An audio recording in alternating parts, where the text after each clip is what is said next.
dimension.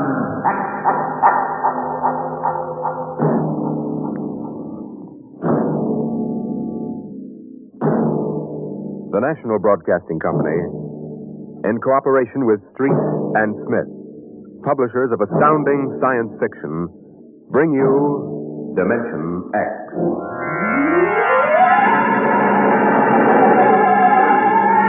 By the year 1990, we should see many amazing technological advances. And yet, in many ways, life will be very much the same.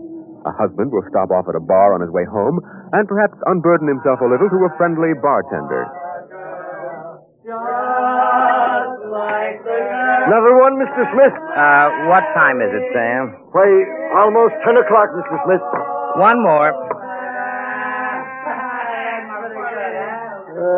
Listen to them. The old songs are still the best, huh, Mr. Smith? Yes, Sam. I remember singing that one back in 1974. Just before I met my wife. Golden days, Sam. Here's your beer, Mr. Smith. Thanks.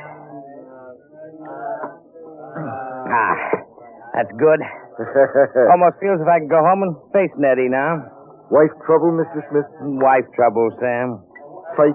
Oh, never. Nettie and I never fight. Nettie's too mad about me ever to fight with me. She adores me. Worships the ground I walk on. Well, this is something new. I remember only last year you was complaining she was throwing things. Times have changed. Only wish she was still throwing things. At least in those days I could walk out and slam the door with a clear conscience. Now she's so sweet and loving, I feel like a murderer every time I stop in for a beer on my way home. Tough, Mr. Smith. Tough. Ever hear the expression, love will fly if held too lightly? Love will die if held too tightly? Can't say I ever did. If only she'd relax a little bit. There's a bruise on my lip. She kisses me. For an hour every night when I come home. Can you do anything for her? I try. I remind her that she really wanted to marry Harvey Tubman. I remind her how we used to have those battles till the neighbors called the robot police. Nothing works. I'm gone for an hour. She cries. Well, me, I ain't got that kind of trouble. I hang around too much, and Mabel calls me a loafer and turns me out. That's a sad state. Can't figure him out. Well, I guess I'll go home and feed myself to the lioness. I tell you, Sam, when Nettie gets finished demonstrating how much she's missed me, I feel like a man who's been stuffed into an electronic washing machine with a dial set at rinse dry. How much do I owe you? 60 cents. Well, if it isn't Henry Smith. Brayling. I live and breathe Walter Brayling. What are you doing here? Oh, having the night out. Does Gloria know about this? Things have changed, Henry. I thought she kept you chained to the bedpost most of the time. Not anymore, Henry. Not anymore. Oh, you aren't divorced, are you? Oh, no. Gloria's home. What'd you do, put a sleeping powder in her coffee? Oh, goodness, no, Henry. That would be highly unethical. I can't believe you just walked out on it. 10 years of marriage, Henry, and I never had a night to myself. But it'll be different from now on. Oh? By the way, Henry, what time is it? 10 o'clock. Well, I guess I better be going. Scared? No, don't want to crowd my luck. Although, really, there's nothing to worry about. I'd sure like to know how you do it, Walter. Would you really? Yes. All right, Henry. Since you've always been a friend of mine, I'll let you in on it. Come on, my car is outside. I'll drive you home and let you see how it's done. Well, that's nice of you, Walter. Not at all, Henry. We fellows have to stick together.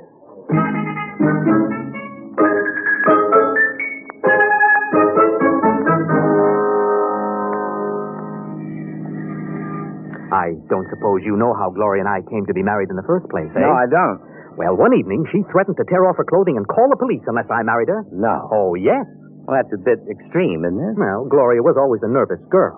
I bet you've had a pretty wretched time of it. Oh, yes, it didn't take long for me to become the laughing stock of the neighborhood. Handpecked Brayling, they used to call me. I know. But things are changing now. Here, you see this? What's that? A single ticket to Rio on the morning rocket. I have hotel reservations there for a month. A whole month, Henry, to have a fling. Won't Gloria make trouble over that? That's the amazing part of it, Henry. She won't even know I'm gone. I'll be back in a month and no one the wiser. You don't believe me, do you?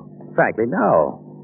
Just how you going to swing it, Walter? That's the secret, Henry. I tell you, it's the most wonderful thing ever invented. Worth every cent I paid for it. What is it? I'm going to show you. Here's my house. Notice the lights are all out. Shh. We'll wait up there on the front porch. Walter, you haven't gone off your rocker, have you? Now I meow twice.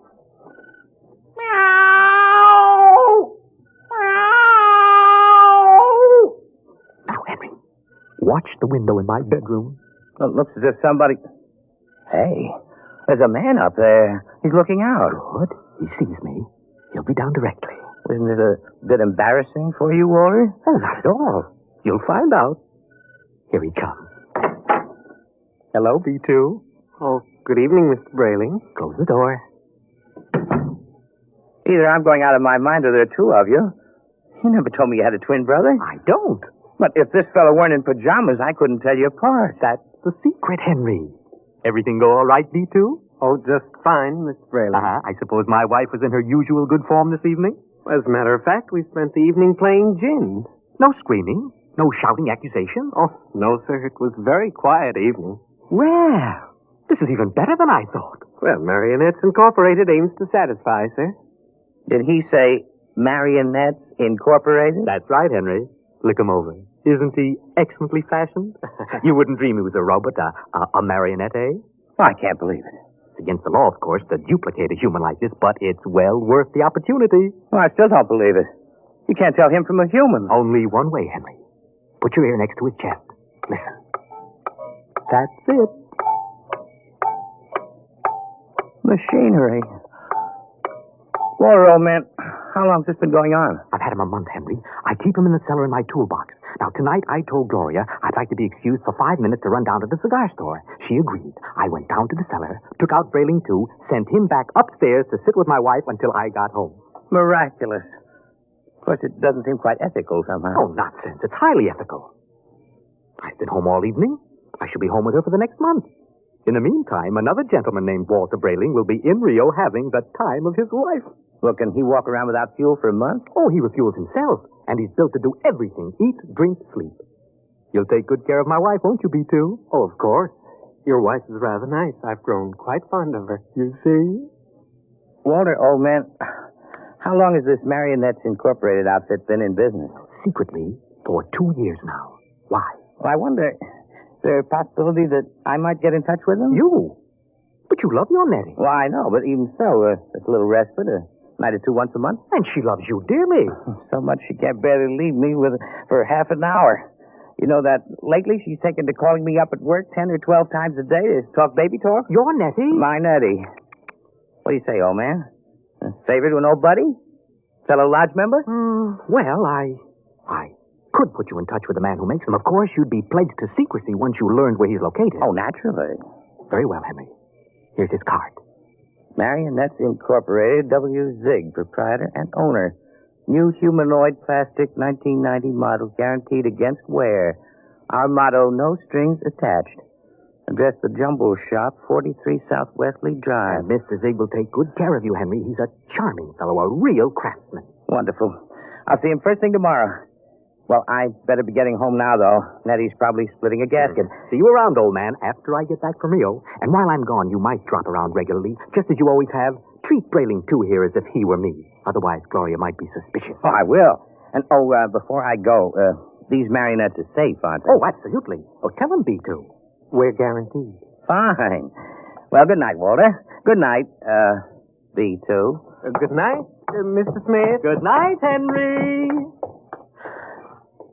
Well, I'm glad someone else will have a chance at a little happiness and freedom. All right, Brayling, too. Back into the cellar box for you. Come on. Down the steps. That's it. It's very damp down here, Mr. Brayling. Bad plumbing. Well, here we are. Brayling. Yes. Before you put me back into the toolbox, could we have a word? Certainly, old man. This toolbox. What about it? Well, I don't like it, Mr. Brayling. Why not? It's cramped. Oh. Well, I'll try to fix up something more comfortable when I get back from Rio. All right, now, before Gloria gets worried, back... Marionettes are made to move, not to keep still. How would you like to lie in a stuffy old box most of the time? I didn't realize you fellas were that sensitive. Well, you wouldn't like it at all. I keep running. There's no way to shut me off. I have my feelings, you know. Well, day after tomorrow, I'll be off to Rio, and you won't have to stay in the box for a whole month.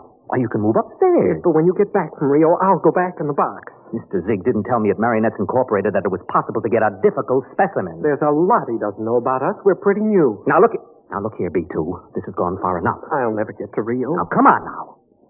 Into the box. And another thing. Well... Your wife. What about my wife? Well, I've grown quite fond of her. Well, I'm glad you enjoy your employment. You'll have the whole I'm month. afraid you don't quite understand, Brayling. I've fallen in love with her. You what? You just don't appreciate her. Maybe if you hadn't always acted so meek and apologetic about everything, she'd have a little more respect for you as a man. Well, now, you aren't supposed to behave like this. You know you think you... Well, anyway, I could be very happy if I were married to Gloria. Aren't you forgetting you're nothing but a big, overgrown puppet? Careful, Brayling. I'm sensitive. All right. I'm sorry. Now, look. You wouldn't mind waiting here a moment, would you? I have to go upstairs and make a phone call. To whom? Oh, nobody important. I have to call Henry Smith about something. Yolande, you're going to call Marrionettes Incorporated and tell Mr. Zig to come and get me. Oh, no, really, I'm not. I was... B2, stay away. Stand where you are, Brayling. Now, B2, take your hand off my arm. No, Brayling. What are you going to do? Nothing much. I'm just going to put you in the toolbox, lock it, and lose the key. What? And then I'll buy another ticket to Rio, and Gloria and I can have a wonderful vacation. You're insane. Am I? Now, wait a minute. Hold on, B2. Now, don't be rash. Let's talk this over. Goodbye, Brayling. B2, stop it. Don't. Let go. Help. Goodbye, Brayling. Help. There.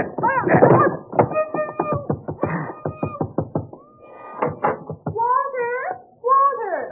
Yes, Gloria? What in the world are you doing down there at this time of night? Oh, nothing, lover. The pipes were knocking. I'm just making sure the boiler hasn't exploded. You go back to bed. I'll be up soon. Well, hurry, won't you? We had such a nice evening. I'm lonesome for you. Oh, you won't ever be lonesome again, darling. Never again.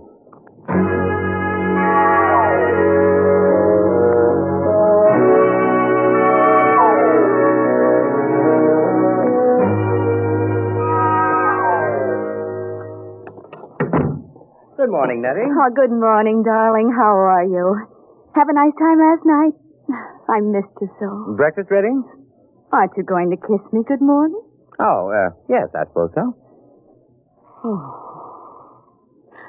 Oh, you're so wonderful, Henry. I guess I'm the luckiest person in the world. Here's your coffee.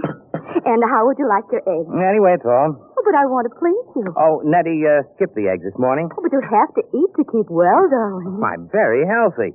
I have an early business appointment. Oh? It's a friend of Walter Brayling's. I met Walter last night, and he... Yes? I'd better be off. Now, Nettie, don't look as if I were on my way to Rio or something. I'm only going to work. It's just that I miss you so. I want to be with you all the time. Do I have to go through this every morning? I'll be back at supper. There's no need to cry now, is there? No, darling. You aren't displeased with me, are you? I try so hard to do everything just as I think you'll like it. No, I'm not displeased. Well, goodbye, dear. Henry, Yes? you forgot to kiss me goodbye.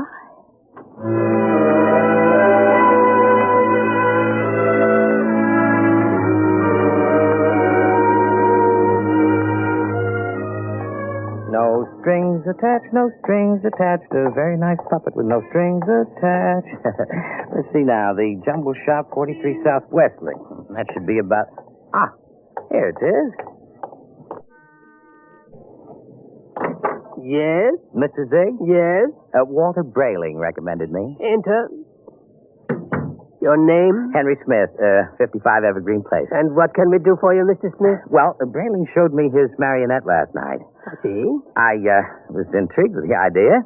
Not that my wife is anything like that female meat grinder that he's married to, you understand, but, I'm a man who enjoys an occasional evening with the boys.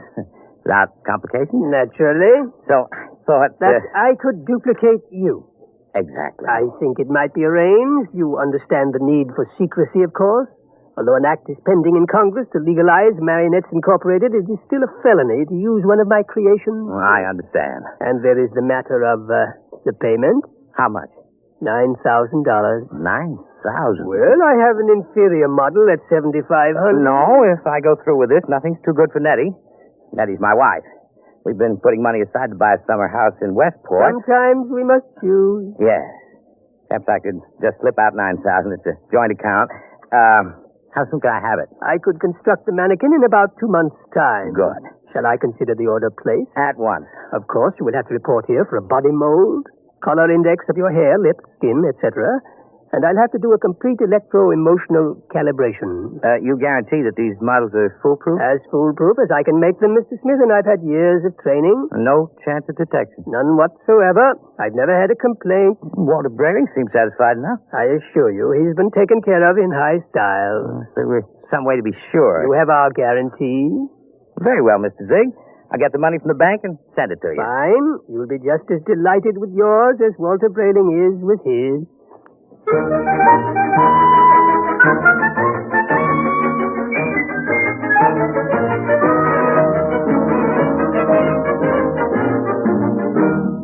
Oh, teller. Yes, Mr. Smith? I'd like to cash this draft on my joint account. Yes, sir.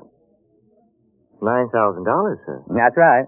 Well, I'm afraid that's impossible, Mr. Smith. Impossible. My wife and I have a good $15,000 in our account. You're mistaken, Mr. Smith. Oh, but I know. Here's your card, sir. You see, Mrs. Smith withdrew $10,000 recently. $10,000? Without even telling me? I remember it distinctly, Mr. Smith. She said it was for a surprise for you. Good Lord. She bought that house in Connecticut. My birthday's next week. Well, I'll have to borrow it somewhere. I've already contracted. Yes, sir. Quite a surprise for you, eh, Mr. Smith?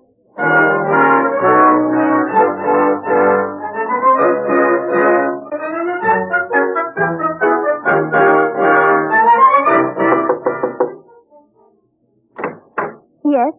Oh, hello, Henry. Hello, Gloria. Is Walter home? I'd like to speak to him. Well, come in. Thank you. Is something wrong? Well, just some private business. Matter of a loan. Well, he went down to the travel bureau, but he should be back soon. We're going to Rio, you know.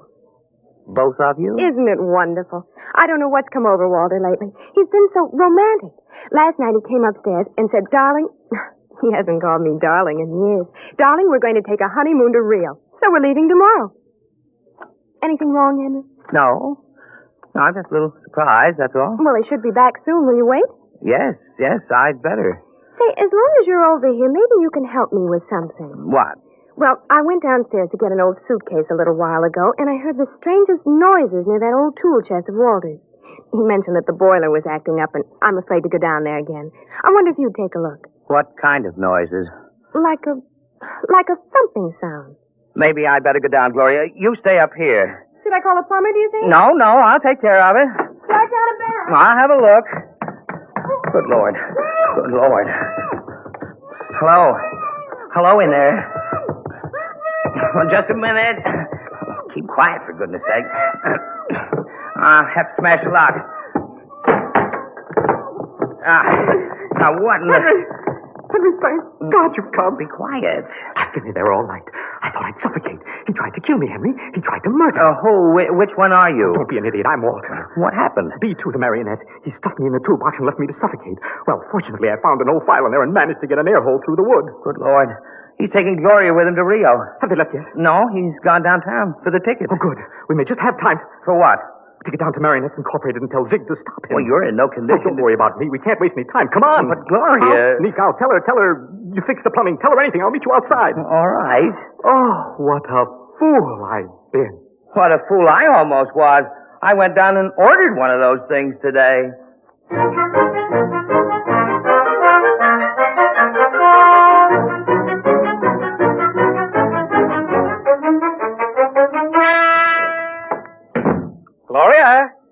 Gloria, love. Yes, darling. Did you get the tickets to Rio? Right here in my wallet. Honeymoon for two under the pampas moon. Oh, Walter, it's so nice to have you like this. You like the change? I don't know what did it, but whatever it is, I'm in favor of it. I hope it's permanent. Oh, I intend to see that it is. Oh, by the way, darling, do you happen to remember where that old pistol of mine is? Pistol? Yes, I just thought since we're going to be traveling in strange countries, it wouldn't hurt to bring it along. Oh. Well, I think it's here in the sideboard. Yes, there. Oh, Walter, you know how frightened I am of those things. Oh, I'll be very careful of it. In fact, I think I'll go down in the basement and practice. Not really shooting it, of course, just to make sure it's in good working order. Do be careful, darling. Oh, I will. If you should hear a shot, dear, don't be frightened. I may fire it into a block of wood just to test it. Perhaps I'll fire into that old tool chest of mine. Yeah, that should absorb it. Oh, speaking of that tool chest, Yes, what about it? it reminds me that Henry Smith was here. Oh? Yeah, I heard some noises downstairs, dear, and he went down to fix the plumbing. Is he still down there? No, he left. I really don't understand it. He seemed so anxious to see you before he went down to the cellar, and then he just left. Oh. Did he stop the noises? Well, he must have. I don't hear them.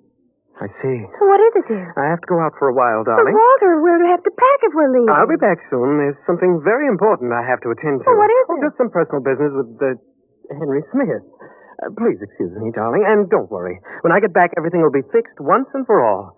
Yes, we can enjoy the rest of our lives just as though the old Walter Brayling never existed.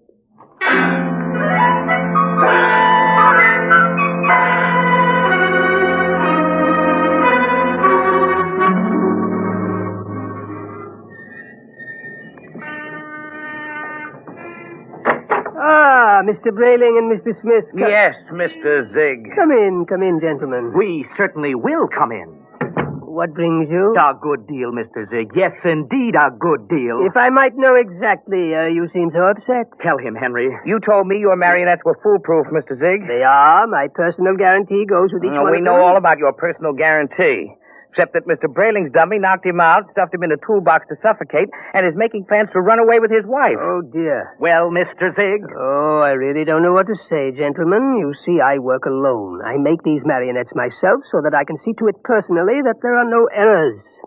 However, even the finest craftsman can make a mistake once in a while. What Mr. Brayling and I would like to know, Mr. Zig, is exactly what are you planning to do to stop this over-ambitious robot? Well, of course, we shall have to recover B2 first, and then I will simply dismantle him. He doesn't seem to want to be dismantled, Mr. Zig. In fact, I think you'll have trouble catching him. Maybe I can save you the trouble, gentlemen. B2. Look out.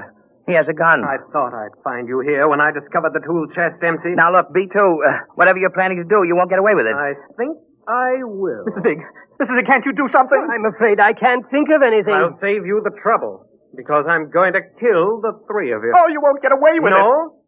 You forget that Gloria and I will be on a plane to Rio in a few hours. All right, Mr. Z. You first. Oh, now see here. This isn't fair. I created you. You can't do... Grab him. I got him. Quick. Quick, that hammer.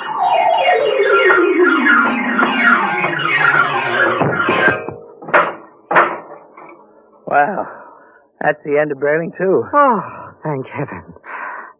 Henry, he got zigged. Right through the... Oh, holy jumping catfish. Henry, look at him. Look at Zig. Nothing but a mass of coils and springs, just like Brayling, too. Why, he's nothing but a marionette. He's no different from... Walter, you know what this means? It's incredible. A marionette building other marionettes. But someone must have built Mr. Zig originally. Well, perhaps Mr. Zig turned on whoever built him the same way that Brayling, too, turned on you. Well, at any rate, we'll never know. I wonder how many of these things are walking around among us. Oh, I shudder to think of it. Some of our best friends might be... Come on, we got to get out of here. But the police? Don't be a fool. There's been no crime committed here. All the police will find is two oversized puppets with the springs coming out of them. But they seem so lifelike. They're only machinery. You've got to remember that. Well, what'll I tell Gloria? If I were you, Brayling, I wouldn't tell Gloria a thing. I'd simply pick up that other ticket to Rio and take her on a honeymoon. What about you, Henry? What are you going to do? Me?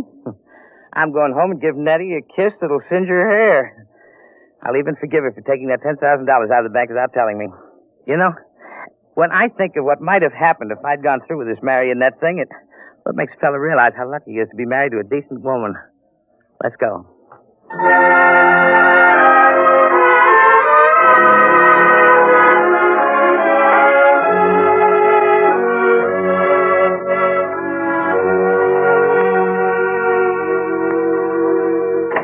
Nettie! Nettie! Where are you, sweetheart?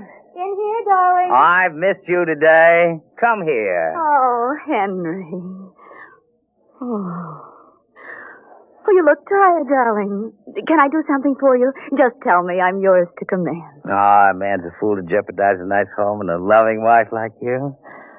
You do love me, don't you, Nettie? You know I do. Here, let me get your slippers on. Ah, feels good to sit back on the sofa and relax. You don't know what a trying day I've had. I can see you're all upset. It isn't anything I've done, is it, dear? Well, in a way, something you've done is connected with it. What's that, darling? The money. Money? I know you want to surprise me with the house, darling, but really you shouldn't have taken that money out of the bank without consulting me. Henry, I don't even know what you're talking about. Now, Nettie. But I don't. Nettie. Oh, you're so upset, darling. If it's anything important, let's talk about it later. Meanwhile, why don't you just put your head on my shoulder and rest? I must admit that sounds enticing. Yes. Let me make you comfortable. There. Now you just close your eyes. That's it. Nettie. Yes, darling. You hear something? No, darling. You sure? Like what? Well, like the ticking of a clock. No. Well, strange, I don't hear it now, but when I had my ear against your chest. Oh, no. Oh, no. What are you talking about, No, I won't darling? believe it. You are my Nettie, aren't you? You're a real live flesh and blood. Oh, she couldn't have done that to me. Not Nettie. But I hear it. And it's coming from you. It's coming from you.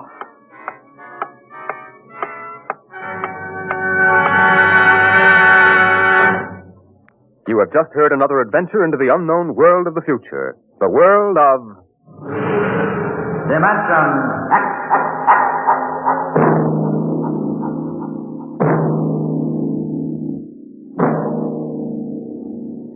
Next week, Dimension X moves to a new day and time.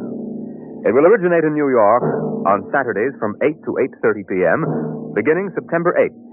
Consult your local newspaper for the exact day and time in your locality. And don't miss Mary Leinster's story of deep space, First Contact.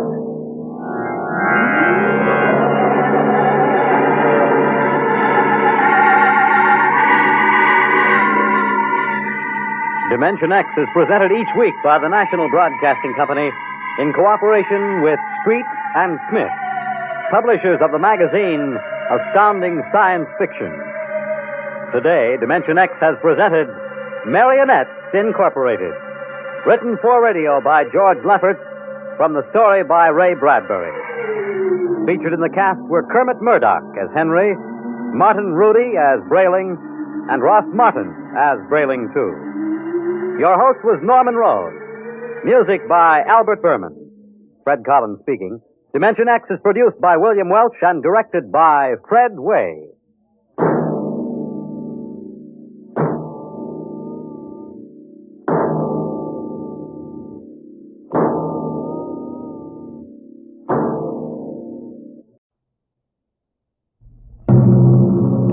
Adventures in Time and Space. Transcribed in future tense. Dimension X.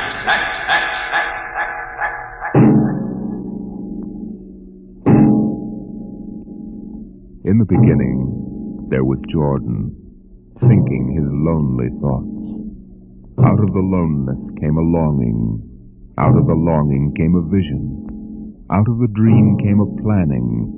And out of the planning came decision. Jordan's hand was lifted, and the ship was born. You, look out! Are you all right? Yes, it missed me.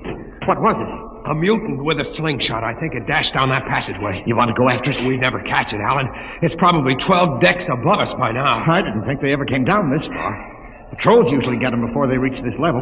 They get more daring with each generation. This one looked like a female. Male or female, it might have killed us. I told you this trip was pure foolishness. Climbing 24 deck levels to hear a crazy old man rave. We're almost there now. Compartment X15, level 24. This is the place.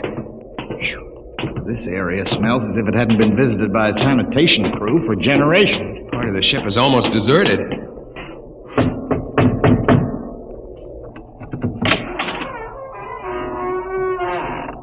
Yes?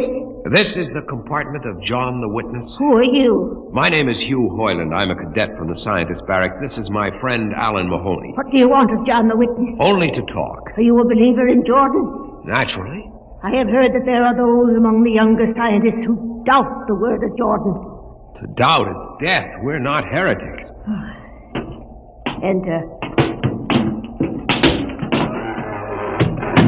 I have brought a gift of tobacco, grown on the richest level. It smells good. I assure you it's the best. Wait here. What a rat's nest. Shh. What the devil do you think he can tell you? I don't know. Now, hush.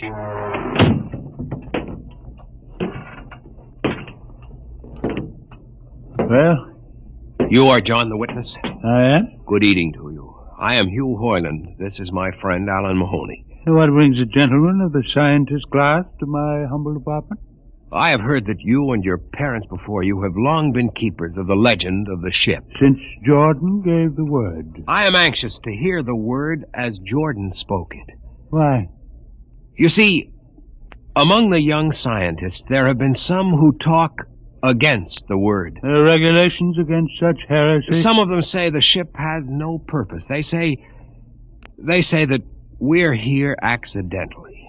That we have no more grace in Jordan's eyes than the most deformed mutant who dwells in the highest level of the ship. What shall I say to you? I wish to hear the word from the mouth of one who knows, that I may become more convinced. Sit. You have gift for the witness? The finest tobacco. Good. I will dim the light. Now, pay close attention. For these are the words as my father's father's father gave them to his son's son's son. This is how the ship came into being, how our people were created. In the beginning, there was only Jordan, thinking his lonely thoughts. In the beginning there was darkness, formless and dead. Out of the loneness came a longing. Out of the longing came a vision. Out of the dream came a planning. And out of the planning came decision. Jordan's hand was lifted, and the ship was born. Mile after mile of good compartments, tank after tank for golden corn, ladder and passage, door and locker, fit for the needs of the yet unborn. He looked on his work and found it pleasing, meet for a race that was yet to be. He thought of man, and man came into being. Then Jordan checked his thought and searched for a key. Man untamed would shame his maker. Man unruled would spoil the plan. So Jordan made the regulations, some to speak and some to listen. Order came to the ranks of men. Crew he created to work at their stations, scientists to guide the plan. Over them all he created captain, made him judge of the race of man. Thus it was in the golden age.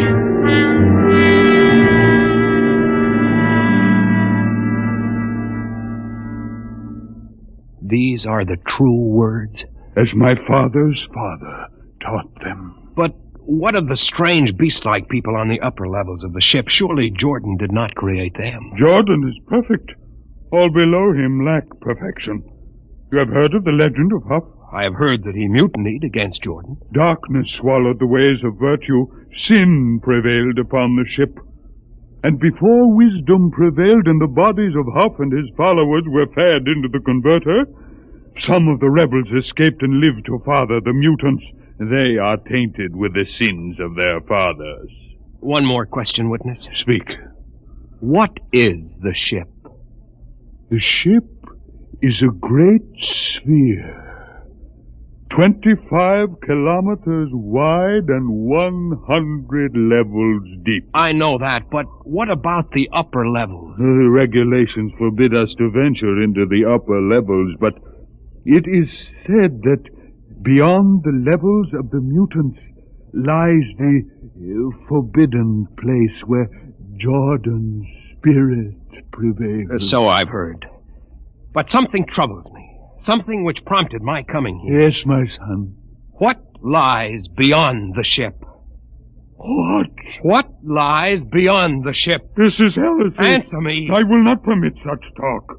The ship is complete. The ship is universal. The ship is everywhere. The ship is endless. Your mutterings are those of a frightened old man. They answer nothing. You question the word? I think you lie. Hear me, Mr. Highland. For what you have already said, I can have your body fed to the converter. Your soul launched on the endless trip. You threaten me. You, for Jordan's sake. You think I fear this dried fig of a man? You. Sir, my friend is impetuous. He doesn't understand. I might be persuaded to forget a substantial gift. You pig. You. Come on, Alan. The sight of this so-called holy man offends me. No, you shall not leave. Look, don't try to frighten me with a gun, old man. Remain where you are, heretic. I warn you, put down the gun. No. No closer. Drop it. Very well, then. Death to the heretic. Alan, get him! Is he dead? I don't know. Come on, Hugh. We've got to get out of here. Now where? We can't go back. They'd feed us into the converter. What's that? The old woman must have turned in an alarm. Come on, the patrol will be here in no time. Where can we go? The upper levels. But the mutant. We'll have to take our chance. Listen, that's the patrol we've got to climb. There's a hatchway down the corridor. Halt! Halt, do we fire? The ladder.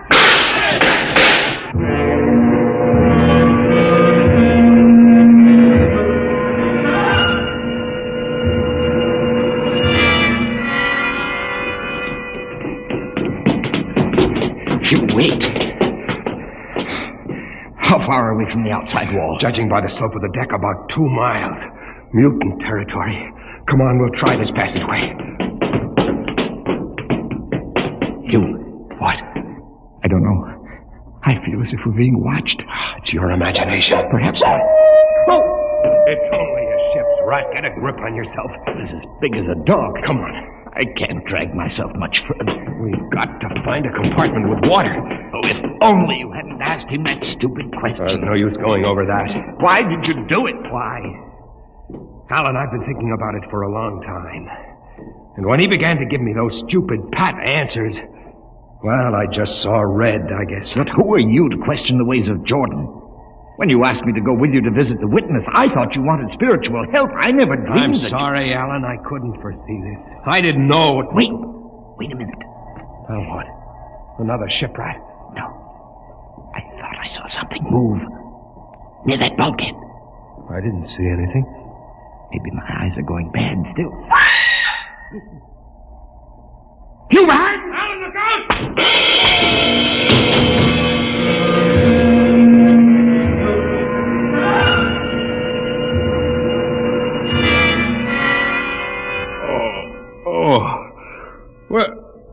Where am I? What are you? Get away from me! Alan! Alan! Look out with that knife! Stay away from me! Alan! Alan! Don't kill him, Bobo. Not yet. Who are you? Forgive my friend Bobo. Like so many of my people, he's rather impetuous where members of the so-called super race are concerned. Who are you? What place is this? As you can guess from my leg, I'm a mutant. Where is Alan? Your friend is dead. I was not able to restrain my people in time to save him. Why don't you destroy me and get it over with? We do not kill for pleasure, Mr. Hoyland, only when necessary. You know my name? I read your identification tag. Who are you? Mutants can't read. My name is Gregory. I'm a leader of my people. Although we are unfortunate in our heredity, Mr. Hoyland, many of us are quite intelligent. Why do you live like animals? We would rather live like free animals than like regimented slaves, as you do. I've heard that you practice cannibalism. Undoubtedly, you hear many things about us. We raise our own cattle on the upper levels, and those of our people who choose to farm raise enough crops for our small population. You turn your head. Why? This one. I've never seen a creature like him. Bobo is an unfortunate. He was born without the power of speech.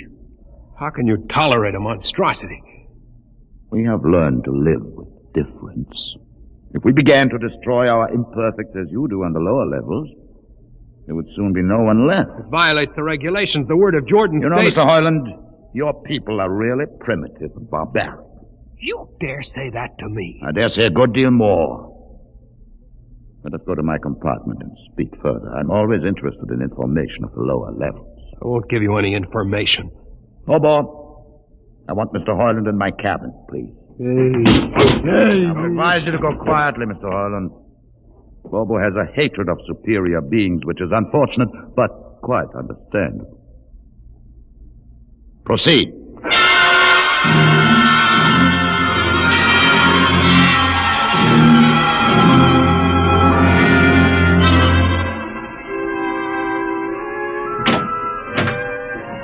Enter, Mr. Hoyland. This is where you live? Yes. But you have books. Stolen from your libraries, Mr. Hoyland. Compton's Astrophysics. The Philosophy of Interstellar Navigation. Celestial Mechanics. You have read these? Most of them.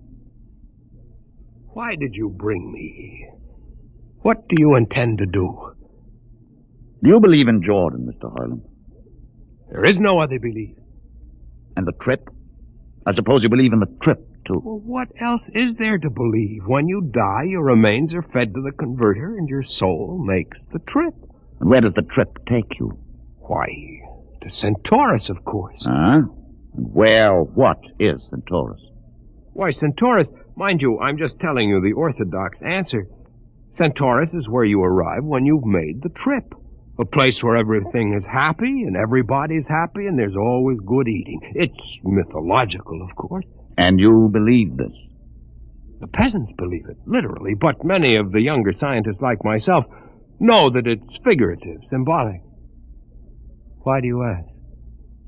Didn't it ever occur to you, Mr. Hoyland, that the trip is exactly what your peasants believe it is?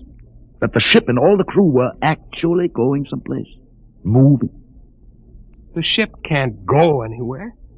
It already is everywhere. Imagine a place bigger than the ship, much bigger, with the ship inside it, moving inside. But there can't be any place bigger than the ship. There wouldn't be any place for it to be. Oh, for heaven's sake.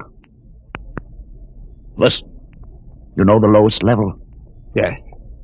If you started digging a hole in the lowest level, where would that hole go? Where would that hole... Oh, no. No, it's forbidden to think such a thought. Where would it go? No, I can't think about it. Bobo, we're going to take Mr. Hoyland to the place. Where are we going? To the top level. But it's certain death. Nonsense, I've been there 1,000 times. Come along. No, I won't. You can't make me.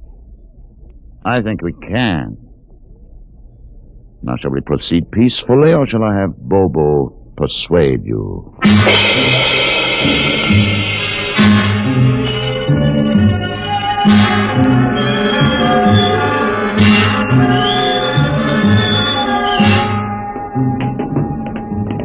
Open the door, Bobo. Inside.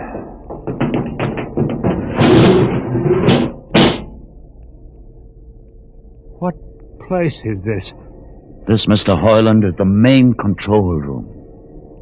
Why, Mr. Hoyland, you're trembling. It isn't true. There is no such place except in mythology. Oh, you younger men are so wise, Mr. Hoyland, except for one thing. This happens to be the main control room of the ship. But it's nothing but a huge room with an instrument panel. What did you expect? How do you know this is the main control room? See these instruments? Using them, the navigator many hundreds of years ago actually steered the ship on its voyage. I don't understand. I didn't suppose you would. Your people have been so steeped in superstition and ignorance that the whole concept has lost its meaning. Sit in that chair. Don't be frightened. Sit down. Very well. Look up. What do you see? Nothing but a huge shield. Watch it for one moment, Mr. Hoyland. You are going to see something that few of us have ever been privileged to witness. Something so dazzling that you may find it hard to accept at first. But it is there. It is a reality. And ultimately you must accept it. What are you doing? I'm dimming the lights. Don't be frightened. Keep your eyes focused on the shield above us. Ready? Watch. The shield! It's sliding back! Ghost of Jordan! Well? What am I seeing? The universe, Mr. Hoyland. The universe in all its beauty. The stars, the planets, the sun, the moon, and the constellations. This is your heritage, Mr. Hoyland. The heritage you've been too stupid to seize. But it can't be. The ship is the universe. There is nothing but the ship. Ah, but there it is. You see it before your eyes, spread out like a canopy of glory. You still deny it? Answer me, Mr. Hoyland. Do you deny it? No, I can't. They lied. They lied to us.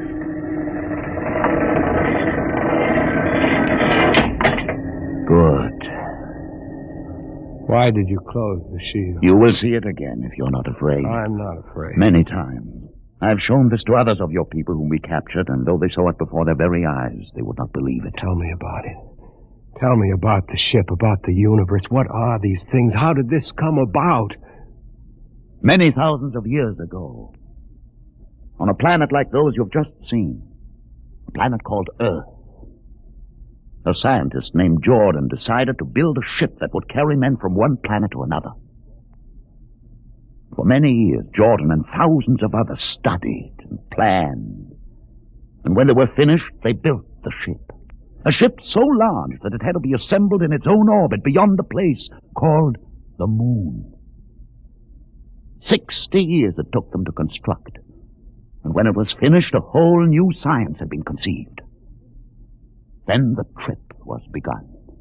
The trip that was to land a colony of Earthmen on a far-off planet called Centaurus, millions of light years beyond the furthest planet ever reached before. How do you know these things? Among my books are the log which Jordan himself kept, and the records of the journey for the first 40 years. What happened? There was a mutiny. A man named Huth led a rebellion of those who wanted to turn back. In the struggle, the navigators were killed, and the crew fell into a state of anarchy. In the years to follow, small groups of men tried to organize the ship for navigation, and each time they failed. Finally, the whole idea was abandoned. And so for centuries, we have swung in space, unmanned, undirected, living in a lost world of our own making, without purpose, without direction. Why have you told me this? Why have you brought me here? You could have killed me. Can you guess? No. No, I can't. Unless... But it would be too fantastic. Well? You want to finish the trip. Yes, that's it. What would it take to do it? A miracle, almost. The crew would have to be trained. Many people, each skilled in a certain duty. Couldn't you train your own people? We are too few. Besides, the main drivers in the lower levels where my people are forbidden to go. No. It would mean that both our peoples would have to work together. Our differences encouraged rather than denied. It can be done. You showed me. You can show others. I can show them. Can you? I'll see the captain himself. I have an uncle on the central board. I'll tell him what I've seen here. And do you think he'll believe you? Send one of your people with me. That's asking a good deal. I'm risking a good deal by going back. Very well. Bobo will go with you. He can't talk. There would be no need for talk. I will write a message guaranteeing safe conduct for a group of unarmed scientists to visit the main control room. Bobo will take you safely through our territory. What happens when you reach your own level is up to you.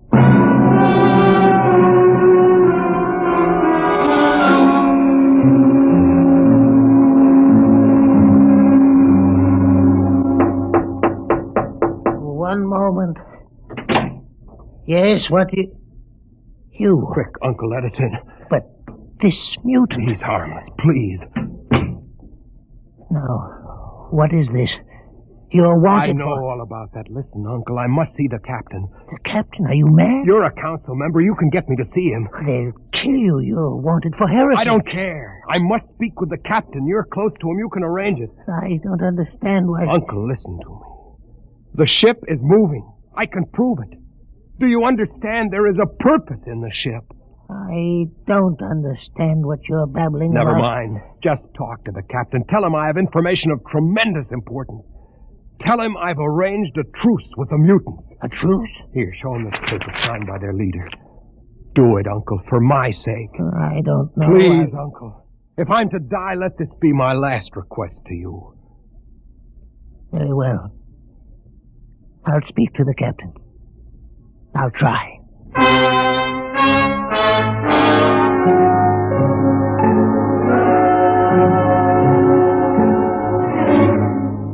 And you say, Mr. Hoyland, that you saw this with your own eyes? I swear it, Captain. I swear it on the word of Jordan. Let me see that paper again. What do you think, Commander Erst? I don't know, sir. It might be a trick. I guarantee you safe conduct. If these things are as Mr. Hoyland reports them, it would pay to risk a few lives. The man is a convicted heretic. Still, we mustn't discount his word entirely. He has a safe conduct. The mutant risked its life coming with him. I think we might investigate. You will do it? I'll have an expedition outfitted. Dismiss, Mr. Hoyland. Thank you, sir. Thank you. Captain, do Commander Erst. Sir. You'll make the necessary arrangements for an expedition. I trust you understand. Perfectly, sir. Perfectly.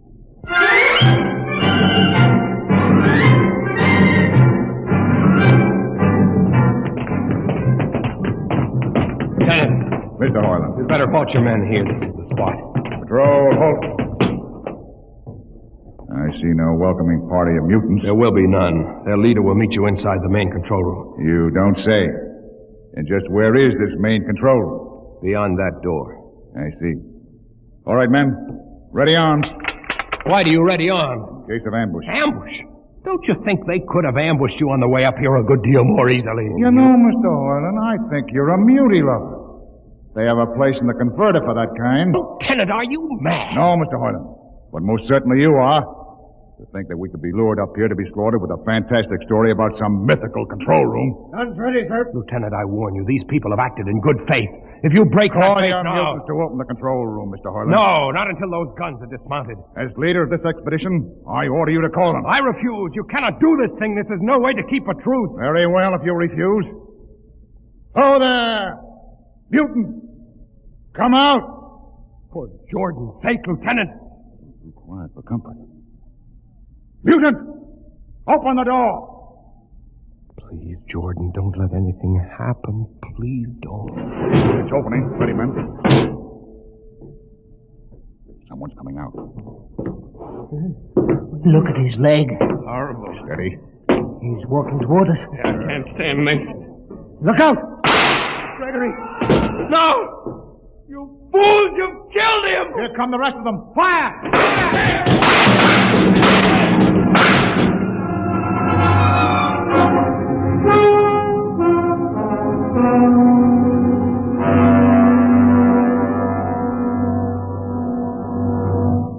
That should teach them a lesson they won't forget. All right, men. Inside the room. Hoyland, you're under arrest as a conspirator in this ambush. Ambush, you fool, you blind, stupid fool. That'll be enough. Have you been inside this place before? Yes. What's all this machinery? These are the controls he would have used to steer the ship. He's gone out of his mind, Lieutenant. Steer the ship? Who? The leader. The one you killed. This ugly mutant? This ugly mutant happened to be a man of true greatness. You're mad. Am I?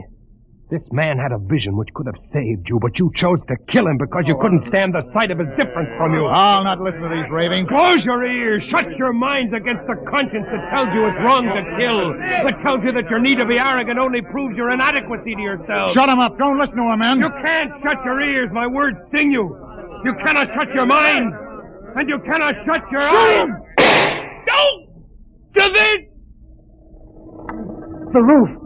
It's moving back. Look.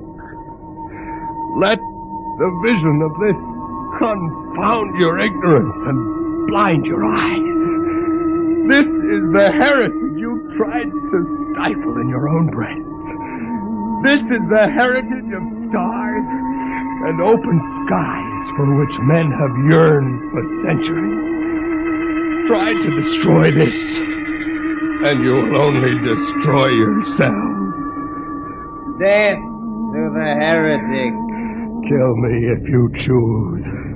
But I say to you that this you cannot keep from our people. That they will seek it out, and the ship will be manned, and the ship will be steered, and there will be freedom and purpose and respect for ourselves.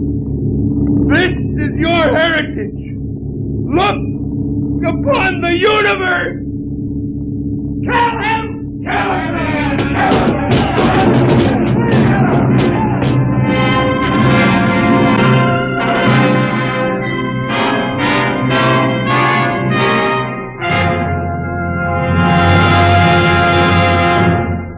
You have just heard another adventure into the unknown world of the future. The world of... Dimension X.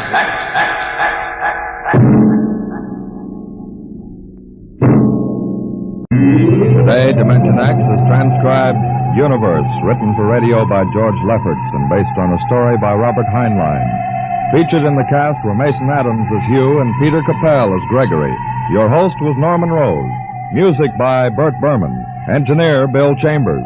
Sound created by Manny Siegel, Max Russell, and Wes Conant. Dimension X is produced by William Welch and directed by Edward King.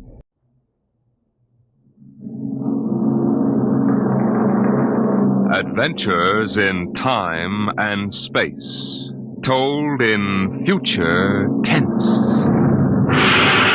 Dimension X.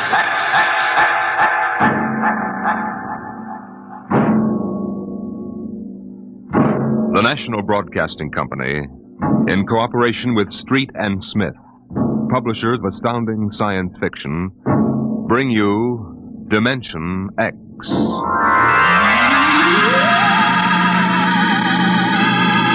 20 years had passed since the last of the giant migration ships had crashed to the surface of Mars, bearing its pitiful handful of survivors of the Earth Wars.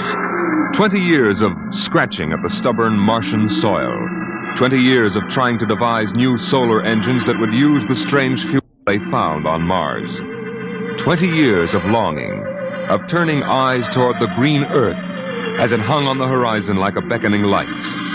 And now it was done, and the first new ship, built of shining Martian chromaton, had lifted bravely toward home with 3 men locked in its metal belly. Would they return to an Earth made barren by cosmic dust, to a blackened radioactive hell? Or would they find intelligence still alive on the scourged planet?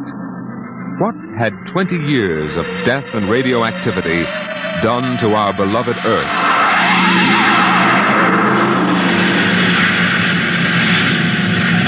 That's it, Captain. We've intersected the course vector. Williams. Yes, sir. Prepare for deceleration. Forward piston ready, Captain. Read us off, Evans. We'll enter the gravitational field of the Earth in exactly 10 seconds. 9, 8, 7, 6, 5, 4, 3. Fire 2 and 4. 1, 0. 2 and 4. What's our momentum, Evans? -3. Fire 1. 1. -4 now. Steady as she goes. How are we? On parabola now. If we can hold, we should breach the heaviside layer somewhere north of what used to be Murmansk. Let's have a look at her. Visor, please. Yes, sir. Mother Earth. 20 years. We're going home, Evans. We're going home. Home to what, Captain? Home to a burned-out, radioactive planet that is incapable of supporting human life? Evans and I don't agree with that, Williams. We think the Earth is ready for us again. That should give us another chance. I'm sorry, Captain, but I was born and brought up on Mars under the new central government. We younger men disagree with you about migrating back to Earth. For us, Mars is home. Well, we'll see. If there is some form of life on Earth, we'll find out soon enough. Williams, head for New York.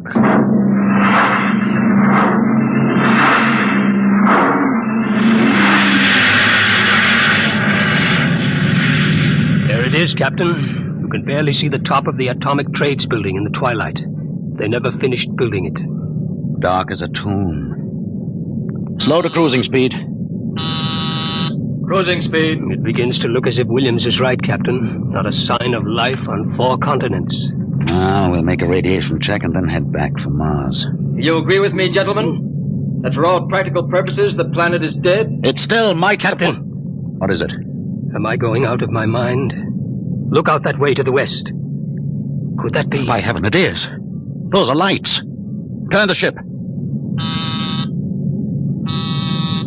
Heading west-southwest. Full speed. Full speed. They are lights. Captain, it's a city, a whole blasted city lit up like a Christmas tree. Well, what do you think of your dead planet now, Williams? We shall see, Evans. Remember, the Commission wants evidence of life as we know it. Decelerator -5. We're going to take her down. There's an open area just on the edge of the city. Yes, sir. Hold on, gentlemen. We're about to land.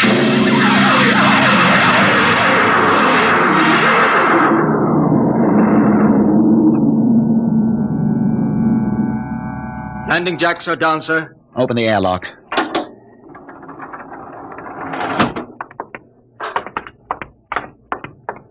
Close. All right, gentlemen. Before we go out, security at all times. Williams, you have the blast gun? I have it. If anyone becomes separated, fire a shot and make for the ship. How's the radiation, Evans? Safe enough so far. This seems to be a light area. Very well. Open the lock.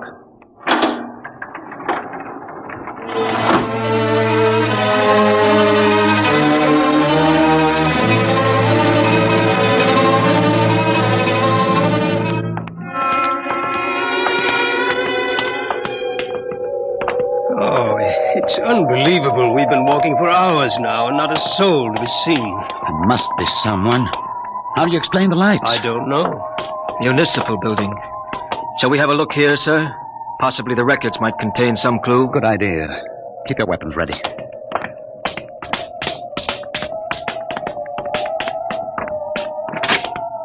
This door is in good working order. Almost as if it had been oiled recently. Long corridor, lights blazing in every office. William, stand to watch here in the corridor. Fire a blast if you need us. Yes, sir. Evans, you come with me. We'll start right here with the city clerk's office. Better check radiation again. Not enough to do any damage. Gives you the creeps, doesn't it? Look at this desk. Papers crumpled, inkstand. Just as if somebody came in and worked here every day. Calendar. June 18th, 1987. Why, that's the day of the evacuation. The dust cloud had already blanketed New York and was heading west. Dog licenses. Hunting permits. Somehow I have a peculiar feeling that... Good Lord. Pick it up, Evans. Hello? No answer. Hello? I hear something. A scratching sort of noise. Good day, Doctor. What? How are you? I called to ask some advice about a trepanning problem. Can you tell me if the lateral cut should be made first? Hello? Hello? This is absolutely insane. Thank you, Hello? Doctor. I'll do that. By the way, how is your wife, Alice? And the girls? And your son, John? Fine boy, John. I'll call again tomorrow. Goodbye, Doctor. Hello. Hello. It's gone dead. Who was it? I don't know. A strange voice carried on a conversation about some surgical operation without paying the slightest attention to anything I said. Captain, the lights are out. Good Lord. Captain! Captain! I have a torch. Come on. Williams, what is it? I don't know. You fired a shot. Yes, sir. Just as the lights went out, I'm sure I saw a figure. It looked like an old man in a white robe. It moved across the end of the corridor down that way. Flash your torch down there, Evans. Nothing there. Are you certain, Williams? I'm not certain. The lights. They're on again. We're going to get to the bottom of this. Wait. What? Listen. Quietly. Someone is coming, walking slowly toward the corridor. Coming closer. Couple him when he turns the corner. It'll be a pleasure. Don't fire unless I give the word. Shh. What? Jumping Jupiter. Are you... Is it really someone, or am I having hallucinations? We have no vision. No. Oh, you seem to be real. I saw the ship come down. I thought perhaps I was losing my mind. It's been so many years. I'm Captain John Parsons. These are my assistants, Dr. Evans and Mr. Williams. We've returned to Earth from Mars. Then it's happened. We're not alone anymore. Forgive me, gentlemen. I seem moved. I waited and hoped for so long. You survived the radiation? We did. There are others? My family were the only ones. I answered the phone a moment ago. Who was it? You heard my voice, Doctor. Your voice? To break the loneliness, I've recorded my voice and rigged up an automatic telephone. It's pleasant to hear the phone ring. I come here to do my work. I take it you're a medical man. My name's Cornelius Hathaway. Hathaway? Hathaway, the brain surgeon? You know my name. Who doesn't? I watched you on television at college. I saw you 23 years ago. You performed a difficult surgery for a cerebral tumor. Marvelous. Thank you. I'd almost forgotten. My mind, you see, I'm almost 80 now. You look fine, sir. Well, we've had the best of everything. An entire city to choose from. Cold storage, the best equipment. But come, when I saw your ship, I told Alice, my wife, you know, to prepare a feast. This is a great day for me, gentlemen. A great, great day.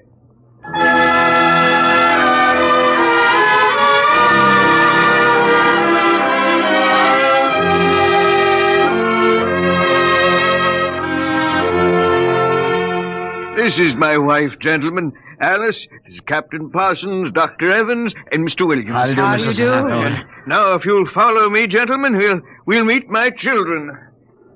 Lord, what a beautiful woman. She looks no more than 35. These are my daughters, Susan and Marguerite. This is my son, John. Nice to meet you. Sit down, gentlemen, sit down. We'll have a feast in honor of this occasion. Susan, Marguerite, get the best silverware and the damask napkins. John, fetch the glasses. Oh, yes, Father. It'll only take... Excuse me, John. Sir? How old are you? 23, sir. Thank you. Now, if you'll excuse me. What is it, Captain? Something wrong? Nothing except that it's impossible. You see, Dr. Hathaway's son was already in college when I started. That would make him at least 45.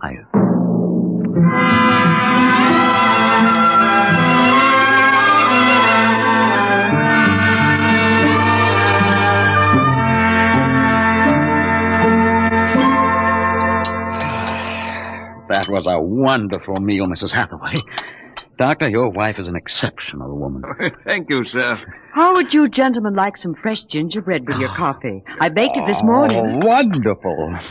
Smell that, Evans? Oh, it's like coming home, Mrs. Hathaway. We enjoy having you here. Mrs. Hathaway, may I compliment you on your having preserved your youth and beauty so well? Thank you.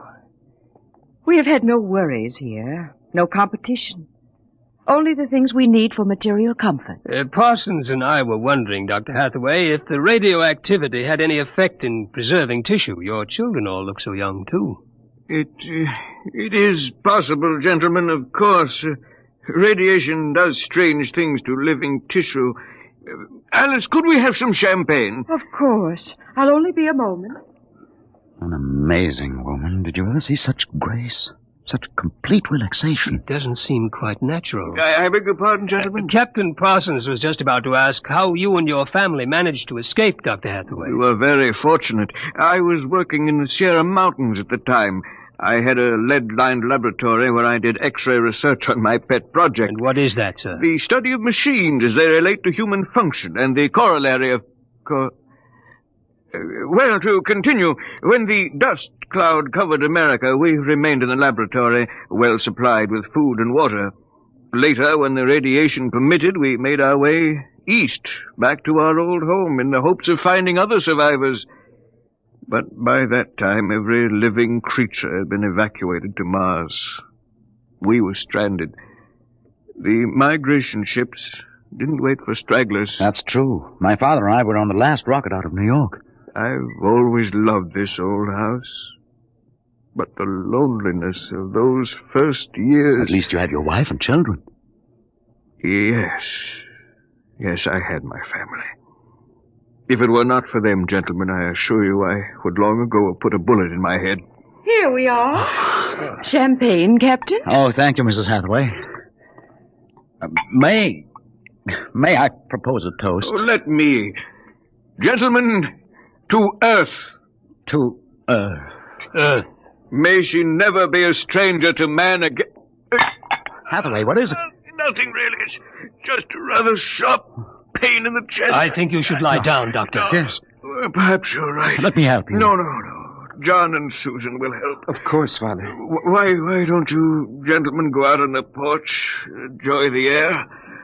I'll see you all in the morning. Good night, Doctor. Good night. Come, John. Yes, Father.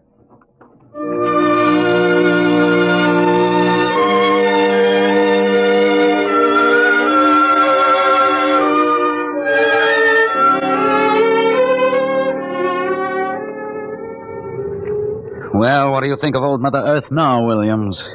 Smell that summer breeze. Look at that view of the city lighted up against the sky. It has a certain quality. Well, score 1 point for the back-to-earth proponent. I didn't say that. You're beginning to feel it, though, Williams. I can tell. If you don't mind, gentlemen, I'm quite tired. I think I'll turn in. Excuse me. Well, Captain? Well, what? What do you make of all this? I don't know what you mean. This Hathaway and his family. There's something strange and unnatural going on here. I can sense it. I think you're reading things into it, Evans. Oh, perhaps. Well, I'll turn in, too. Are you coming? In a moment. I want to smoke a cigarette. Beautiful view. What? Is it not? I didn't hear you come out. How is he? Resting. I've never seen him this bad. Yes, he's an old man. I'm sorry, but the difference in your ages is so apparent. You must have been married very young. My husband is a very great man, Captain. It's too bad there was no one to appreciate him. Once, he wired the whole city with sound speakers, and when he pressed a button, the whole town lit up and made noises, as if 10,000 people were living in it. He must have been very lonesome for people. Although with a woman such as you, I don't understand. Perhaps one day you will understand. Good night, Captain. Good night, Mrs. Hathaway.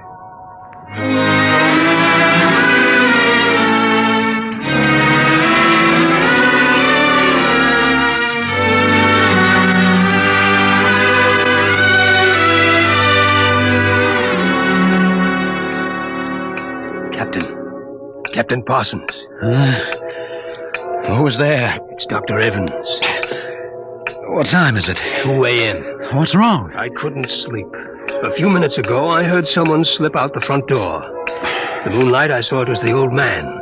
He was headed toward our ship. What are you suggesting, Evans? Nothing, except that it's fairly unnatural for an old man with a bad heart to go wandering off at 2 in the morning. Very well. We'll follow him.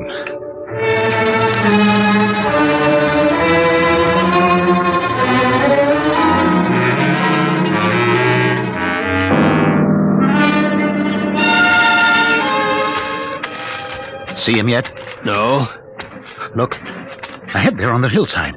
Isn't that Hathaway kneeling in the moonlight? Yes, I think so. Can we get closer? Let's head for that clump of bushes. This is far enough. What do you suppose he's doing there? What are those things on the ground? Good Lord. Those are grave markers. 4 of them. You're right. Seems to be praying over them. Listen. Do you forgive me for what I've done? I had to do it. I was so terribly lonely. You do forgive me, don't you? Yes, I feel you do. I'm glad. I think perhaps I can rest now. I think He's having another attack. Come on. Hathaway! Dr. Hathaway. Raise his head, Evans. His lips are moving. What is it, Doctor? Lean closer. I'm sorry I had to spoil all of this. I've expected it for some time. We'll fix you up. No, this is the end for me. It really doesn't matter. Except for them. What about them, Hathaway? You suspected, didn't you? Yes, I suspected, but I couldn't believe it until now. Do they know? No, they wouldn't understand. I wouldn't want them to know, ever. The Earth... Don't try to talk. The Earth is so fair. Doctor. He's dead, Captain. He knew it was the end this time. Yes, he knew. What was it he meant about your suspecting? Light a match, Evans. Look on those 4 grave markers and tell me what you see. Good Lord. Well? Alice Hathaway, Marguerite Hathaway, Susan Hathaway, John Hathaway. Died July 1987. But that's 20 years ago. If these markers are correct, then who are those others? Can't you guess, Evans? Can't you guess?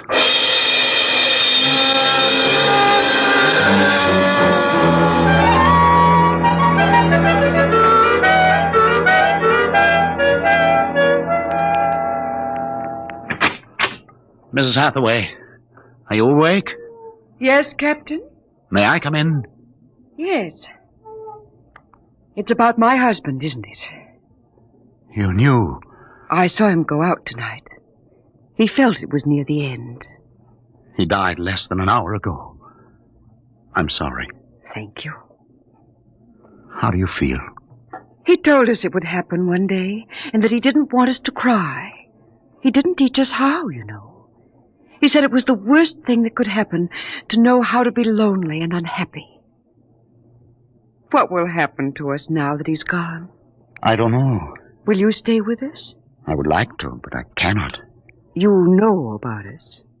Yes, I know. I didn't think that you knew yourself. The children don't. I've been aware for a long while. No one would have guessed. You're so perfect. Oh, he would have liked to hear you say that. He was so very proud of us. After a while, he came to love us, and at the end, he took us as his real wife and children. He even forgot sometimes that he had made us. You gave him a great deal of comfort. Yes. Over the years, we sat and talked. He loved so much to talk. I was first, you know. Then he became lonesome for the children, and so he made them. He told me about the things he did, about his laboratory. Surely the children must suspect. Oh, no. You see, there were no other beings with which to compare themselves. He must have been a great, great genius. Each morning he took a recording of his voice into town and put it on the automatic telephone. Each night it would call us. I think, what with the phone ringing and the sound of voices and the lights on, he was happy. There was only one thing. One flaw. And that? He couldn't make us grow old. And so he had to watch himself become an old, old man while we stayed young. It was a great blow to him.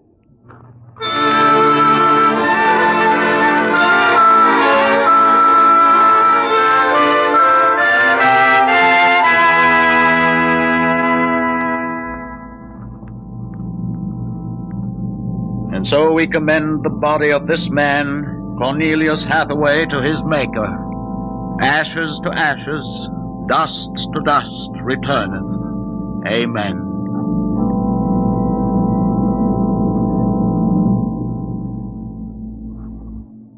Come, John. Yes, Mother. Susan. Marguerite. Evans, Williams, stay here a moment, please. What is it? Let them go back to the house. I want to speak to you. I know what you're going to tell us, Captain. I saw the names on the grave markers. Well? It's a mockery. A blasphemy of everything we believe in. For a man to do something so evil. Can't you imagine what he faced? Can't you imagine what it must have been like to have watched his wife and children die slowly of radiation burns? To know that he was the last man on the face of the earth? Alone? Eternally and unalterably alone? Good Lord, man, what would you have done if you'd had his medical and technical genius? That's incredible. Yes, it is. But with an entire American city on which to draw for supplies and equipment, a brilliant man might accomplish anything, even that. What are you suggesting, Captain? That we take them back? We haven't enough space in the ship for that. Every ounce counts.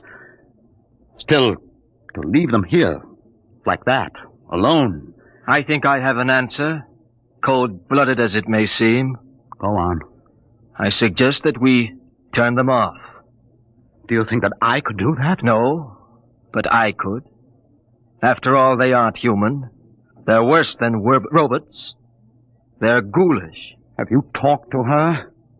Has she smiled at you with that quiet, beautiful smile? Captain, we can't take them with us, and it would be less than human to leave them here without Hathaway. Could you do it, Evans? Give me the blast gun, Williams. We'll wait in the ship. Take off in half an hour. Half an hour.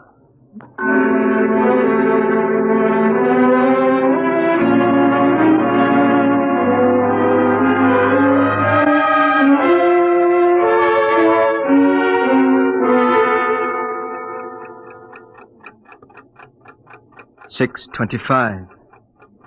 He should be back soon. Yes. He's doing the only humane thing, Captain.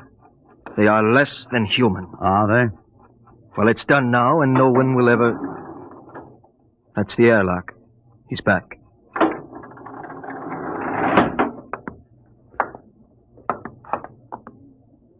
Well? Here's your gun. Did you do it? When I entered the house, she looked at me with those fine, intelligent eyes. I couldn't do it. It would be murder, cold-blooded murder. I prayed you wouldn't be able to do it. There will never be anything as fine as they are. Built to last 200, 300, perhaps 1,000 years. Well, get the course in the integrator, Williams. We'll take off in 20 minutes. I should be back by then. You're going out, sir? I'm going to say goodbye.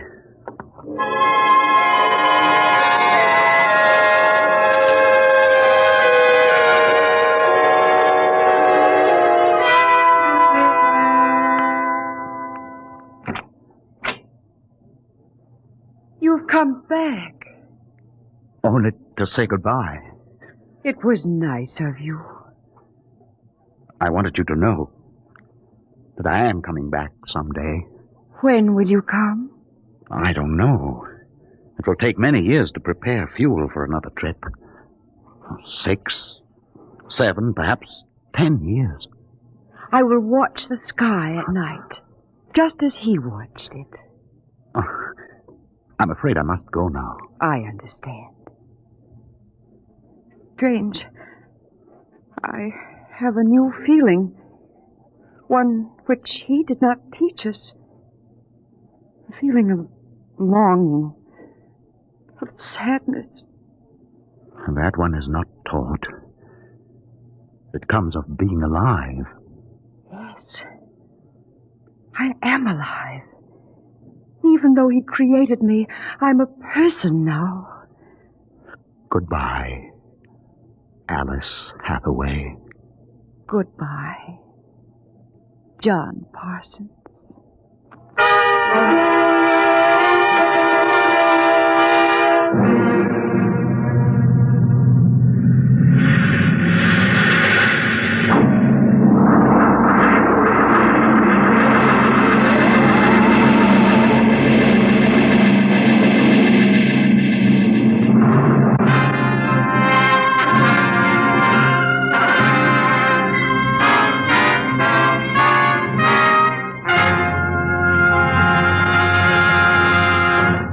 You have just heard another adventure into the unknown world of the future. The world of... Dimension X.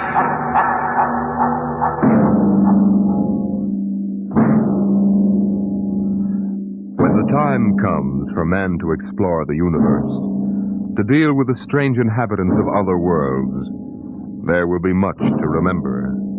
Perhaps the most important lesson of all will seem too fundamental to be included in the training manuals.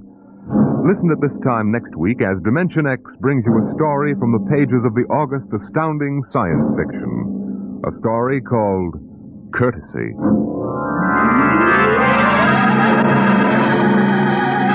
Dimension X is presented each week by the National Broadcasting Company in cooperation with Street and Smith, publishers of the magazine Astounding Science Fiction. Today, Dimension X has presented Dwellers in Silence, written for radio by George Lefferts from the story by Ray Bradbury. Featured in the cast were Peter Capell as Captain Parsons, Bill Griffiths as Dr. Hathaway, and Gertrude Warner as Alice. Your host was Norman Rose, music by Albert Berman. Dimension X is produced by William Welch and directed by Fred Way.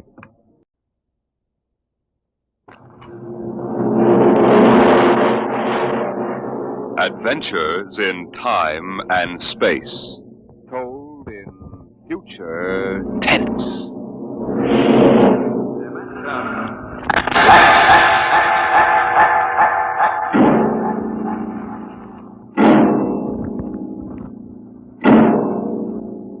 The National Broadcasting Company, in cooperation with Street and Smith, publishers of astounding science fiction, bring you Dimension X.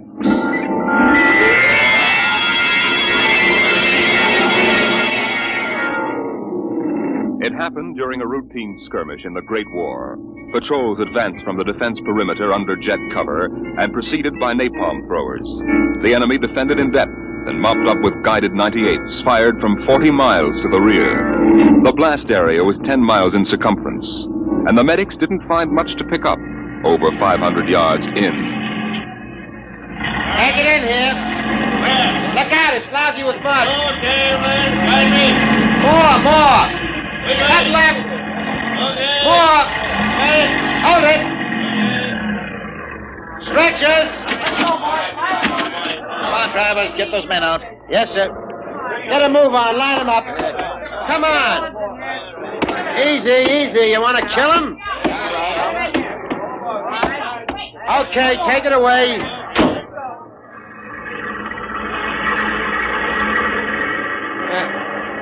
They might have left these Joes where they was. Half of them won't last till the plane comes. As long as they're alive, they'll be treated. Get out the tags, Travis. Start talking names. Yes, sir. This one must have been 1,000 yards in. Get his dog tag out. What a mess. Here. Hartley Allen, Captain G5, Chem Research, AN73D, number SO238694003J. Alan Hartley? Alan Hartley. Well, if that could be the Hartley that wrote Children of the Mist and Conqueror's Road. Never heard of him.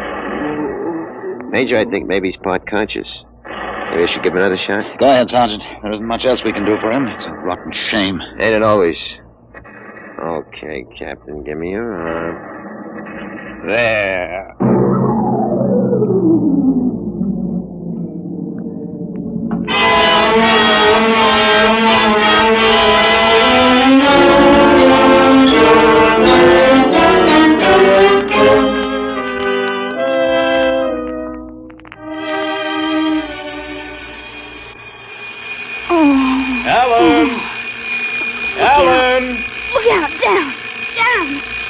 Get up, Alan. You can't stay in bed all day. I remember that. Clear as if it were real. Up and at 'em. Hit the deck. Remarkably vivid. Strange. Alan, you all right? I'm all right. What's wrong with my voice? It's too high. What are you doing? Practicing singing? My voice has changed. Is that all? You're growing up. Happy birthday, son. Happy birthday? Hey, wake up, son. Wake up. I am awake. Come on, out of bed. I don't understand. Breakfast waiting. Now, out of bed or I'll turn it over. All right.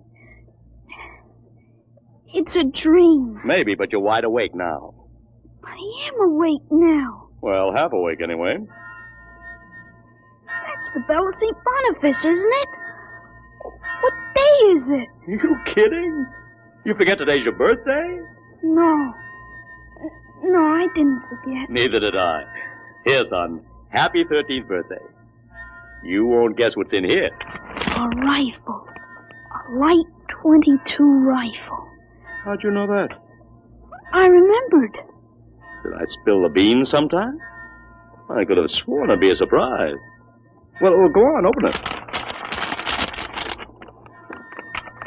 Like it? Yeah, it's perfect, Dad. I'll be shaving, Alan. Come down to breakfast when you're ready. It's a big day today. You're almost a man. Almost. You're still groggy. Snap out of it, Alan. I will. There's a dream in it somewhere. But I'm not sure which. What? Never mind, Dad. I'll be right down for breakfast.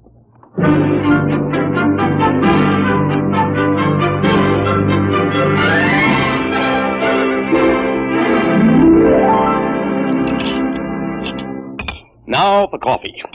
Mrs. Stauber makes the best in town. A black for me. What? You may be 13, Alan, but they're still a little young for coffee, especially black. I wasn't thinking. What are you going to do today, son? I want to do some reading this morning, I guess. That's always a good thing to do. After breakfast, suppose you take a walk down to the station and get me a Times. Didn't it come? What, the Times? They don't deliver. Be a good idea, though. Maybe I'll talk to Sam Ashburn about it. Here's a $50, Alan. Get anything you want for yourself out of the change. Thanks, Dad. Finish your milk before you go. Oh, sure, Dad. And hurry back. I like to finish the crossword puzzle before lunch.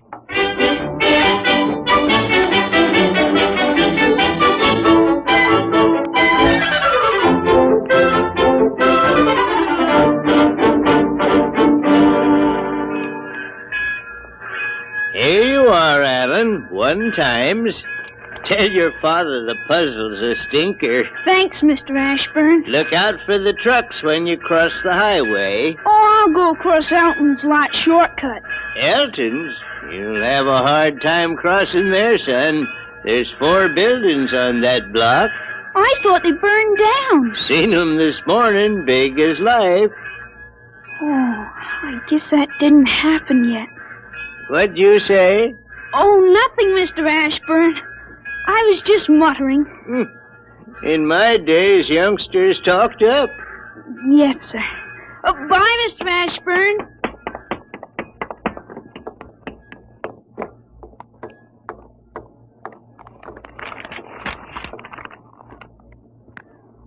Monday, August 6th, 1945. Okinawa 1, bombing Japan. Hey, Alan, wait up. Larry Morton. Hiya, Larry. Hi, Al. Hey, you want to have a catch or something? No, I have some things I want to do at home. Wow, get him. Fancy pants talk. Things I want to do at home. Oh, go chase yourself around the block. Go jump in a garbage can, will you? Go take a flying jet to the moon. Hey, that's a new one. A flying jet to the moon. Hey, you thought up a new one, Al. Yeah. Hey, how about us going swimming at the canoe clubs after? Gee, I wish I could. I gotta stay home. After. You see the football movie at the Grand? Boy, what a team. Notre Dame. I thought you liked Cornell. Cornell? Ha, they couldn't even beat Vassar. You're going to Cornell, aren't you? Me? Cornell? Fat chance. I'll bet you do. I wouldn't take your money. I know you wouldn't. You'll go to Cornell, all right. Cornell. Far above Cayuga's waters, there's an awful smell. Just the same, you'll go to Cornell. I've got to hurry, Larry. Well, so long, Al. See ya. So long, Larry. See ya.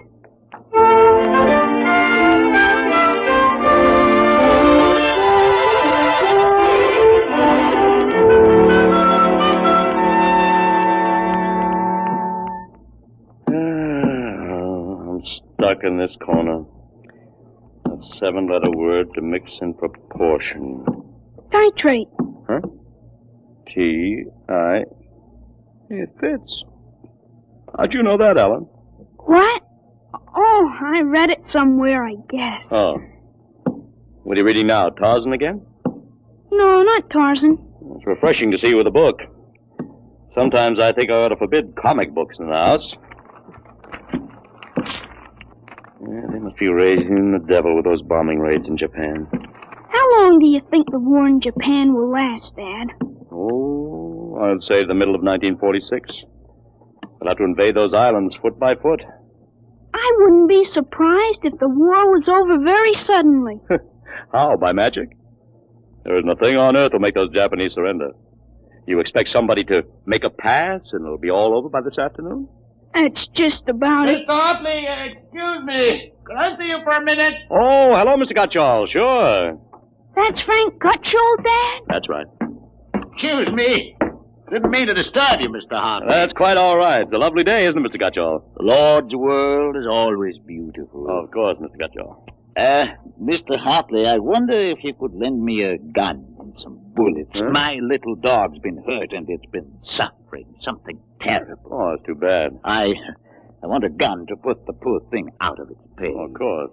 How would a 20-gauge shotgun do? You wouldn't want anything heavy. I was hoping you'd let me have a little gun. Maybe so big. A pistol? So I could put it in my pocket. Wouldn't look right for a godly man to carry a hunting gun through town. I don't hold with killing innocent creatures. People wouldn't understand that it was for a work of mercy. Of course, I understand. You're a very religious man. The whole world is evil, Mr. Hartley. Well, sometimes it certainly looks like it. Well, I have a Colt 38 special from the auxiliary police outfit. That's fine. You'll have to bring it right back, Mr. Gutchall. I might be called out. Dad, Dad, wait a minute. I just remembered. Remembered what, son? Aren't there some cartridges left for the Luger? Then you wouldn't be without the Colt. Hey, that's right. I've got a German automatic, Mr. Gutchall, I could let you have. That way I wouldn't get stuck. Wait, Dad, I'll get it. I know where the cartridges are. Well, be careful, son. Well, Mr. Gutchall, it sure turned out nice after all that rain.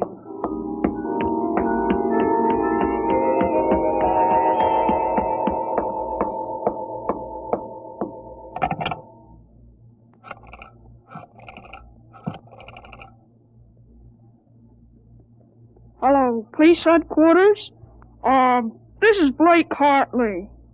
Frank Gutchall, who lives on Campbell Street, has just borrowed a gun from me ostensibly to shoot a dog.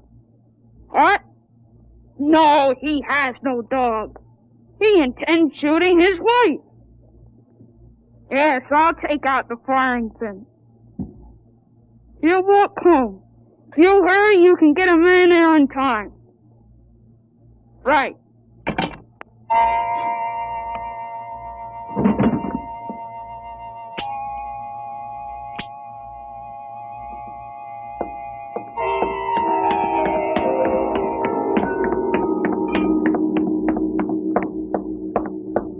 Oh, there you are. What kept you, Ellen? I couldn't find the cartridges at first.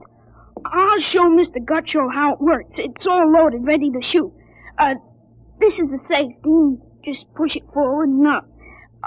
There are 8 shots in it. Did you load the chamber, Ellen? Oh, sure. It's unsafe now. You understand how it works, Mr. Gutchall? Yes, I understand. Thank you, Mr. Hartley. Thank you, Sonny. Goodbye. Goodbye, Mr. Gutchall. Return the gun when you're done. Yes, I'll be done with it soon. Goodbye. Alan, you shouldn't have loaded that gun. I guess it's all over now. I had to keep you from fooling with it. Didn't want you to see I took out the firing pin. You what? Gutchall didn't want that gun to shoot a dog. He's a fanatic. He sees visions, hears voices. The voices probably put him up to this. I'll submit that any man who holds intimate conversations with disembodied spirits isn't to be trusted with a gun. He wants to shoot his wife. What are you talking about? While I was upstairs, I called the police. I put a handkerchief over my mouth and told them I was you. Why'd you have to do that? I couldn't have told them. This is little Alan Hartley, 13 years old. And suppose he really wants to shoot a dog. What kind of a mess will I be in then? No mess, because I'm right. But you'll have to front for me. They give me a lot of cheap boy hero publicity, which I don't want. This is crazy, Alan. This is absolutely crazy. We'll have the complete returns in 20 minutes.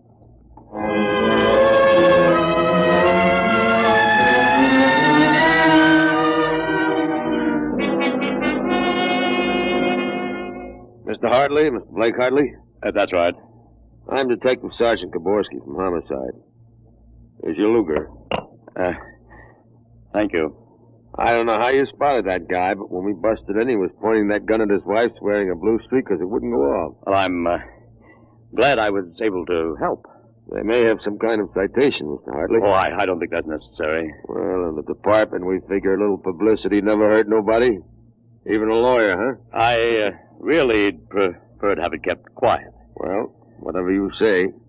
We want you to drop around in the morning for a statement. I'll be glad to. Well, thanks, Mr. Hartley. Goodbye. Goodbye. Bye, Sonny. Goodbye, Sergeant. Why don't you take the citation, Dad? Well, you were right. You saved that woman's life. Let's see you put back the firing pin. Sure.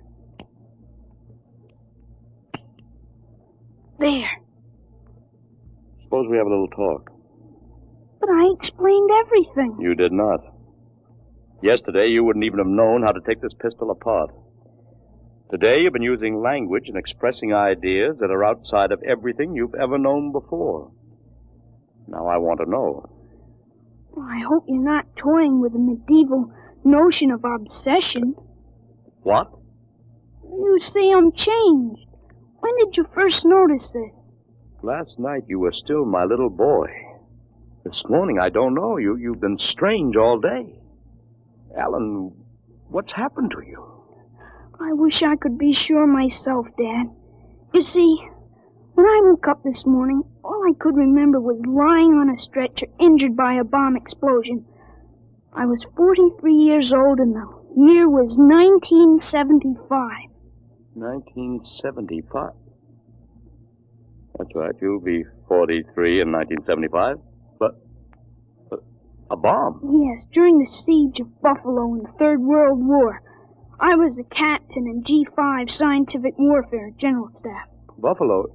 You mean Buffalo, New York? Yes, there had been a transpolar invasion of Canada. I was sent to the front to check on service failures of a new lubricating oil. I got hit by a bomb blast. I remember being picked up and getting a narcotic injection. The next thing I knew, I was in bed upstairs, and it was 1945 again.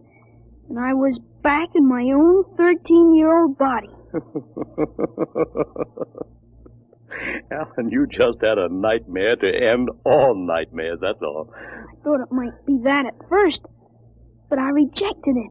It wouldn't fit the facts. But it's ridiculous. All this Battle of Buffalo stuff. You picked it up listening to the radio. All the commentators have been going on about another war after this one. You've just got an undigested chunk of H.V. Kaltenborn in your subconscious. But that isn't everything. I remember 4 years of high school, 4 years at Cornell, 7 years as a reporter on the Philadelphia Record, 3 novels, Children of the Mist, Rose of Death, and Conqueror's Road. I wrote detective stories under a phony name. I worked in chemistry. You think a 13-year-old can dream up all that stuff? Well, it's the only possible explanation. Maybe, but I can speak 5 languages today that I couldn't yesterday. French, German, Chinese, Russian, and Spanish.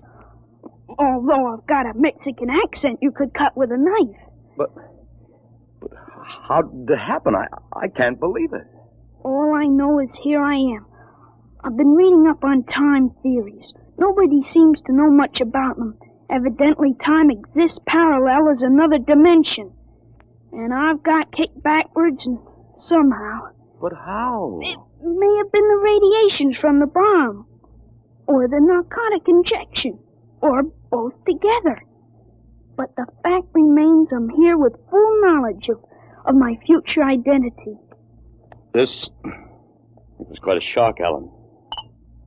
But you do believe me, don't you? Yes, I suppose I must. You seem so strange, as if you weren't my son. I'm your son, all right. The same body as yesterday. I've just had an educational shortcut. Wait a minute. If you can remember the next 30 years, suppose you tell me when the war is going to end. This one against the Japs, I mean. Sure. The Japanese surrender will be announced at exactly 7:01 p.m. on August 14th, a week from Tuesday. Better make sure we have plenty of grub in the house by then. Everything will be closed up tight till Thursday morning. Even the restaurant. I remember we had nothing to eat in the house but some scraps. Tuesday week? That's pretty sudden, isn't it? Not after today. What do you mean, what happened today? Plenty. What time is it, Dad? 11:16. Is your watch right? To the second, why? It'll come at exactly 11:17:40. What'll come? The radio announcement. What are you getting at? Something important on the radio? We'll see. Don't bother, Dad. It won't work. I remember we had a tube burned out. Yeah, there is something wrong. What is this announcement of yours? I memorized it in journalism school at Columbia in 1954. What time is it? 11:18. They're breaking into the programs now. President Truman has just announced that an atomic bomb has been dropped on the Japanese industrial city of Hiroshima. The bomb was dropped 16 hours ago, and the announcement was delayed to ascertain the results of the explosion. A man named John Howard Peterson read the announcement from the Washington newsroom of NBC. I don't believe it. No? Listen. That's the Burt Plate factory whistle and the bells at St. Boniface. Next, the whistle at the volunteer firehouse. And it's true. It is true. Sure. Then Larry Morton came by on his bicycle. Hey, Al, you hear? You hear about the bomb? An atomic bomb. Yeah, we heard. Boy, atomic bomb. Oh, boy. I gotta go find my pop. He's on the golf course. Bye, Al. Bye, Mr. Hartley. You knew. You knew about it. The next bomb hits Nagasaki. I thought that stuff about atomic energy was so much fantasy. What? Was that the kind of bomb that got you? That was a firecracker compared to the one that got me. It was a guided 98, exploded 10 miles away. And that's going to happen in 30 years? I remember it. How about me? Oh, wait, never mind. I don't think I better know when I'm going to die. I couldn't tell you anyway. I had a letter from you just before I left for the front. You were 78 then, and you were still hunting and fishing and flying your own plane. But another war and fought on American soil. Alan, I wish this hadn't happened to you. It happened. I remember it. But if I can help it, I'm not going to get killed in any Battle of Buffalo. But if you remember it, if time exists as a parallel dimension, then every tick we're getting closer to that Third World War. Dad, you know what I remember when Gutcho came to borrow that gun? Well, I suppose that you suspected him and warned me. No, that wasn't it. The other time, the first time, when I was really 13. I wasn't home. I'd been swimming at the canoe club with Larry Morton. When I got home about half an hour from now, I found the house full of cops. What if the gun didn't fire? What makes you think it didn't? Gutcho talked the 38 out of you, went home, shot his wife 4 times in the body, once behind the ear, and used the 6th shot to blow his own brains out. That's what you remember? Yes, but now it hasn't happened because I warned you. Dad, I found out the future can be changed. One man can't change the whole future. I stopped the murder and the suicide. I know, son, With but... 30 years to work, I can stop a world war. I'll have the means. The means? Unlimited wealth and influence. I've got a good memory, Dad. Wrote a list out this afternoon. Look at this. Assault, jet pilot, citation, ponder, middle ground, counter... What is this, code? Horses. That's a list of Kentucky Derby winners from 1946 to 1970. You sure? I learned that list on a bet at the Officers Club in Cincinnati in 1971. Assault paid 8 to 1. You figure out what we can take in. Oh, but gambling, This son. isn't it gambling. It's a sure thing. When we get rolling, we'll make the Rockefellers look like pikers. Assault at 8 to 1. I suppose I could scrape up $5,000. In 10 years, that'll make a lot of money. Any other little thing you have in mind, Alan? By 1952, we start building a political organization here in Pennsylvania. In 1960, I think we can elect you president. Well, of course, president? Isn't that going a little too far? Why not? Who wouldn't vote for a politician who was always right? Besides, that's one thing we've got to change. In 1960, we had a man in the White House who was good to his wife and sang a nice tenor. And that's about all. He fouled up so completely we ended up at war. I think President Hartman might be a little more trusted to take a strong line. But I don't know anything about international decisions. I do. I know all the wrong ones. If we can stop a murder, with time we can stop a war. How do I start? Well, as I remember, just after that bomb announcement, you got a phone call from the City Fusion Party about the next election. Well, there is a lot of talk about a reform ticket. That call is going to be important, Dad. It's the turning point. You've got... There it is. Well, what do I do? Answer it. Go ahead. But, Alan, Don't worry. I'll tell you what to say. Go ahead. Hello? Yes, this is Blake Hartley. Judge Crimmins? Well, just a moment. Alan, he's asking me to run. Oh, my head. Alan, what's the matter? Alan. Oh. Passed out. Alan, what do I do now? Alan, listen to me. Alan, what's the matter? Alan!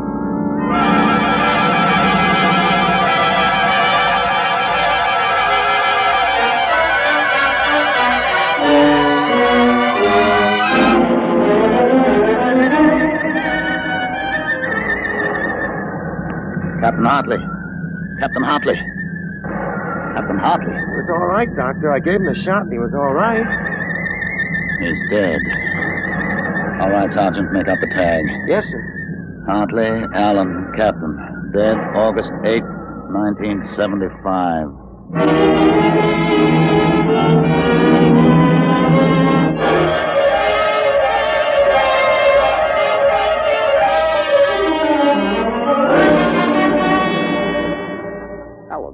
Alan, what happened?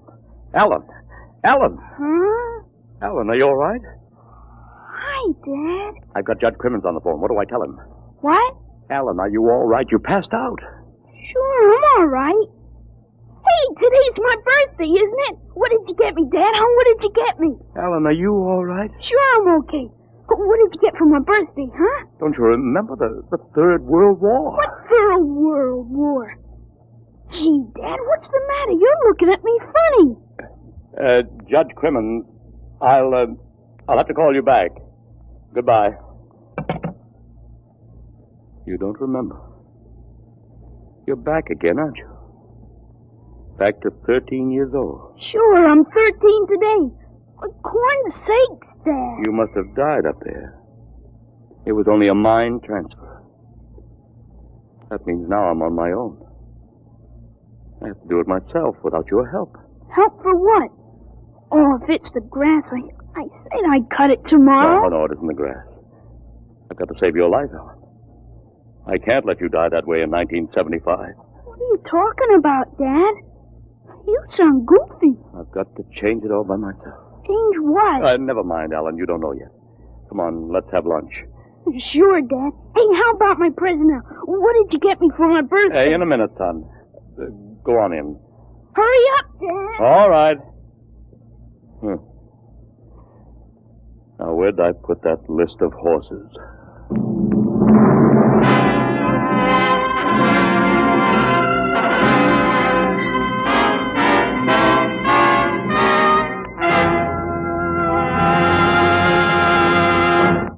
You have just heard another adventure into the unknown world of the future. The world of... Dimension.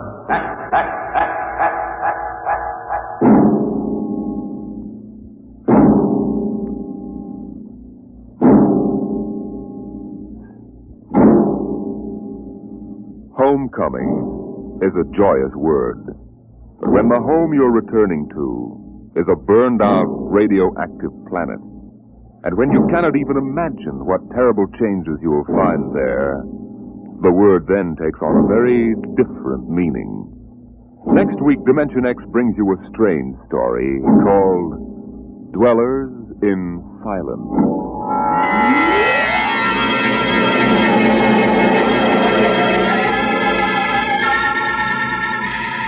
Dimension X is brought to you each week by the National Broadcasting Company in cooperation with Street and Smith, publishers of the magazine Astounding Science Fiction. Today, Dimension X has presented Time and Time Again, written for radio by Ernest Kenoy, and the story by H. Beam Piper. Featured in the cast were David Anderson as Alan and Joseph Curtin as his dad. Your host was Norman Rose. Music by Albert Berman. Dimension X is produced by William Welch and directed by Fred Way.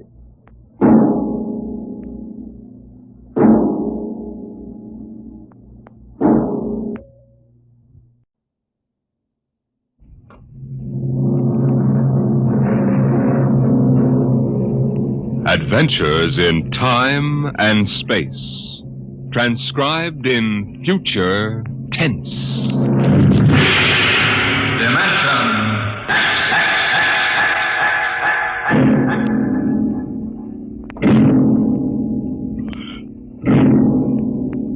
The National Broadcasting Company, in cooperation with Street and Smith, publishers of astounding science fiction, bring you Dimension X.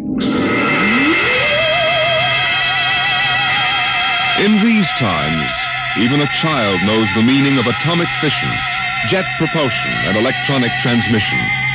What, we ask ourselves, will the child of the future know?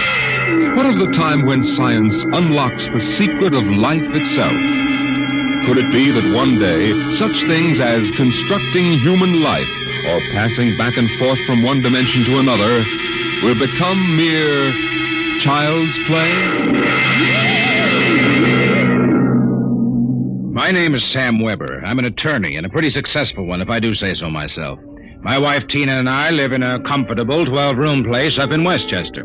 Now, I've read a lot of Horatio Alger stuff in my time, and so have you probably, but I'll bet you've never heard anything quite as spectacular as my story.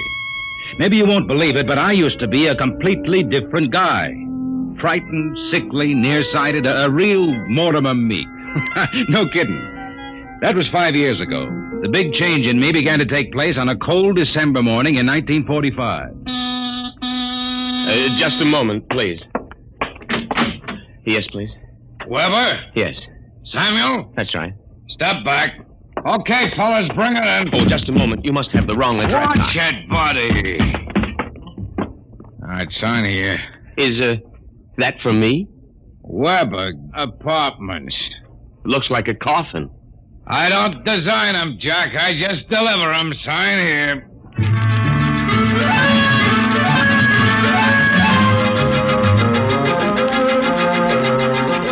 After much straining, I wasn't in very good physical shape those days, I managed to push the box under my single light bulb.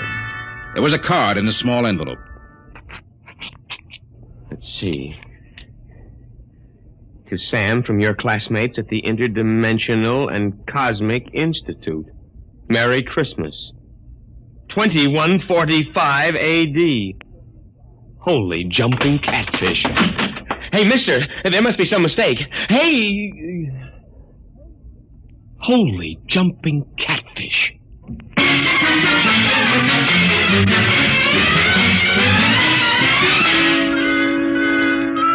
They were gone, and I didn't even know which delivery company it was. Well, I finally decided to open it up and see what was in it. After about a half hour of fumbling, I gave up. All right, then, don't open. No sooner had I said the word open than it came apart like the skin off a banana. There inside was something resembling a kid's chemical set. Vials, jars, tubes, wires. You never saw so much scientific-looking junk in your life.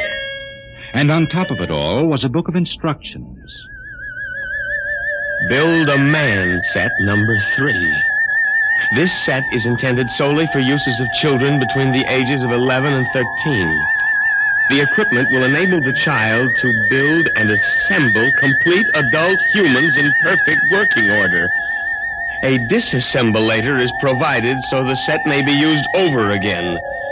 Refills and additional parts may be acquired from the Build-A-Man Company, 928 Diagonal Level, Blunt City, Ohio.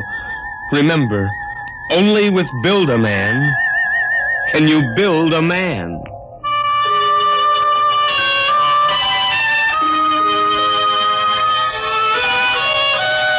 When I left for work that morning, my brain was still reeling with the stuff I'd read in the instruction book. Someone said an Ojack, attorneys at law. Just a moment, I will connect you with Mr. Ojack. Oh, good morning, Mr. Weber. Good neuron. I mean, good morning. Gotta get my mind off that book. Only with Build a Man can you build a man. Chapter 1, Making Simple Living Things. Chapter 2, Duplicating Babies and Other Small Humans. Oh, no. I've got to get a grip on myself. Here, do a little work. O'Brien versus O'Brien. Martin versus the city of New York. Oh, it must have been a dream. Probably go home tonight and find the place empty. Well, if it isn't the poor man's Clarence Darrow. Oh, hello, Lou. I come as a bearer of sad tidings. Well, you don't look very sad. The boss wants to see you, laughing boy. What about? How should I know? Oh, and by the way, you'll be very happy to know that I've just been promoted. I'm handling all the criminal stuff from now on. Congratulations. You know what this means for Tina and me, don't you, Junior? Oh, well, cheer up. Tina's not for you anyway. Some got it, some don't. I got it, you don't. So long, laughing boy.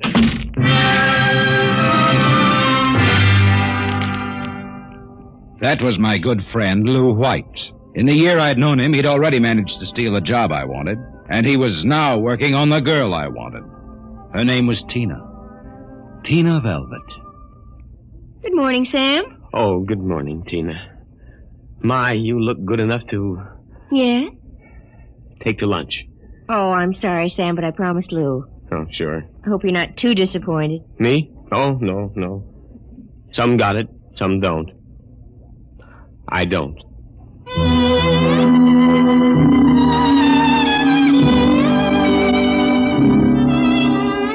And that was Tina. I tried to steady my blood pressure as I walked into the boss's office. You sent for me, Mr. Ojak? Oh, yes. Sit down, Weber. Sit down. Oh, thank you, Mr. Ojak. Weber, I've been reviewing the work of my staff counselors for the past 6 months. I want to know only one thing. Yes, sir? What happened? I don't understand. You haven't had a single new client in 6 months. But no one has come in, Mr. Ojak. My boy, in this business, you've got to be aggressive. You've got to go out and create new clients. You've got to show some zip. Yes, sir. Do you have any zip? Oh, yes, Mr. Ojak. Oh, I've got zip, all right. I just can't seem to turn it loose, that's all. Well, get in there and punch now, Weber. I want to see a change in you in the next few months. As a matter of fact, I'd better. You got that? Yes, Mr. Ojak. I'll try to show some zip.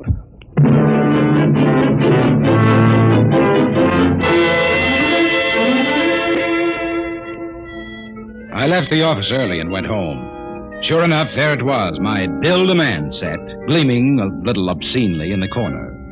I walked over to it, gave it a kick, and hollered, "Open sesame." 3 minutes later, I was flopped down in bed reading... Chapter 1, Making Simple Living Things. An hour later, I was fooling around with such complicated items as the Junior Biocalibrator, which measured everything from blood pressure to hemoglobin content, and the Jiffy Vitalizer, which was actually supposed to put life in your creation, providing you had followed instructions carefully. At 8:30, I made my first simple living thing. Here, boy. Here, boy. Oh, maybe you aren't a boy. Oh, let's see. According to the book, you are a rubicular oyster hog. Not much to look at, but I made you. Me, Sam Weber, attorney at law. I have created life. Hey, come back here. Come back. Here, boy. Here, boy. Hey, hey, hey!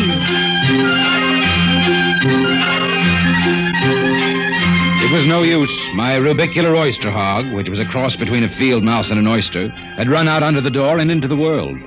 I was about to take off after it when there was a knock on my door. It was Mrs. LaPanty, my landlady.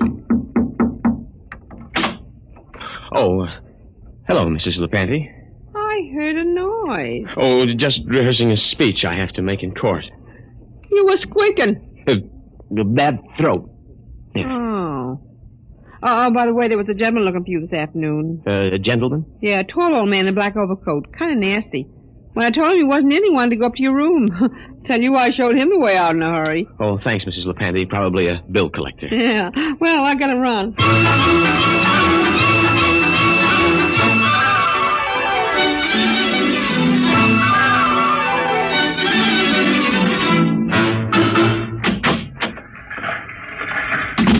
Oh, good morning, Sam. Here's that memo on Rosenthal versus Rosenthal and also a letter for... What's the matter? You look tired. Well, I had a bad night. You lumbago again? Yes. Oh, say, by the way, your client was here again this morning. The client? Mm-hmm. Yeah. Oh, it must be the same fella that called at my house the other day. Yeah. Well, what did you tell him? Well, I said you'd be in later. Oh, thanks. Will that be all, Sam? Yes. Oh, no. Are you doing anything New Year's Eve? Oh, Sam, you haven't even noticed. Notice what? Well, the ring, silly. Third finger, left hand. What? Lou gave it to me. Isn't it simply gigantic? But you're not We're going to be married as soon as Lou finishes his next case. Lou is so sharp and businesslike. So is a guillotine. Sam, after Lou gave me the ring last night, I began thinking how I used to hope that it would be you. But, well, then I realized you'd never have the money, and, well, a girl has to think of things like a good steady income and a husband with... Zip. Yes, with zip. Well, Lou has plenty of zip. I'm sure you'll be very happy zipping around with each other. Oh, Sam! Well, Sam, Hey, what's going on in here? Honey, is this little baboon giving you any trouble? If he has, I'll take him apart like an egg crate. No. Take it easy, Strongheart. Tina just told me the good news about your engagement. She's crying with happiness. Is that right, honey? Well, then, no hard feelings, Sam.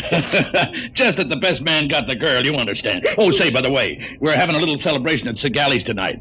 Drop in and we'll live it up a little, huh?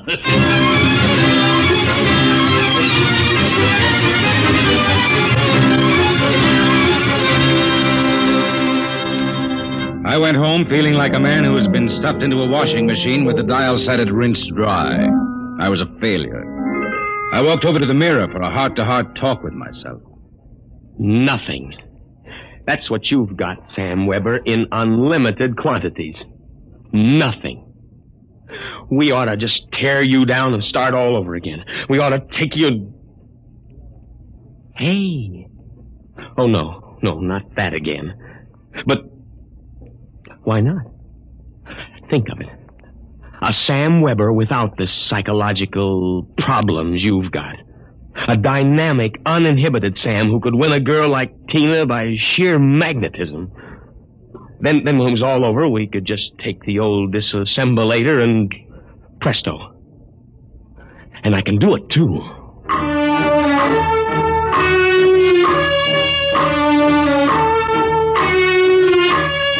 Chromosome content. Check. Cerebral content. Maybe a little more id and a little less superego. Limbs, eyes, hair, general endocrine reaction. Well, here goes. It's moving. Holy mackerel, it's alive. It's getting up. Say, I feel great. Well, now, take it easy. Do you know who you are? Of course I do. I have all the thoughts you ever had up until the point I was vitalized. My brain is an exact duplicate of yours, except that I'm not all blocked up psychologically. It said in the instruction manual you'd be uninhibited. Say, this is all right. Oh, by the way, since we both have the same name, it'll simplify things if I call you Weber. I'll be Sam. Oh, now look here. I'll make the decision. How would you like a good punch in the nose? Well, is that any way to talk to your own parent? I did create you, Well, don't think I don't appreciate it, Weber, old man, but let's get one thing straight. I live my life and you live yours. You got that?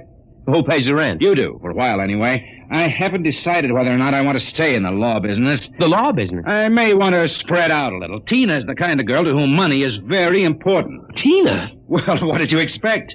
I have enough of your likes and dislikes to want her just as badly as you do. The only difference being that I can get her.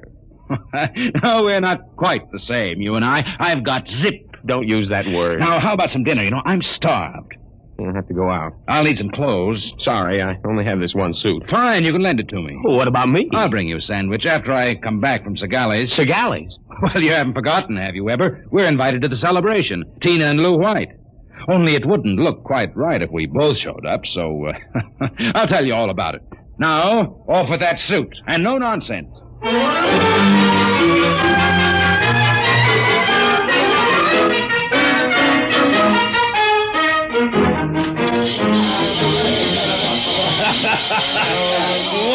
this is living it up, folks. Have another drink, Mr. Ojak. Thank you, Lou. Well, is everybody happy? Hey, honey, are you having yourself a little old time? Oh, yes, Lou. Fine. Yeah, but you seem to be preoccupied. Oh, I was just wondering if Sam is coming. Sam? Oh, no. Did you hear that, Mr. Ojak? She's worrying about Sam. Why, that little runt probably got frightened by a noisemaker. Well, the happy couple. Sam! Good evening, cats. Everybody's lit up like a Christmas tree. Well, I'll be... Say, Sam, are you in the bag? Never touch the stuff, Lou, my boy. Never touch it. Boy Scout training. Oh, Sam, I was afraid you weren't coming. Miss a chance to be with you, beautiful. Never. Hey, what's got into you, Weber? Monkey glands? I don't read you, muscle-bound. Well, you seem different somehow, even your voice. Do you notice anything, Tina? Well, yes, it does seem richer somehow. Oh, nonsense. Sam Weber, you're nothing but a cream puff, and you always will be. Mr. Ojak, I think he owes me an apology for that. I should think so. All right, all-American boy, make with the apology. Apologize, me? Oh, no. Why, for 2 cents? Folks, would you excuse Mr. White and me for a few minutes? We want to step out into the hall for a little private conference. Coming, Mr. White? I'll be right back, honey. Don't worry about a thing.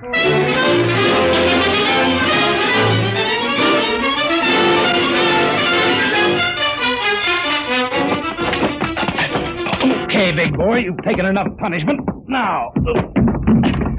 Sam! Lou, don't kill him. He did... Oh, dear. He'll be all right in a little while, baby. But did you... Oh, Sam. Tina. We really shouldn't kiss like this. It's what you've always wanted, isn't it? Well, isn't it? Oh, Sam.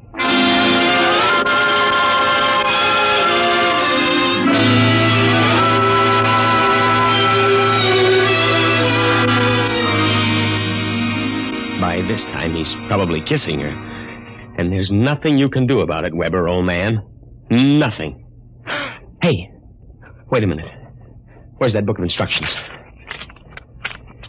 To disassemble a Build-A-Man model, merely focus the ray of the disassemblator device and press lever X. But that's murder, Counselor. Still, legally, in order to prove there's been a murder, you need a corpus delicti.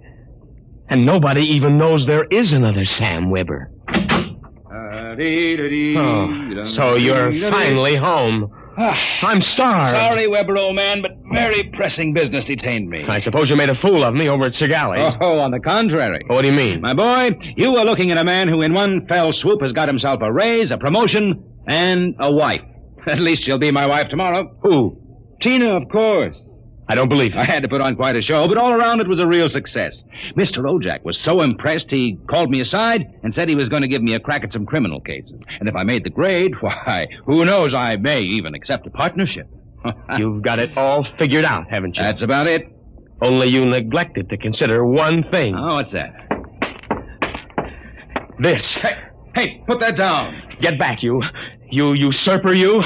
I'm going to melt you down like a Welsh rarebit. Weber, you can't do that. It's murder. It's like killing your own son. After what you've done to me, it's a pleasure. I didn't ask to be brought into this world, but now that I'm here, I like it enough to want to survive. Take off my suit, you phony. You won't be needing it again. You're really going through with it, huh? I am. All right. Oh, here's your jacket. Give me that thing. Give it to me. That's better. Now we'll fix this little item so it can't do any damage. Oh, no. Yeah, you see, Weber? You don't have the guts to stand up against the man you might have been. Oh, what's that sound? I don't know. Seems to be inside the house. Somebody's coming up the stairs. Listen. Take a peek through the keyhole, Weber. Holy jump. It's him. The old man with the black coat. His eyes all black and shiny without any whites. Looks insane. Don't open it.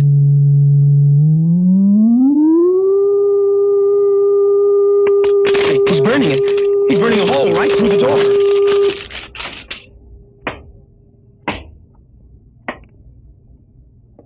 Good evening, gentlemen. As I feared, I'm too late to prevent you from duplication, Mr. Weber. And I see that you have destroyed the disassemblator. That means I shall have to do the job manually. An ugly task. Well, who are you? I am the census keeper for the 24th Oblong. You see, your Build-A-Man set was intended for one of the Weber children who is on a field trip in this Oblong 200 years from now.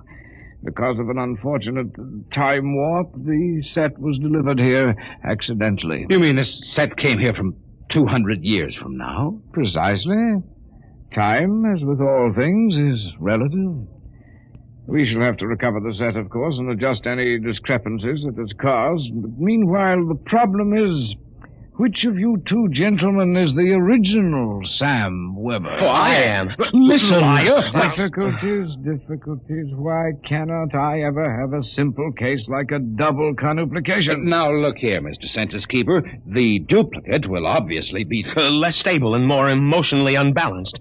Certainly, a man of your qualifications can decide which of us is the more valid member of society. Which of us will conform more readily to the standards Naturally.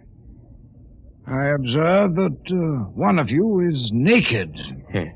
Oh, wait a minute. And you also seem to be trembling. Whereas this gentleman seems quite calm. No, hold it. You're making a mistake. I hardly think so. No, stay away from me. Please do not struggle. Help, please. Mr. Weber. Yes? It would be better if you didn't watch. Of course.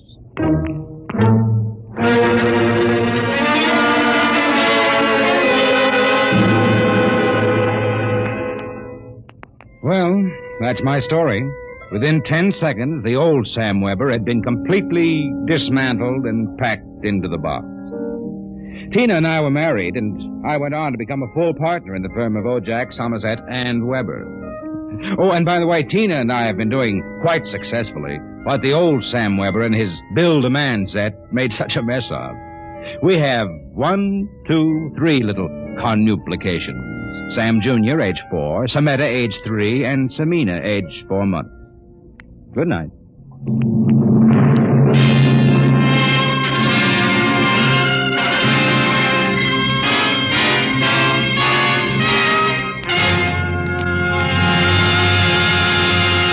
You have just heard another adventure into the unknown world of the future. The world of... Dimension X.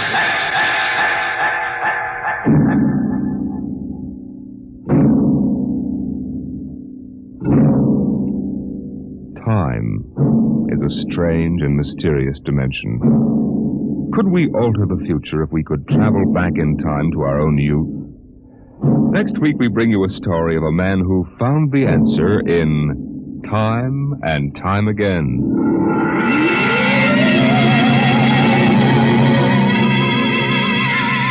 Dimension X is presented transcribed each week by the National Broadcasting Company in cooperation with Street & Smith, publishers of the magazine Astounding Science Fiction.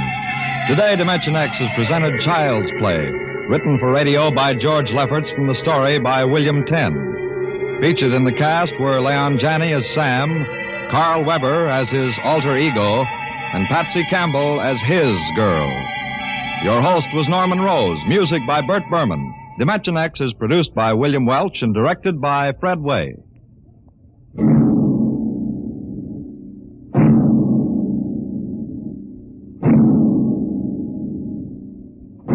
In reply to many queries from our listeners, last week's story on Dimension X, Pebble in the Sky, was written by Isaac Asimov.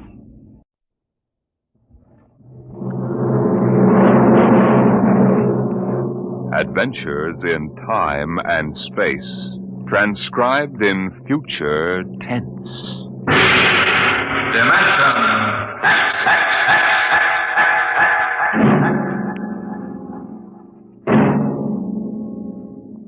The National Broadcasting Company, in cooperation with Street & Smith, publishers of astounding science fiction, bring you Dimension X.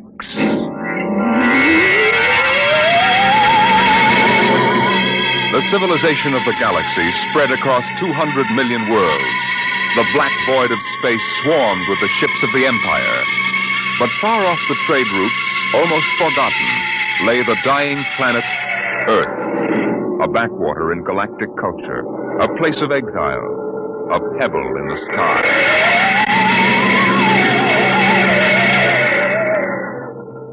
I landed on Earth, on the one spot which I would have called civilized. A patch along the desolate heights of the Himalayas that surrounded the palace of the imperial governor of Earth. Dr. Bell Averdan of Sirius Sector. That's a familiar name. Perhaps you've seen it in the Galactic Archaeological Journal, my Lord Ennis. Me? No, I'm a soldier, not a scientist. It was a newspaper article. You gave an interview about your expedition to Earth. I suppose you want to start digging. Whatever can you find on this miserable heap of rubble? I don't consider Earth a miserable heap, my lord. It's absolutely unique in the galaxy. Unique? It's the only inhabited planet that is radioactive. It's a pig pen. Yes, I know. But this planet is inhabited. Biologists have proven that on a radioactive world, high forms of life cannot develop. High form? The rest of the galaxy hates the Earthmen, and they return it with interest. I don't think you understand. I'm not intolerant of anyone. And that even includes Earthmen. My theory is that life on Earth originated before it was radioactive. There's a story like that in the Earth lore of the ancients. I know, I've read it. Oh? I wouldn't admit that here if I were you, Dr. Averdan. It's forbidden for outsiders to read it. The Earthmen get pretty violent about their religion. Do you mean the imperial police power here is defective? It is in case of sacrilege. Well, now, what do you actually want to prove? That man originated in prehistoric times on Earth before space travel and spread to the other planets. What? Are you seriously suggesting that at one time Earth was the only inhabited planet? And that man descended from Earthmen? There's a chance it might be so. You'll change your mind when you see them, Doctor.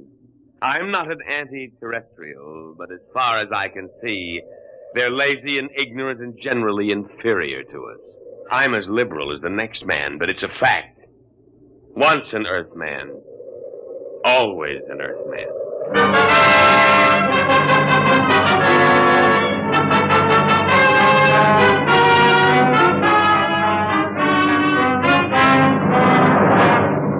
I booked passage to the city of Chica on an Earth line. My fellow passengers seemed ordinary enough. But I was conscious of being alone. among Earthmen. I beg your pardon. Could you tell me what's going on there? Sure. You see that couple?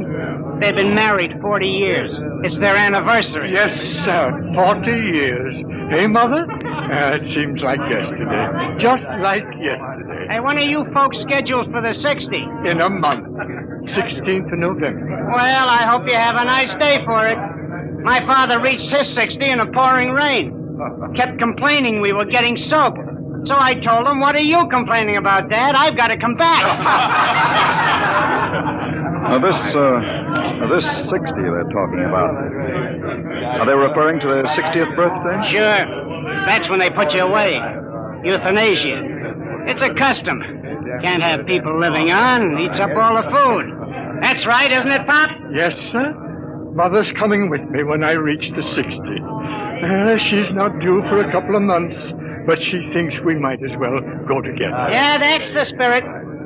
There's many a man living past the 60. Sneaks, stealing the food from the next generation. A guy should go when it's his time. Yes, but suppose It's only fair to... Hey, where are you from?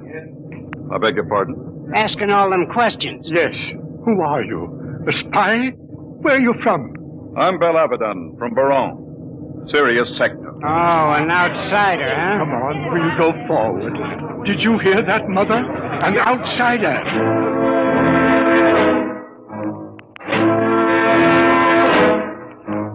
I burned with indignation. Earthmen treating me like an outcast. Earthmen. When we landed, I followed my intention of observing the human animal, subspecies Earth, in its native habitat. In this case, a large department store.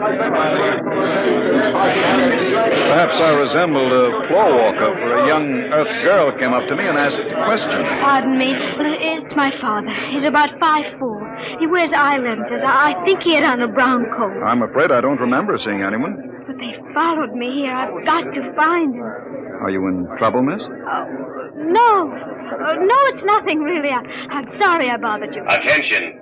Attention, please. What's that? All patrons of the store will kindly leave by the 5th Street exit. This store is being evacuated for radiation fever quarantine. What's all this about? They're after me. It isn't really radiation fever at all. Who's after you? How am I going to get out of here? They'll be checking registration cards at the door. Haven't you got one? Yes, but it has my name on it. I don't know what to do. Come on. But you don't even know me. I don't know anybody here. But you're an interesting species. Person. This way. Show your own car. Come on. Step along. Next. Check. Wait a minute. Forward check. Yes, sir. Stand right there. Look here, officer. Are you with her? Yes, but you'd better find out who I am. Later. Stand over there. Next. Come on. What is it now? The Imperials. Are you afraid of them? Of course. Don't worry about the outsiders, Miss Schecht. I'll handle them. Oh, no, don't try anything. Don't talk to them at all. Just do what they say. Don't even look at them. We'll see. Here they are. All right, now. You, guard. Yes, sir? I'm Lieutenant Cloudy, Imperial Garrison. Who's got the fever? If it please your honor. Not so close, idiot. You might be infected. I'll take over. You, Earthy. What's your name? Speak up, squaw. Paula Schecht, sir. Your registration papers? Here you are, sir. Thank you.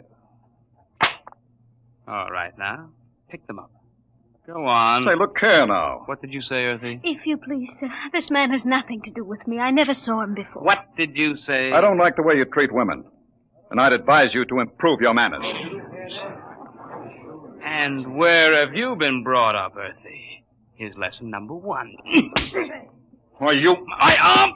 Let go! Sergeant, Neuronic whip! Oh, no, no! Yes, sir.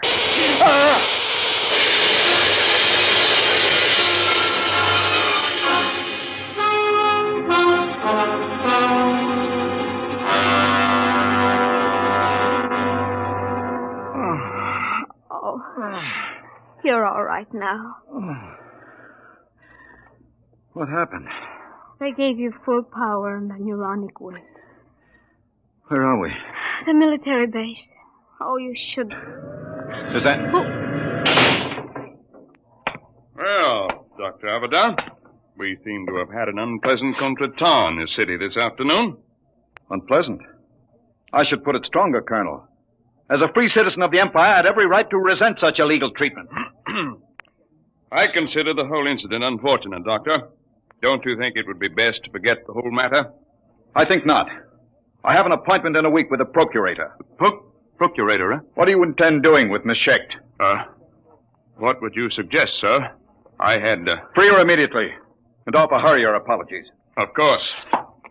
If the young lady will accept my sincere regrets, I will give the order for your release immediately.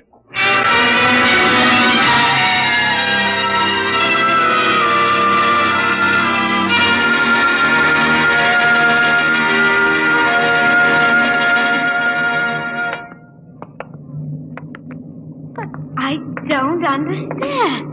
They've just turned us loose. Of course. You must be very important. I never heard of the outside as being that polite to an Earthman before. I'm not an Earthman, Pola. What? I'm an archaeologist from the outside. Oh.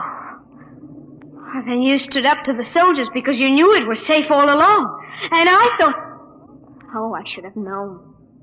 Pola, does my not being an Earthman make me any different from 5 minutes ago? You might have told me, sir. If you don't mind, don't call me sir. Don't be like the rest of them. Like the rest of whom, sir? The rest of the disgusting animals that live on Earth? Please, Pola. If you'll excuse me, sir, I must leave. Oh, wait. Pola! Listen to me, Pola!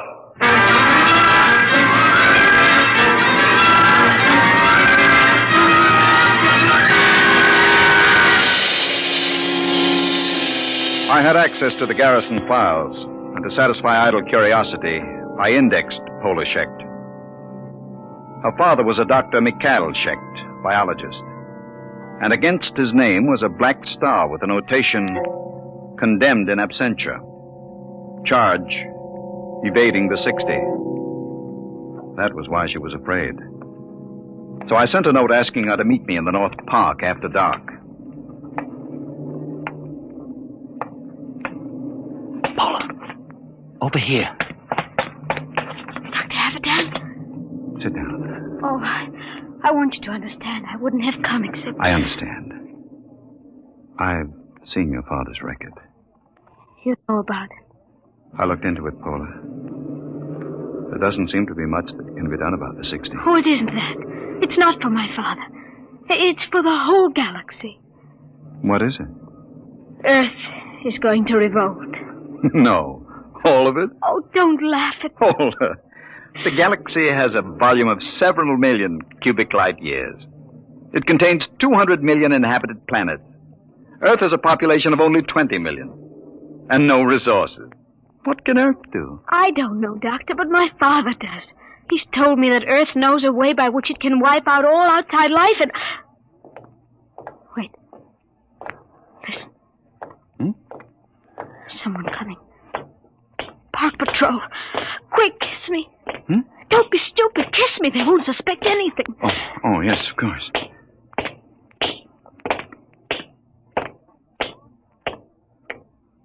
Paula. They've gone. It's all right. Now come with me. I'll take you to my father.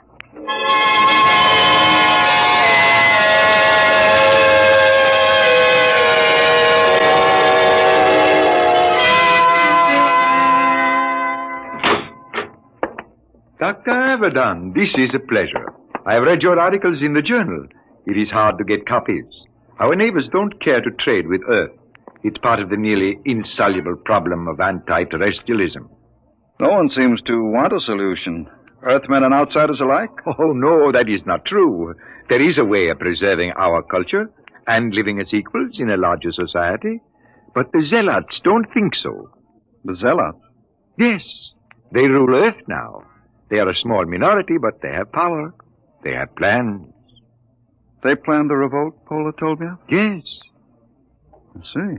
Well, why didn't you report this to the Imperial garrison? The Society of Earth Ancients have guarded me too well. Besides, they had a hold on me. I am 62. You know the customs of Earth. The 60 years. They allowed me to live on. The price was silence about the weapon. You agreed to this? I wanted to live. What is this weapon? You are aware of Earth's peculiar environment, the radioactivity? Yes. Over the years, we Earthmen have built up certain immunities to radiation burns, for one. But it's a minute difference. I measured it experimentally. But, Doctor, human life is not the only form affected by radiation and mutation. There is microscopic life, bacteria, viruses. We have been searching out such a virus, one to which Earthmen have developed a high degree of immunity, but not outsiders. You mean a particular disease? Yes, common fever. It is a mild children's disease here, like chickenpox or German measles. But to outsiders, it is radiation fever. Symptoms develop in 2 hours. Lips are so badly affected that the victim cannot talk, and in 2 days, he dies. They've isolated this virus? Tons of it in crystalline form. And they plan to let this loose in the galaxy? By means of guided missiles. Then frightened refugees will carry the disease across space. Billions will die. You're sure about this? You have proof? I worked on the project. We've got to get to the Procurator. I can catch the evening train at...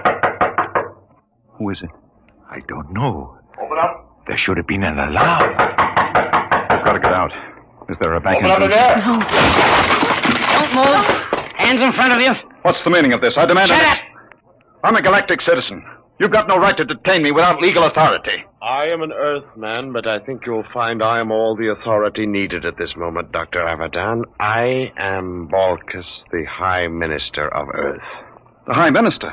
What are you doing? I always look after distinguished visitors, personally. Abadan does not know anything. I doubt that, Dr. Shecht.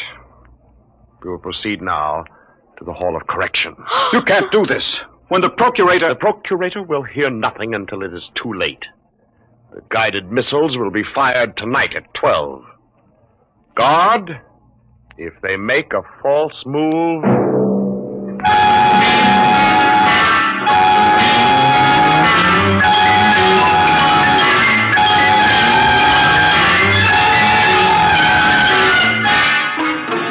Keep them covered, guard. Right. Paula, can you scream? What are you... There, coming down the street. Imperial Patrol. Oh, it's no use. Do what I say. Scream. Go ahead. Hold it. They're outsiders. You're right. That's the Imperial Patrol. All right, Earthling. What's going on here? Good morning, Sergeant. Sir? Earthling? You don't understand. I'm Balkus, the Lord High Minister of Earth. Listen, Earthly, I don't care who you are. What's going on? Yes, sir. We've arrested these people. What charge? Blasphemy. All right, get moving. Thank you. Sergeant. What do you want, Earthling? I'm a galactic citizen. I demand the right... You? May we proceed, sir? Listen, Sergeant. I've something more to say to you. What? This. No Earthie's going to get away with this. Get a squad car. But, Sergeant, I'm the Lord Minister of Earth. Tell them about it at the Imperial Barracks. Now move, all of you, before I give you a shot of the whip.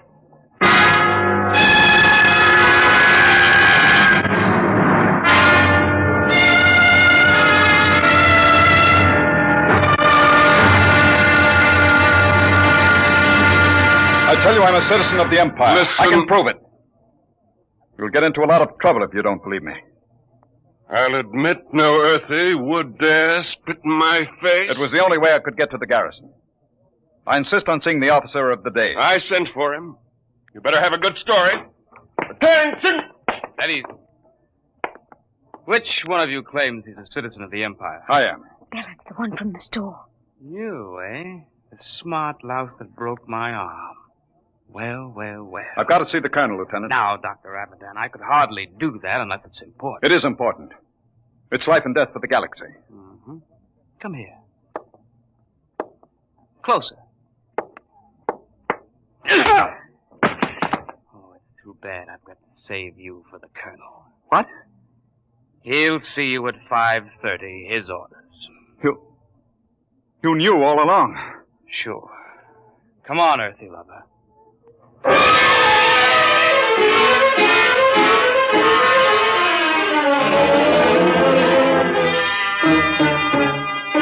I'm afraid you're in serious trouble, Dr. Abaddon. The man you're accusing is the High Minister for Earth. I know, but I have proof. Well? I can only speak to the procurator.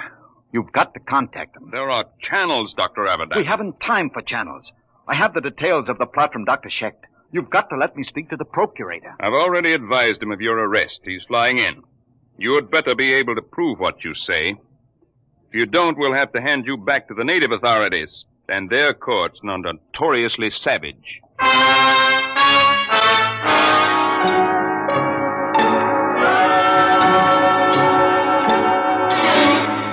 Well, Abaddon, I've called you here with His Excellency, the High Minister for Earth. My lord, this man is behind the whole plot. Is he? There's no time to lose. I've explained to you about the virus. They're shooting off the guided missiles at 12. You've got to take action. Well, Your Excellency, my lord, if this man has any evidence... You admitted it this afternoon. You have no witness to that. Ask Dr. Schecht. He worked on the virus. I wouldn't say that Schecht lied, my lord, but he is a criminal wanted for evading the 60, and some men will invent any story to avoid death. The deadline is midnight. You've got to bomb those temples where the launching sites are. Perhaps I can explain. According to my information, Dr. Abaddon seems to have succumbed to a certain Earth girl, the daughter of the unfortunate Dr. Schecht. Is this true, Abaddon? What has that got to do with it? There isn't any time. You've got to do... Dr. Abaddon, are you in love with that girl? Yes. Will you listen? I don't think we need pursue this any further. Your Excellency, I shall order you released with an apology. No. Dr. Abaddon, I can hardly believe a degenerate who fraternizes with Earth women. You scum, you pot-bellied scum. I warn you, Abaddon, you're in trouble enough. I'm in trouble. You fool, you stupid, blind, bigoted fool. You're destroying the galaxy. You're murdering them all. But before I die, I'll have the pleasure of smashing your fat, oily face in the... Let me go. Guard the whip.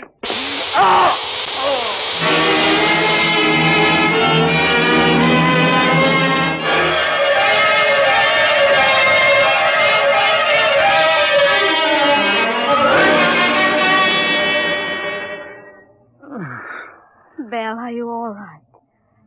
Paul. What time is it? 1:30. Past the deadline. It's all over. Lord Ennius released the High Minister with an apology. Doesn't matter. The Empire can wipe Earth out. It won't save any lives. The virus must have been spread here, too. Earthmen are immune, but outsiders... Belle, you're an outsider. Yes, Oh. I am. We're paying, Paula. The rest of it. Paying for centuries of intolerance. Oh, Belle. Look out there. Through the bars. The night sky. Pinpoints of light. The Empire. Doomed. Oh, Belle. Belle, don't. I was just thinking. I came to Earth to prove a theory that man started here. That once in prehistoric times, Earth was the only populated world of the galaxy. Funny. Now it will be that way again.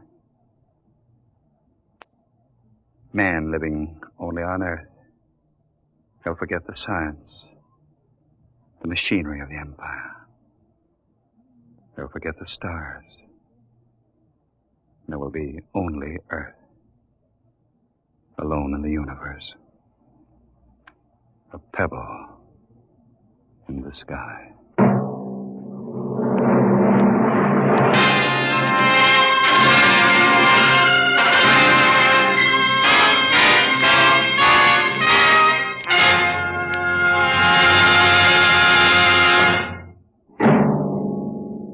The children of tomorrow will play with toys. But what will those toys be like? An ordinary clerk in an ordinary job finds a terrifying answer to that question next week as Dimension X brings you ChildPlay. Dimension X is transcribed each week by the National Broadcasting Company in cooperation with Street and Smith, publishers of the magazine Astounding Science Fiction. Today, Dimension X has presented PebbleInTheSky, dramatized for radio by Ernest Kenoy. Featured in the cast were Santos Ortega as Abaddon and Susan Douglas as Pola. Your host was Norman Rose, music by Burt Berman. Dimension X is produced by William Welch and directed by Edward King.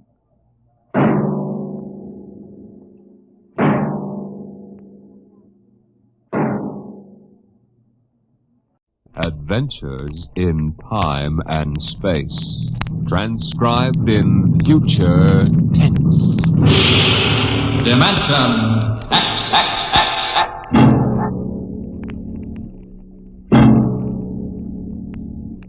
When the first space rocket lands on Mars, what will we find? Will we be welcomed with open arms, or will the Martians treat us as invaders? Only one thing is certain. Someday a giant metal ship will take off from Earth to travel through the black velocities, the silent gulfs of space, to descend at last into the darkness of the upper Martian atmospheres. And on that day, man will finally know the answers. The day we first land on Mars.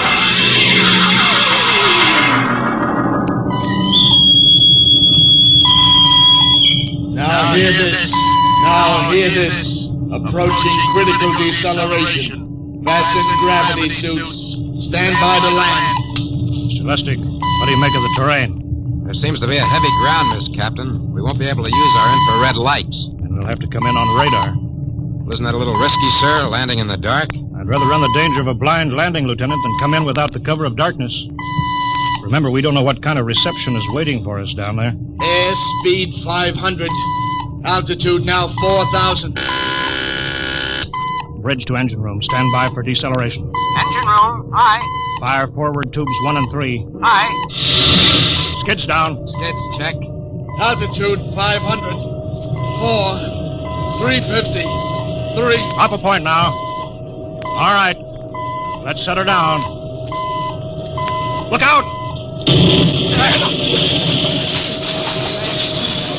Cut the power. Master's pipe battle stations. Aye, sir. All secured, sir. Well, we're on Mars. April 20th, 1987. 4:33 Greenwich time. Enter that in the log, Masters. Aye, sir. Well, gentlemen, it's less than 2 hours till dawn. As soon as it's light, we'll send out a landing party. Masters, get me an all-over hookup. All set, Captain. Now hear this. Now hear this. All right, men. The smoking lamp is lit. We're 17 men on an alien world. And it's up to us whether we ever get home again. Next few hours should tell the story. And I want instant obedience to all commands. I'll court-martial the first man who doesn't jump to when he's ordered. And one other thing. We may be on Mars, but this is still a United States naval vessel. Officers will conduct a personal and weapons inspection in 1 hour. That's all. Inspection, Captain. Now? Mr. Lustig, we've got an hour and a half to sweat out before we find out what's outside that airlock. I'd rather have a man worried about his stripes than about what's waiting outside on Mars.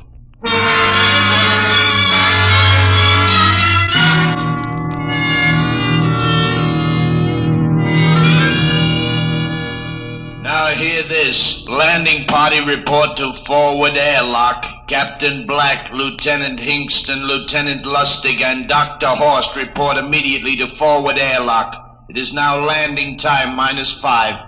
Sounds like they're paging us, Hingston. You ready, Dr. Horst? Yes. Ready as I will ever be. Oh, come on. Let's report to the airlock.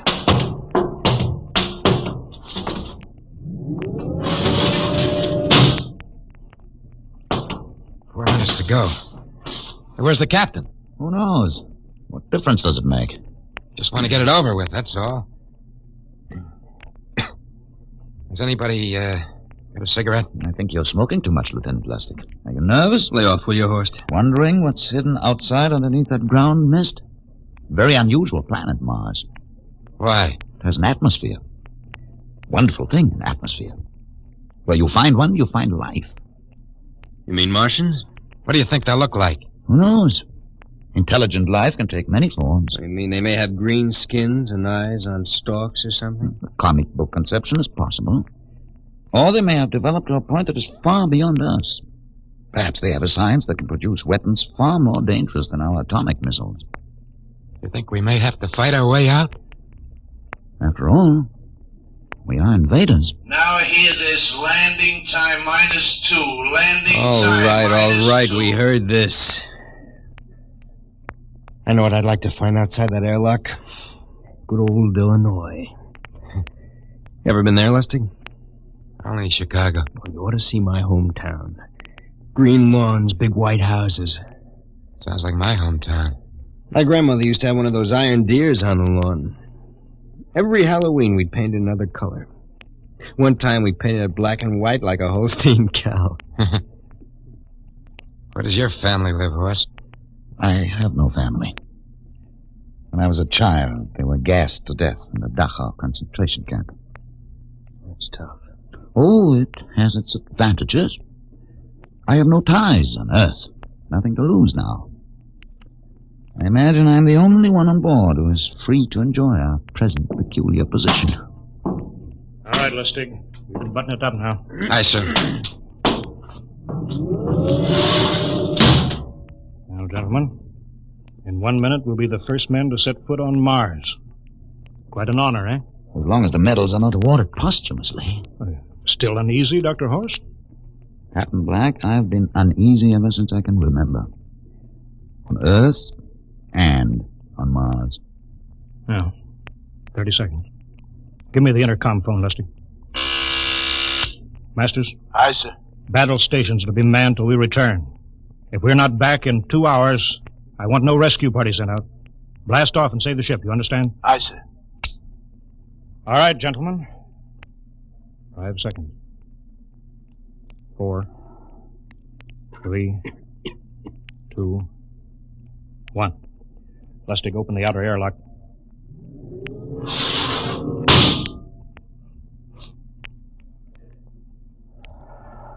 Fresh air. Let's go. Hold it now. It's too dark to move fast. Quiet, isn't it? Not even a wind. You can't see anything through this ground mist. Quiet. We don't know what's out here. Come on.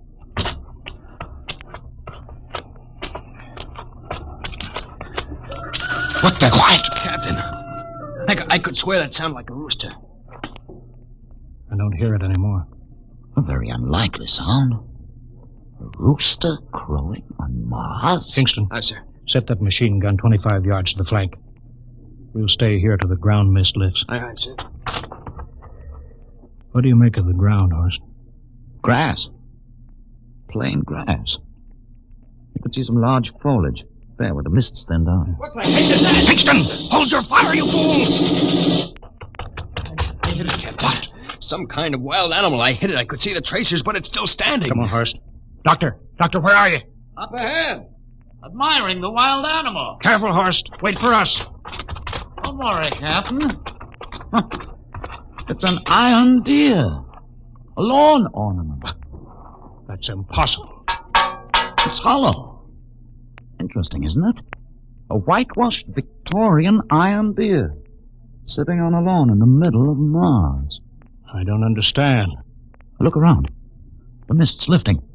Captain, look there. A house, a regular old-fashioned house. On Mars. Good Lord. I haven't seen carved scrolls and gingerbread like that in years.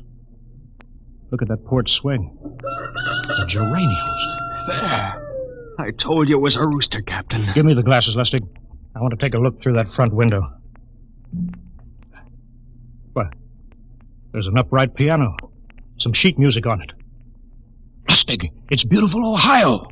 Beautiful Ohio? That can't be. Look here, Horst, do you think that civilizations of two planets could be identical? I don't know. That specific variety of geraniums is only 50 years old on Earth. Is it logical they should develop in Mars? How about that port swing, that piano, And beautiful Ohio.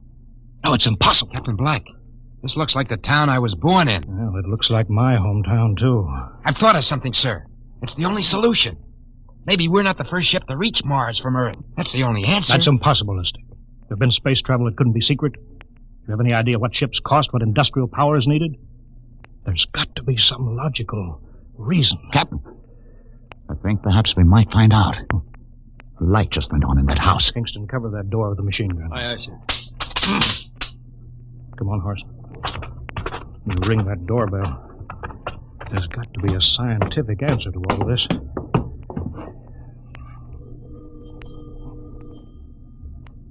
There's something moving in there. Stand back, Horst. Give me a clear shot.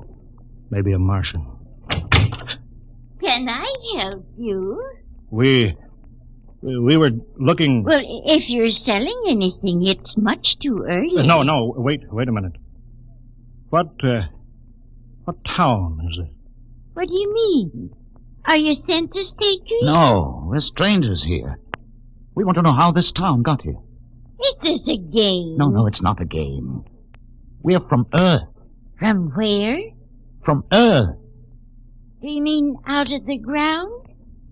Hey, are you sure you're feeling well? Madam, we came in a flying ship across space. We're from the third planet. This is Mars. Now do you understand? Mars. You go away now, you hear? I'll call my husband from upstairs and he'll chase you. Now go on. This is Mars, isn't it? This is Green Lake, Wisconsin, in the United States of America.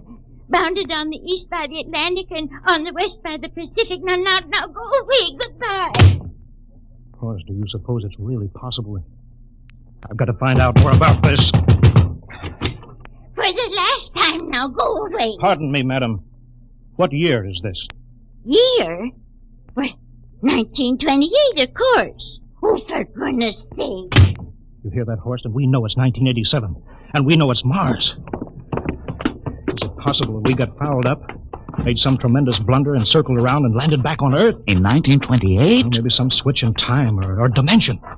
Could we have shifted somehow and gone backward in time? Horst, it won't hold water. It's not logical. We've checked every mile. We went past the moon and out into space. We're on Mars. Find out anything, Captain? No, we're going back to the ship till I figure out some logical explanation for all this. Lustig, out at point. Aye, sir. Hingston in the rear. Keep that gun at half load. Aye, sir. Horst, there's got to be some cold, logical solution. Captain. What? That house down the street. The white one with the green shutters. Lustig, what's the matter? I never thought. Thank God. Thank God. Lustig, come back here. He's running for that house. That crazy fool, after him quick. Lustig, stop. Come down off of that port. Grandma! Grandpa! Lustig, what the devil do you think you're trying? Grandma and Grandpa, it is you. Lustig, what's going on here? Albert, why, it's been so many years. How you've grown, boy. Oh, it's so good to see you. Lieutenant Lustig. Oh, Captain. Grandma, I want you to meet my friend. This is Captain Black. Captain, I want you to meet my grandfolks. Howdy. Any friends of Albert's is friends of ours. How long you been here, Grandma? Oh, good many years. Ever since we died. Ever since you what? Oh, yes, sir. They've been dead 30 years. What? You mean to tell me that Mars is heaven? Oh, nonsense, no. All we know is here we're alive again. And who are we to question God's infinite ways? Lustig, we're going back to the ship. But, Captain, I want to talk to my Lieutenant grandfolks. Lustig, I don't like any part of this. You'll come back with us. I have to club you and carry you. Yeah, but, sir, That's they're enough. my... Heaven only knows what they've run up against back of the ship.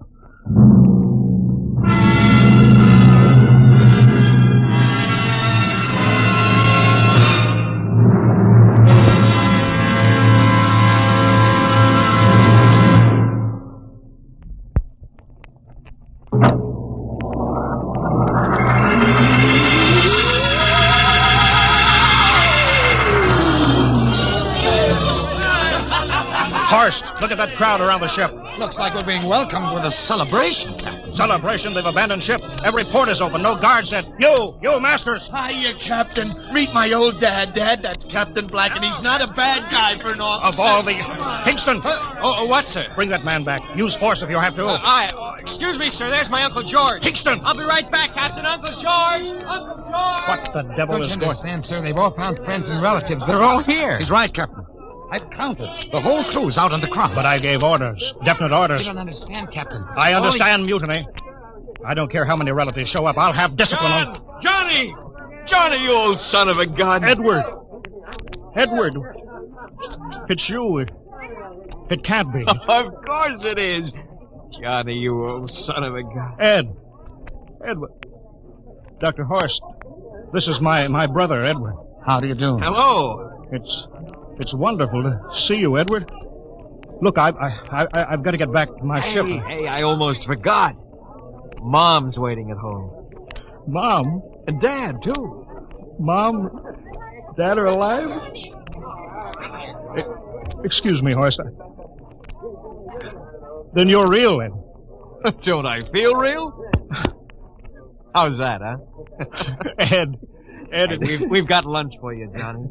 Mom's making corn fritters. Dr. Horst, haven't you found anybody? No, Captain. I have nobody. Then you come on home with me, right, Ed? Sure, you bet. Horst, you wouldn't believe it, but it's been 35 years since I had Mom's corn fritters. By George. 35 years.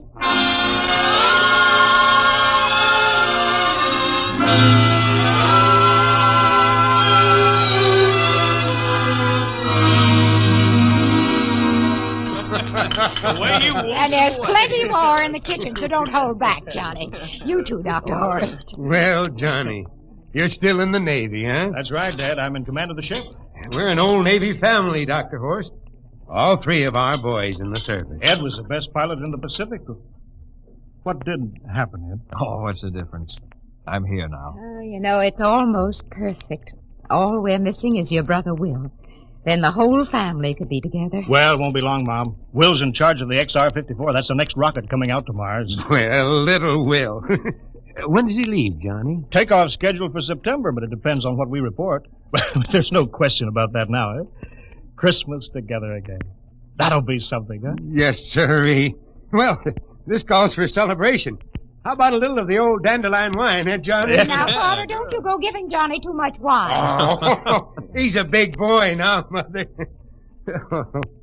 Well, sir, isn't everything just fine? Just fine.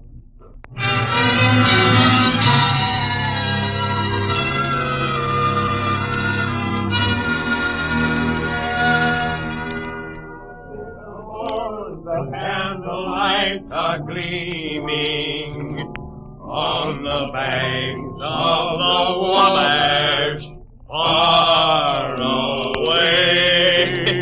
Hey, we have play another song. Sure, yeah. Well, Dr. Horst, what do you think of my little family, Very nice. You know, I can't understand why you didn't find any folks here, Dr. Horst. It's just a shame. Everybody else is so happy. I never remembered my family, Mrs. Black. All I know is they were gassed at Dachau during the Second World War. When I was liberated, I was in delirium 3 months. I cannot remember anything before then. A psychiatric phenomenon. That's terrible. Isn't there anything anybody can do? I don't want to remember. Oh. I haven't had a pleasant life. I prefer to be free of emotional entanglements. They interfere with a scientific approach. I'm sorry, Dr. Horst. Oh, I'll get it. Hey, that's our ring, long and three shorts. I remember that. Well, maybe we'd better call it a night. You must be getting tired, Johnny. I'd better be going back to the ship. Oh, nonsense. You stay the night. We insist. Oh, I just couldn't rest thinking of you all alone on that ship. Oh, I'll be all right. Well, good night. Oh, wait a minute, Dr. Horst. That phone message was for you. Me? Yes, that's right. A message from Anna. Anna? I don't remember any Anna. She asked if you were better. Perhaps she's someone you knew at Dachau. Anna? She said she's coming over here first thing in the morning. So you'll have to stay over. Yes, well, but... that settles it then. You stay here, Horst. You can bunk with me in my old room. Oh, but Johnny, We thought you'd like to be with Edward. So you could talk the way you used to. Well, we can't put Dr. Horst on the daybed. I think we better share the room tonight. There'll be plenty of time for talking, Ed. I guess so. Well, I suppose I better drop back to the ship. You know, Ed, security check. Well, why do you have to do that here? Well, I don't know. There's no good reason, I guess. Well, I suppose we skip it tonight. Oh, sure. Good night, everybody. Oh, it's good to have you home, Johnny. It's good to be home, Mom.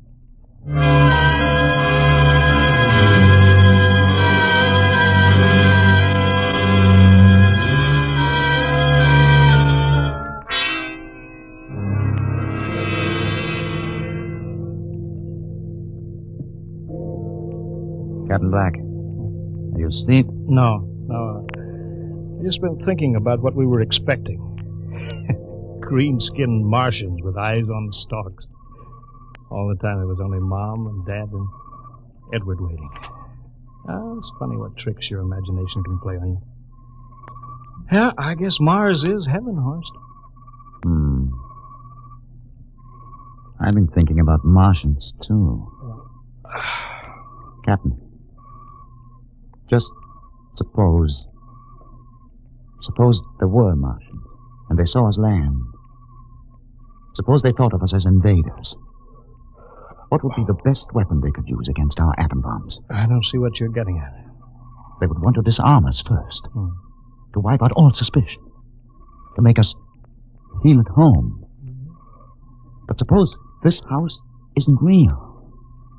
Suppose the people are just images, stolen from our own memories by Martians, created for us by telepathy, hypnotism. That's the craziest theory I ever heard. Maybe that's why there was no one for me.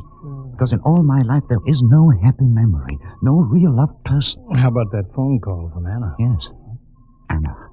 I didn't remember who she was, but I do now. I just remembered. When I was freed from Dachau, sick, delirious, I raved about a wonderful, kind nurse named Anna that took care of me. There you are. It's logical. She's coming to see you tomorrow. But there was no Anna. I'd been nursed by a man. What? Anna was only a dream. And there's only one way they could have learned about her. By reading my subconscious mind. But that's impossible, Horst. Why? The whole crew was thinking of home. Suppose the Martians read our minds. But there are Martians. If there are, they have us separated. Each man in a different house. Sleeping. Trusting. No one at the guns. I left my pistol downstairs. Do you think there's something to this, Horst? It's a... Who would suspect his own mother? His grandparents? How easy. Just a knife in the heart of each sleeping man. It's impossible, Horst. We've got to get back to the ship. Listen. The crickets have stopped. Come on. We don't know when they change back to whatever they really are. Where are you going, John? Ed, well, we wanted to drink of water. That's all, Ed. You're not thirsty, John. You don't want to drink. You don't want to drink. His face, it's changing! And his hands, he's a Martian! Run, Horst! Run! Get away, John! You can't get away! This way, Horst! Horst, where are you?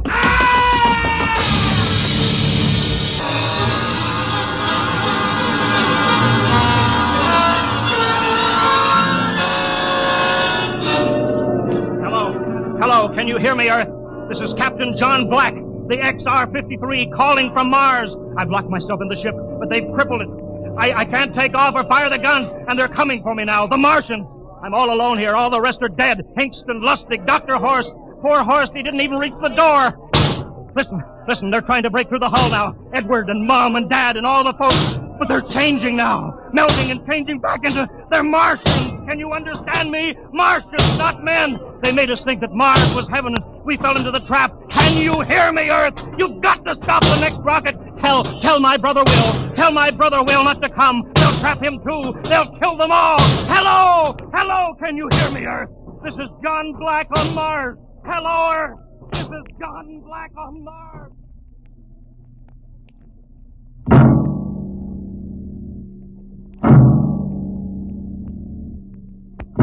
Tonight, Dimension X has presented and transcribed the Ray Bradbury story, Mars is Heaven, adapted for radio by Ernest Kenoy. Featured players were Wendell Holmes as Captain Black and Peter Capell as Dr. Horst. Your narrator, Norman Rose. Music by Albert Berman, engineer Bill Chambers. Dimension X is produced by Van Woodward and directed by Edward King. Robert Warren speaking. In a moment. Dimension X.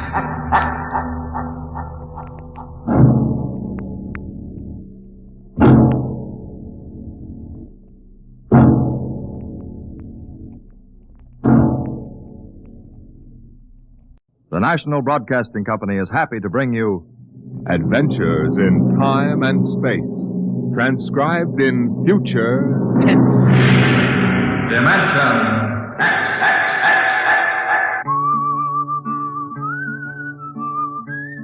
This is the story of Riesling, the singer of the spaceways.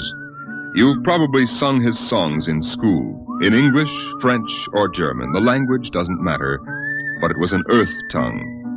But the real story of Riesling is not found in the footnotes of a scholar's critique or a publisher's biography. It is in the memories of the old-time spacemen, the pioneers who pushed the thundering old-fashioned rockets to the far, strange ports that are our commonplace heritage. These men know the true story of Riesling. The arching sky is calling spacemen back to their trade. All hands stand by, free falling, and the lights below us fade. Outride the sons of terror, far drives the thundering jet, up leaps the race of Earthmen, out far and onward yet.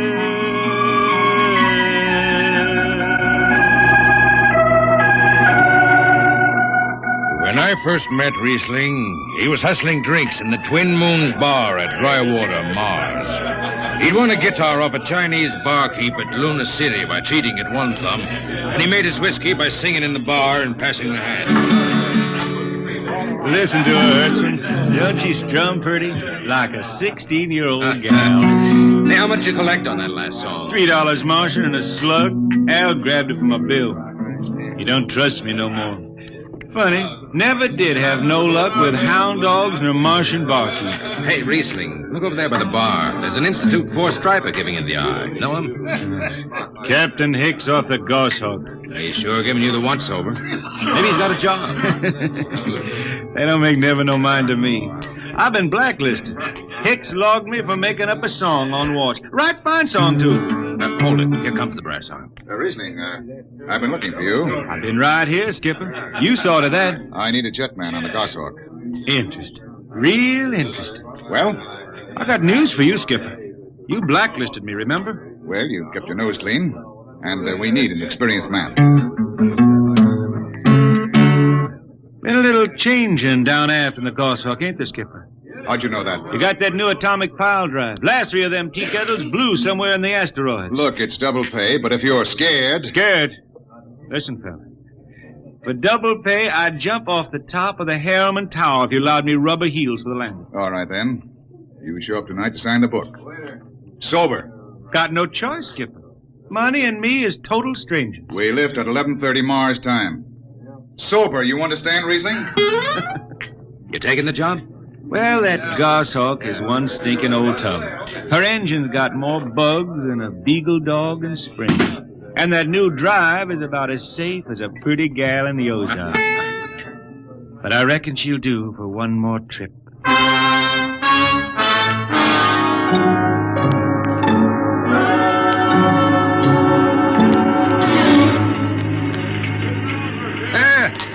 Welcome home, Riesling. Hi, Jimmy Legs. Meet my friend Hertzman. He's signing on as a wiper.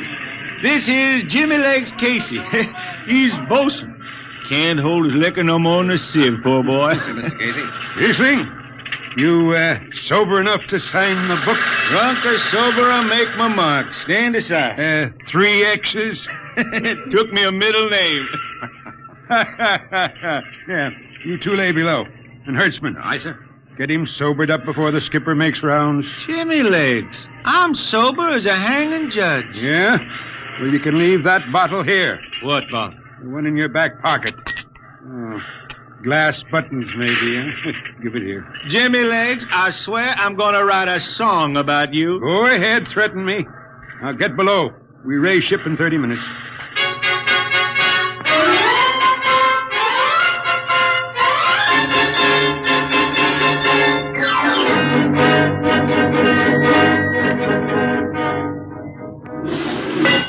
Hi, Skipper. Riesling, what the devil are you doing up here on the bridge without permission? Figured I'd take a little stroll. Riesling, get below before I have... Hold on, Skipper. You'll have that gold braid just crawling up your arm. I'm up here on business. Well? That number 2 jet ain't fit. Cadmium dampers are warped. Why tell me? Tell the chief engineer. I did. He says they'll hold. Well? He's wrong. He's wrong. He's got a Harriman Institute degree in power electronics. And some drunk space rat says he's wrong. Skipper, I was damping jets when that shirt-tailed tad wore pins for buttons. I've got no time for you, Riesling. Casey, sound takeoff. Aye, sir. I'm telling you, Skipper, that number 2 jet's gonna blow. Dampers warp crooked like a turtle's back. Riesling, drag your deadhead out of here. Get below. Go ahead from control tower, Captain. All right, Casey. Fire 1 and 4.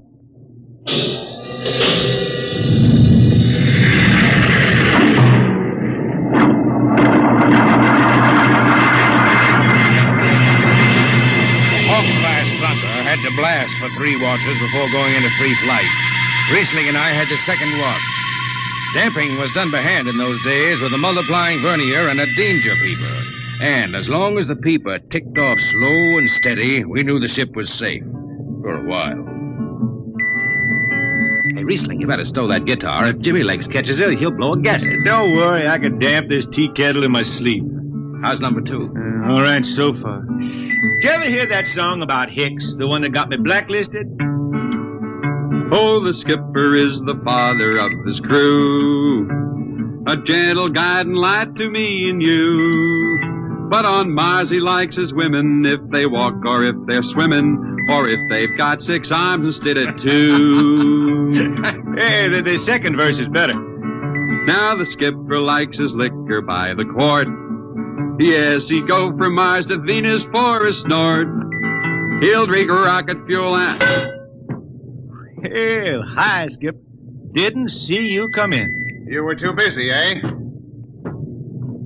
Who's watching the gauge? I got an eye on it. Don't you fret none. Riesling, I'm going to fix it so you can't get a berth on a rocket-powered pogo stick. Report to Casey under arrest. I don't rightly think I will. You what? You kind of forget, Skipper. According to Space Code, you can't remove a jetman till the end of the watch, right? Now look, you corn-fed space lawyer. Now, is that a rule or ain't it? Riesling, your ship is over at 2300. And I'll see you ride the rest of the way in slop locker. Maybe. Maybe. In the meantime, you clear out of my power room. I gotta make me up a third verse for my song.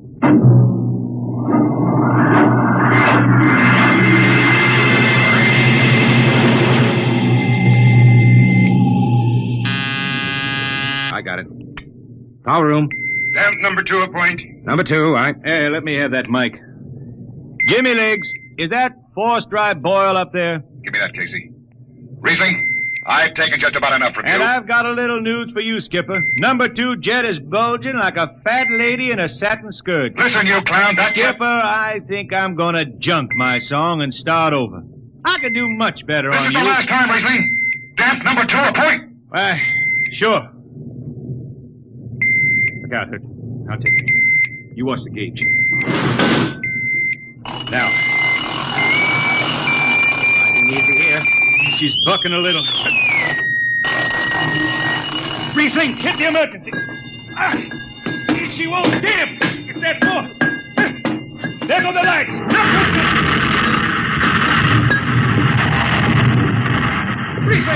Riesling, stay down behind the baffle. I've got to take a look. It's radioactive. Look out. I've got to piece the hot stuff out of the tube. What's going on down there? Shut up, Jimmy Legs. I'm busy. She's tight now. What happened? Number 2 blew, you lunk-headed space rat. You all right? A little sunburn. The lights are gone. What's the matter with the emergency circuits? Riesling. Jimmy Legs, get some lights down here. It's dark. Get the emergency light on. They're on, Riesling. They went on after the blast. The lights are on. What are you talking about? Jimmy Legs. Jimmy Legs, turn on the lights. It's dark. Turn on the lights.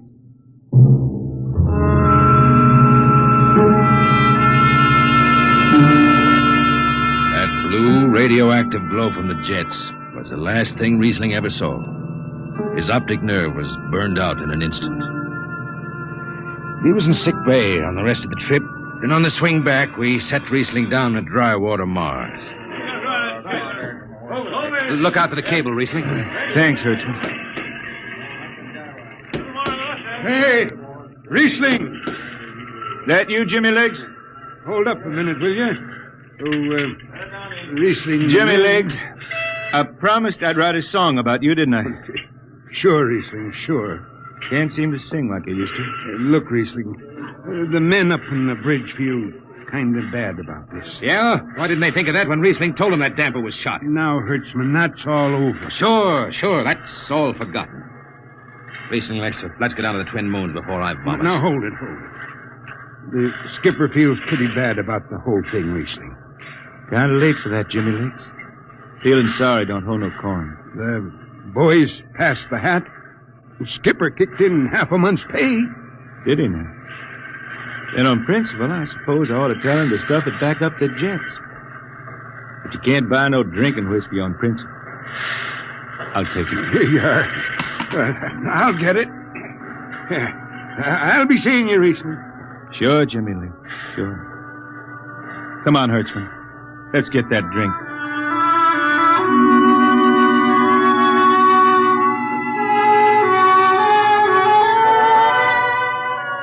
That was all. Just another space bum who didn't have the good sense to finish before his luck ran out. Well, Riesling holed up at the Twin Moons till his money was gone. Then he hooked a ride on a crawler over to Marsopolis. It was a boom town then, with an industrial district mushrooming between the Lesser and Grand Canals. I ran into Riesling about 2 months later, playing his guitar on a jetty that ran out into the canal. He had a dirty rag tied over his eyes with a jetman's knot, and his hat was on the wharf beside him. Riesling! Who's that? Wait a minute. Hertzman. Yeah, how you been? Passable. Say, is this a Venusian dime? Ah, it's a slug. I figured. Well, how's it going? Singing again? Some. Working saloons, mostly. But I've been thinking some funny songs, Hertzman. The words come out different than they used to. Come on along the canal with me. Sure.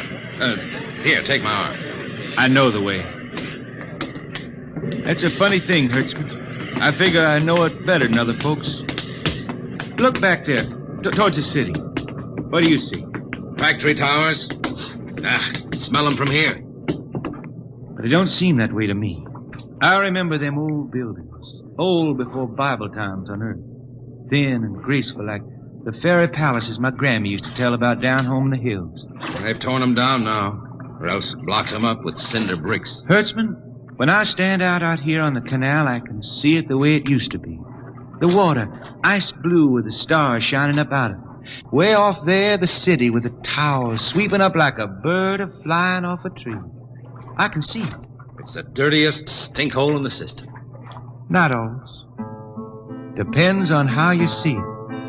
Bone tied the race that raised the towers, forgotten are their lores. Long gone the gods who shed the tears that lap these crystal shores. Slow beats the time-worn heart of Mars beneath this icy sky. The thin air whispers voicelessly that all who live must die.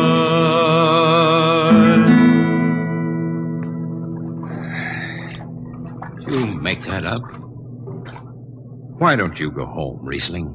Home? Earth. I've been thinking about that, Hertzman. When I was a youngster down in the Ozarks, I used to climb a big old oak tree my daddy had in the dooryard.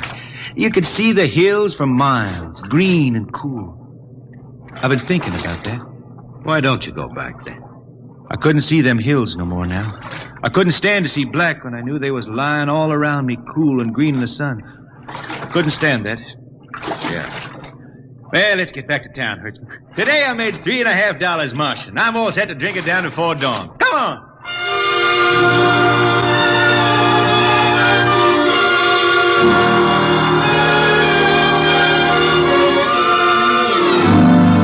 I lost track of Riesling after that. I shipped out on a slow freight of the Condor class for Luna, and he hitchhiked to ride to Venusberg on an ore ship in the Tri-Planet run. So he beat around the system, Venusberg to Layport to Drywater to New Shanghai and back. Any spaceport was his home, and no skipper had refused to lift the extra mass of Riesling and his battered guitar. He made up his songs, sitting out watches down in the power rooms with old shipmates, while the monotonous beat of the jets shook the hull plates. Hear the jets, hear the jets, hear them snarl at your back when you're stretched on the rack. Hear the jets, feel the pain in your ship, feel the strain in your grip. Hear the jets, feel her rise, feel her drive, strange steel come alive on her jets.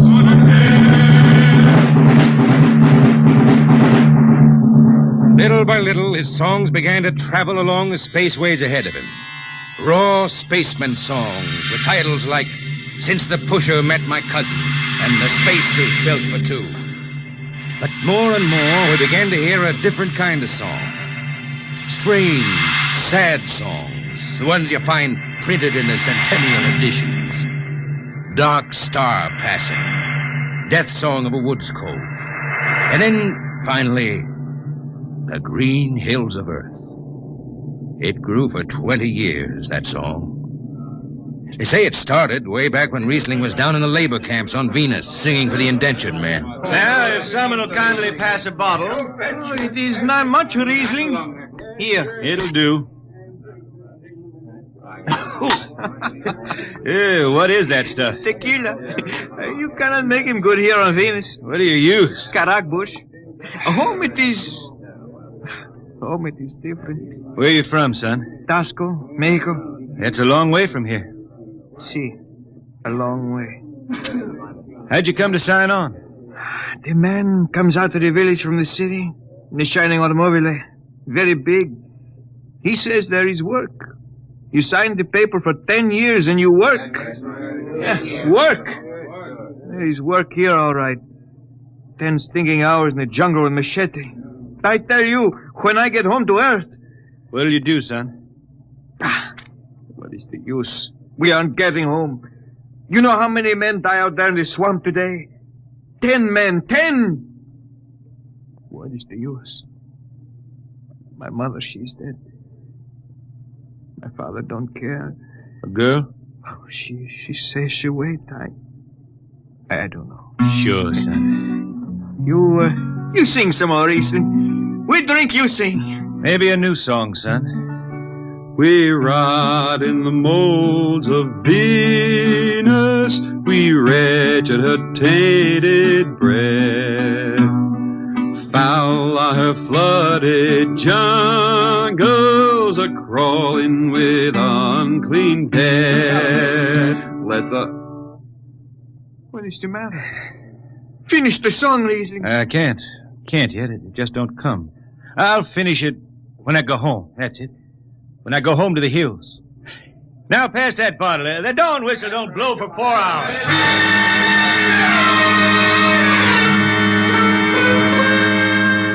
That's where the Green Hills started. And I was there when it was finished. It was 20 years after that. And there wasn't a man flying or on the beach hadn't heard of Riesling and his songs. He was getting old now for a spaceman. He was a familiar figure through the whole system. Tall, gaunt, and with that dirty bandage tied across his blind eyes. I was chief jetman then on the old Falcon. We were cradled at Venus Ellis Isle, scheduled for a direct jump to Great Lakes, Illinois, on Earth. I was checking in dunnage when Riesling felt his way up the gangway and came through the lock. Riesling! Who's that? Mike Hertzman. Hertzman. Well, what are you doing on this old hog? I figured I'd ride her back to Earth. Earth? Are you going home, Riesling? I thought you were never going to make that run. I've been hankering to set foot in the Ozarks again. How about those hills? I've been singing about them so long now, Hertzman. I got to finish the song. I got to set foot in the dooryard and hear the wind through that oak tree. About the last thing I'll be doing. I got to get home before it... Riesling, there's a new company policy in effect. You see, Hertzman, I'm getting just a little old. Riesling, listen. No more deadhead rides. The new code book is in force. Oh, I seen code books come and go. The skipper's one of them youngsters fresh out of Harriman Institute cadet training. He's liable to throw the book at you. At me? I've been around space as long as Halley's Comet and Brewster's Ridge. I'm going back to Earth, the cool green hills of Earth. I'm going home. All secured, Hertzman. What are you doing here? That's Riesling, Captain. Riesling, huh? I'm dragging it back to Earth, Captain. Not in this ship. Hertzman, have this man removed. Funny thing, Captain, I sprained my shoulder suddenly. Look, Skipper, you're a youngster. You're pretty new out here. I'm going home. You don't know what that means to an old man, going home. I can't take it. Against the Harriman Code. Oh, now look, Skipper. You can slide me by to the distressed spaceman's clause in that code book. Distressed spaceman, my eye. You've been bumming around the system for 30 years. Skipper, you make me do something I never done for no one before. I'm an old man. An old blind man, and I want to go home. I ain't never crawled in front of a four-striper in my life, but you gotta let me drag home. The law says a man's got a trip coming to him. You can stretch for a poor old blind man, now can't you? You got it, Skipper. All right, you old space rat. But keep out of the way. I run an efficient ship, and I don't want any trouble. No, sir, no trouble. I'll just lay down in the power room. I kinda like to be near the jets when they blast off. For Earth.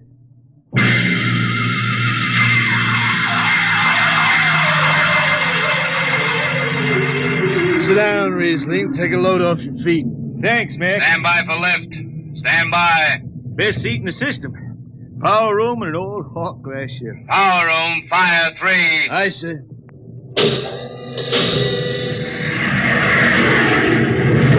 The cool green hills of Earth. Still singing that, Riesling? Oh, some. I changed her a little. Gonna finish her now, Mac. Going home to finish her. Yeah. Have you seen those new automatic dampers, Riesling? Don't have to do nothing but sit and watch. Hey, where's the peeper? Turned off. She's all automatic. You have it soft nowadays. When I was twisting her tail, you had to stay awake. You got an old hand damping plates on? All but the links. Iron ship them. They cover up the dials. You might need them. No, the automatics handle everything. Well, you're finally going home, Riesling, huh? Won't seem the same out past the moon. I've been waiting for this a long time, man. Gonna be good to get home, I reckon. The arching sky is calling spacemen back. Mac, you all right? I got the emergency. The hand dampers, where are the links? Mac, gotta be on the wall here somewhere. I got him. Power room, what's the alarm? Emergency squad coming in. Stay out, the place is hot. Radiation blast. Stay behind the baffle. I got the link shift. I can hand damper now. What's going on in there? I'm still in Jet 3. Is this McDougal? McDougal is dead.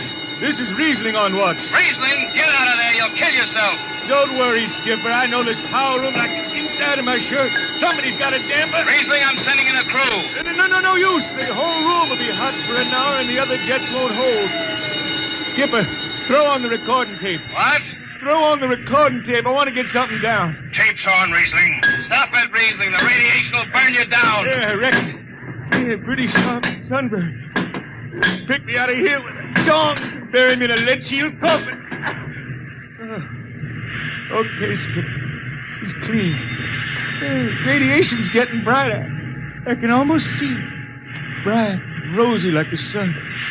Like the sun over the hills down home. I got my song figured right now. Here it comes. We pray for one last landing on the globe that gave us birth. Let us rest our eyes on the fleecy skies of the cool green hills of Earth. I can see him now. The hills. The sun. I can see the sun. That's the way he died. Riesling, the blind singer of the spaceways, singing of the home he never reached, the cool green hills of Earth.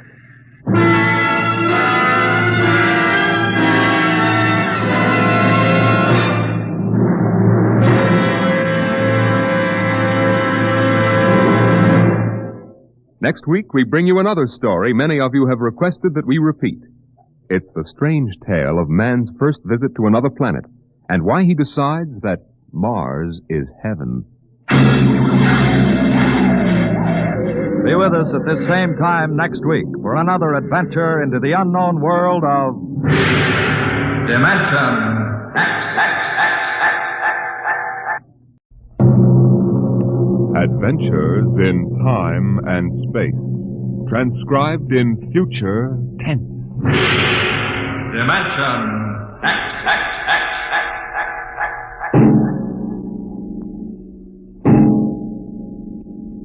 In the beginning, there was Jordan, thinking his lonely thoughts.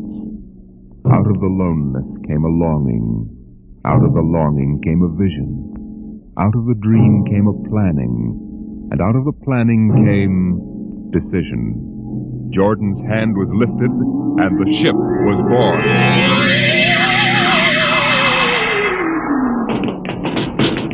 You, look out! Are you all right? Yes, it missed me. What was it? A mutant with a slingshot. I think it dashed down that passageway. You want to go after it? We'd never catch it, Alan. It's probably 12 decks above us by now. I didn't think they ever came down this far. Patrols usually get them before they reach this level. They get more daring with each generation. This one looked like a female. Male or female, it might have killed us. I told you this trip was pure foolishness. Climbing 24 deck levels to hear a crazy old man rave. We're almost there now. Compartment X15, level 24. This is the place. This area smells as if it hadn't been visited by a sanitation crew for generations. Part of the ship is almost deserted.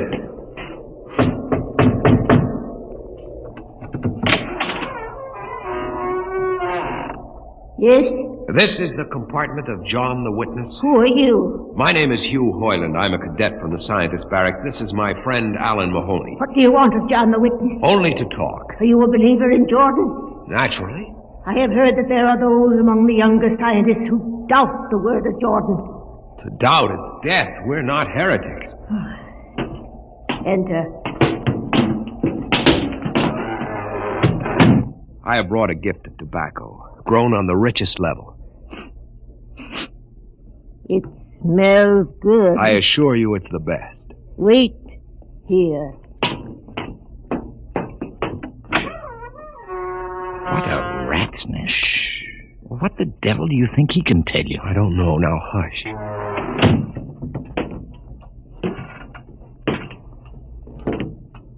Well? You are John the Witness? I am? Good eating to you. I am Hugh Hoyland. This is my friend Alan Mahoney. What brings a gentleman of the scientist class to my humble apartment? I have heard that you and your parents before you have long been keepers of the legend of the ship. Since Jordan gave the word. I am anxious to hear the word as Jordan spoke it. Why? You see, among the young scientists, there have been some who talk against the word. There are regulations against such heresy? Some of them say the ship has no purpose. They say that we're here accidentally. That we have no more grace in Jordan's eyes than the most deformed mutant who dwells in the highest level of the ship. What shall I say to you? I wish to hear the word from the mouth of one who knows, that I may become more convinced. Sit. You have gift for the witness? The finest tobacco. Good. I will dim the light. Now, pay close attention, for these are the words as my father's father's father gave them to his son's son's son. This is how the ship came into being, how our people were created. In the beginning, there was only Jordan, thinking his lonely thoughts. In the beginning there was darkness, formless and dead. Out of the loneness came a longing. Out of the longing came a vision. Out of the dream came a planning. And out of the planning came decision. Jordan's hand was lifted, and the ship was born.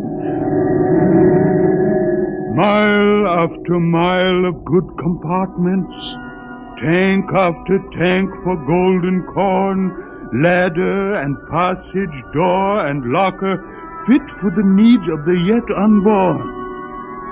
He looked on his work and found it pleasing, meet for a race that was yet to be. He thought of man, and man came into being. Then Jordan checked his thought and searched for the keys. Man untamed would shame his maker. Man unruled would spoil the plan. So Jordan made the regulations, some to speak and some to listen. Order came to the ranks of men. Crew he created to work at their stations, scientists to guide the plan. Over them all he created captain, made him judge of the race of man. Thus it was in the golden age.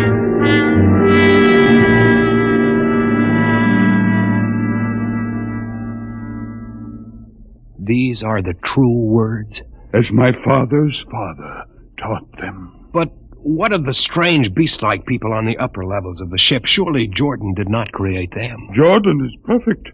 All below him lack perfection. You have heard of the legend of Huff? I have heard that he mutinied against Jordan. Darkness swallowed the ways of virtue. Sin prevailed upon the ship.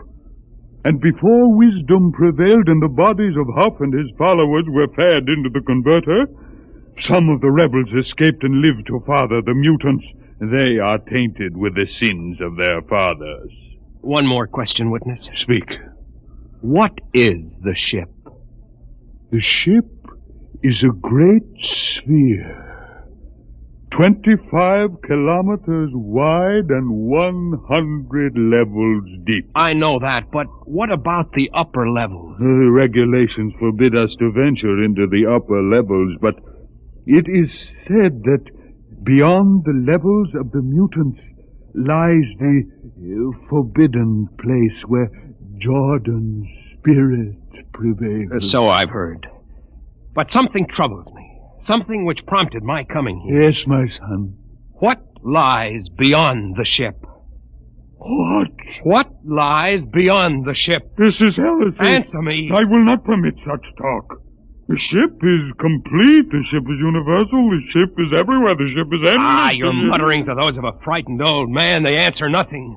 You question the word? I think you lie. Hear me, Mr. Highland. For what you have already said, I can have your body fed to the converter. Your soul launched on the endless trip. You threaten me. You, for Jordan's sake. You think I fear this dried fig of a man? You.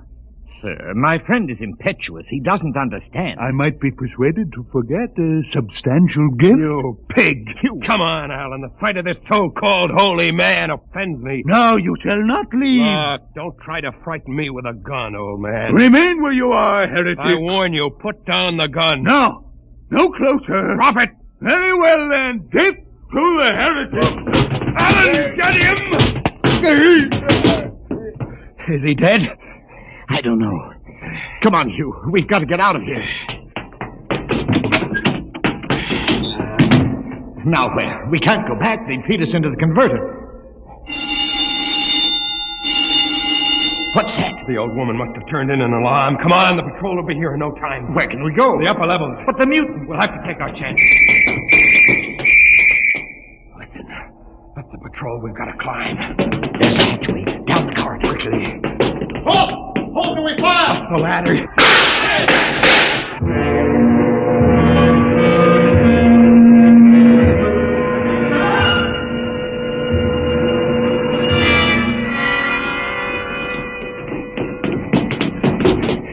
Wait.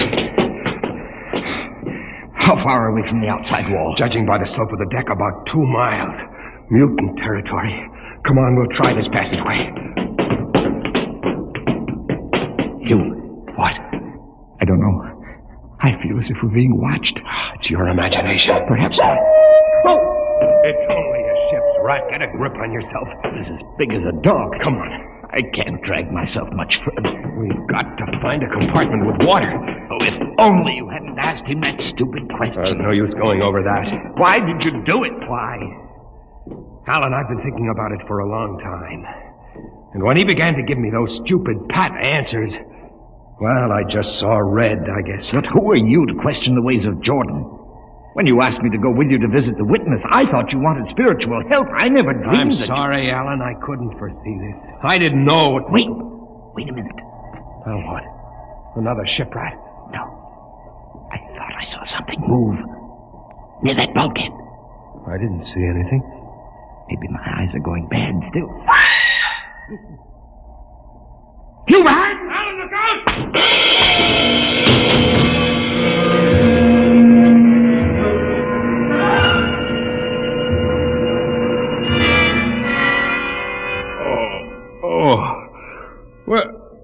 Where am I? What are you? Get away from me! Alan! Alan! Look out with that knife! Stay away from me, Alan! Alan! Don't kill him, Bobo. Not yet. Who are you? Forgive my friend Bobo. Like so many of my people, he's rather impetuous where members of the so-called super race are concerned. Who are you? What place is this? As you can guess from my leg, I'm a mutant. Where is Alan? Your friend is dead. I was not able to restrain my people in time to save him. Why don't you destroy me and get it over with? We do not kill for pleasure, Mr. Hoyland, only when necessary. You know my name? I read your identification tag. Who are you? Mutants can't read. My name is Gregory. I'm a leader of my people. Although we are unfortunate in our heredity, Mr. Hoyland, many of us are quite intelligent. Why do you live like animals? We would rather live like free animals than like regimented slaves, as you do. I've heard that you practice cannibalism. Undoubtedly, you hear many things about us. We raise our own cattle on the upper levels, and those of our people who choose to farm raise enough crops for our small population. You turn your head. Why? This one. I've never seen a creature like him. Bobo is an unfortunate. He was born without the power of speech. How can you tolerate a monstrosity? We have learned to live with difference. If we began to destroy our imperfects as you do on the lower levels, there would soon be no one left. It violates the regulations. The word of Jordan. You know, Mr. Hoyland, your people are really primitive and barbaric. You dare say that to me? I dare say a good deal more. Let us go to my compartment and speak further. I'm always interested in information of the lower levels. I won't give you any information. Bobo, I want Mr. Hoyland in my cabin, please. Hey. I advise you to go quietly, Mr. Hoyland. Bobo has a hatred of superior beings, which is unfortunate, but quite understandable. Proceed.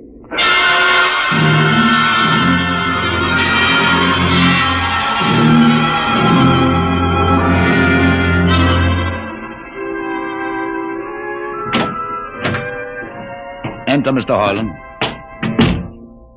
This is where you live? Yes. But you have books. Stolen from your libraries, Mr. Hoyland. Compton's Astrophysics. The Philosophy of Interstellar Navigation. Celestial mechanics. You have read these? Most of them. Why did you bring me here? What do you intend to do? Do you believe in Jordan, Mr. Harlan? There is no other belief. And the trip? I suppose you believe in the trip, too. Well, what else is there to believe? When you die, your remains are fed to the converter, and your soul makes the trip. And where does the trip take you? Why, to Centaurus, of course. Huh? What is Centaurus? Why, Centaurus, mind you, I'm just telling you the orthodox answer.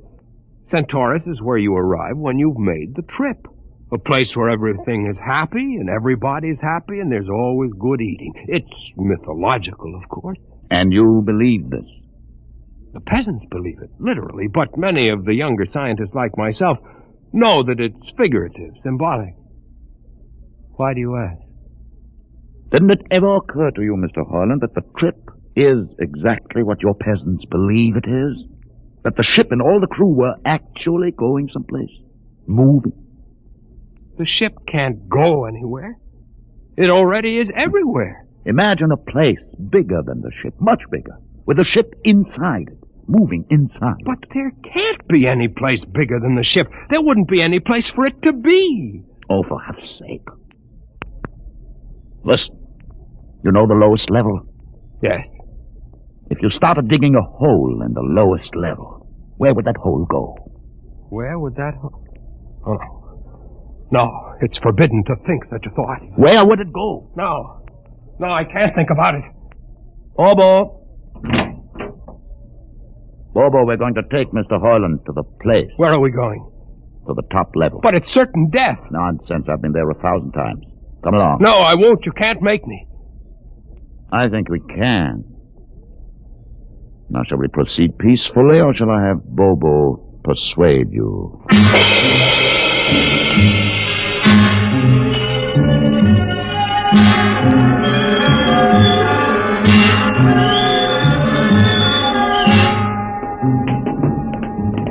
Open the door, Bobo. Inside.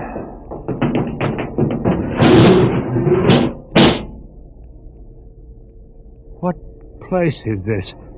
This, Mr. Hoyland, is the main control room. Why, Mr. Hoyland, you're trembling. It isn't true. There is no such place except in mythology. You younger men are so wise, Mr. Hoyland, except for one thing. This happens to be the main control room of the ship. But it's nothing but a huge room with an instrument panel. What did you expect? How do you know this is the main control room? See these instruments? Using them, the navigator, many hundreds of years ago, actually steered the ship on its voyage. I don't understand. I didn't suppose you would. Your people have been so steeped in superstition and ignorance that the whole concept has lost its meaning. Sit in that chair. Don't be frightened. Sit down. Very well. Look up. What do you see? Nothing but a huge shield.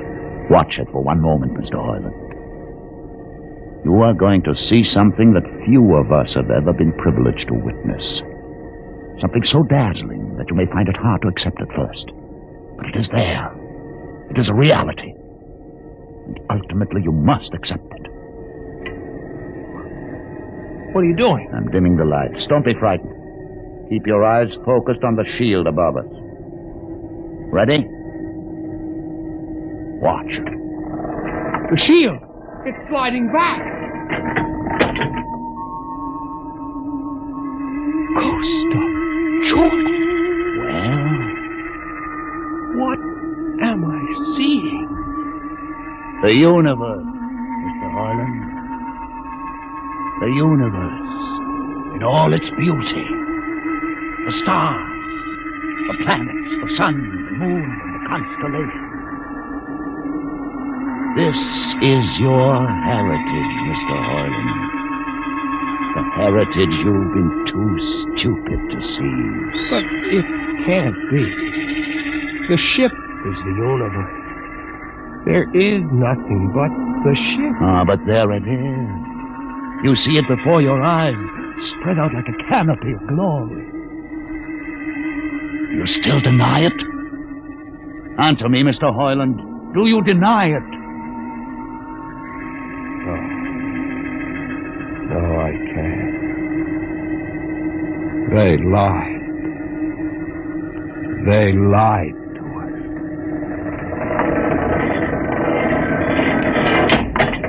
Good. Why did you close the shield? You will see it again if you're not afraid. I'm not afraid. Many times.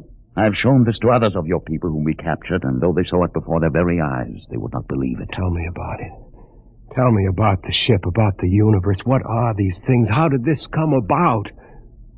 Many thousands of years ago, on a planet like those you've just seen, a planet called Earth, a scientist named Jordan decided to build a ship that would carry men from one planet to another. For many years, Jordan and thousands of others studied and planned. And when they were finished, they built the ship. A ship so large that it had to be assembled in its own orbit beyond the place called the Moon. 60 years it took them to construct. And when it was finished, a whole new science had been conceived. Then the trip was begun. The trip that was to land a colony of Earthmen on a far-off planet called Centaurus, millions of light years beyond the furthest planet ever reached before. How do you know these things? Among my books are the log which Jordan himself kept, and the records of the journey for the first 40 years. What happened? There was a mutiny. A man named Huth led a rebellion of those who wanted to turn back. In the struggle, the navigators were killed, and the crew fell into a state of anarchy. In the years to follow, small groups of men tried to organize the ship for navigation, and each time they failed. Finally, the whole idea was abandoned. And so for centuries, we have swung in space, unmanned, undirected, living in a lost world of our own making, without purpose, without direction. Why have you told me this? Why have you brought me here? You could have killed me. Can you guess? No. No, I can't. Unless... But it would be too fantastic. Well? You want to finish the trip. Yes, that's it. What would it take to do it? A miracle, almost. The crew would have to be trained. Many people, each skilled in a certain duty. Couldn't you train your own people? We are too few. Besides, the main drivers in the lower levels where my people are forbidden to go. No. It would mean that both our peoples would have to work together.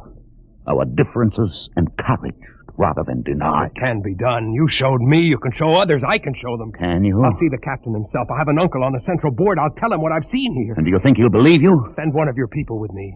That's asking a good deal. I'm risking a good deal by going back. Very well. Bobo will go with you. He can't talk. There will be no need for talk. I will write a message guaranteeing safe conduct for a group of unarmed scientists to visit the main control room. Bobo will take you safely through our territory. What happens when you reach your own level is up to you.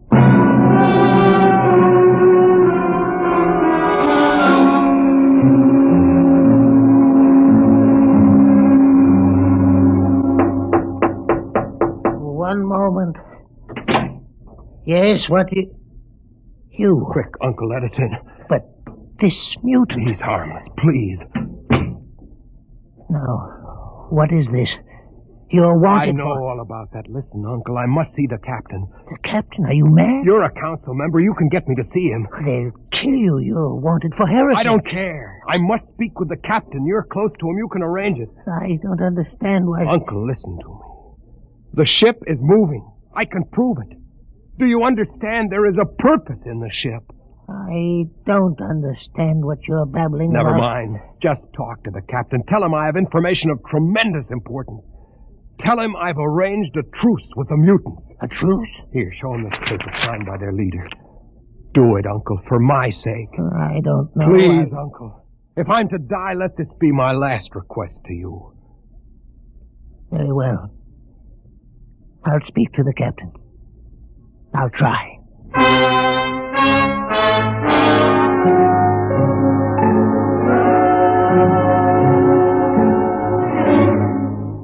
And you say, Mr. Hoyland, that you saw this with your own eyes? I swear it, Captain. I swear it on the word of Jordan. Let me see that paper again.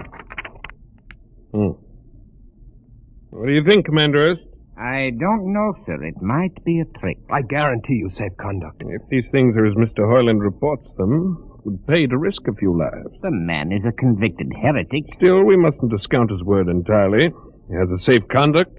The mutant risked its life coming with him. I think we might investigate. You will do it? I'll have an expedition outfitted. Dismissed, Mr. Hoyland. Thank you, sir. Thank you. Captain, do you... Commander Erst. Sir. You'll make the necessary arrangements for an expedition. I trust you understand. Perfectly, sir. Perfectly.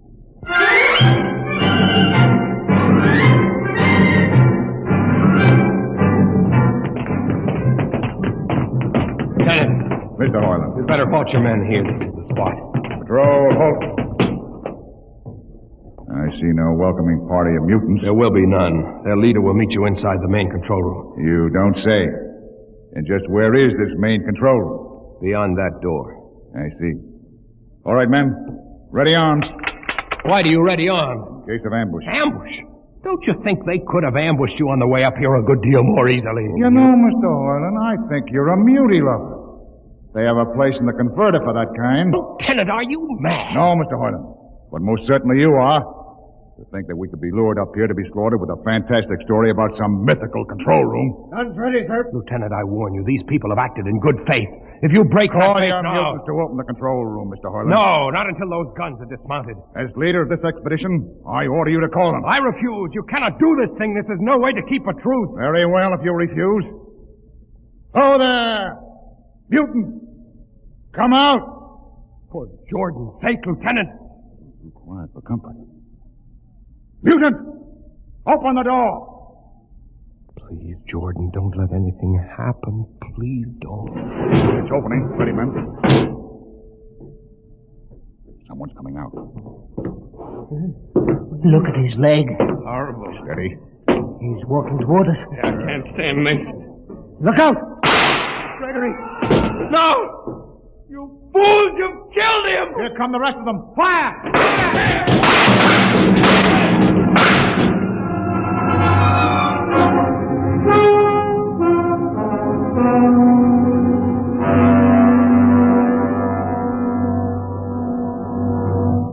That should teach them a lesson they won't forget. All right, men. Inside the room. Hoyland, you're under arrest as a conspirator in this ambush. Ambush, you fool, you blind, stupid fool. That'll be enough. Have you been inside this place before? Yes. What's all this machinery? These are the controls he would have used to steer the ship. He's gone out of his mind, Lieutenant. Steer the ship? Who? The leader. The one you killed. This ugly mutant? This ugly mutant happened to be a man of true greatness. You're mad. Am I? This man had a vision which could have saved you, but you chose to kill him because you couldn't stand the sight of his difference from you. I'll not listen to these ravings. Close your ears. Shut your minds against the conscience that tells you it's wrong to kill. That tells you that your need to be arrogant only proves your inadequacy to yourself. Shut him up. Don't listen to him, man. You can't shut your ears. My words sting you. You cannot shut your mind. And you cannot shut your eyes. Don't do this! The roof. It's moving back. Look. Let the vision of this confound your ignorance and blind your eyes. This is the heritage you tried to stifle in your own breast. This is the heritage of stars and open skies for which men have yearned for centuries. Try to destroy this, and you will only destroy yourself. Death to the heretic.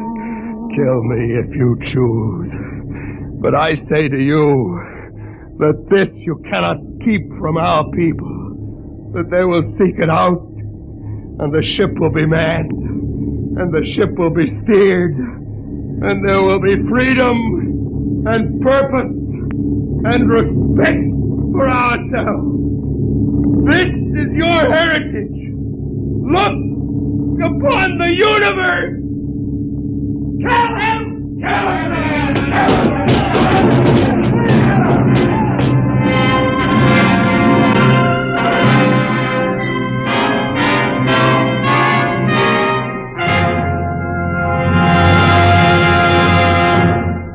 You have just heard another adventure into the unknown world of the future. The world of... Dimension X.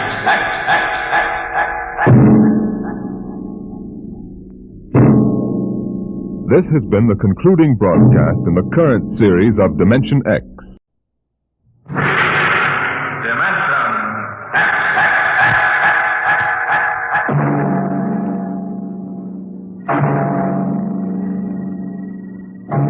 Can you predict what will come in 100 years?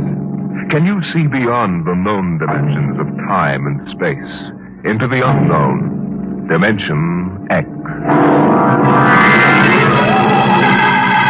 The ridge stars spread 200 light years across space. To the passengers on the immigration spaceship from Earth, they appear to be pinpoints of light in the darkness. The men, women, and children slept in their bunks in the tiered dormitories, or sat reading the immigration folders that described the worlds of the ridge stars in glowing, rosy terms. Anne Travis stood before the vision port and searched for the spot of light which would be her new home.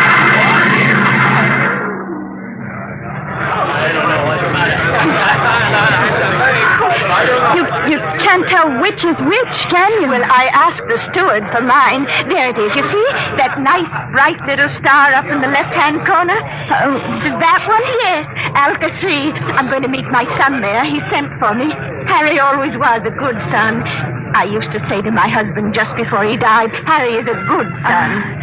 I'm going to Dora 3. My sister's there. Oh, isn't that nice? It's a wonderful thing for a young girl like you to start life way out here. I used to tell Harry's father that if he had any spunk, he'd be out on the ridge stars making a fortune.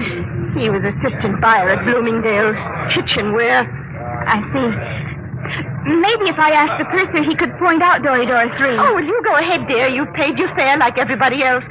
What did you say your name was? Anne Travis. Well, I'm Lottie Elders, Mrs. Harold E. Elders, though, of course, I don't use Harold's name now. Are you all alone? Yes, my folks died last year. That's why I'm coming out to live with my sister. Oh, why, you poor child, traveling halfway across space with nobody to talk to. Attention. Attention, all passengers. There it is. I just know it. You are now within the Ridge Star Quadrant. The trip is almost over. Captain Braxton wishes me to inform you that a vote will shortly be taken to determine on which planet of which sun every passenger of this ship will be landing. What is he talking The about? majority will decide, and all must abide by the decision. I don't understand. What did he say about a vote? I don't believe it.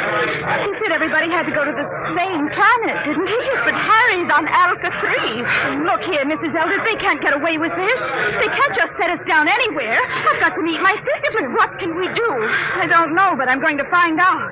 I'm going to see the captain right now.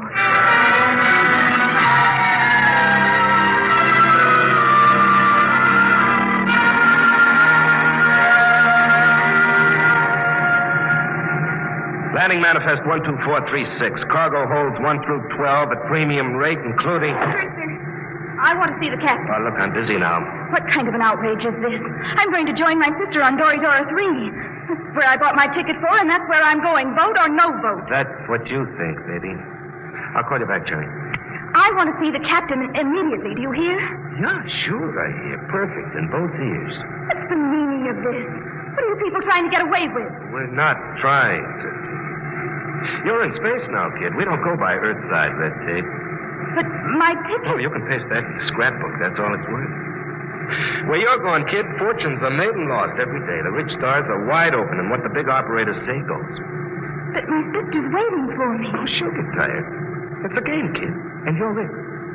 The folder said you were encouraging immigration. Oh, sure. But all the improvements in Earthside working conditions in the past 50 years were to prevent wholesale immigration to the rich. That's why we have to cut the price of the tickets below cost and suck you immigrants out here. Why did you lie? Why won't you take us where we want to go? It's simple, kid. The only way to make a profit is to dump each shipload in one place. This cargo goes to Delphi, too. But the announcer said there was going to be a vote. Oh, sure. But we've got it rigged so Delphi, too, gets it.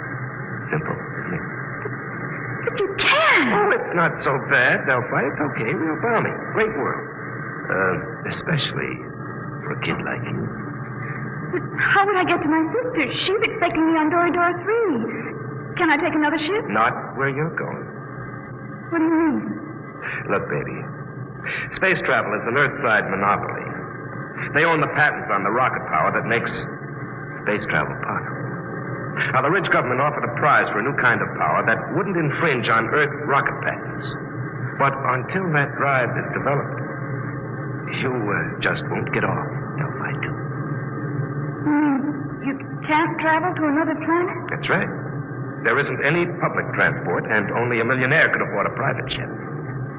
You mean I'm just stuck? Mm-hmm. Like a fly on flypaper. Hey, where you going? Back to my bunk. I want to lie down. Wait a minute. I'm afraid you can't leave here till that boat is taken. Why not? Well, I'm a kindly type, friendly fellow. I always give a straight story to anybody, but that means I've got to keep them under wraps. So, you'll stay right here till we land on Delphi, too.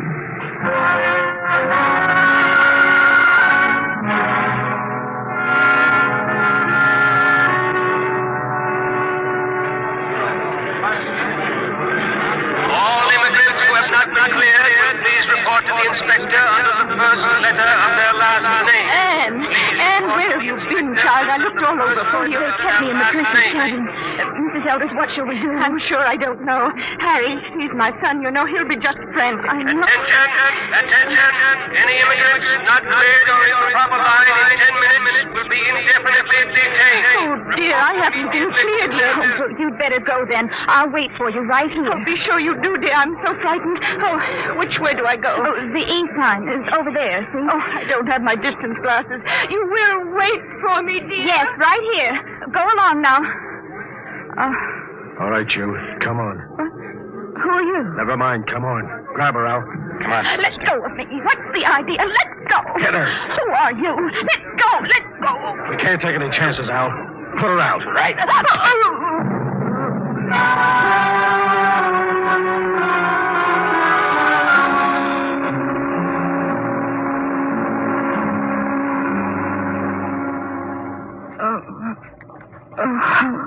Come on, up.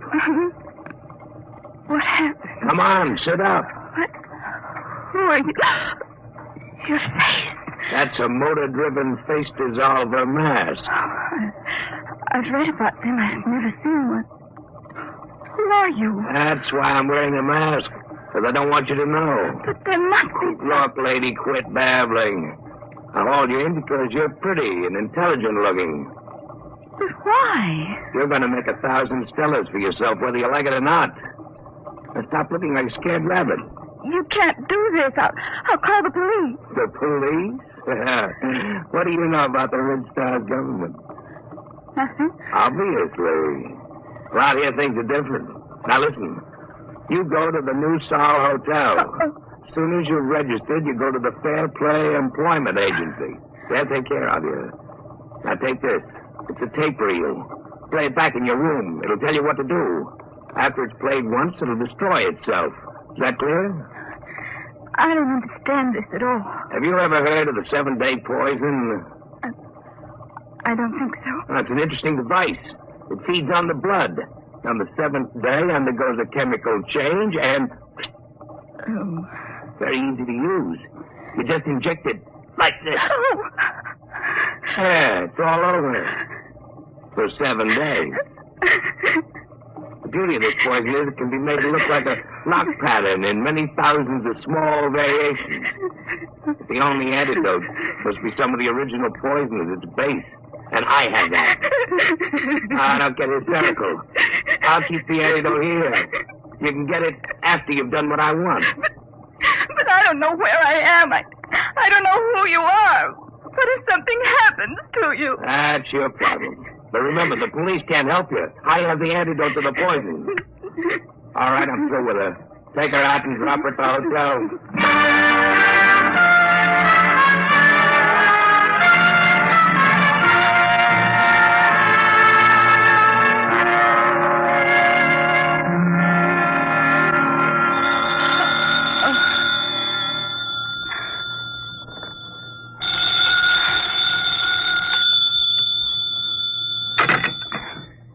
Is this room 2635?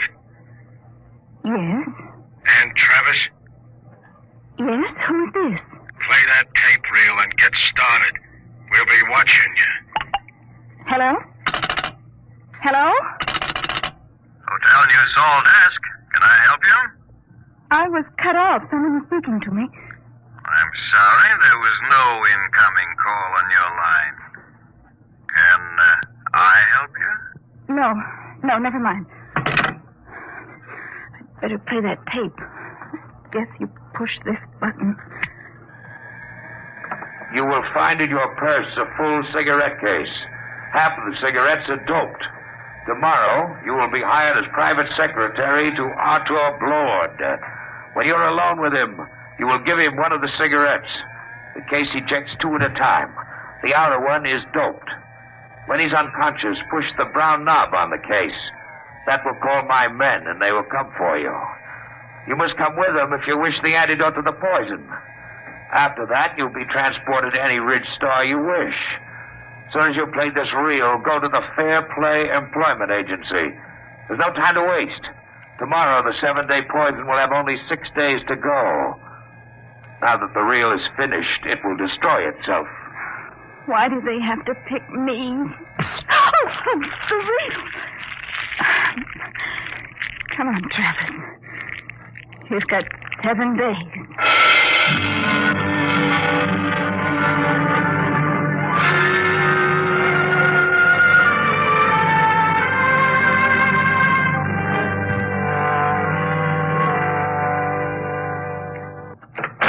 Come in, Miss Travers. Well, everything seems in order. I must verify one thing. Yes, Miss Margaret. You did arrive just yesterday on that immigrant ship from Earth. Oh, yes, sir. And this is your first job, not only on Delphi, but on any planet other than Earth. Yes, sir, that's right. We'll check that, of course. In the meantime, we can go up to see Mr. Blord. You'll be his private secretary. Just wait, please. Did you say... Did I say what? Never mind. Nothing. Have you heard of Arthur Blord before? Not exactly. You would if you'd been in the Ridge Stars longer. Amazing man. Amazing. We'll wait here for the elevator. He must be very important. Important? There are names out here that they've never heard of back on Earth, and the greatest name is Arthur Blord. Really? In less than 10 years, he's made himself an astronomical fortune. Astronomical. Here we are, after you. Penthouse. What's he like? You'll see. Very dynamic. Sharp. He outsmarts the big shots, the planetary operators. They exploit whole worlds. He exploits them. They hate him, the Ridge Star operators. Well, here we are. Come along, Miss Travers. Mr. Blord is waiting for you.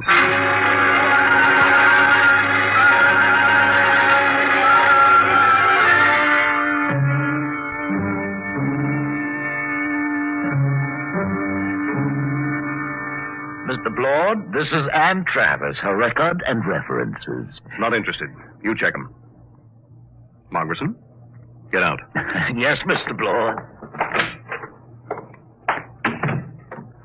Ready, Miss Travis? Yes, Mr. Blord.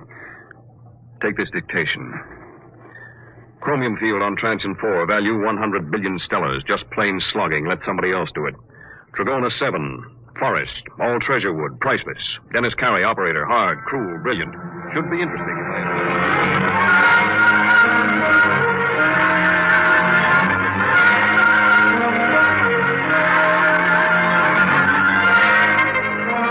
All right, Miss Travis. You're new to Delphi, too, aren't you? Yes, Mr. Blord. I like new cities, new planets. They're soulless. They have no culture, no institutions with hardening of the arteries. Yes, sir. Now, I came out here as a wiper in an Earthside liner and jumped ship at Transient 4. That was 10 years ago. You couldn't do that on an old world. Earthside, they developed the science. Out here, we use it. The great developments today aren't in science. You don't believe that, do you? I'm not sure, sir. Will there be any more dictation, Mr. Blord? No, that's all. Don't leave yet. Mind if I smoke? No. Like a cigarette? Sir? I asked if you'd like a cigarette. Oh, thank you, but I have my own. Oh? Earth cigarettes? Would you mind letting me have one? They're very rare out here. Of course. That's an interesting case. Eject two at a time. Here, Mr. Blord, take one. Yes, thank you. Haven't smoked one of these in years. Light, Miss Travis? Thank you. Drop the lighter under the desk. I'll get it. Sit back in your chair. Should be down here.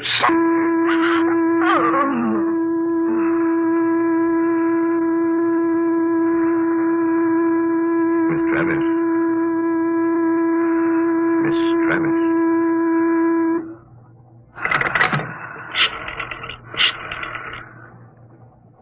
Hello, Dr. Gregg. Lord. I've got a girl here I want you to examine. No, she's out cold. Nope. Had her sitting in that wired chair, and I just threw the switch. There was something phony about her from the beginning. The pickup needle from her chair was jumping like a kangaroo, and when I mentioned cigarettes, it practically blew a fuse. That's what I want to find out. Why she should be carrying doped cigarettes. I want her examined. The full hypnotism treatment if necessary.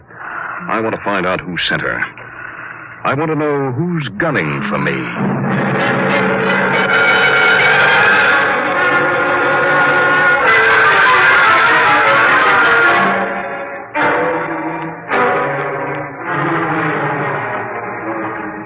There you are, Blord. That's the best I can do, short of a full-length narco-analysis. You sure about that 7-day poison? Absolutely. She's got less than 6 days. And she was right off the immigrant ship. This is the first time I've had a plant. Somebody found out I hire 'em fresh from Earth. I've got her memory track on that face dissolver mask. It was Delaney. I thought so. But he isn't working alone. It's that gang working for the prize on the new space drive. I got into the competition 2 weeks ago, and I guess they're afraid of losing the money they've put into research. What about this kid? She's got 6 days to live, and I wouldn't take any bets that they try to save her if she doesn't deliver the goods. They wouldn't even save her if she did. Delaney wouldn't want witnesses. Doc, set everything up the way it was before she went under. What are you going to do? I'm going to let them take me. Wait a minute. They're liable. I know what they're liable to do, Doc. You take care of the girl and leave the rest to me. Okay.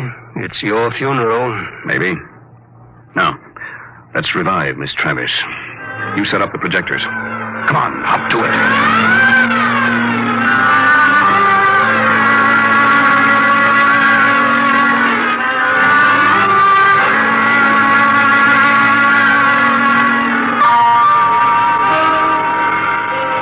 All set now. When you reverse the field, she'll come to, and she won't even know anything happened. You remember exactly what you were doing when you knocked her out? Sure. I was looking for the lighter under the table for that doped cigarette of hers. Well, I'll be going. Good luck, Artur. You'll need it. I'll be seeing you, Doc. All right, Miss Travis. Now let's take up where we left off. I felt faint for a minute. Did you find the lighter, Mr. Blord? Yes. Thank you. I haven't had a good drag on an Earth cigarette in years. It's... stronger than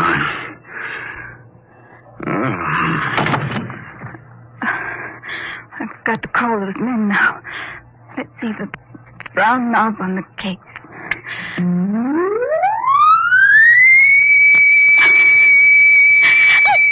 I didn't want to hurt him, but what can I do? What can I do?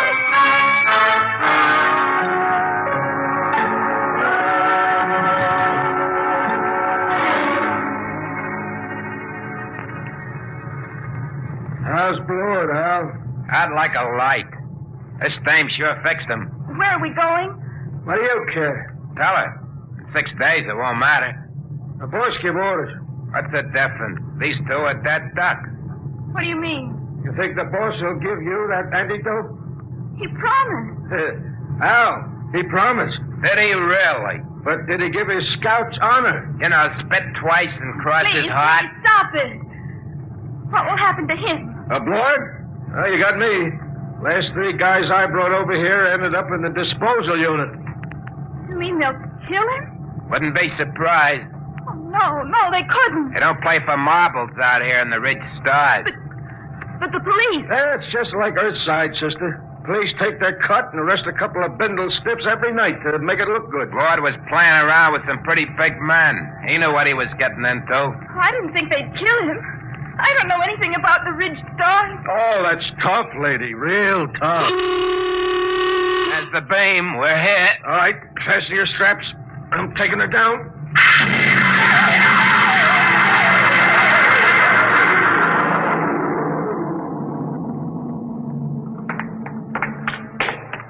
Where are we going? You're on Delphi 1. What is this place? A private escape. Very private. How you coming with Lord, Al? He's happy.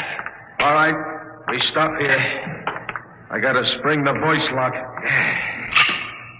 Combination. 1, 3, alibi, Peter, uranium. Repeat. These things never work. 1, 3, alibi, Peter, uranium.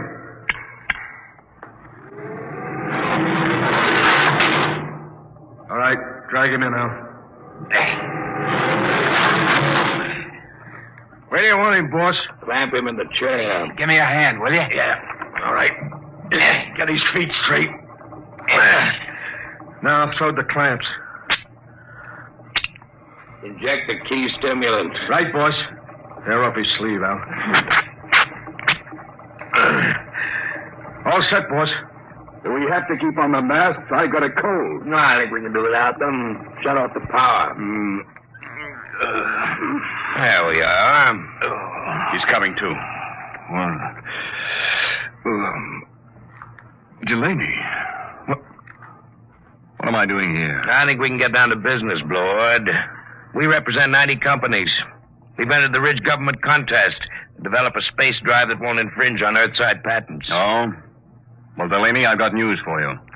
Unless one of you has a power drive that's 25% faster than an Earthside rocket, you're licked. What do you mean? You must know, Delaney, you said... Quiet. Can't you see you're trying to get us arguing? When I heard some of the low speed you boys were Shut using... up! All right. You have the floor, Delaney. 2 weeks ago, you entered the contest. We know your reputation. You can't afford a failure. Your whole financial structure is a bluff. We know you have the drive. Lord, you better save time. Tell us now, what does your space drive run on? Twisted rubber band. You'll force us to extremes, Lord. All right, take that girl out of here. No, let go of me. You can't kill him. I didn't know you tricked me into getting him. Get her out. Come on, sister. Let go. Oh, all right. So you want to play rough?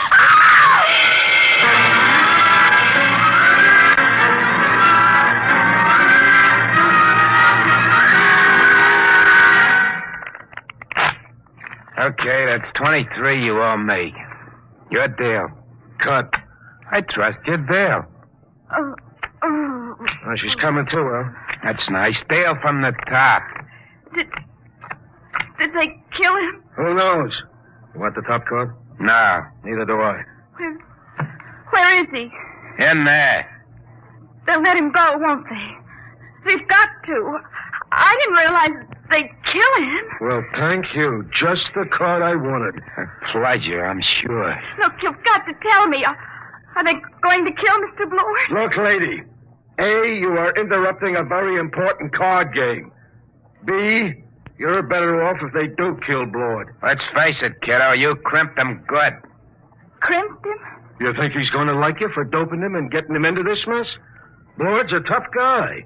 When he first come out to the ridge, he killed 3 men in the mining camp over on Tranching when they double-crossed him. Sure, if he ever gets out of this, I wouldn't bet a lead slug on your life. I'll go with 10. Please. Tough luck, Sonny. I got 3. And double for spades. Yep, if Blord gets loose, I wouldn't want to be in your place. But I didn't understand. They tricked me. I don't think Blord will sympathize. Steal a card, will you? Hold it. Blord, you're a crawling rat. I'm a realist, Delaney. He's alive. You got me. So I'll make a deal. Now look, we form a joint stock company. Each of you signs over his patent rights to the new firm, and we split the shares. You hear that? You get my space drive. I get 25%. Delaney runs the new company. The whole deal to be publicized if you wish. Lord, when this gets out, it'll ruin you. They'll despise you when they find out how much dirt you've eaten. Well, I didn't have much choice, did I? All right. Now the other part of the deal. You got me here through a certain young lady. Now, we can dispose of her. No, I think I'd like to do that. I'll take her as part of my 25%. Any objections, Delaney? No, just be careful. Get rid of her clean. We don't want any mess left around for the Ridge government to find. What are you going to do with me? You promised Did I? Get rid of her, Blord. Only make it clean.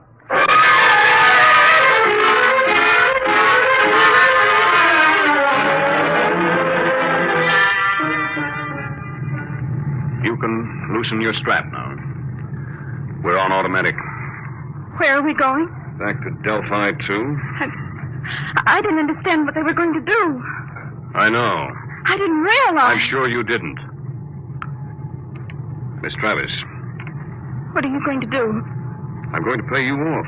Let go of my arm. Let go. Let go of me! Shut up. What are you screaming about? Now hold still. This won't take a second. Just one small injection. No, don't.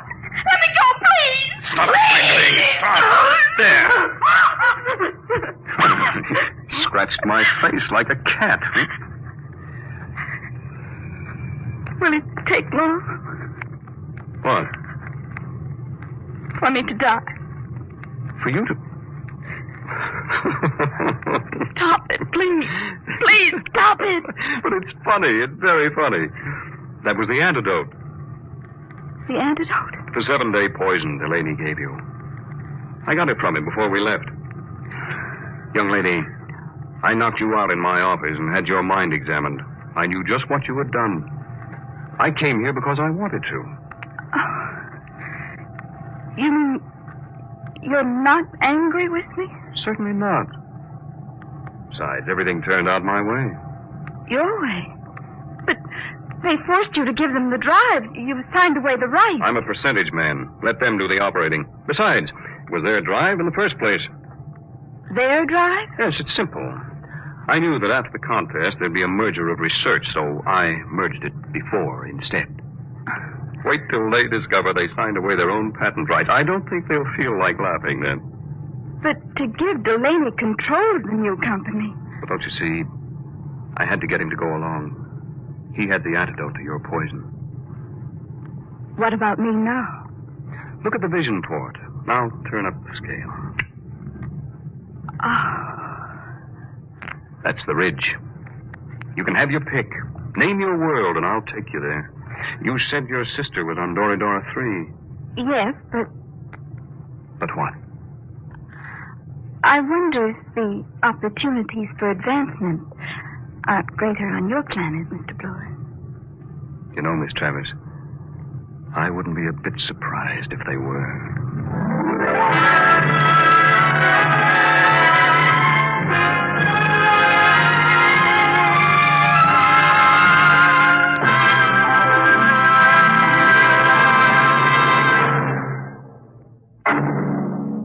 How would you like to live in a world no larger than a single gigantic rocket ship? You'll find out more about it next week on...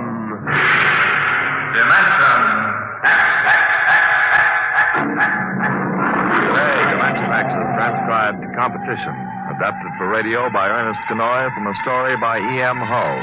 Featured in the cast were Elaine Rost as Anne and Les Tremaine as Arthur Blord. Your host was Norman Rose. Music by Burt Berman, engineer Bill Chambers. Dimension X is produced by William Welch and directed by Edward King. Adventures in Time and Space. Transcribed in future tense. Dimension X.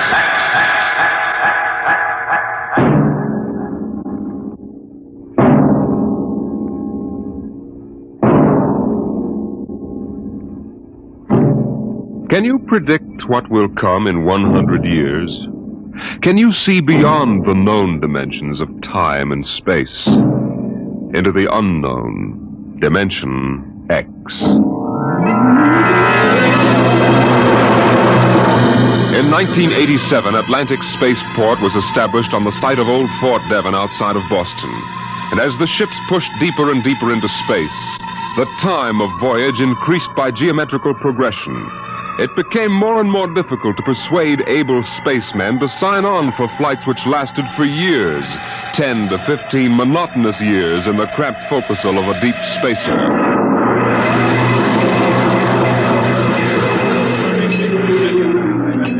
The bar rooms and one-armed joints in Scully Square in Boston were plastered with recruiting posters for the deep space star runs. Flashy four-color signs with a blue-eyed young man gazing into a star-studded sky. Seek your future in the stars. Jeff, there's your last chance to get out of the wedding. Sure. Just send Judith a short note. I can't get away to marry you today. I'm 300 million light years away. Very funny, very funny. Well, think it over, boy. Tomorrow, the shackles of matrimony. But tonight, the stars. The mystery of the galaxy. Eat, drink, and be merry, for tomorrow you commit matrimony. Oh, come on. We came here to have a little fun. We might as well be at Mother's Music Hall on Commonwealth Avenue. Please. Ah, the problems of the rich. Hey, Jeff, just where does the coffin fortune come from, I guess it started in Nantucket. My great something or other used to be a whaler. A whaler? There she blows! A dead whale or a stove boat. Watch my trusty harpoon. Ouch! Look out with that fork. Where's the money now? Oh, I don't know.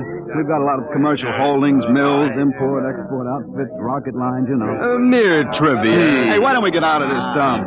We could go up to the Copley Plaza. It may be stuffy, but at least the glasses are clean. You're the condemned man. All right, you guys go ahead and get a taxi copter. I'll settle. Meet you out in front. Right.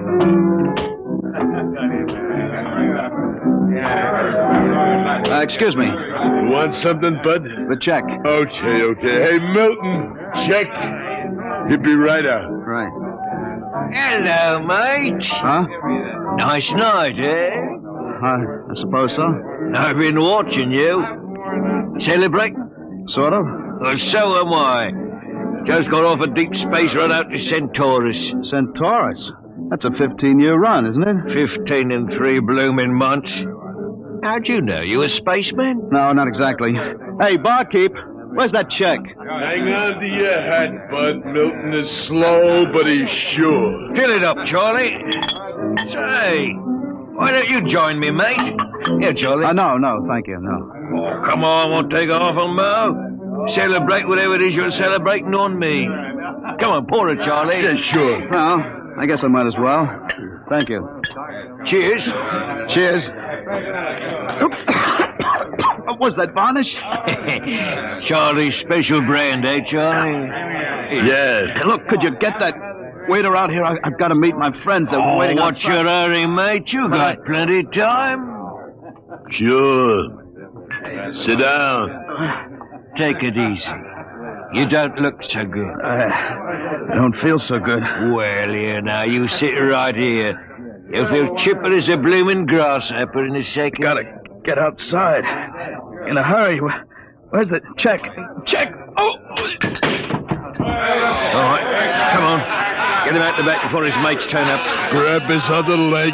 Let's go. In a hurry, is he? That's what he thinks. Where he's going, he's got plenty of time.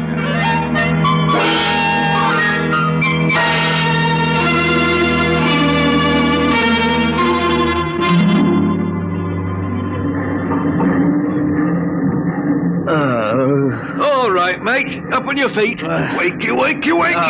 Let go of me. That's the idea. Rise and shine and greet the dawn. Where am I? What's going on here? Come on now, mate. Up and at him. Wakey. Come on, show a leg. Wait a minute. Hey. You were at that bar. Scully Square. Come on now, up to the power room or you'll be in trouble. Power room? What are you talking about? Where am I? Well, that's hard to say exactly. Offhand, about 8 hours out of Atlantic Spaceport. Atlantic Spaceport?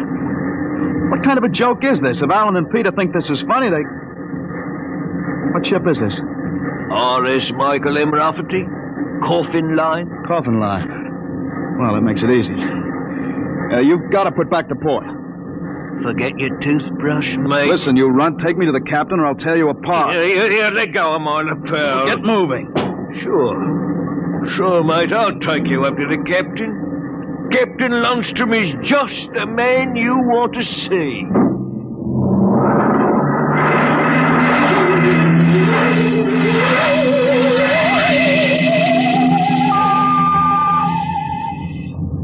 Martin, what the devil are you doing on the bridge?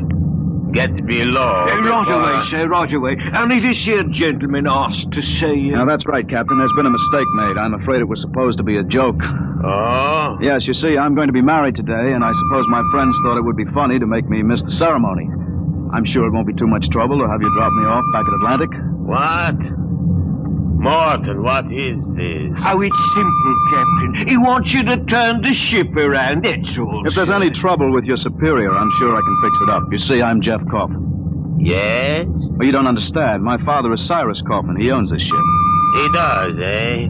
I can understand you're not believing me, Captain, but I can identify my... Hey, where's my wallet? My. Look, Captain, all you have to do is radio back and check. Mr. Black, remove this man from the bridge. Aye, sir. You heard the captain, Buster. Wait a minute. Let go of me. There's no way to treat a passenger. Passenger? Wake up, sonny boy. You're one of the crew. What? Well, you're crazy. I'm Jeff Coffin. Maybe, but you're signed on as a crewman. Now stay at attention. You can't get away with this. And say, sir. Why, you cheap hoodlum. Now listen careful, sonny. You're a spaceman on this ship. And when an officer gives you an order, you're going to jump. Now, how do you all bust it? Let go of my arms. I guess you need a little lesson in ship's discipline. And you might as well get it now. All right, Mr. Black. Now take him below.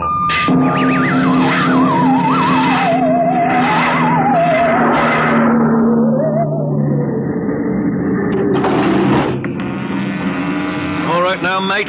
You grab yourself a buffer and you get to work on those deck plates. I can't get away with this. It's kidnapping. Maybe yes, maybe no. Now get this here deck nice and shiny. We might even see about some grub. I'll be back in 2 hours. And mind you, I want to be able to see my bloomin' reflection in it.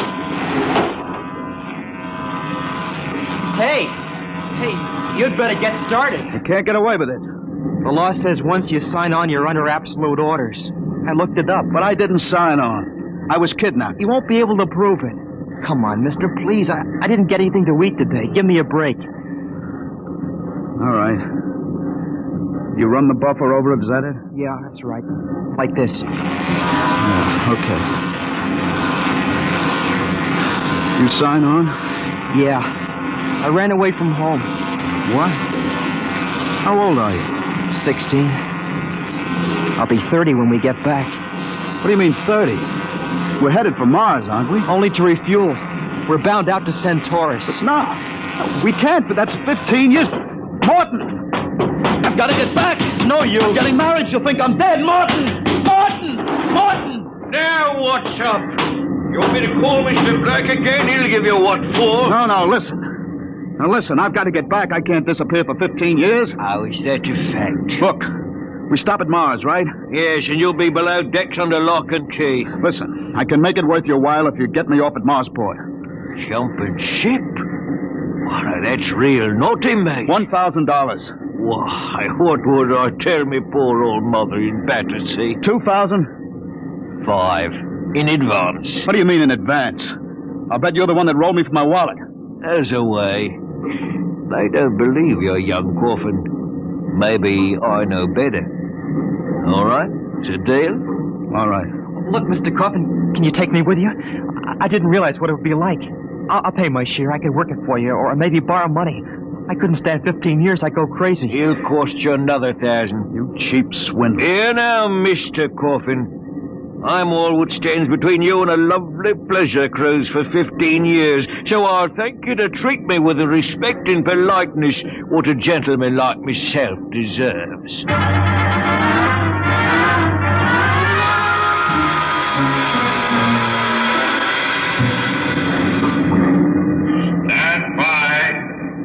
Stand by for landing procedure. All right now, listen careful. This here's the cable locker for the grappling anchor. When she lands, this hatch will open and the cables go out. Don't get yourself caught in the middle, be tore apart. All right, we got that. Are you sure we can get out? You just do what I say.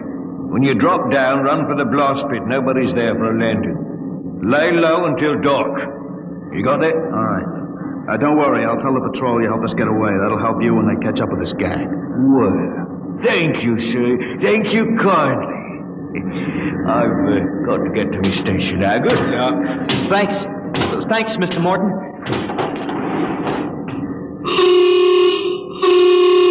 There's the landing horn. Yeah. Keep clear of that cable, Joey. Here comes the deceleration blast.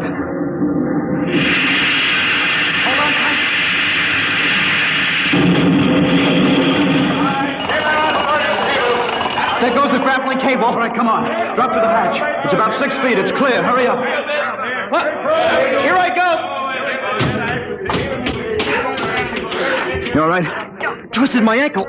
It's all right. There's the blast pit. Come on, get going. Yeah. Yeah, we're all right so far. The ship hides us. Here's the pit.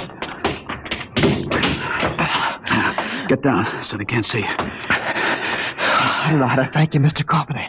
I must have been crazy to sign on that ship. That's all right, Joey. What happened?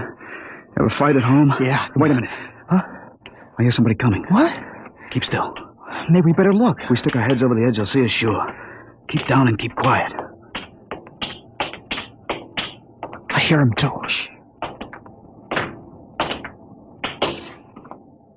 Well, well, well. Look what we have here. 2 little babes in the wood. You two move and I'll shoot you each once in the belly.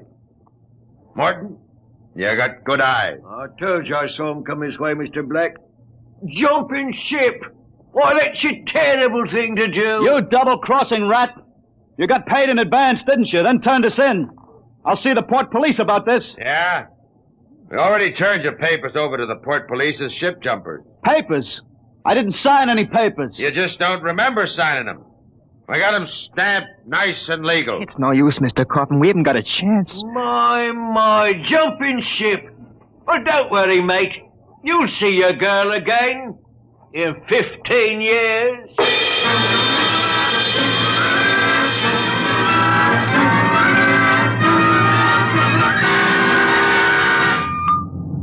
Mr. Black, inform the ship's company that these 2 men have been found guilty of attempted desertion. Desertion?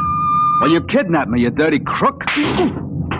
Don't you talk to Captain Lundstrom that way. I'm sentencing them to 24 hours hull watch. Take them away. Morton, take him to the aft lock. Aye, sir.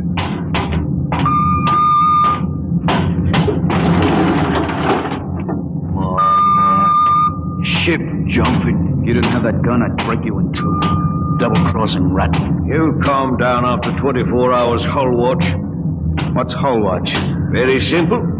We put you 2 in spacesuits and shove you through the airlock on the end of a line. You sit out there and you watch the hull for 24 hours.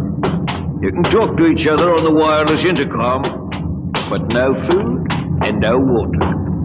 And the heating units in those suits are just a little bit defective. It makes it interesting long about the 18th hour. I'll bet. Well, here we are, gentlemen. The airlock.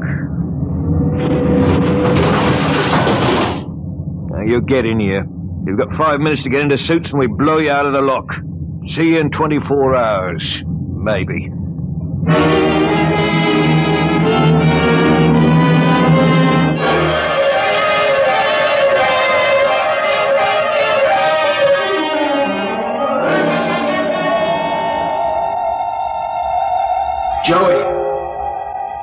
Joey, can you hear me all right? Yeah. It's getting awful cold. How much longer we got? I don't know. I suppose that's part of the fun. Guessing. I'm awful thirsty. It can't be too much more. Hang on, kid. It's cold. It'll probably get colder. We'd better snap the safety hook. Jeff, what would happen if we drifted away from the ship? We'd keep going in the same direction till the oxygen gave out. Yeah. Will it get much colder? I don't know if I can take it. We haven't got any choice, Joey. Just hang on. It can't last forever.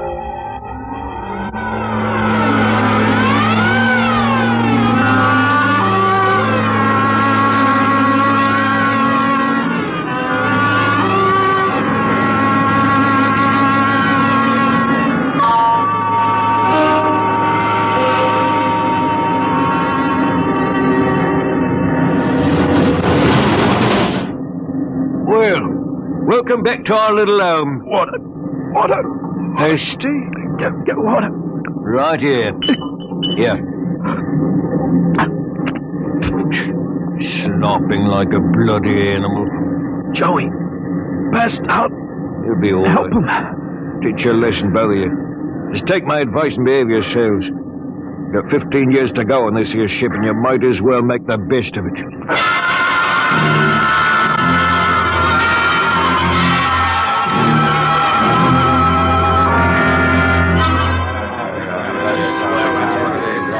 Hey, Martin, what do you call this mess? That's your supper, mate. Food concentrate. What's the idea? Only 2 months out and on concentrates already? You complaining, Red? Yeah, I'm complaining. If Captain Lundstrom's chiseling on the manifest, that's his business. But when he tries to take it out of our hide... You keep quiet or I'll turn you into Mr. Black. Concentrate is what you get to eat from here on out. Now shove it in your face and keep quiet. I'll shove it in your face and see how you like it. Look out. What's going on in here? Gordon? What happened? He struck me, that's what. 48 hours hull watch. What are you all looking at? Get back to your places. Morton, bring that man to the aft airlock.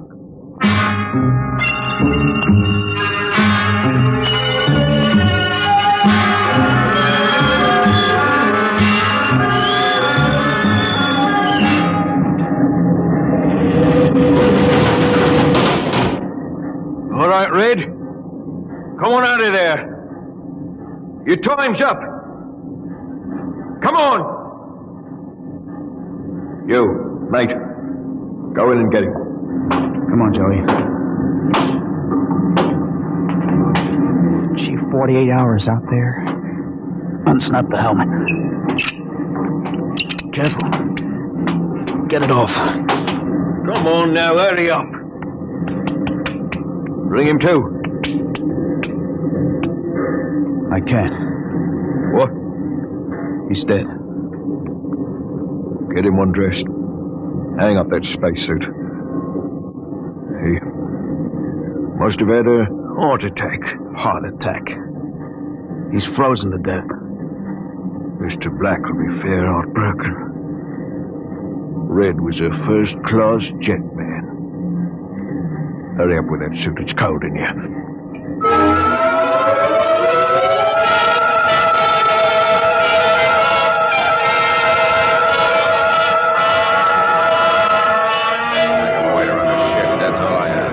It's murder, that's what. Just plain murder. Space Code gives a 30-hour limit for punishment. They didn't even have a burial. Just shoved him out of the lock. Well, if the owners knew about this, they'd stop it. Oh, fat load of good that's going to do us for the next 15 years. Oh, wait a minute. Wait a minute. If we could get the ship back to Mars... Oh, look, that's no good, son. 2 weeks after we landed, we'd be hung. That's what Space Code says about mutiny. If they catch you in the act, they shoot you down and no question. Well, I'm willing to take the chance. Are we going to let Black and Lundstrom kick us around for 15 years? Well, why don't we take over and head back? Okay. Quiet.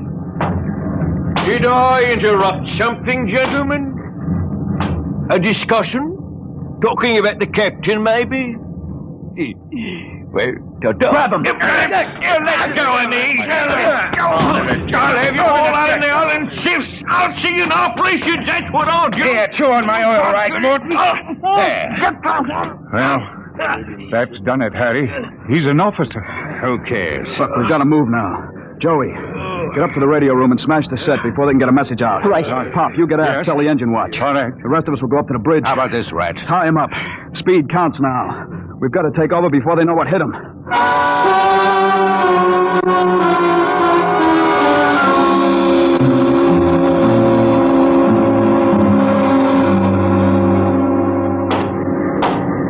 Careful. We've got to surprise them. We'll get him cold. Jeff, quiet. Sparks was sending when I got in, but I knocked him out and smashed the set. We're all right. All right, come on. Let's get up to the bridge. Hey, look out. They closed the hatch. Hey, we're cut off from the bridge. We'll never get through that. They must have found out somehow. Forecastle intercom. Black must have turned it on from the bridge. He must have heard the whole thing. Yeah. We better get out of here. Yeah. What'll they do? I don't know. They got all the controls up there. We can shut down the drive, but we can't steer. Better dog down the hatch behind us. Well, what next? All right, men. Captain Lundstrom's giving you 1 minute to give up quiet. In a pig's eye, Black. You'll hang for mutiny, every one of you. What do we do now? Quiet. They can hear everything on the intercom. Not if I cut the switch. Got to get through to the bridge. Well, it's a Mexican standoff. We can't get at them, they can't get at us. What's that? Air leak. The pressure's down. Fellas. What is it? Lundstrom, he blew the hatch in the mess hall section, just opened it up and let the air out. Oh, anybody caught? Al Haynes, he was cooking supper, dead as a doornail. Well, they can kill us all. They'll do it, too. All they've got to do is bleed off the air. They've got the atmosphere controls up there. I'll see all of you blokes swinging from a landing crane. I will, you scum. Morton, you know what Black's going to do? Bleed off the air down here. Oh, serve you all right. If I had my way, I'd see you all out in the yard till you froze stiff. You're forgetting something, Morton. You're back here with us. What do you mean? If Black and Lundstrom blow out compartments one by one or bleed the air off, you'll get it, too. They'll take care of me, don't you worry about that. You think so? Joey, plug that intercom back in. Yeah. Black! Heavy up? We've got Morton back here. Yeah? If you try anything on us, he'll get it, too. What am I supposed to do? Try? You don't care if he dies? Well, that's his problem. We're going to drop the oxygen level 5%. But you can't do that to me. Captain! It's unfortunate that you were captured, Morton. But the security of my ship comes first. You mean you don't care? You'd see me dead? Precisely. Well, you can't. It's murder, that's what. I'm not one of them. You can't kill me. You can't. Joey, pull the intercom plug. You can't do it. I always followed orders. I did the dirty work and pull. He can't hear you anymore, Morton. Morton. Do this. Shut up. Morton, they'd kill you as soon as look at you. Now listen. We've got to get through to the bridge. You know this ship. There must be some way. We're your only chance, Morton. Get us through that hatch and up to the bridge. All right. All right, why shouldn't I? They'd kill me. And there is a way to get through? Emergency release. Works by hand. I don't tell crewmen about it to keep them from breaking through in an engine blast and leaking radiation to the bridge. Let's get going. We've got to get through before Lundstrom cuts the air down and gets us all.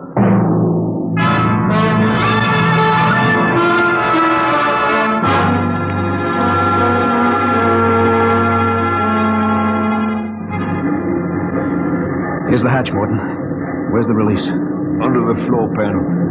You can pry it up. Hurry. I got it. He's up. Works on a key. Ready? Back against the walls. They've got the guns. Let them have them. I want to wrap my wrench around Black's neck. All right, Morton. Open it up. Here goes. Look out! They had it wide. Morton! He's dead. Electrocuted. And the hatch is still closed. He didn't get to turn that key. It killed him instantly. Harry, they got your watch gloves. They're insulated. Oh, sure. They'll take any gloves. Let's get Morton out of the way. Hey, don't touch him, Joey. He's got the current through. Yeah, I'll pull him away with the glove. All right, now stand by. Here goes the key. Let's go! Get him! Hey, back there! Like this. Drop the gun. Johnny, look out! Oh, let go of the gun, Lundstrom. Hold them both. You don't have to worry about Black. I got him square with a wrench. Anybody else hurt? I am. In the side. I think it just grazed me. We'd better tie Lundstrom up. What do you think you are going to do now? Turn around and go back home. I don't think so. I have burned the navigation tape. None of you can recalculate. What? You'll just wander in space till the fuel gives out. You'll die right here on the ship.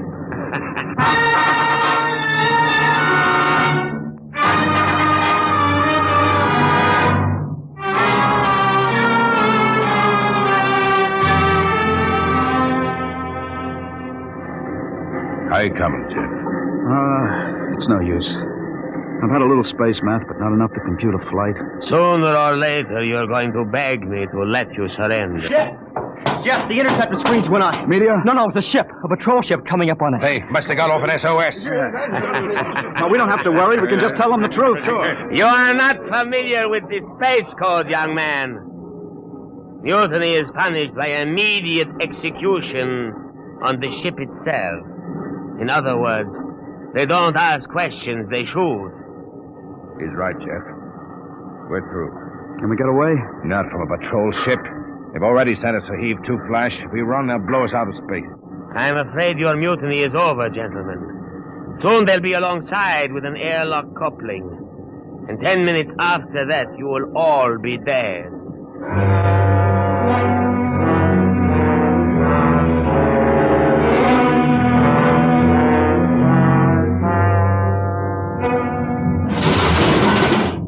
Nobody move. Sergeant, take a squad and secure the ship, collect all weapons, and post a guard in the engine room. Yes, sir. You, Brown, Williams, Kowalski, Kelly. I'm delighted to see you, Major. I was not sure that an SOS had gotten through. Oh? You're Captain Lundstrom? That's right. I can swear out the affidavit of mutiny and... I don't think a mutiny charge will stand up, Lundstrom. Not with the relief of command warrant out for you. I think we'll just forget about it. You're under arrest, Captain. Oh, you can't do that. Space code is clear. You recorded my SOS. SOS? Of course. How else did you get here? They sent us after you to get Jeff Coffin. Where is he? I'm Jeff Coffin. We had a missing persons alarm for you, and then when a check you signed turned up at Marsport... A check? That's right. I gave one to Morton to help me get away. And he sold it to a fence for half face value. We traced it back to this ship. Coffin, I've got orders to escort you personally. We're taking you back to Earth, son. Major, can I send out a message? Of course. Oh, that reminds me, I've got one for you. From your fiancée. Oh? She said to tell you that she didn't object to a bachelor party in principle, but, well, she did think 6 months was stretching it a bit.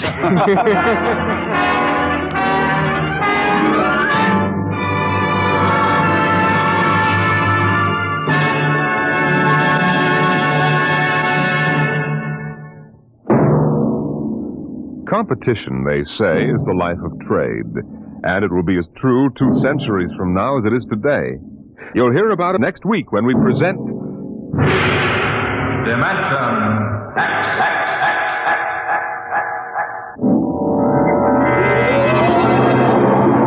Today, Dimension X has transcribed Shanghied, an original story by Ernest Kenoy. Featured in the cast were John Sylvester as Jeff and William Griffiths as Morton. Your host was Norman Rose. Music by Bert Berman. Engineer Bill Chambers. Dimension X is produced by William Welch and directed by Edward King. Adventures in time and space, transcribed in future tense. Dimension X.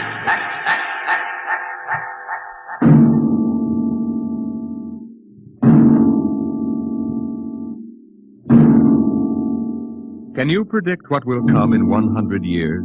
Or in 10? Or in the next minute? Some people think they can. Nuclear science, mathematicians, astronomers, biologists.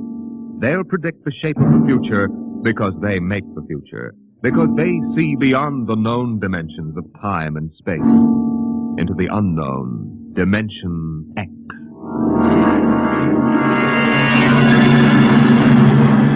We go ahead now in time to 1965. We're on a vast concrete runway set in the desert of the Southwest.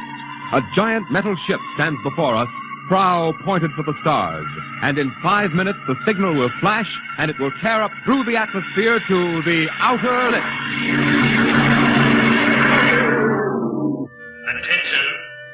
Attention. Clear field for takeoff. Clear field. 5 minutes, Steve. For takeoff. Warm her up, Charlie.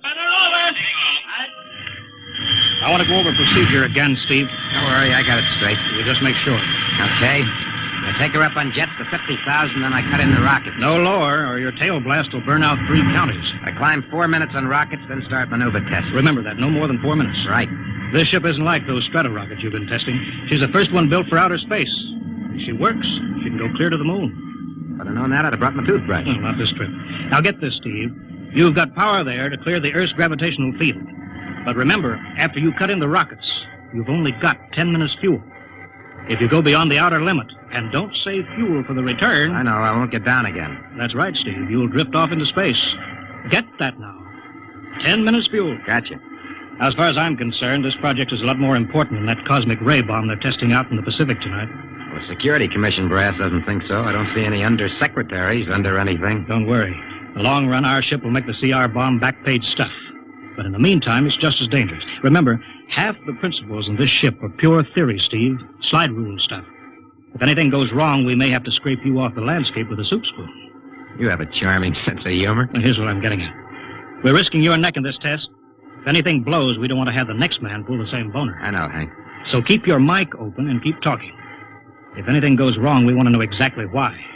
And we won't be able to ask you. Let us know before you pull every switch. Before you do anything. You got that? Yeah. Even if you only have to blow your nose. All right, get those fuel lines away. Okay, Crow. Well, I guess that's about all, Steve. Hey, that reminds me. Look, if Mary calls, I'm just up on a milk run. I didn't tell her today was it. How is she? She's okay, but she's due about now, and I don't want her to be nervous. Hey, I didn't know the baby was that close. Yeah? Steve, I really ought to be sending a single man on this job. What, and cut me out of a soft paycheck? Forget it, Hank. You know you can't get anybody else who can take 15 G's acceleration when those rockets cut in. Yeah, I know. It's time, Steve. Yeah. Well, see you later. Don't worry, Hank. I'll sweat for both of us. Button her up, Charlie.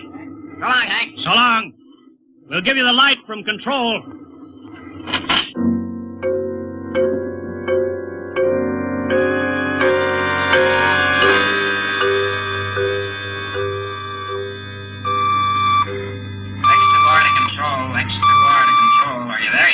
Okay, Steve. Got you on the speaker. I'm ready to go. Mr. Hanson. Ready on radar, Sergeant? Mr. Hanson, you better see this. What is it, Elsa? Message center for Steve. Mrs. Weston just left for the hospital. What? Hello, Steve. Yeah. Stand by a minute. Shall we hold the takeoff, Mr. Hanson? What? Oh, yes. No, wait just a minute. It's too late now. You going to tell him? Maybe he's got enough to worry about. Hey, what's holding us up, Hank? Something on your mind? No, it's nothing, Steve. I just wanted to say good luck. Clear for takeoff, Charlie? Right. Okay. Give him the light.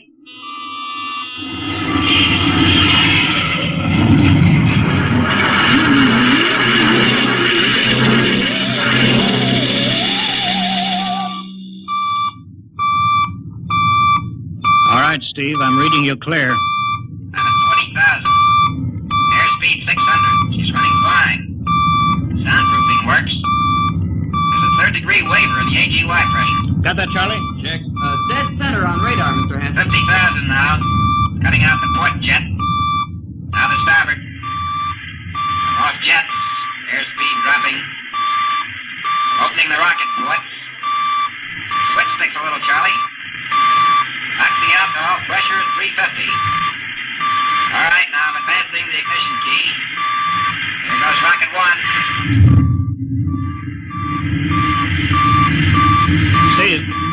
Steve, you all right? Yeah. Looks like somebody smugged me with a sledgehammer. Airspeed now 1,200. Here goes number 2.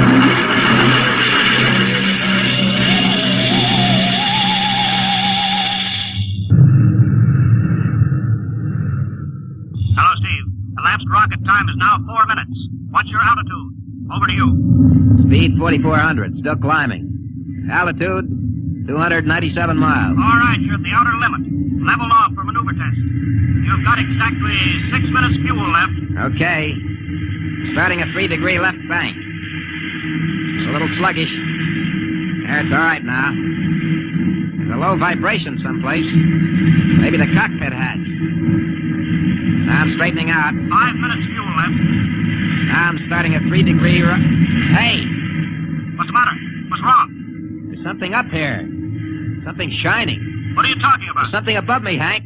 I'm going to chase it. Steve, you're at the outer limit now. I can see it plain now. Steve, don't go any higher. You've only got 4 minutes left. You've only got... Getting static. I can't hear you, Hank. It's dead ahead now. I'm going to make a pass at it. Get a good look. Hey, it's swerving to meet me. It's dead ahead now. It's dead ahead.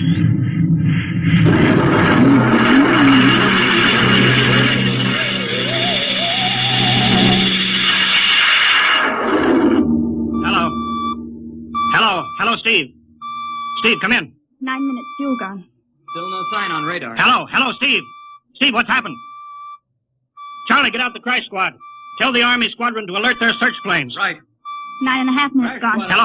Hello, Steve. What's happened? Who the devil is it? Charlie, Hello. for Mr. Hanson. Come in, Steve. We need a search squadron. Come in. No, Mr. Hanson's busy. Hello, Steve. Hello, Steve. 10 minutes, Mr. Hanson. That's the end of his fuel.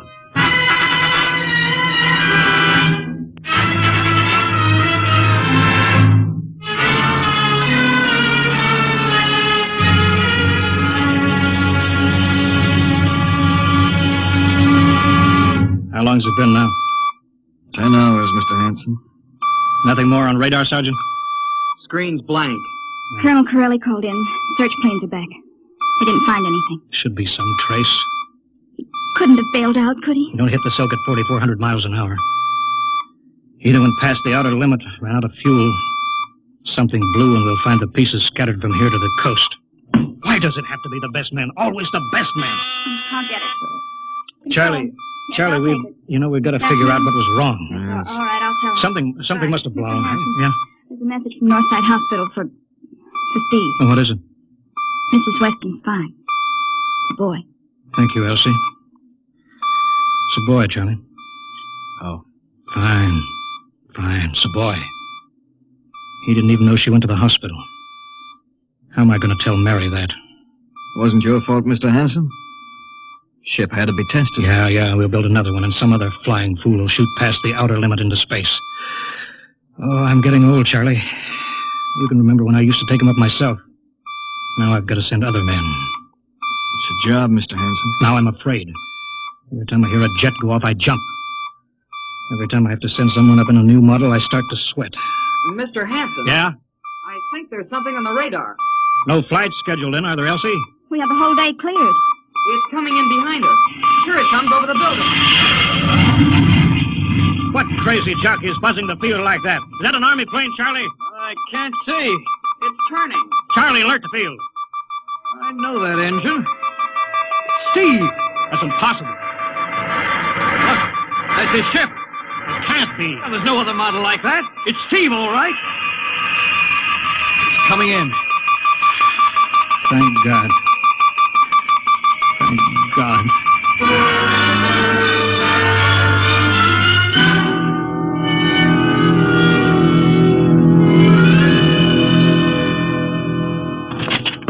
All right, sit down, Steve. The quicker we get this done, the quicker you get over to see Mary and the baby. Hank. Elsie, give the order to check and refuel the rockets. I don't want anybody in here till I get Steve's reports. Bury any calls. All right, let's have it. What the devil happened to you?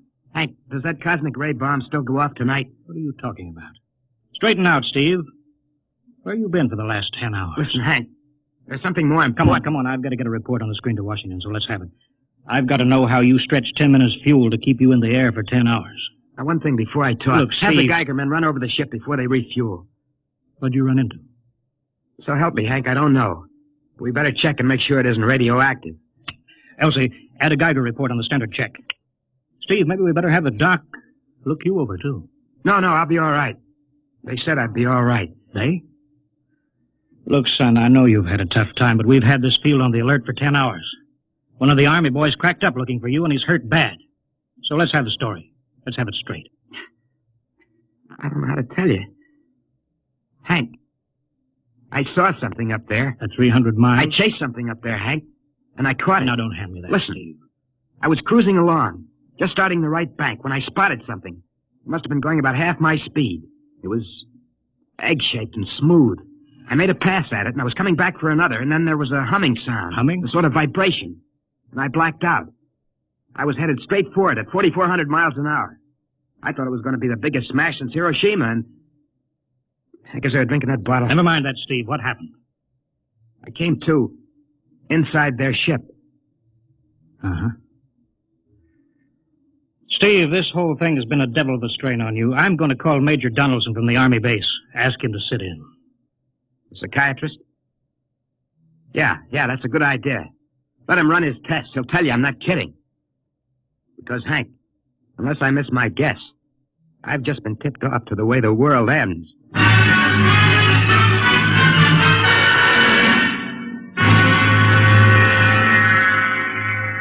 All right, Mr. Weston, suppose you continue your story. Yes, let's have it, Steve. You woke up inside the ship? Yes, and the place was jammed with machinery.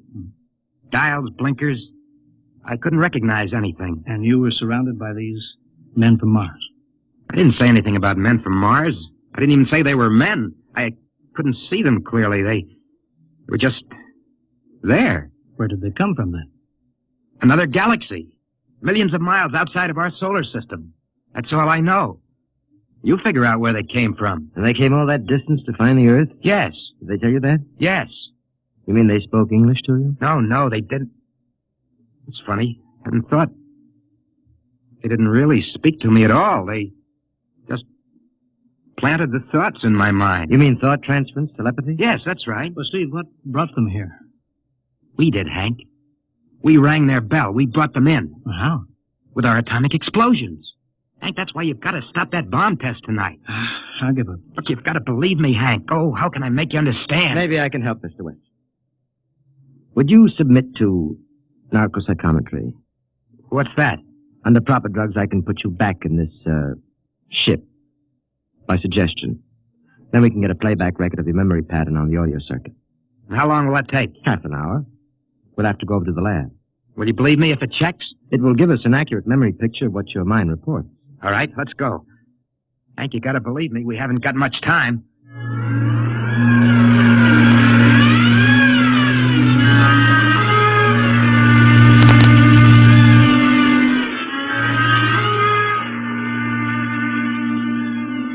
You should be getting drowsy now. Count backwards from 10. 10, 9, 8, 7, 6, 6.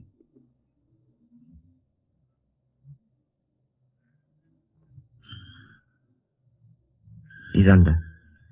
Now we attach the head plate electrode. The cortical pickup. Look out for that wire, Mr. Henson. 3-0 setting. 31.3. Now throw that switch, Mr. Henson. I have to start him off by suggestion. All right, Steve. You're in your ship now. You're in the rocket. You're in the rocket. You're in the rocket. And you've just sighted something strange. Now I'm starting at 3-degree right. What's that? Hey, there's something up here. Something shiny. His memory pattern. We're picking it up electronically. There's something above me, Hank. I'm going to chase it. It's piped through the audio circuit.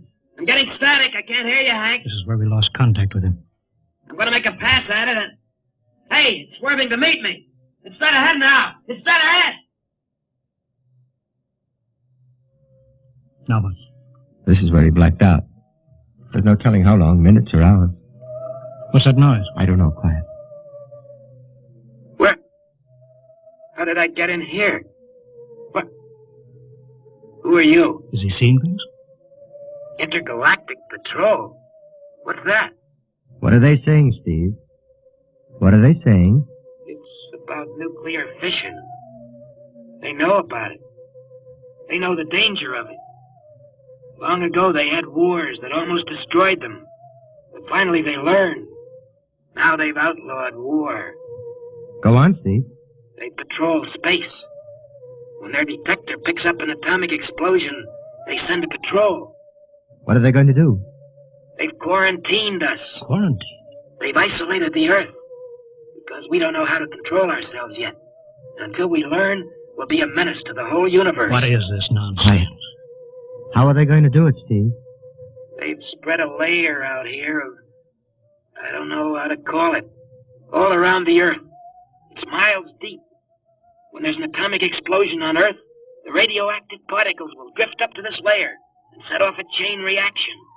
It'll go around the world in microseconds. And that's the end. The end? What's he... Wait. Yes. Yes. I understand. I've got to bring back the warning. You're going to put me back in my ship to bring the warning.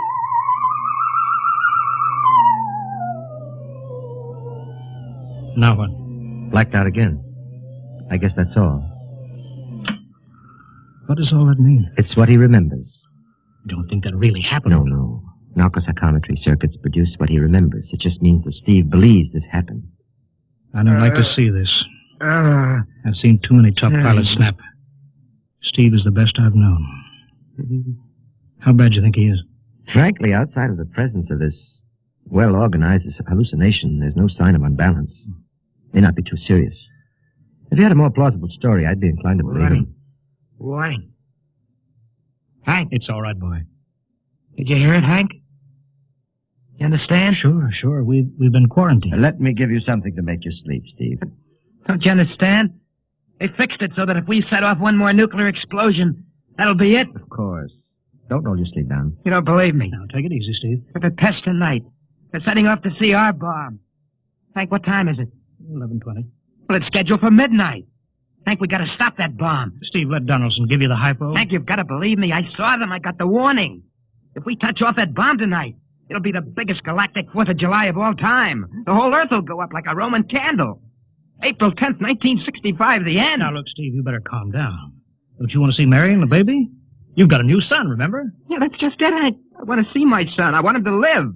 If that bomb goes off, Hank, we've got to stop them. Mr. Hanson, I think we'd better get over to the base hospital. Hank, you've got to believe me. me. Sure, Steve. Maybe there is something to it. Look, it's out of your hands. I'll put it in a report and shove it into Washington in the morning. In the morning? There isn't going to be any morning, Hank. Don't you understand? You've got to call Washington now. Get the head of the Security Commission and postpone that test. Now, you know I can't do that, Steve. My neck would be out a mile.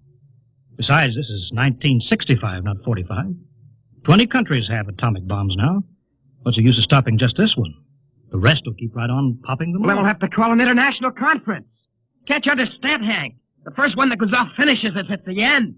They've given us the quarantine warning. Steve, I think you'd better go with us to the base hospital. Look, Steve, we can call up for a detail if we have to. All right. I'll go with you. You don't need a straitjacket. That's the way, Steve. You'll probably feel better by morning. Let's go.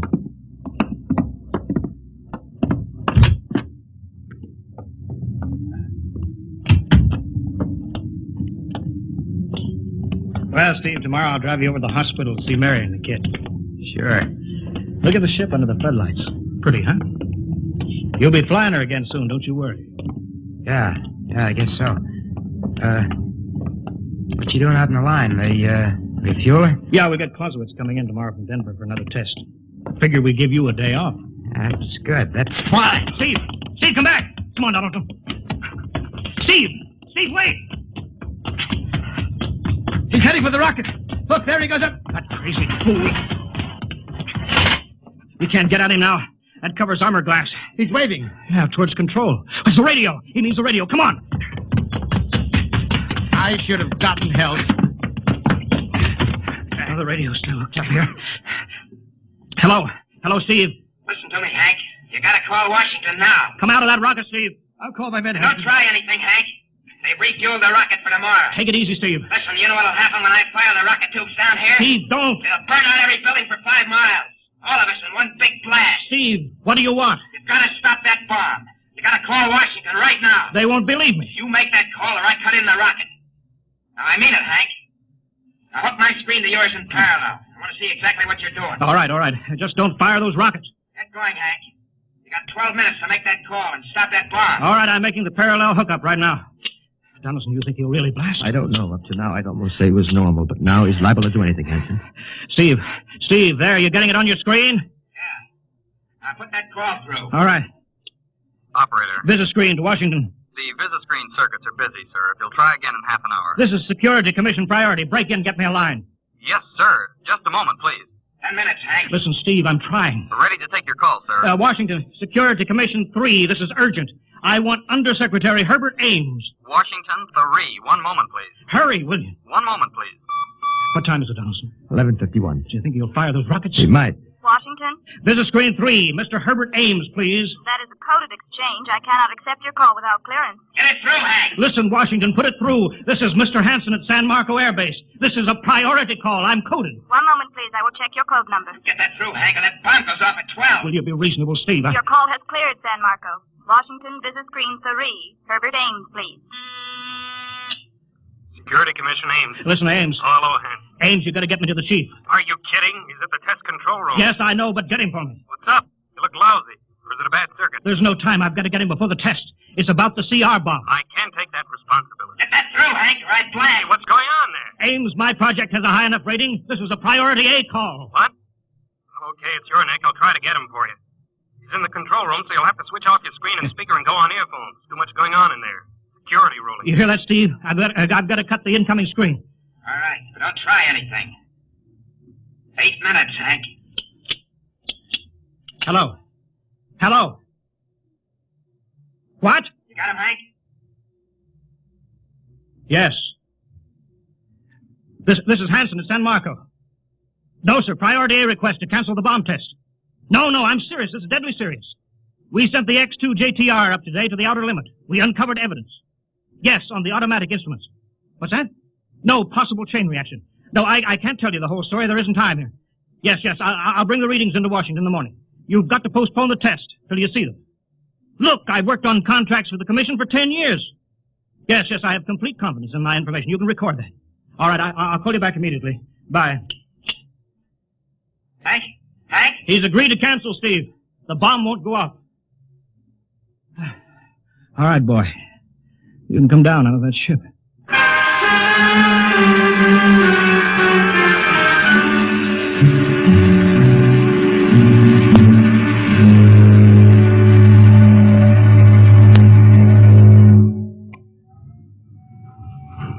He's opening up. Here he comes. All right, Steve. Come on down. Sure, Hank. Just a second. Hank, I was scared. I was plain scared. Easy now. It's all over. The bomb won't go off. Thank God. Look, I want to see Mary and the baby. Can you get me transportation now? Oh, wait a minute. It's almost 12. They won't let you in the hospital now. I want to see the baby. Sure you do, but you've been under a strain. I've got a shot for you here, Steve. Give you a good night's sleep. All right. Roll up your sleeve. Yeah, here. There, that'll make you sleep. Sergeant will find you a bed. Yes, sir. Come on, Mr. Wesson. Okay. Good night, Hank. I'm kind of beat. It's been a tough night.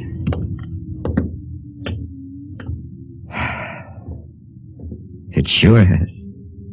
I thought for a minute he was going to blast those rockets and send us all to Kingdom Come. Yeah. Quite a stunt getting the ray bomb test called off. It isn't called off. But the chief said... Ames couldn't get the chief. I was talking to a dead circuit. Bomb goes off in a couple of minutes. Oh. Poor Steve. Was one of the best. He was the best. 1 in 10 million. Some story of his, poor guy. For a while, he almost had me believing that quarantine. That's a very common delusion. End of the world. Yeah, I suppose so. It's a nice night. Never saw the stars so bright. We better be getting in. That wind is cold. Well, the bomb goes off in 30 seconds. Poor Steve. You know, Hanson, there's just one thing. Yeah? It's outside my field, but I'm curious. How did he keep that ship in the air for 10 hours with only 10 minutes fuel?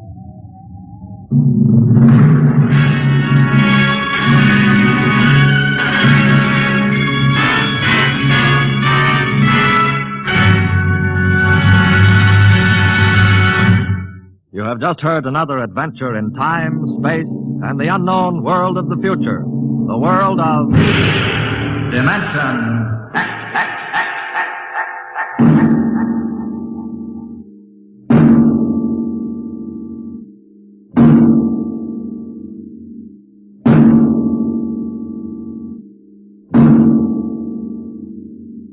Next week, a star of the future appearing on the program of the future, Dimension X. Next week, Miss Nancy Olson, the talented young actress whose performance in Sunset Boulevard marks her as one of Hollywood's most promising young actresses, becomes the first of a group of rising young artists of stage and screen who have been invited to make an appearance in this series. So listen then for Hello Tomorrow, starring Nancy Olson on Dimension X.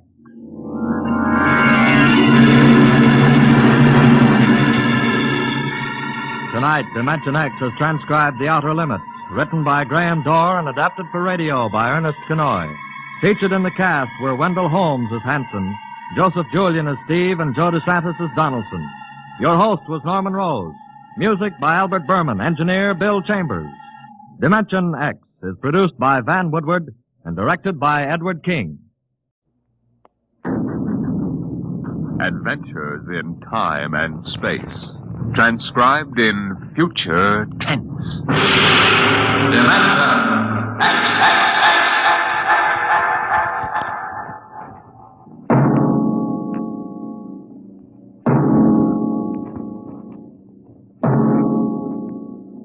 Can you predict the future? Can you tell what will come in 100 years? Or in 10? Or in the next minute? Tonight, Dimension X brings you a glimpse of what may well happen within your own lifetime. The Robert Heinlein story, The Roads Must Roll.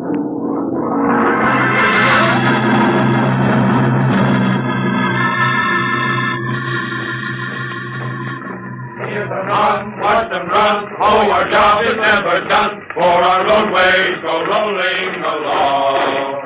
While you ride, we are watching down inside, so your roadways keep rolling along. Oh, it's high, heave, the roadermen are we. Check off the sectors loud and strong. 1, 2, anywhere you go, you are bound to know that your roadways keep rolling along. Keep them rolling! Your roadways keep rolling along. It was in the middle 1950s that the automotive age began to die. The traffic engineers had long expected it. For years they had watched our vast cities sprawl and spread out, spill over into the countryside, become more and more dependent on motor transportation. And then finally the inevitable breaking point was reached. The growing flood of cars and buses and trucks began to swamp the streets and arterial highways. The building of roads could no longer keep pace. The superhighways clogged. Congested, became packed with cars stalled bumper to bumper, and the cities began to die of slow strangulation, for the traffic could no longer roll.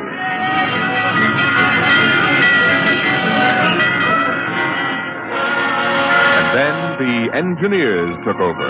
They banned the automobiles, tore up the superhighways, and in their place they built the rolling roads. Mechanized roads that moved like huge conveyor belts, whirling along on their giant rotors at speeds ranging from 5 to 100 miles an hour, carrying the freight, the food, and the people from city to city and coast to coast. An engineering miracle had changed the face of a nation. The automobiles and railroads vanished. The rolling roads had taken over all transportation, and no one worried over the fact that if the roads should ever stop, our whole economic life would stop. For the machinery had never failed yet. The machinery that rolled the roads was perfect. But people forgot that machinery depends on men, the men who run it. Who makes the roads roll? We do! That's right! The engineers! Not the supervisors, not the mechanic union, but the engineers. We're the brains of the roads. And where would the public be if we didn't keep those roads out there rolling? Right behind the 8-ball, and everybody knows it. All right, then. We're the men who hold the power. And it's time we started using it.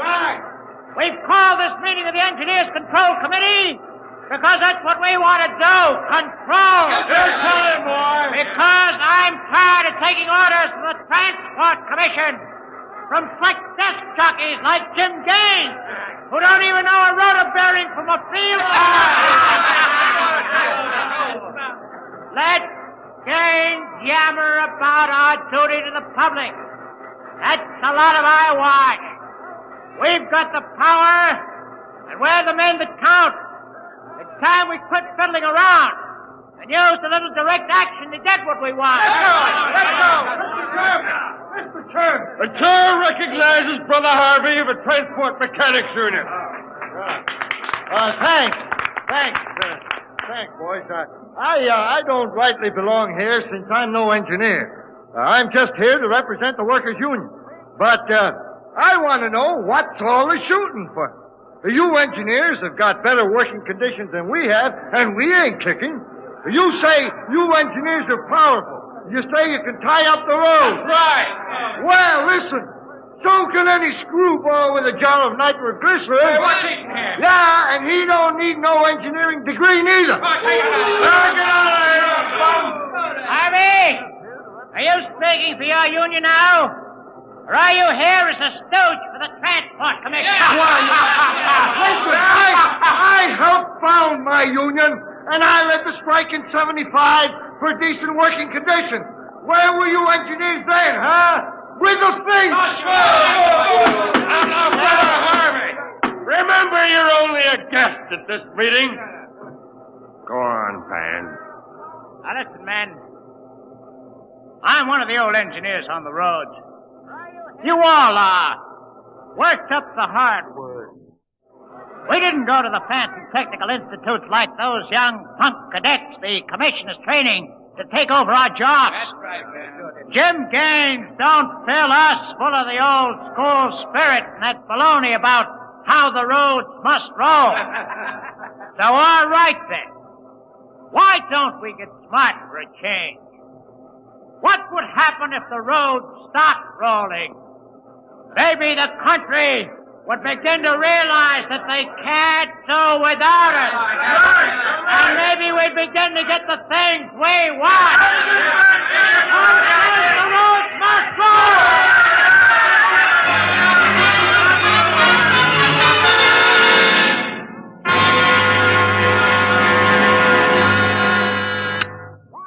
Yes?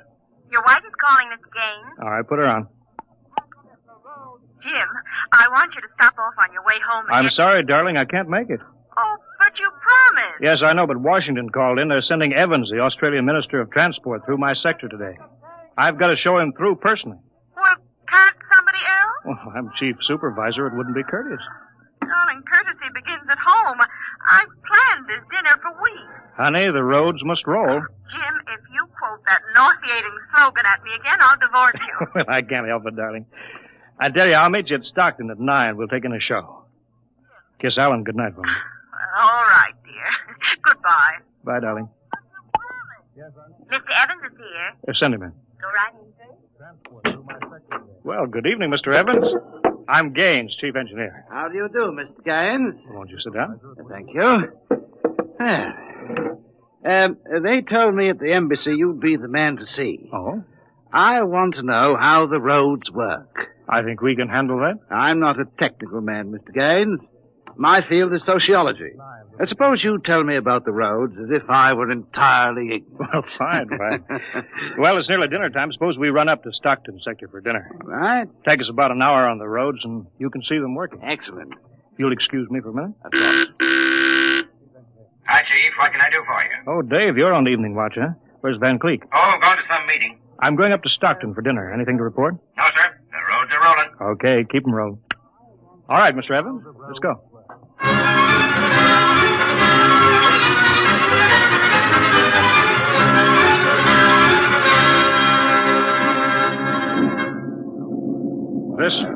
This here is the low-speed strip. You ever ridden a conveyor before? No. Oh, it's quite simple. Remember to face the motion of the strip as you get on. Oh, that's it. Fine. All right. We'll go right across here. Each adjoining strip is a few miles an hour faster than the one next to it. I see. Freight is carried on the 50-mile strip. Most passenger traffic is on the express strip. Oh, yeah. All right, now, watch your step.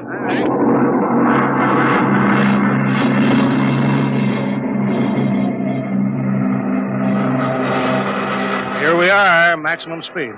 100 miles an hour. Amazing. This strip makes a round trip San Diego to Reno in 12 hours. Oh, here's the restaurant. Ready to eat? But is this a restaurant? There's a sign, Jake's Steakhouse, fastest meal on the road. Is it really a proper restaurant? Yeah, well, the best. Hooked right into the moving strip, of course. Shall we go in? Hello there, Mr. Gaines. We don't see much of you out on the road. Well, busy in the office, Jake. Two, right this way. Thank you. Here they are. Now, what'll it be? Well, you order, Jake. Well, how about a steak? 2 inches thick from a steer that died happy. Oh, that's fine. That's fine. Plug me in the intercom, will you, Jake? Sure, there's a talk box right next to it. Flank 2, Ryan! If you excuse me, Mr. Evans. Davidson on watch. This is the chief, Davidson. I'm at Jake's Steakhouse. You can reach me at 10L66. 10L66, right. There now. They can get a hold of me in an emergency now. Mr. Gaines, what kind of an emergency could there be? Well, 2 principally. Power failure on the rotors would bring the road to a standstill. That happened during rush hour. We'd have to evacuate millions of people. Well, as many as that? Oh, yes, easily. There are 12 million people dependent on this section of road. Gaines here. Hello, Chief. Davidson. I just got the hourly reports in. Proceed. Cadet engineer Gunther, while on watch, was found playing cards with C.J. Ross, technician on duty. Any damage? One rotor running hot, but still synchronized. It was jacked down and replaced. All right. Have the paymaster give Ross his time. Turn him over to civil authorities. Place Cadet Gunther under arrest. Bring him to Road Town Central. Yes, sir. All right. Keep him rolling. As I was saying, Evans, there are 2 possibilities of danger. Can you visualize what would happen if the strip under us would break? I hadn't thought of that. You don't realize you're traveling at 100 miles an hour. Well, it can't break, not now. The strip has a safety factor of over 12 to 1. This is good soup, Jake. Thank you, Mr. Gaines. But you know, Evans, a break did happen once in the early days. That was on the Philadelphia-Jersey City Road. Dear me, no. That's right. The strip wasn't much more than a conveyor belt then. You know, it buckled for miles, crushing passengers against the roof. Yeah. Forward section in front of the brake spilled them down under into the rotors and the rollers. Was it very bad? Over 3,000 people were killed in that break. But, Evans, the roads had to go on. You know, the entire economic system hangs on the roads. If they stopped now, the country would starve. Isn't it possible that you've become too dependent on these roads, Mr. Gaines? For example, what if you had a strike? We had a strike back in 75, but, there's not much danger of that anymore. No? Why not? Every cadet that goes to work on the roads today is a graduate of the United States Transport Academy. Oh, I see. They're all picked men, screened for emotional stability. They're trained to give us the same kind of loyalty that Annapolis and West Point develop in their men. You're a graduate, I suppose, Mr. Gaines? No, I was too old for that. The academy wasn't set up till after the strike in 75. But it won't be long now, maybe 5 or 10 years, Evans, before the oldest engineer on the roads is a man who's been through that academy. Now, Gaines here. Davidson. Chief, there's trouble in Sacramento sector.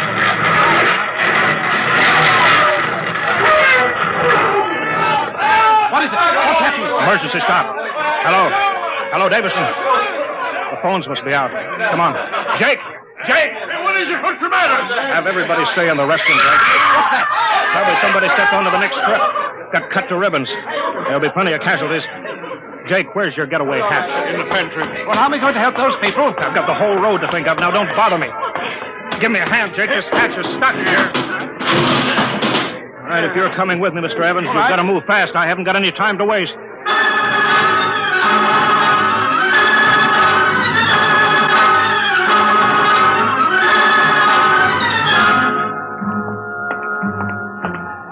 Where are we now? Freeway on top of the inner road ceiling. That's the outer shell over us there. Are we going outside? No, there'll be an access down manhole over here. They're spaced every 100 feet. It's there by the green light. All right, this will get us down on the northbound road. Careful now, it's dark. All right. Stand away from that door, Heaven. But this road is still rolling. Yeah, so it is. It was only the 100-mile strip that stopped. There's what I want, a phone booth. Look out, Evans. Excuse me, will you? Hey! Out. I'm talking to my wife. What? Don't argue. Out. Emergency priority. Division office. Davidson? Gaines here. Report. Chief, where you been? I've been calling... Never mind that report. 709 report. Strip 20 past emergency level. Interlocks acted and cut the strip out. Cause of failure unknown. Direct communication to Sacramento control office out. Evacuation of Strip 20 commenced. No casualties. There are casualties. I saw them. Put police and hospital routine A into operation. Get me Van Cleek. I want him to take over for me till I report him. We can't reach him, Chief. Shall I cut out the rest of the road? No, keep those other strips rolling or we'll have a traffic jam the devil himself couldn't untangle. There are 5 million passengers on that road now. Notify the governor that I've assumed emergency authority. Arm all cadets available and await orders. Shall I recall technicians off watch? No, this isn't an engineering failure, man. That whole sector went out simultaneously. Somebody cut those rotors by hand. Now, I want all available senior class cadets to report to Stockton Subsector Office 10 with pistols and tear gas. Yes, sir. Oh, the governor wants to talk to you. He called in. Refer him to somebody else. I'm busy. I'll get back to you. I'm going down under.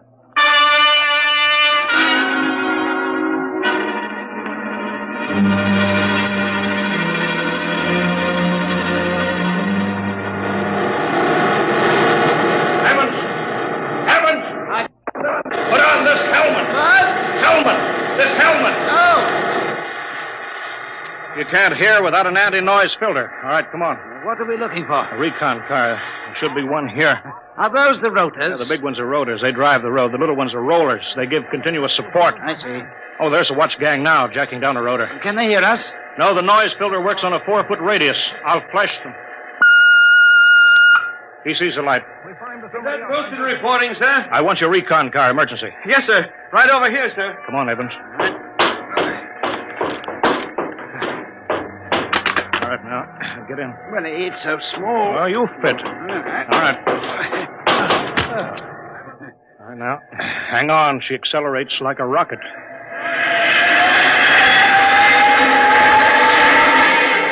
Oh, my stomach. Relay station. This is Gaines. Get me Davidson, senior watch officer. Mr. Gaines, the mayor wants to talk. I haven't got time. Get me Davidson. Leave this circuit hooked into Davidson's board until I tell you to cut it. Yes, sir. Here's the senior watch officer. Davidson? Gaines calling. Have you found out yet what's stopping the roads? No, sir. It's still a mystery to me. All right, I'm on my way in a recon car. Hold everything till I get there.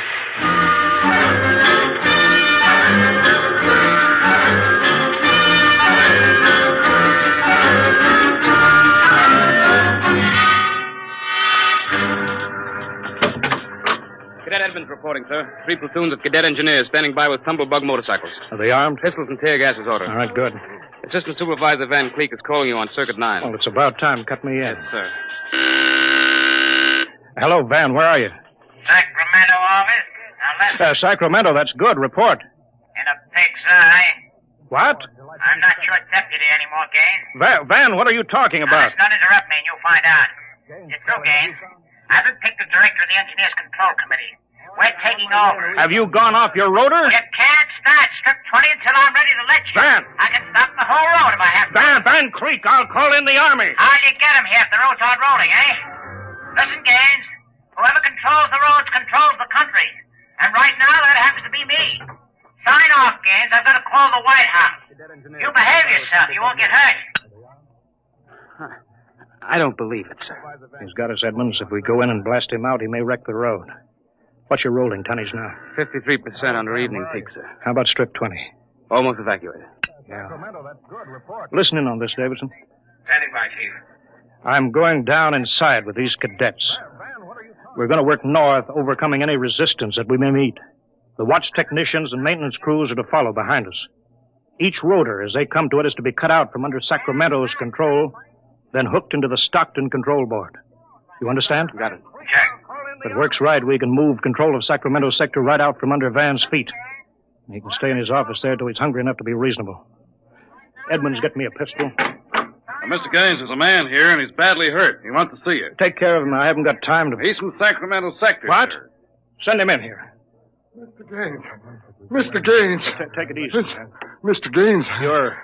You're Harvey from the mechanics show, you know. Yeah. Tried to warn you. Tried to get away. He shot me 3 times. Get a doctor, will you? All right, now. Easy, Harvey. Harvey, how long has this been building up? It isn't the men. It's the engineers. I told them they were crazy. Told them the road's got to roll. And when I tried to get away... Easy now. Bleeding from the mouth. Harvey. Harvey? Can you hear me? He's dead, Mr. Gaines. Come on, Edmonds. We better move.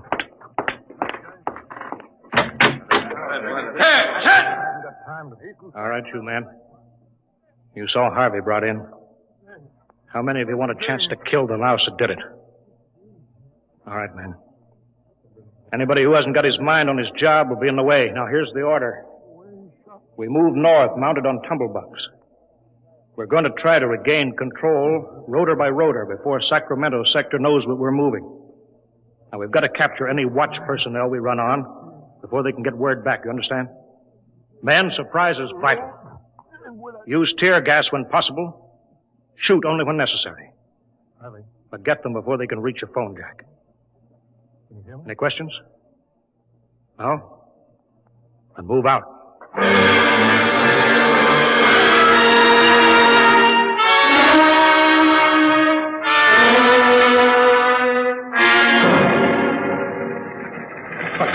What's the score, Edmonds?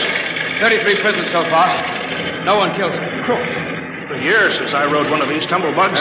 Forgotten how to steer it. There's a man ahead. There at the rotor base. Yeah, he's got a phone jacked in. Hurry. If he gets word back, we're sunk. I don't think he's seen us. I'll dismount again. All right. Halt! We're out fire! Quick, he sees us. Come here, you. Look out, he's got a gun. I got him, sir. I got him. Grab his gun. Yeah, he had an intercom jacked in, all right.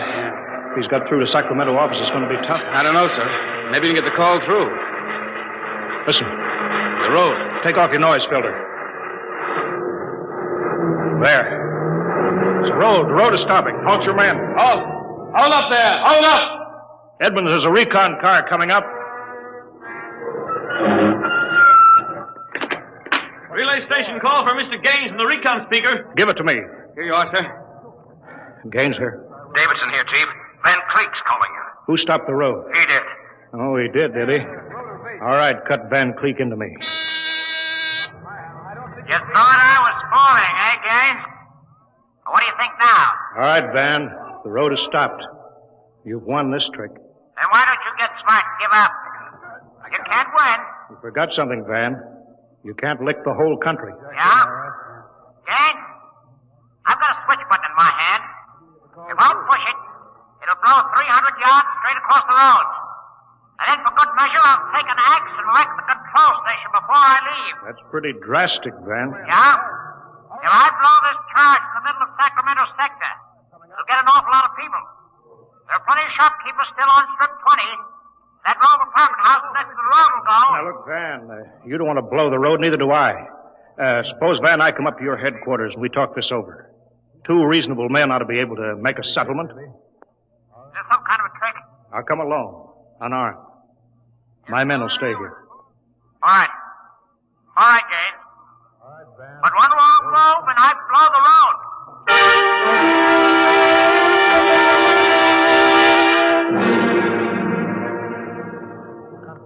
Well, we've got to hurry, Dave. If I take too long, Van Cleek will get edgy and set off that charge. I can't understand it. The psych tests are rigid. We've never had a failure in the Hum-Wadsworth-Burton method. Then suddenly a whole sector goes sour. How could Van Cleek get a whole crew of psych-cleared men to revolt? It's easy, Dave. As my deputy, he was ex officio personnel officer for the whole road. He must have been faking psych records for years, transferring maladjusted men into his sector. I've got that personnel record, Mr. Gaines. Oh, thank you. This is Van's record here. Masked introvert, inferiority rating 7. Comment. In spite of potential instability shown on Wadsworth Curve, this officer is especially adept in handling men. He's adept, all right. I haven't got time for any more, Dave. Chief, are you actually going up there to Van Cleek's office? I've got to. They'll be armed. They'll kill you. I've got to take that chance. Why don't you call in the Army? He won't dare blow the road then. Yes, he would. Look at that psych record there. He's putting up a big, brave front, but he's rotten inside. He wants to be taken seriously. He wants everybody to think he's the most dangerous man in this country. If I call the Army in, he'll try to prove it by blowing the road. But how can you stop him, Mr. Gaines? He'll have a gun. What'll you have? What'll I have? Only a prayer. And what I know about Mr. Van Cleek.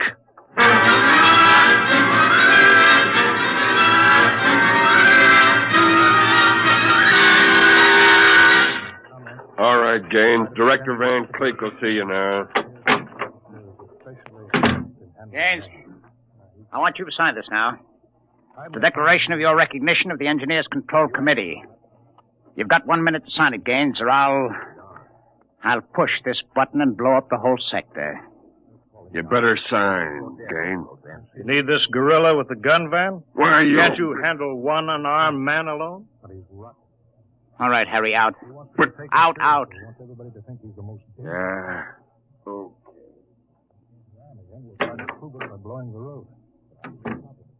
All right.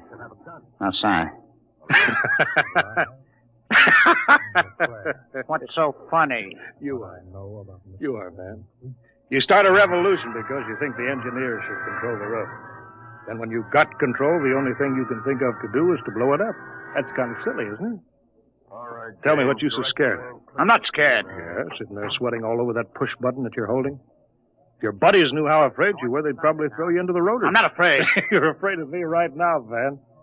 You're afraid I'll have you on the carpet. Got 1 minute time. You're afraid the cadets won't salute you. You're afraid that they're laughing at you behind your back. No, I'm not. You keep quiet now. I've got a gun Yeah, here. you're afraid of using the wrong fork at dinner. You're afraid people are looking at you, Van, laughing at you. I am not. Yeah, you dirty, stuck-up snob.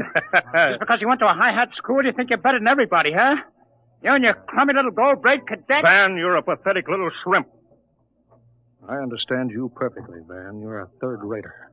All your life, you've been afraid that someone would send you to the foot of the class, so you write out on your ear where you belong. I don't want to look at you anymore. I'll show you. I'll put a bullet in you. Put down that pop gun before you hurt yourself. Don't you come near me now. Don't you come near. I'll shoot now. Give me that, Van. No, let me go, will you? Give me that pistol. Yeah. I thought if I wounded your little ego, you'd forget to push that button and pull a trigger instead. I'm not afraid. I'm afraid you'll never make a good executive, Van. They have to know when to punch buttons. No, I'm not. Gaines here. Chief, are you all right? Yeah, I'm all right. I am. Tack now, Davidson. Mop up. I'll hold the control room. I've got Van Cleek. I think his little revolution is just about over.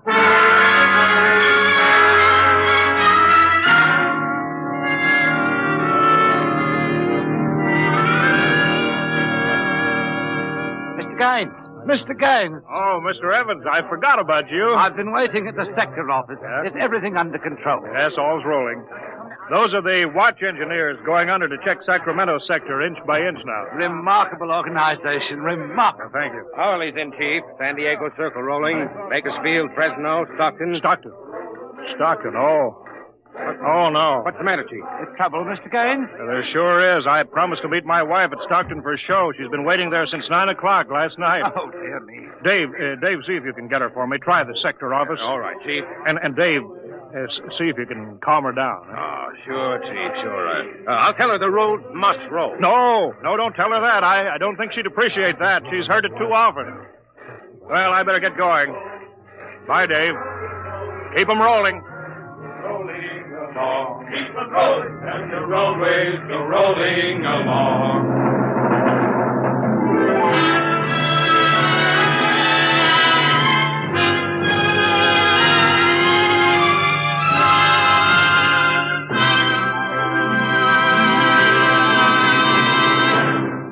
You have just heard another adventure into the unknown world of the future. The world of Dimension X.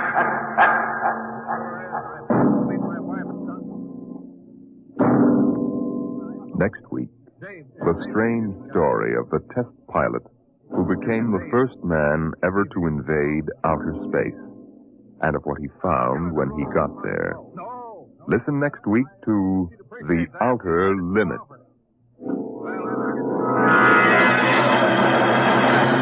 Tonight's adventures in Dimension X. The Roads Must Roll was written by Robert Heinlein and adapted for radio by Ernest Kenoy. Featured in the cast were Wendell Holmes as Gaines and Ralph Bell as Van Cleek. Your host was Norman Rose. Music by Albert Berman. Engineer Bill Chambers. Dimension X is produced by Van Woodward and directed by Edward King.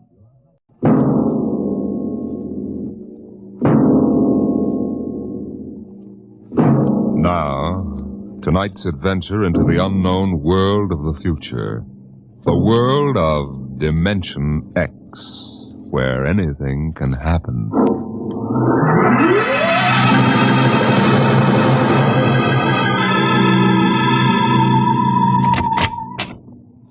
You are Mr. Sid Ryan? The same. My name is Lucia.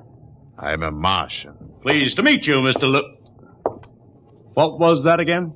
A Martian. A Martian, huh? As in Orson Welles? Precisely. I'm a Rotarian myself. Sit down. Thank you.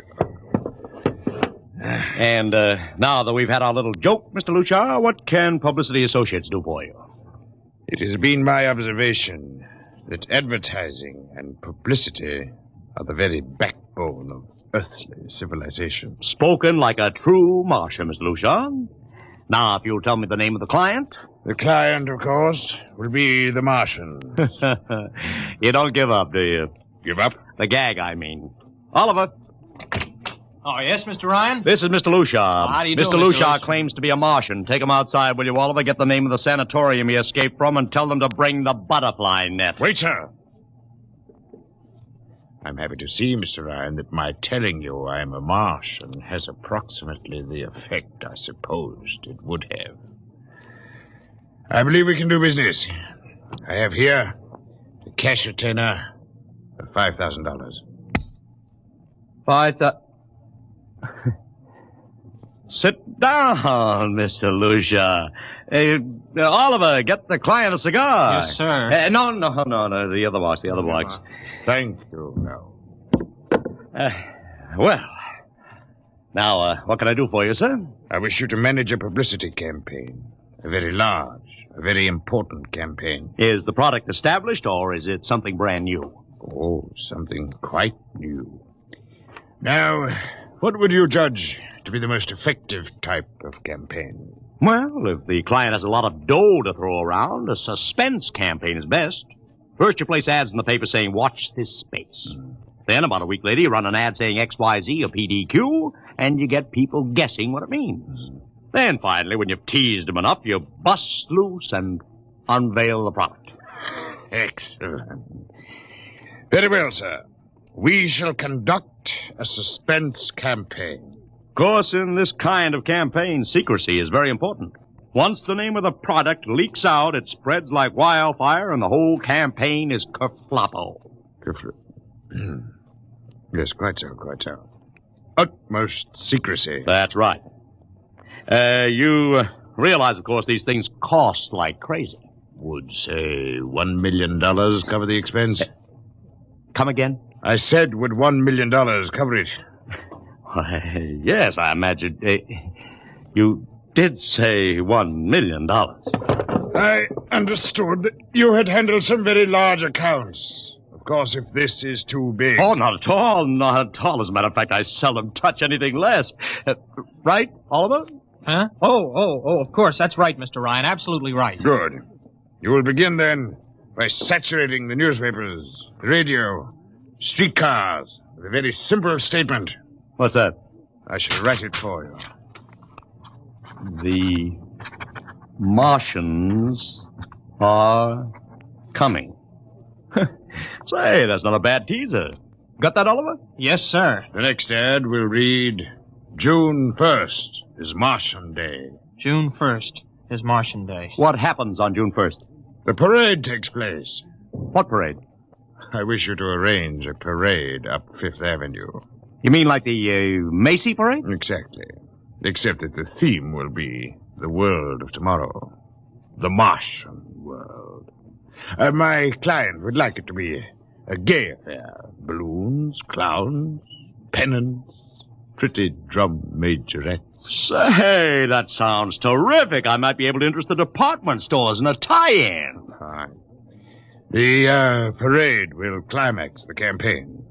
On June 1st, the product will be unveiled. Good enough. By the way, Mr. Lucia, just what is the product? What are we selling?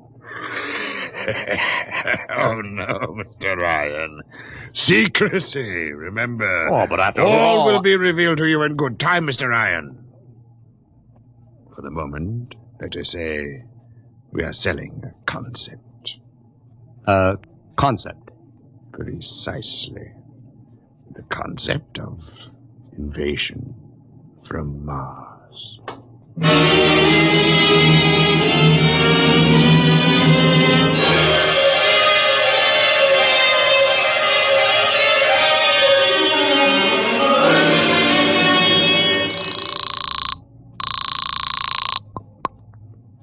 Benny Marcus, please. This is Benny. Benny, this is Sid Ryan over at Publicity Associates. Listen, Benny, how you fixed for midgets? I got midgets. Fine. I need 40 midgets for a parade. 40. June 1st. And listen, Benny, I want them dressed in little spacesuits. What? You know, like men from Mars, okay? Midgets. And I want some movie extras, maybe 50 of them. Also rigged up like men from Mars. Make them look gruesome. Got that? Gruesome. Also, I need some horses with pretty girls on top of them. Maybe you can get that bunch from Maroney's Traveling Circus. The ones we booked for the Fireman's Parade in Albany last year.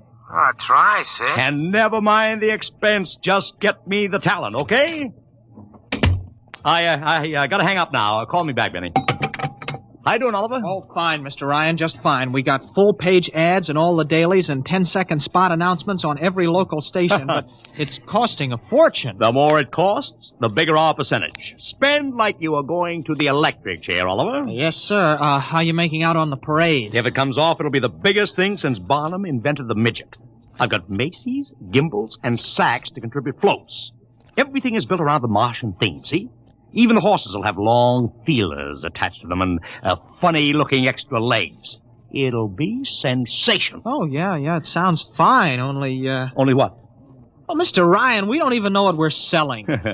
Oliver, my boy, do you think old Sid Ryan has been sitting here spending all this moolah and not putting two and two together? You mean you know who Lucia represents? Just by accident, understand? I have learned that Century Pictures is making a big new epic. A space opera entitled Invasion from Mars. Get it? Oh, I begin to see. Also, by mere coincidence, it happens to be the premiere sometime around June 1st. You follow me? But, Mr. Ryan, Century has an exclusive contract with New Features Syndicate for all their publicity. Suppose Century Pictures doesn't like the way New Features is handling their stuff. They want to get out of the contract, but New Features says no. So they have to get around the contract. A man named Lucia, client unknown, starts publicizing the Martian invasion. Need I go further? Oh, I get it, Mr. Ryan. Gee, I suppose I should have thought of that. No, Oliver, that's what I like about you. You're so innocent.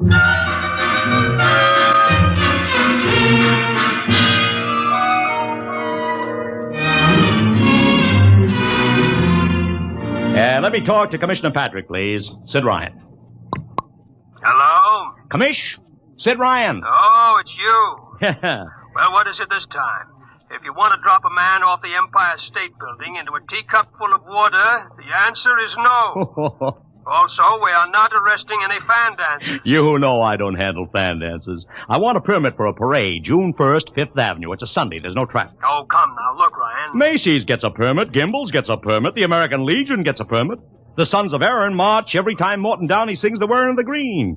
Don't give me a hard time, Patrick. This is too big. Come on. I have the 5th Avenue Merchants Association behind me. Okay, Ryan. Fill out the forms. I'll pass them along to the license commissioner. That's my boy. Oh, by the way, what's the occasion? Oh, don't you read the papers, Patrick? June 1st is Martian Day.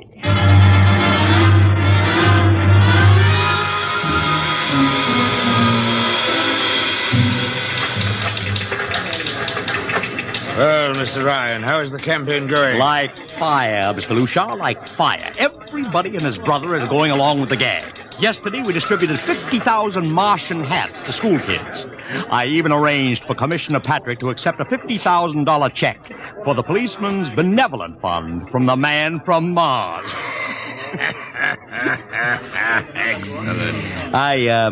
I understand Century Pictures spent over $1 million making that space opera. I beg pardon? Oh, come, Mr. Lucia. Sid Ryan wasn't born yesterday, you know.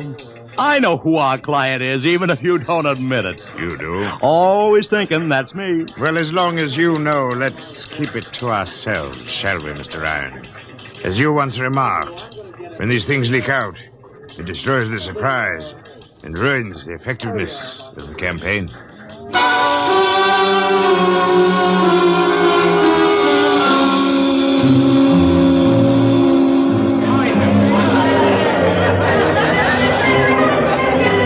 Ladies and gentlemen, this is Ron Heileman speaking to you from our portable transmitter atop the reviewing stand for the much-heralded Martian Parade on Fifth Avenue. It's a beautiful sunlit day here in New York. A perfect day for a parade. And the streets are packed with thousands of spectators, all eager to find out what this is all about. There's an air of shrill expectancy. Helen, over here! Okay, tell them all right. I've just had word from Sol Brown up at Central Park Mall that the Martians have landed from big pink balloons. And while we're waiting here for the arrival of the parade, we brought some people up to our microphone to tell you their reactions to this spectacular affair. What's your name, madam? Miss Ada Shackley. A little louder, please. Miss Ada Shackley. And where are you from, Mrs. Shackley? Columbus, Ohio. I see. And I see you have your family with you. Two little curly-headed boys. Are you in New York for your vacation? Yeah, we came for the Shriners Convention with their daddy. Well, what do you think of Martian Day, Mrs. Shackley? Well, it all seems very strange to me, but the boys have been pestering me to watch it, so we've been standing here for 2 hours. I can't make head or tail of it. Well, neither can a lot of other people, Mrs. Shackley, but judging by the thousands here already, there's a lot of curiosity. Curiosity killed a cat, folks say. Let's hope not. Thank you, Mrs. Shackley. And now here they come, ladies and gentlemen. The first units of the big Martian Parade swinging down Fifth Avenue. There's fanfare, colored streamers, music, confetti, floats, all the trappings of a Mardi Gras. Let's listen to the band for a minute.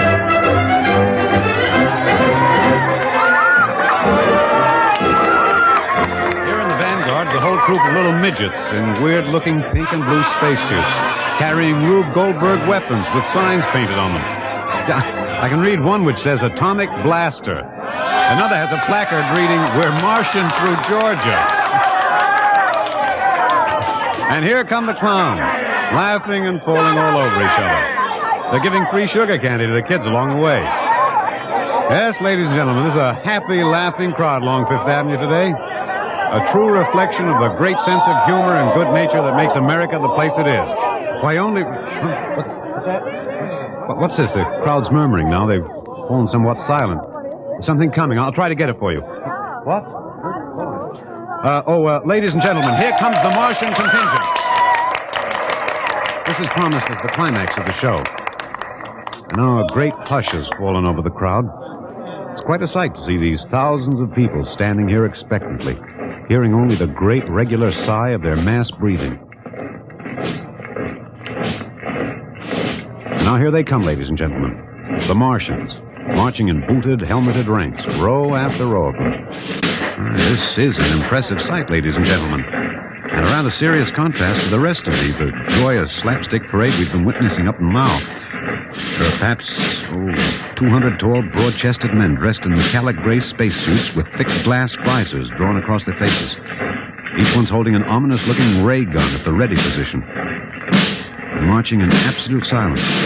keeping step perfectly, as though some mute, unspoken command were marking time for them.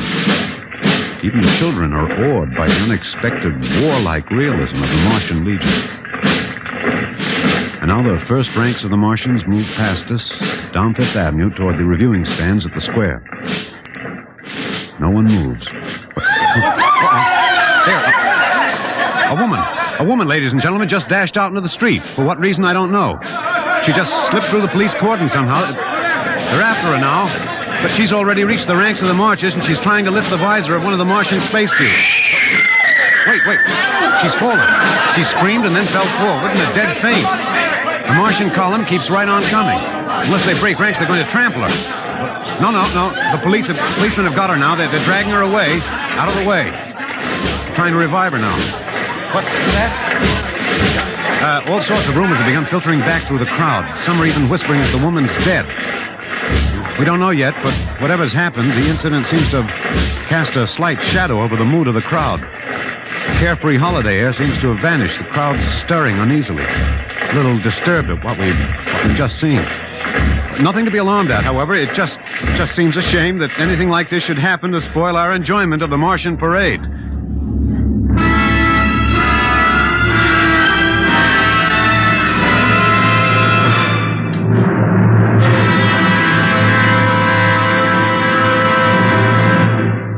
Dimension X will continue in just a moment. It's National Wheaties Week. I want to take that again, Frank? Oh, sure. It's National Wheaties Week, and we're celebrating. And that voice you heard belongs to my severest critic, who is here to help us celebrate tonight. He's the fellow who's backstage when I'm telling you about the Wheaties. He listens to see that I tell you right. Wheaties' best friend, next to me, Blaine Butcher. I think you took that introduction a little fast, Frank. Now suppose... You see what I mean, folks? Seriously, Blaine, you say the Wheaties words once. Okay. All I'll say is this. Those of us who tell the Wheaties story believe what we say. And during National Wheaties Week, the good word is this. Get a package of Wheaties and try them just once. I'll be right behind you in line at your grocer's, between you and Frank Martin. Okay? Do that now. Try Wheaties. It's National Wheaties Week.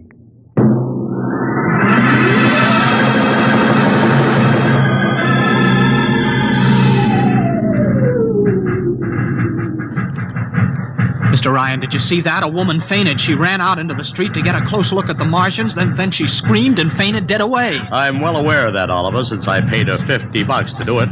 What? The dramatic moment, Oliver. The stock and trade of the good publicity, man. Relax. Holy smokes, you sure think of everything. For my share of this deal, roughly $100,000, I can afford to think of everything. Shut the window. Oh, okay, but don't you want to see the finish? We'll go down to the reviewing stand for the finish. Right now, I want to make a phone call. By the way, where's Lucia? I haven't seen him. Well, close the window, Oliver. Well, okay, Mr. Ryan.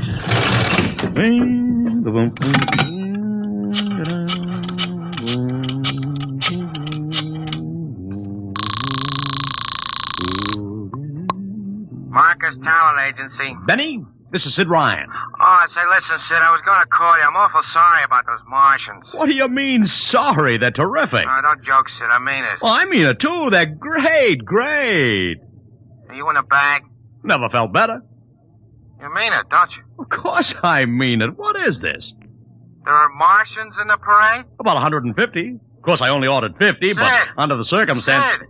What is it? Sid, don't you know I couldn't get you a single movie extra? There's a studio strike in New York. Huh? Wait a minute. Where'd these guys come from if you didn't hire them? I don't know. Hold on. Oliver? Oh, yes, Mr. Ryan? Did you hire those Martians? Well, no, sir. I didn't... Benny, this is on the level, isn't it? Honest, Sid, Okay, Benny, I'll call you back. What's the matter, Mr. Ryan? I don't know. Just don't know. Wonder if Lucia hired him. What's Century Pictures number? Tremaine 4, 1000. Tremaine 4, 1000. Century Pictures, the studio of the stars. Give me Marty Sanford, your publicity director. One moment, please. Sanford. Marty, this is Sid Ryan. Oh, hello, Sid. How's it Fine. Listen, Marty, this is dead serious. On the level, get it? What's wrong? I've got to locate Lucia. Lou who? Lucia, come on now, Marty. This is life and death. The guy you sent over to hire me for the invasion picture. I never heard of a guy named Lucia. And, what invasion picture? Invasion from Mars, the space opera. You batty? Marty. The picture was shelved last month. What? Sure, back in the can. The big shots decided you can't sell a Martian invasion to the American public. It's too incredible, Sid. Who'd ever believe it could really happen? Of all the crazy... Mother in heaven. What is it, Mr. Ryan? You look terrible. It's too fantastic. Mr. Ryan, is something wrong? Open that window. I want another look at those Martians.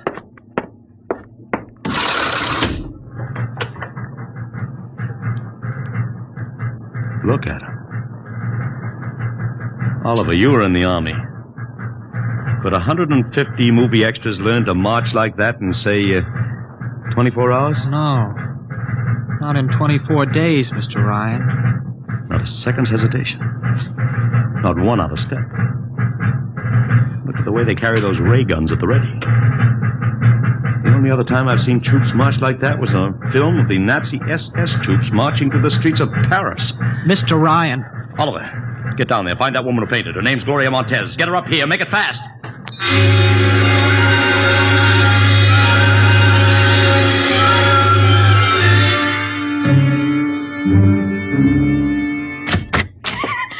Here she is, Mr. Ryan. I can't get much sense out of her. Stay away from me! Okay, Gloria. You can cut out the act and relax. It's me, Sid Ryan. You're a Martian. Gloria, settle You're wearing down. a mask. Baby, it's me, Sid. It's awful.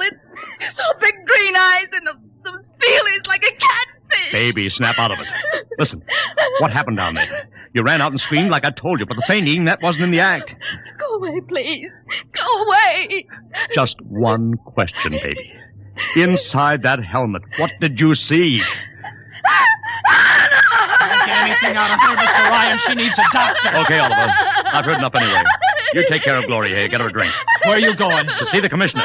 You gotta stop this parade before things begin to happen.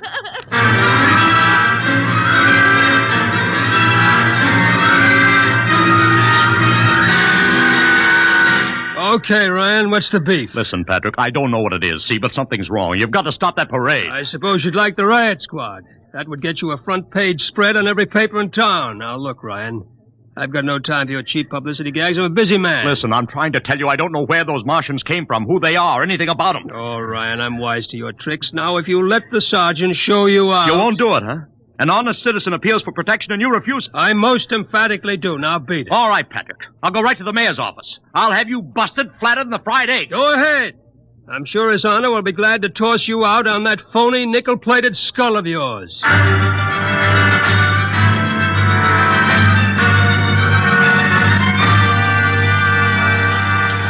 You heard me, Ryan. You can't see the mayor. Adolf, please. This isn't a gag. I don't want publicity. All I want to do is maybe prevent something horrible from In happening. case you don't know it, wise guy, something horrible's already happening.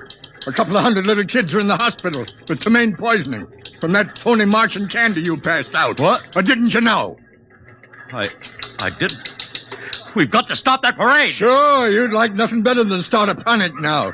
Maybe a few hundred people get trampled to death. Think of the newspaper space. That'd get you and your phony product. I won't stand for this, Adolf. This may be a matter of life and death. Don't get out of here quick. It'll be your death. Go on, beat it. Get out. You and your publicity stunts make me sick to my stomach.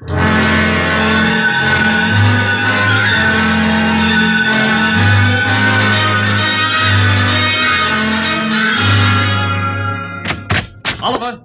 Oliver! Oliver, where are you? Oliver! Oliver! Oliver! It is useless to scream at him, Mr. Ryan. Your friend is quite dead. Lucia. He wanted to run to the police with some story about a Martian invasion. I found it necessary to restrain him. Restrain him, you stinking murderer! Now, Mr. Ryan, collect yourself. After all our planning, it wouldn't do to have everything spoiled now, would it? Lucia, start talking and talk fast, because when you get through, I'm going to take you apart piece by piece. What's this all about? Surely you know, Mr. Ryan. After all, you've been publicizing it for months. You see, before colonizing your planet, the Martian government sent some of us as scouts in advance, disguised as Earthmen, of course, to study your habits, your weaknesses. We found that the people on Earth are predominantly conditioned by advertising and publicity. And so we conceived the idea of treating our entire invasion as a vast publicity stunt. Clever, yes. After all, Mr. Ryan, who would suspect an invader who advertised his invasion in the newspaper, invited the public to his surprise attack, and spent millions publicizing his plans? Holy jumping... You've done very well, you see. Then there was no product. Ah, but there is a product. The product is death.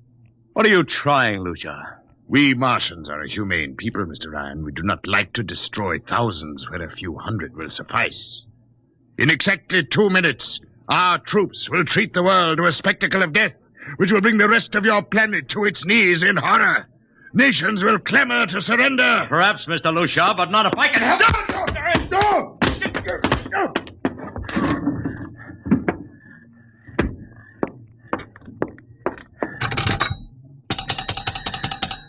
Yes, please? Operator, this is Mr. Ryan. Get me the field telephone on the reviewing stand of the Martian Day Parade. Hurry. Anyone in particular? Just hurry. Reviewing stand. Hello? Get me Commissioner Patrick. Hello? Hello? You have to talk louder. I want Commissioner Patrick. Patrick! Wait a minute. Things are quieting down. Hey, wait a minute. What was that you wanted? This is Ryan. I have to talk to the commissioner. It's a matter of life and death. Oh, you can't talk to him now. The chief Martian is presenting the PBA check to him. The Martians are going to fire a salute. Listen, you gotta stop him. What? Stop him! I'm sorry, Mr. Ryan. I can't hear you. Idiot! The worst is going...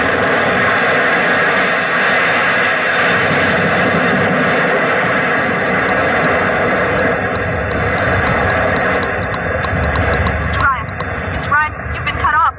I heard it. Is something the matter? No, operator. Doesn't matter.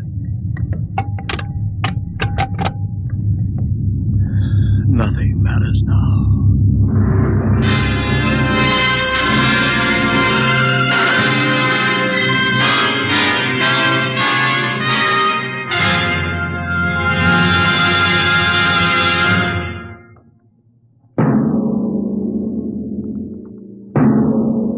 Tonight, Dimension X has transcribed The Parade, an original radio drama written by George Lefferts. Featured in the cast were Joseph Curtin as Ryan, Barry Kroger as Luchar, and Alexander Scurby as Ron Heilman. Your narrator was Norman Rose. Music by Albert Berman. Engineer Bill Chambers. Dimension X is produced by Van Woodward and directed by Edward King.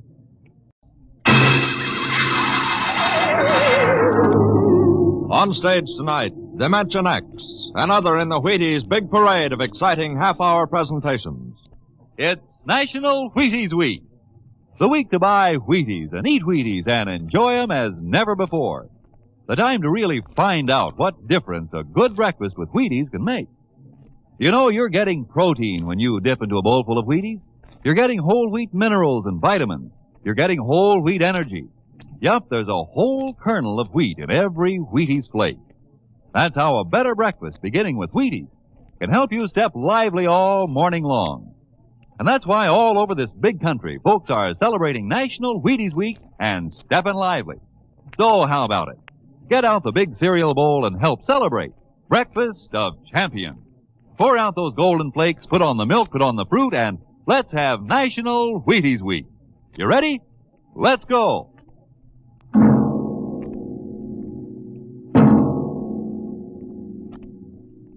Tonight, Dimension X presents The Martian Chronicles, a dramatization of the new novel by one of our most brilliant young science fiction writers, Ray Bradbury, The Martian Chronicles.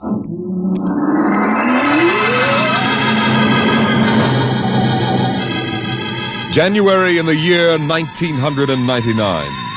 1 minute it was Ohio winter with doors closed, the panes blind with frost, icicles fringing every roof, children skiing on snowy slopes. And then a long wave of warmth crossed the small town, a flooding sea of hot air. Bye, Mom. I'm going out. William McClellan, you come back here. You know you can't go out in winter without a coat. You want to catch your death of cold? But it isn't cold. It's warm outside. It's rocket summer. Rocket summer? You know, like Indian summer. The rocket lay on the launching field, blowing out pink clouds of fire and heat, cracking the icicles, melting the snow, making summer with every breath of its mighty exhausts. It seared the faces of the watching crowd and drove them back. And then they saw the red fire and heard the big sound as the silver rocket shot up toward Mars and left them behind on an ordinary Monday morning on the ordinary planet Earth.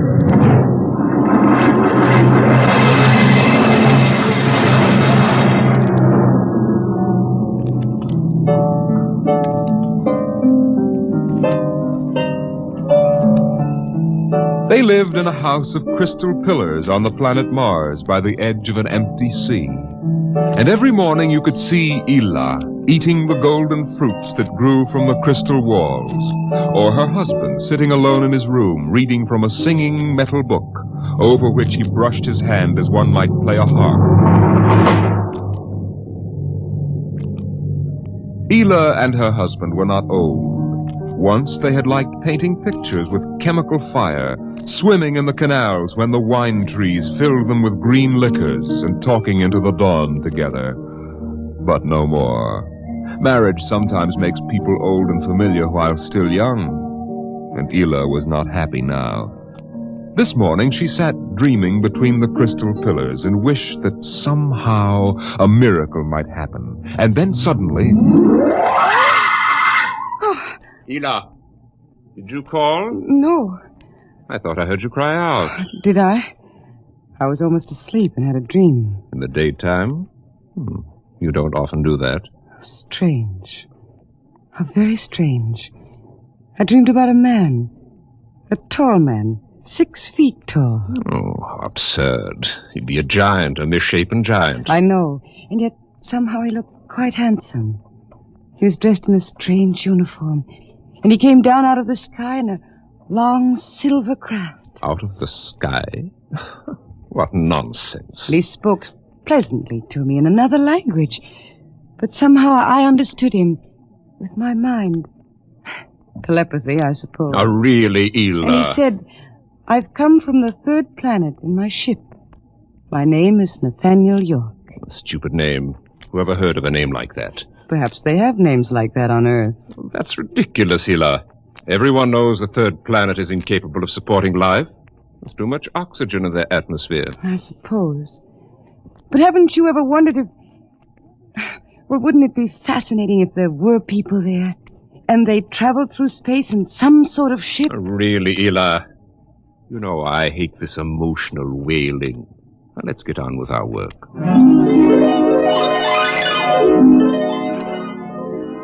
Evening came.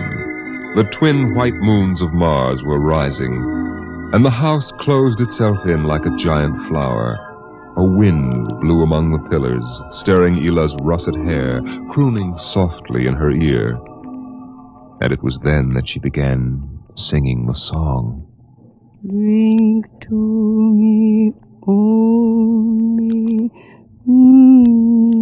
thine eyes, and I will pledge with mine. Ela, what's that song? I don't know. What do you mean you don't know? I've never heard it before. Did you compose it? No. Yes. No, I don't know, really.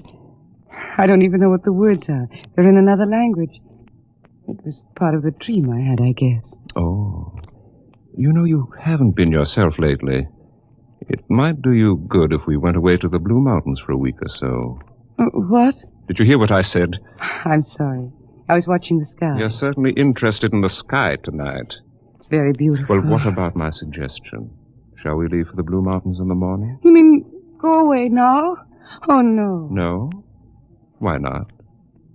Why don't you want to go? I don't know. I just don't want to, that's all.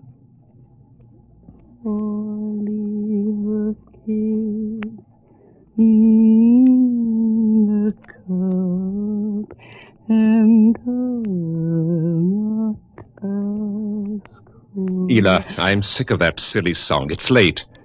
Let us sleep.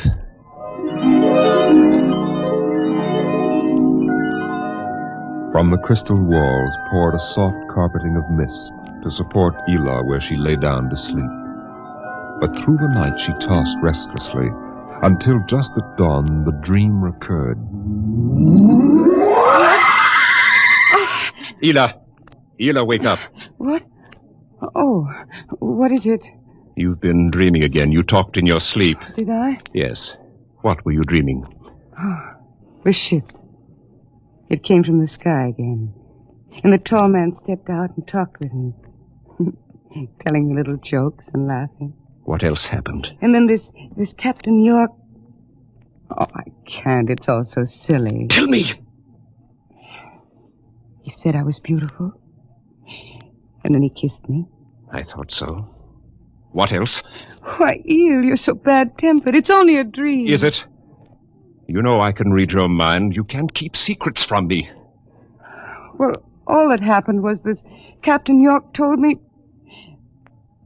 Well, he told me he'd take me away in his ship into the sky. Take me back to his planet with him. It's quite ridiculous, really. Ridiculous, is it? You should have heard yourself. Fawning on him, talking to him, singing with him all night. In your dream, he landed in Green Valley, didn't he? Please. And he told you he was coming today. Yes. But what's come over you? It's only a dream. You can't be jealous of that. No, I suppose not. Forgive me. I'm being childish.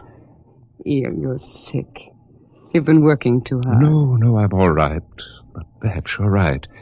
Maybe I could use a little relaxation. Yes. I think I'll take the morning off and go hunting. Hunting? Yes, in Green Valley.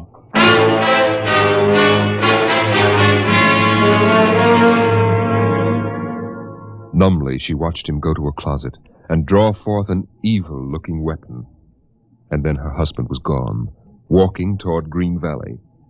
And Ela waited, watching the sky for an unknown thing, trembling with a nameless fear. And then it happened. A whirring, rushing sound. The warmth as of a giant fire passing in the air. The gleam of metal in the sky. He's come. It's true. The dream is true. The rocket vanished over the hill. The sky was empty again.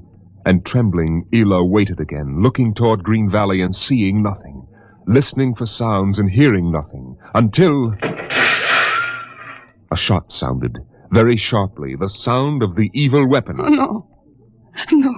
No. Her body jerked with the sound, and she wanted to scream and never stop screaming. For now she knew the dream could never come true. There was nothing left but the song, the strange and fine and beautiful song. Drink to me only with thine eye, and I will pledge with mine. Or leave a kiss within the cup.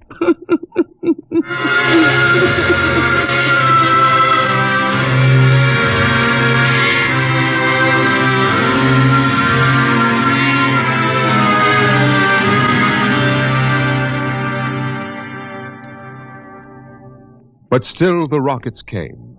The next ship came down from the stars and the black velocities and the silent gulfs of space, and landed by night near a Martian city.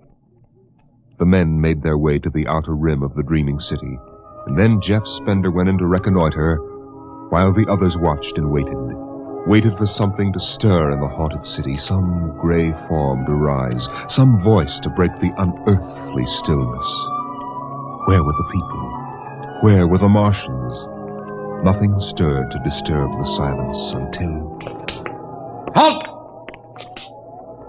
Who goes there? Don't shoot! Hold it, Parker. Let Spender and his party. They're coming back. Captain Weldon! Over here! Well, Captain, we've searched the city. People were living here last week. People? Martians. Where are they now? Dead. Dead? What did they die of? You won't believe it, Captain. Chickenpox. Good Lord, no. Yes.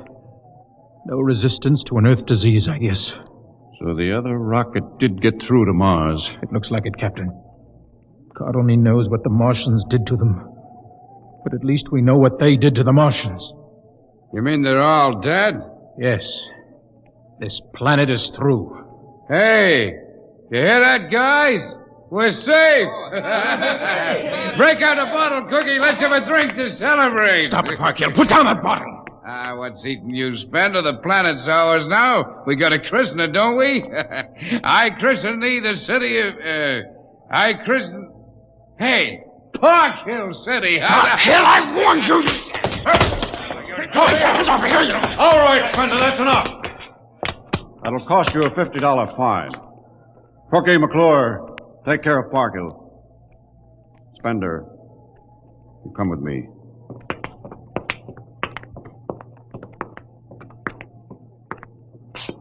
All right, Spender, why did you hit him? I don't know, Captain. I was ashamed, I guess. Ashamed of Sam Parkhill and the noise and the spectacle the whole crew is making. It's been a long trip. It's only natural they'd want to have their fling. Yes, but where's their sense of what's right? Their respect for what's happened here? Captain, a race builds itself for 1,000,000 years, refines itself, builds cities like this one, does everything it can to give itself respect and beauty, and then it dies. Of what? Not anything fine or majestic or fitting, but a dirty little thing like chicken pox. And Sam Parkhill wants to celebrate. I know, Spender, but you've got to remember you've a different way of seeing things. I'm seeing things all right. I'm seeing what we'll do to Mars. We'll rip it up, rip the skin off, ruin it the way we've ruined our own planet. Captain, look at the city. It may be the last time you'll ever see it this way. Beautiful in the moonlight, isn't it? Yes. There's a poem by Byron that describes it, and how the Martians would feel tonight, if there were any of them left to feel. So we'll go no more a-roving so late into the night. Though the heart be still as loving and the moon be still as bright. For the sword outwears its sheath, and the soul wears out the breast. And the heart must pause to breathe, and love itself must rest. Though the night was made for loving and the day returns too soon, yet we'll go no more a-roving by the light of the moon. Without a word, the Earthmen stood and looked at the city. The bottle lay shattered at Sam Parkhill's feet, and the sour stench of liquor filled the cool air. The men of Earth had come to Mars.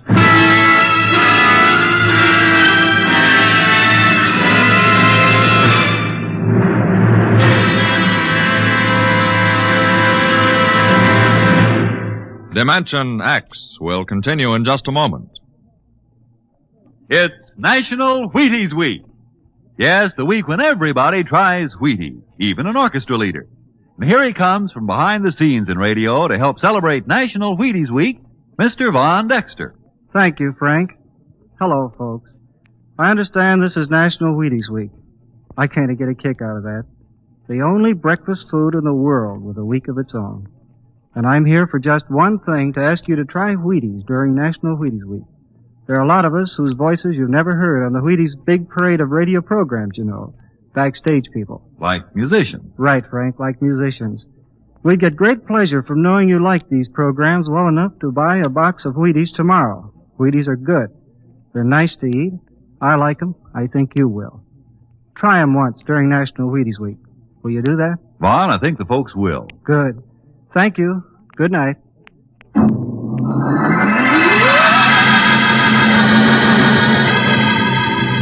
The men of Earth came to Mars. They came because they were afraid or unafraid, because they were happy or unhappy, because they felt like pilgrims or did not feel like pilgrims, The government posters screamed, "There's work for you in the sky. See Mars!" And the men shuffled forward, all kinds of men, all coming for different reasons. The rockets came like drums beating in the night. They came like locusts, swarming and settling in blooms of rosy smoke. Mars was a distant shore, and the settlers spread upon it in waves. First the pioneers and builders, then the people of civilization. Some came because they were afraid of a coming war on Earth. Some came because they were afraid of nothing. Some came to escape from the smell of the subways and the cabbage tenements. And some came from houses like the one in Ohio. It was a good house, the house in Ohio, and for 6 years the family had lived there contentedly, enjoying music and poetry and the rich, warm things of life. For the house had been built to be lived in the year 2020. It contained all the latest automatic devices, from talking book recorders to singing clocks. 7 o'clock, time to rise, open your eyes. Tick-tock, 7 o'clock, time to rise, open your eyes. As the family rose and dressed, the beds whirred electronically and made themselves. In the kitchen, the stove sighed, and ejected from its warm interior 8 eggs, sunny side up, 12 bacon slices, 2 coffees, and 2 glasses of milk. 7-9, breakfast time, come and dine, 7-9. Beside the breakfast table, the facsimile machine clacked and deposited the morning paper on the table. The headlines today spoke ominously of the danger of a coming war, and the man frowned as he read the news. Today is August 4th, 2026. Insurance, gas, and at-and-heat bills are due, and today, remember, the family has planned a picnic. Gee, Dad, are we really going? Sure, Timmy, why not? It's raining out. It's not raining where we're going, son. Now run upstairs, pack your fishing tackle. We're going on our picnic, all right. Okay, Dad. Bill, are you sure we ought to go? Yes. Have you seen the headlines this morning? Looks bad, doesn't it? Mm-hmm. The rocket's ready. All we have to do is pack and take off. I know, but... Well, flying to Mars, it seems so crazy. Well, all right, then we'll go. Should we tell the children why we're going? No, not yet. Let them enjoy the picnic. The house went on with its appointed tasks. 9:15, time to clean. 9:15, time to clean. Out of the molding darted hundreds of tiny mechanical mice, all rubber and metal. They sucked up the dust and dirt in the house and popped back into their burrows. In the walls, relays clicked, memory tapes glided under electric eyes, recorded voices moved under steel needles. 12 o'clock, 2 o'clock, 4 o'clock, 6 o'clock, tick-tock, 8 o'clock. Evening came. In the living room, the hearth fire bloomed out of nothing, and the phonograph spoke from beside the fireplace. Mrs. McClellan, what poem would you like to hear this evening? Mr. McClellan? Since you express no preference, I shall select at random from among your favorites. Sarah Teasdale, There Will Come Soft Rain. There will come soft rains and the smell of the ground, and swallows circling with their shimmering sound, and frogs in the pools singing at night, and wild plum trees in tremulous white. Robins will wear their feathery fire, whistling their whims on a low fence wire, and not one will know of war, not one will care at last when it is done. Not one would mind, neither bird nor tree, if mankind perished utterly, and spring herself, when she woke at dawn, would scarcely know that we were gone. The phonograph finished the poem, but there was no one there to hear, for the family had gone to Mars.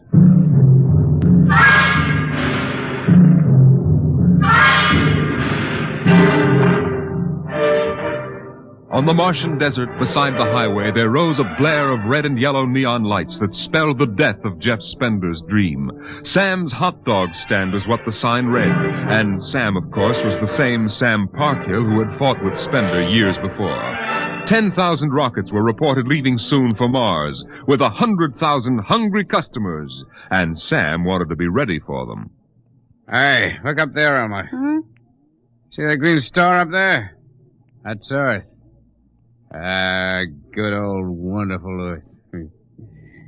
Makes you feel almost reverent, don't it? Yeah. Send me you're hungry and you're starved. Something. That's a poem I learned in school.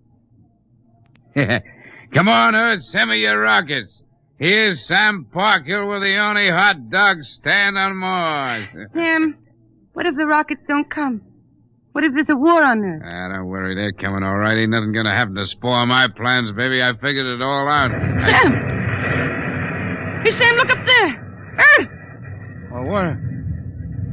Oh, no. It's catching fire. It's burning. Oh, no, that can't be Earth. Helmut, they can't do this to me. I got all our money invested in this place. Go ahead, Sam. Switch on more lights. Turn up the music. Get the hot dogs on the fire. There'll be another batch of customers coming along in about 100 million years. Oh, no, it couldn't be. What a swell spot for a hot dog stand. Let you in on a little secret, Sam.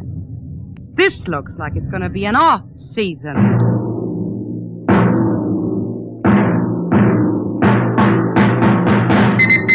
The light beam radio crackled with the news. By morning, the shelves of the luggage store were empty, and the rockets were blasting off, headed back to Earth. In a few days, everyone was gone, and the planet of Mars once more lay deserted and silent.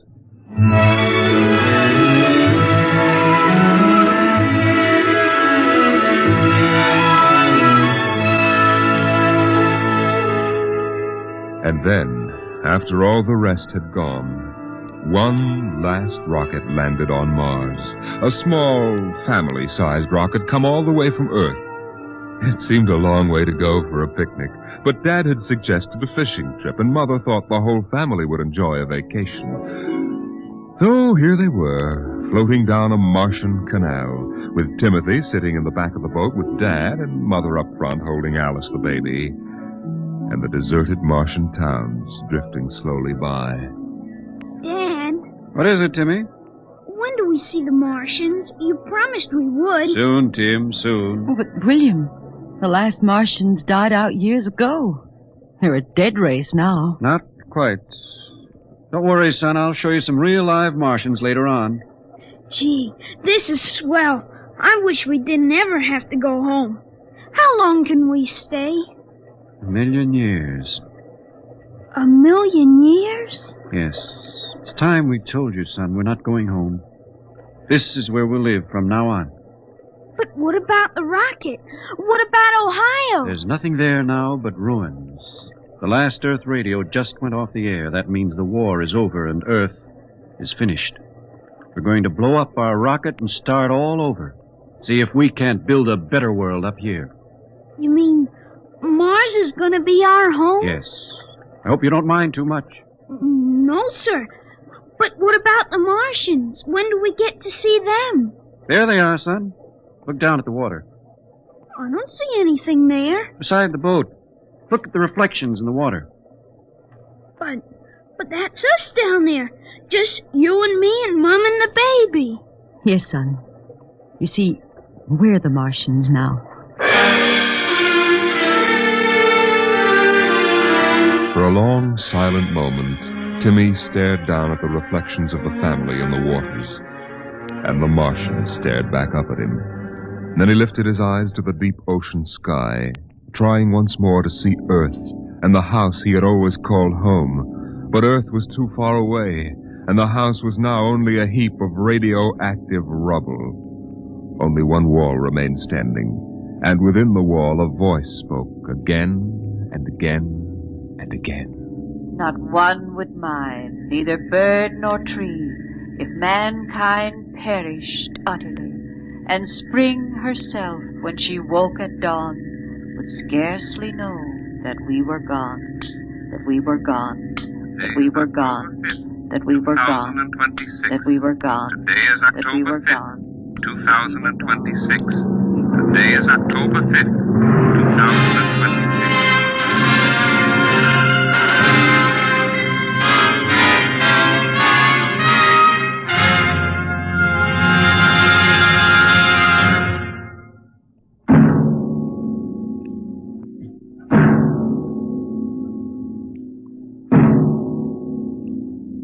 You have just heard The Martian Chronicles, a dramatization of highlights from the new novel by Ray Bradbury. Your narrator was Norman Rose, and featured in the cast were Inga Adams, Roger DeKoven, and Donald Buca. Music by Albert Berman, engineer Bill Chambers. Dimension X is produced by Van Woodward and directed by Jack Cuny.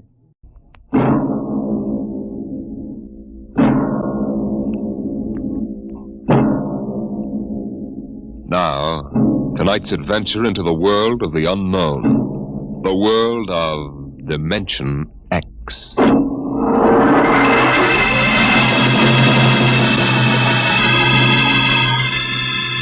In the South Pacific, night comes on rapidly. The sun dips below the flat horizon. The sea is crimson for a moment, and then night falls. But on Tahani Atoll, giant arc lights turn night into day.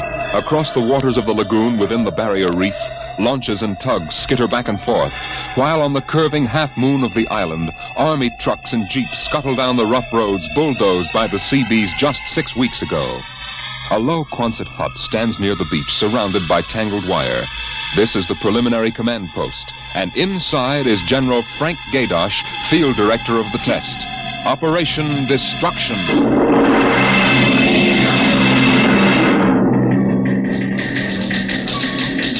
Well, everything on schedule, General Gaydosh. Radiological surveys complete.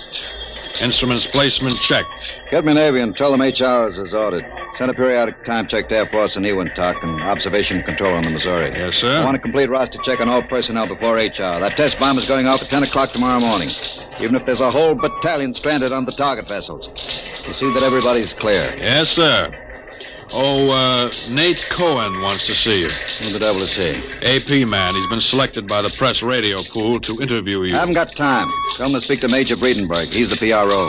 Well, I think perhaps you'd better see him, sir. The directive on public relations from Washington was very clear. Now, what blazes am I supposed to run a bomb test and play mother hen to a bunch of reporters? Washington, sir? All right. Bring him in. Relly. Yes, sir. Have me some black coffee. Yes, sir. This is Mr. Cohen, General Gaydosh. How do you do, General? Lousy, as a matter of fact. Is that an official statement? No.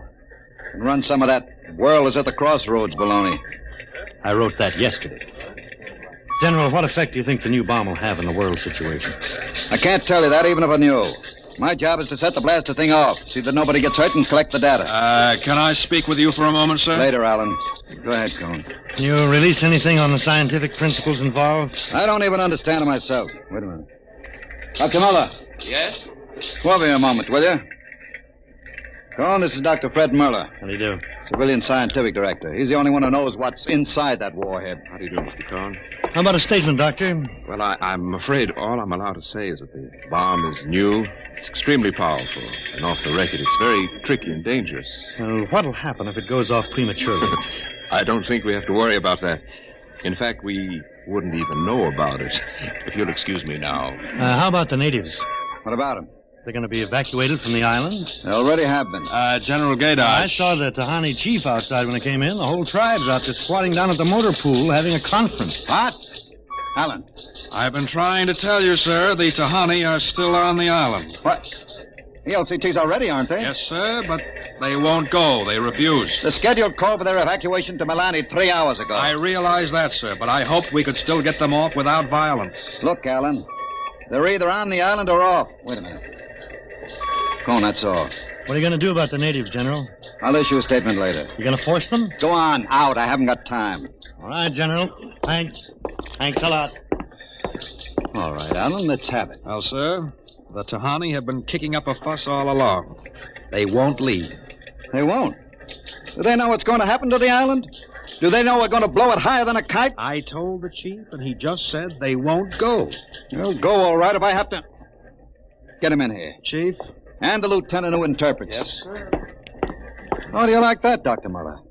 I haven't got enough trouble. I feel rather sorry for the Tahani. It can't make much sense to them. We arrive and tell them they've got to get out. I appreciate your finer feelings, Muller. But I can't let 100 half-naked Kanakas hold up the bomb test. But they're not Kanakas, General. Captain Cook discovered the island in 1788. What's the difference? Lieutenant Gilbert reporting, sir. I haven't got time for ceremony, Gilbert. Tell the chief he and his tribe have to get off the island. We're providing homes for the Mamalani. Maruru teupa tau tiari iti mailani.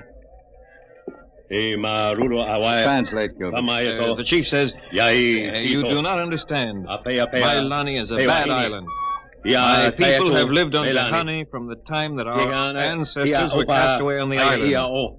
The spirits of our ancestors are buried in the earth. Our fathers are buried here. Our fathers' fathers... If he thinks I'm going to move his graveyard, he's crazy. In our ancestors' time, the Tahani came in a great bird canoe. We were cast away on this island. We have made it our home.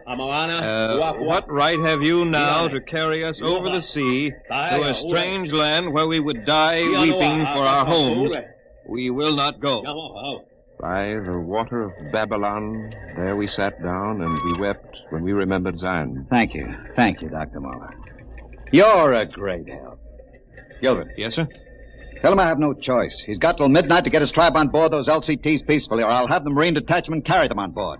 Isn't that rather harsh, General? After all, justice is on their side. We are preparing to blow up their island, and we haven't asked them about Dr. Muller, it. you will kindly confine yourself to the scientific aspects of this operation. I'll take care of administrative matters. Well, if you could explain to them what is at stake Any here. further explaining I've got to do, I'll do with the Marine detachment. I'm not going to hold up my schedule to coddle 100 barefoot natives. Well, Gilbert? I told him so. All right, get him out of here. I've heard enough. What the devil is that? It's some kind of a curse, sir. I can catch some of it.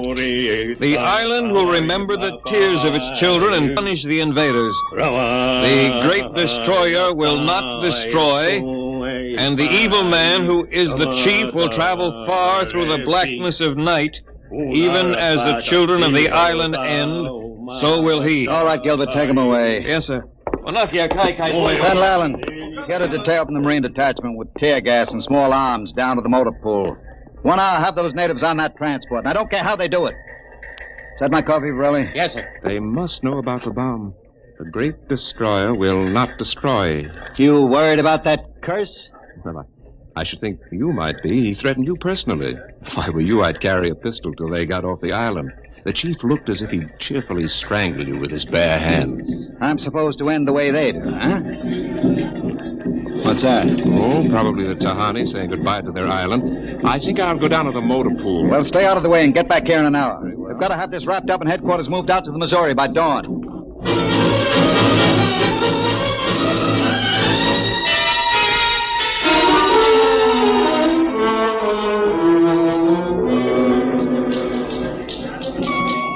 Navy and instrument room checking in, sir. That's the last. Have the Missouri take over control and send for my chief. Yes, sir. Are the LCTs they're standing by for those natives? Yes, sir. They're on the beach. The bomb unit is assembled in place, General. 2330. Right on the nose. Robin, start evacuation procedure.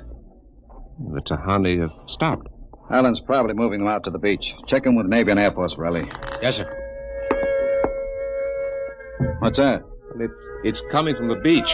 Tahani making trouble. Come on. You, Gilbert, what is it? Yes, sir. Colonel Allen ordered the Marines in, sir. What happened? What happened, man? The natives.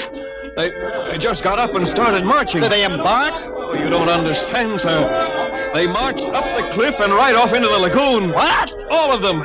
The women and the kids, too. They didn't even try to swim, sir. What were you doing all this time? Just standing around with your thumb in your mouth? Where was the Marine detachment? We couldn't stop them, sir. They just walked over the cliff. They didn't even scream, not even the kids. We sent the crash boats out, but we couldn't get any of them out. Crazy idiots. Were any of the reporters there? Cohen and a life photographer. Get his film and hold it till I release it. What are you going to do, General? Postpone HR? It's too late for that now. Calling HR off isn't going to bring the natives back. But 100 men, women, and children just walking into the water. It's horrible. Look, I'm not happy about it either, but there's nothing we can do now. I gave them a chance to get off. They didn't want to take it. That's their hard luck, not mine. I hope you're right. What do you mean by that? Oh, I was just thinking about the curse the chief put on you. Even as the children of the island end, so will he. That's what he said to you, General. I heard him. Keep waiting, General. The great destroyer will not destroy. That must mean the bomb. Don't worry, Dr. Muller. It'll take more than a mumbo-jumbo curse from a native witch doctor to stop this operation. At each hour, that bomb goes off.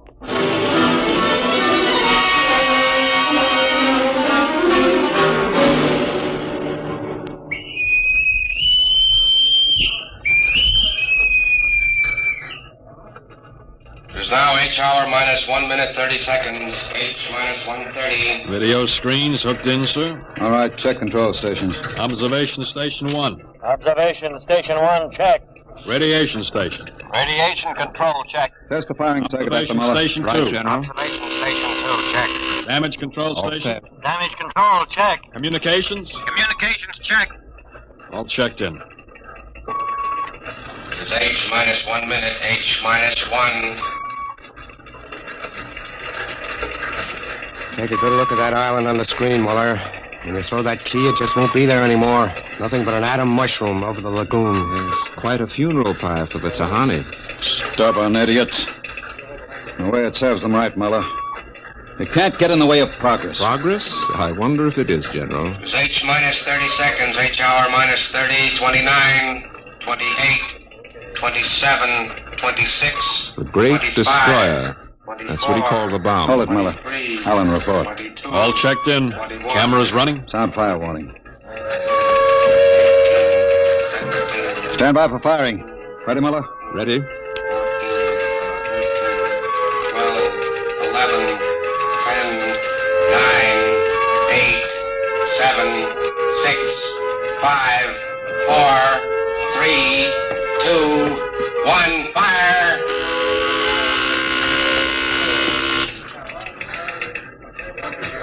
General, it didn't go off. Relly. The bomb didn't go off. Relly, signal standby. Condition red. Allen, check readings. Muller, what's wrong? What happened? I don't know. The bomb didn't go off. What do you mean? Why didn't it go off? I don't know, except for one thing. The Tahani chief said the great destroyer would not destroy. It didn't, General. The bomb didn't go off.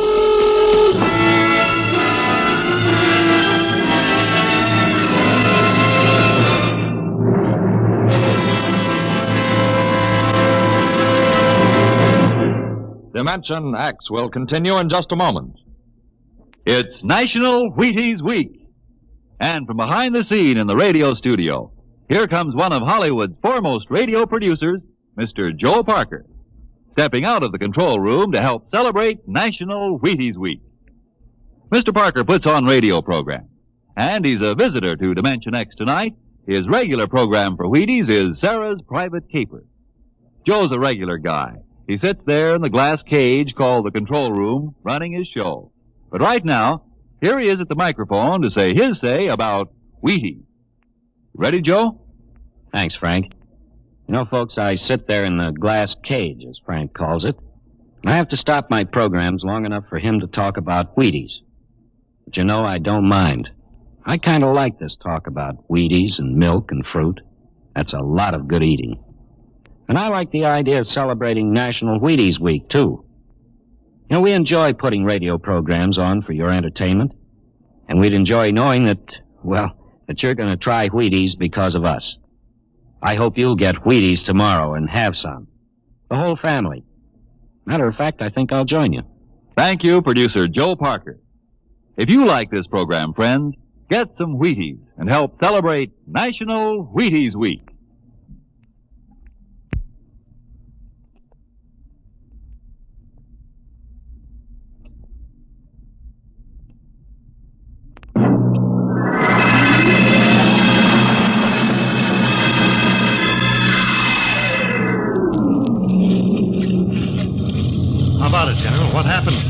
got a statement? Nothing you can use, Cone. Not until we find out what went wrong. We'll let you come aboard this ship. I walked on. You don't know why the bomb failed, huh? It didn't fail. Just didn't go off. Say, what's that tank thing on deck, General? Undersea Salvage Unit Mark IV. They call it an undersea crawler. Somebody going down? That bomb is down there in the lagoon somewhere. Could go off at any second. Somebody has to go down, find it, and disarm it. That's a lovely job. Who's elected? I am. Dr. Muller. He's the only one who knows how to dismantle it. The crawler's ready, General. All right, come on, Muller. I'm ready. Well, as soon as we hit shallow water, get those gates open. We'll pull the crawler out, then you get away in a hurry. That bomb goes off while we're working on it. I don't want any casualties. Yes, sir. Inside, Muller. All right. I'm in. Remember, get this LCT out of the lagoon in a hurry. You got that, Alan? You take your orders from Admiral Yancey. Yes, sir. And, good luck. Closing the hatch. Get the sonar and Geiger counter warmed up, Muller. Right. I was just thinking of something, General. That curse, part of it came true. The bomb didn't go off. Well? The second part of that curse was that you would end where they ended, and that was at the bottom of the lagoon. What are you trying to do, Muller? Nothing. I was just thinking this crawler is going to take us right down there where the Tahani died. I'm not worried about a handful of dead natives, Muller. I'm worried about that bomb. Okay, they're opening the gate. Let's go.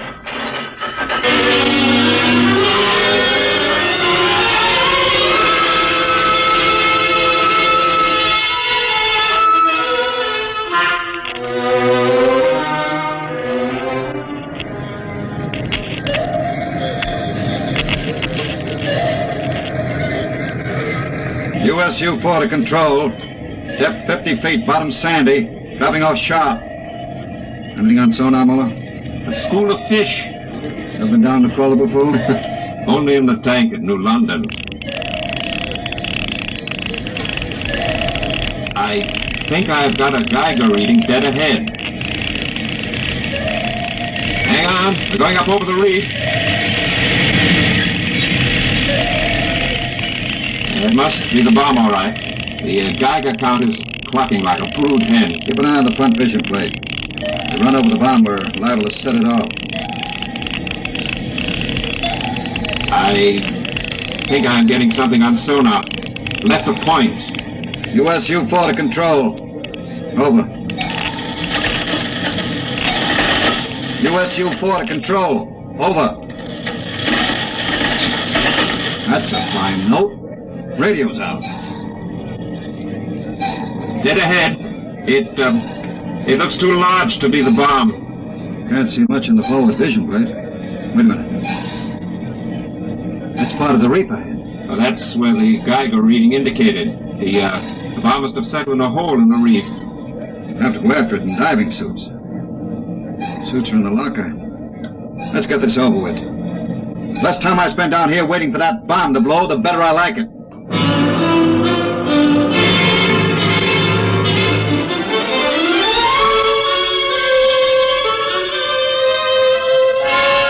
Ready, Muller? Grab your helmet.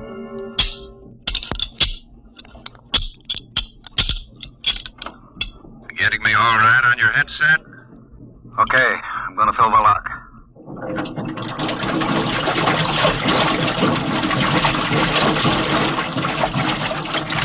Here goes the outer door. Let's go. This isn't like that diving tank in New London. Look out for that car. Cut you to ribbons. There's an opening of some sort there. Wait till I get the light up. See if we can get a Geiger reading out of that opening. Over there. It's down there, all right. Careful. I'll drop down first. See anything down there? Muller, get down here fast. What is it? You find something? The bottom of this hole. It's metal on the sides. But it's the coral reef. Look. Well, the joints. There's a hook. plates of some kind, and... Look out above us! It's closing! Grab it! Too late. That little hatch just lit over the top. This is impossible. What's going on? It's like an airlock.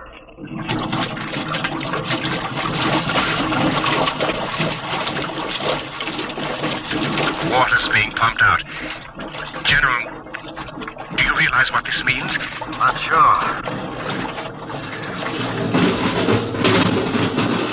There's an inner door opening. Careful.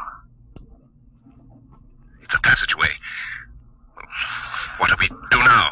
There isn't much to do. We can take off our helmets, so. Now shows good air.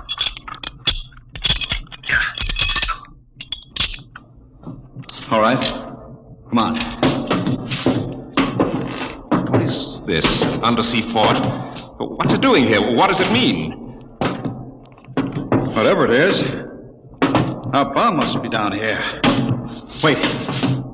There's someone there. I can't see. There's a shadow. Who is it? Who's that? Ma'anua, Dr. Mother.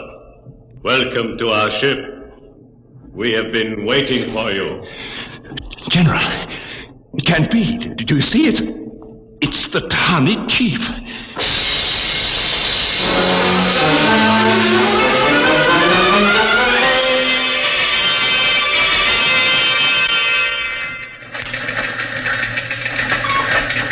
How long has the undersea crawler been down, Borelli? 4 hours, sir. 2 since we lost contact. Well, keep trying. Yes, sir.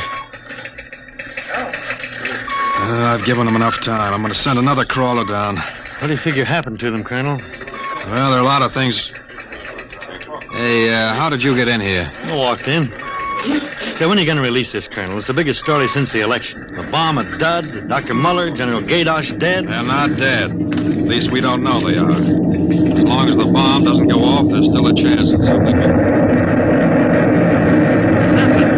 The bomb. Borelli, condition red.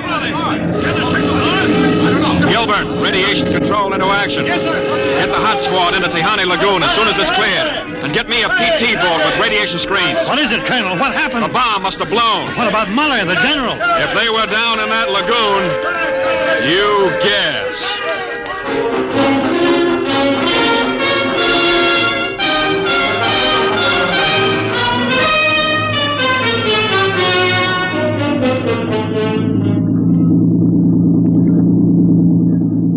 Radiation reading 75 and steady. I'll take her in as close to the beach as you can.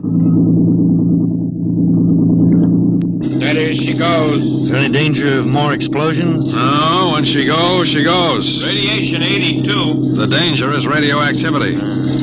Our shields aren't much good, but we've got to pick up the recording instruments as soon after the blast as possible. Radiation 93.5. Well, that's still safe. Hey, Cohen, is that something on the beach there? Oh, yeah, looks like a body. Maybe you blew one of the Tahani back out of the lagoon. No. It's moving. Gilbert, glasses. Yes, sir. It's a man, all right. Head into the beach. Aye, sir. Who is it, Colonel? I can't tell, but he's in a diving suit. It's either Muller or General Gaydosh.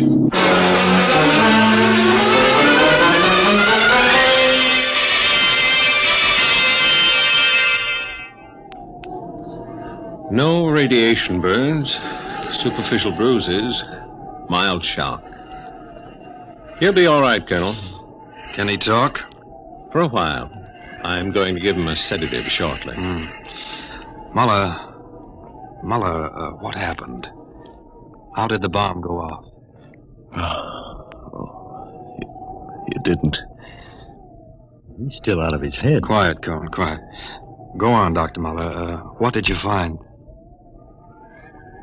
A ship. A giant metal ship. There under the lagoon. A submarine? No. It was a spaceship. Camouflaged right next to the reef. What? When we went inside, we found the Tahani chief and all the tribe alive. What are you saying? Well, they drowned in the lagoon. I saw them. No, they didn't commit suicide as we thought. They just dived underwater into the rocket. A rocket? Built by Polynesian savages? But they're not savages. They're the castaways. They're from another planet. Don't you understand?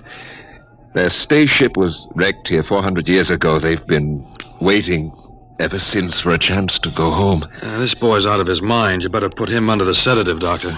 It's true. They'd exhausted their fuel. They couldn't find anything here on Earth to replace it until we developed atomic power. Atomic power? You mean they stole our bomb? They made me dismantle it for them at the point of a gun. And then just before they blasted off, they let me go. But what about the general? You mean they killed him? You don't understand. I said I dismantled that bomb at the point of a gun. It was General Gaydosh who was holding it. What's that? Yes, he was one of them, one of their spies, sent out to bring back the rocket fuel they needed.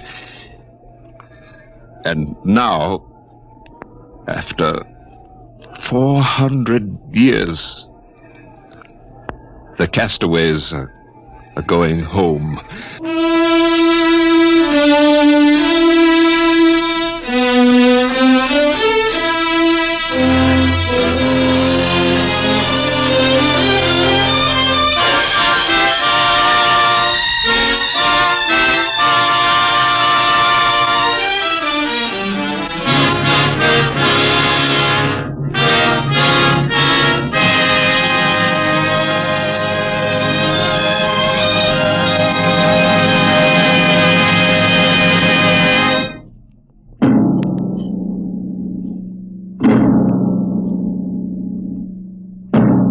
Dimension X has transcribed The Castaways, written by Ernest Kenoy from an original story by Ernest Kenoy and George Lefferts.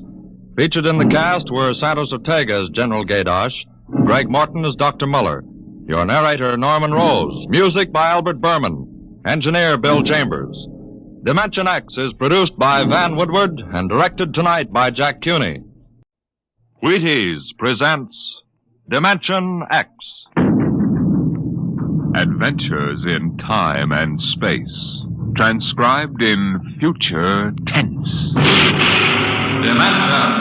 X.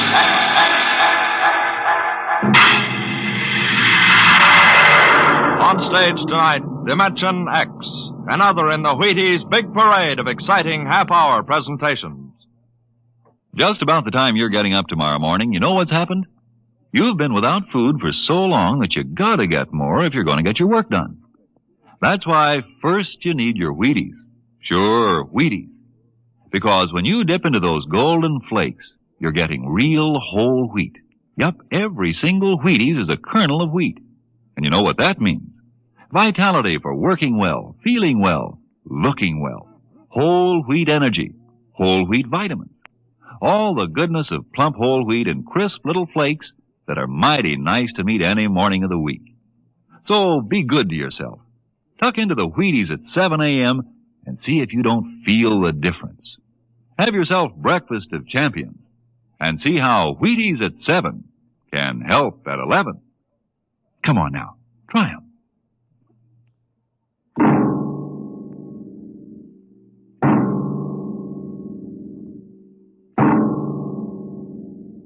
What will happen when man, finally conquering the galactic distances of interstellar travel, finds life on the strange worlds across the universe? Will he discover civilizations of incredibly advanced scientific knowledge, or primitive cultures deep in a stone age of savagery?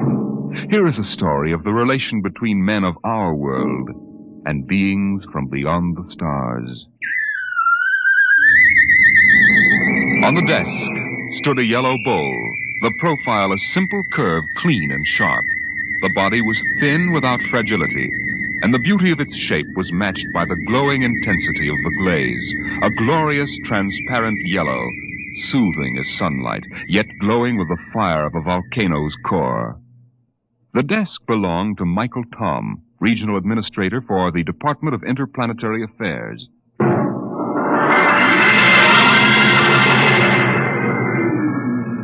bowl? Why, it's a souvenir. I got it many years ago on the planet Firsk. I'd been out on the Channel Planet in the Frontier Service for 19 months. When my transfer came through to Firsk, I was surprised to see that I'd been promoted 3 grades, and my orders read to report to the regional office as assistant resident. My ship came in at Penolpan Spaceport, and I was met by the office car and chauffeur.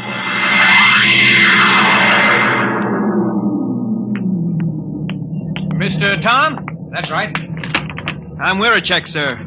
Welcome to Firsk. Thanks. Well, I didn't expect to find a 1992 Rolls here. The resident had it shipped out in parts. Mr. Koval changes every year for the new model. Pretty smooth. Hey, this is certainly different from the Channel Planet. Nothing there but ice, frost fleas, and the dullest aborigines in the system. Well, you won't find the aborigines very dull here. What kind of people are they? The Mituan? Well, they're humanoid. Very close to us systemically. Tall, sort of amber-colored and graceful. Oh, is that one, the girl balancing the bowl on her head? Yeah, she's a Mituan. There isn't a very big human population at first. Nothing, sir, nothing. Look, Wirachek, if there's anything wrong, you'd better tell me. Well, there's nothing, sir. Nothing you won't find out. It's just that Mr. Koval is a very forceful personality. Very forceful.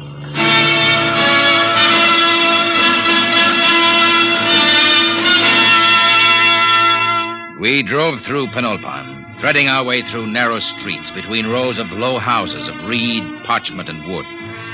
Canals of green water laced the city, and the bridges trailed ivy and orange flower. Suddenly, we turned a corner, and there on the bank of the main canal was a large concrete and glass building, Earth-style. This was the district office, and in a room that gleamed with black plastic and glass, I found George Koval, senior resident. You're Tom? Michael Tom? Yes, sir. My last junior took off for the hills with a dancer from a Mituan grog shop. If I have any trouble with you, I'll ship you back to Earth with a -50 efficiency rating. That clear? That's clear, sir. And don't get edgy with me. Sit down. Now listen, Tom, I'm easy to get along with. I like things done right the first time. Got to give a good example for the gooks. Gooks? Yeah, the natives. I don't know what's good for them. I brought in a high-grade silica yarn to replace the root fiber they were using in fishnets. Took me 3 months to talk them into using it. I thought the Bureau policy was to avoid introducing Earth technology to stable cultures. Yeah, that's what those boneheads at the main office say. They don't have to live here. Have you seen those pigsties they live in? There isn't a concrete building on the planet. The Mituan delegation, Mr. Colville. Tell them I'm busy for 15 minutes. Yes, sir. Well, I'll be going along then, sir. Why? Well, if you're busy. Forget it. I always let those gooks wait at least 15 minutes. Softens them up. They're not hard to handle, if you know how. I was assigned to pest control, a duty Colville considered beneath his dignity. In the next few weeks, I carted rat poison and insect spray through the poorest sections of Penolpan, where the trees ended and the plains stretched out to the Cookmank Mountains. It was there that I first heard of the Potters of Firsk. I'd found a pottery bazaar, long shelves of jars of every size and shape, crocks, paper-thin vases, bowls, demijohns, tankards. The glazes were remarkable, deep, glowing colors. And yet, something was missing. I looked up and down the shelves.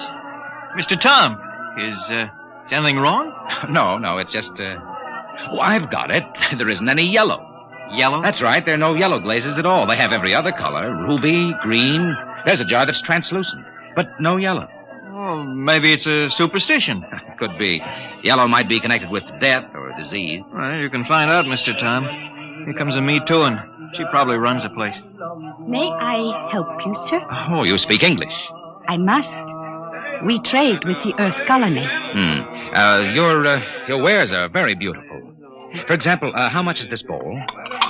75 credits. That much? They are our ancestors. And to sell them as cheaply as wood or glass would be irreverent. Your ancestors? You mean the bowl? Yes. Uh-huh. Tell me, where's the pottery made? In Penolpan? No, back there. In the mountains? There our ancestors go and the pots are brought back. Aside from this, I know nothing. The Metuan fear the Potters. Why? No one knows what lies beyond the first hill, Earthmen. Sometimes we see the glow of furnaces. And when there are no dead for the Potters, they take the living. Living? There are the Potters now. What are they shouting? That they have sold all their wares. That they will ride back to the mountains now. Hey, big devils, aren't they? Red hair. They are very strong. I think I'll visit the Potters one of these days. No, Earthmen. No? Why not? It is dangerous for you. They have guarded their secrets from all Penelpan. They are very fierce.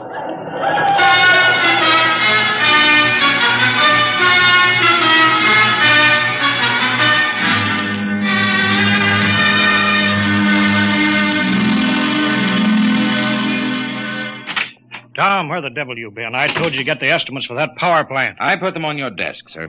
Oh, yeah. Yeah, so you did. Say, what do you know about the Potters back in the Cookmanks, Mr. Colville? Huh?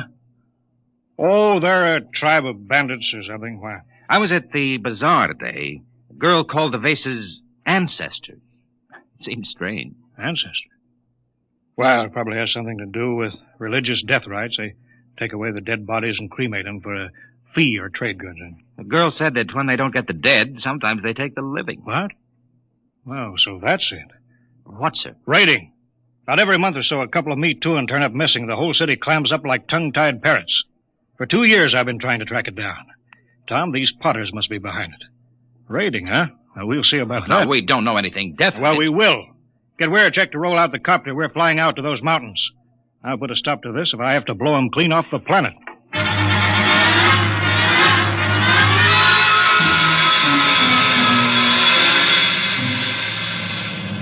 We'll never find a village in that mess down there. Look at those cliffs. There's a smoke trail over there to the right. Potters need kilns. Kilns need heat. That's a volcano, not a chimney. Let's try out along that ridge, then we'll go back. Wait, I think we found them. Where? At the base of the volcano. Look close. You can see buildings. Yeah. Set her down. Should we land, sir? They're supposed to be pretty rough on home ground. We're official representatives of the system. Remember that. That might not mean much to a tribe of mountaineers. Don't argue with me, Tom. Land.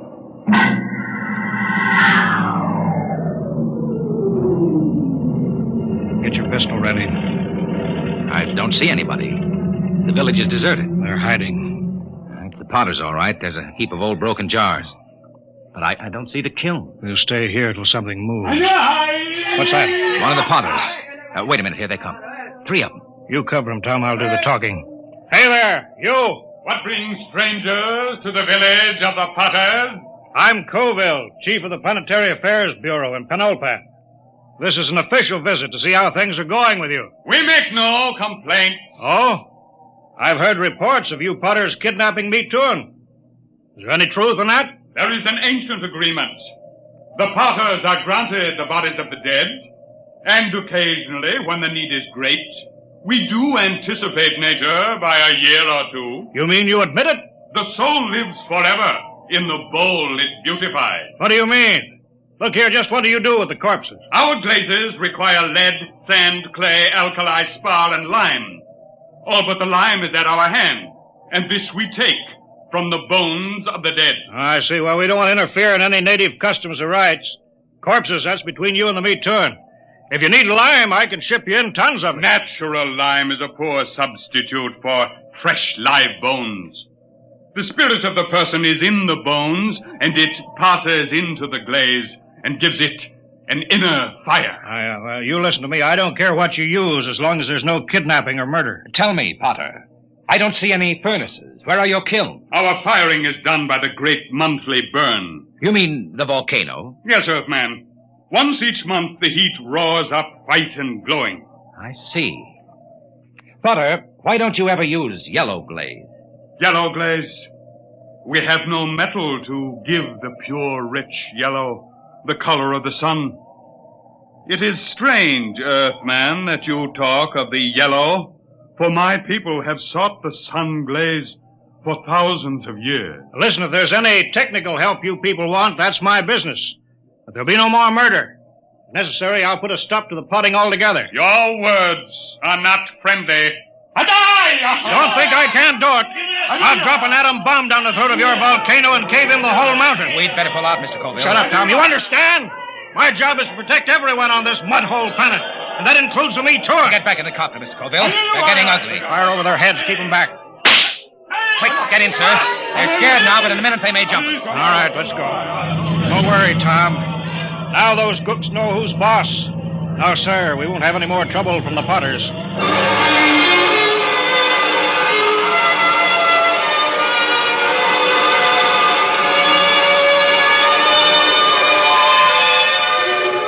Colville kept me pretty busy the next few weeks, but I got to spending a good deal of time at the Pottery Bazaar with the girl.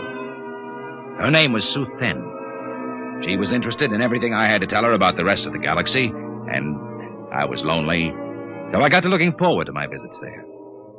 I was on my way there one evening when suddenly I heard shouts down the side streets. I hurried toward them, pulling out my gun. And then I heard the deep cry of the giant Potters and the crack of hooves on the cobbled streets. Suddenly, a group of riders burst around a corner and charged down on me.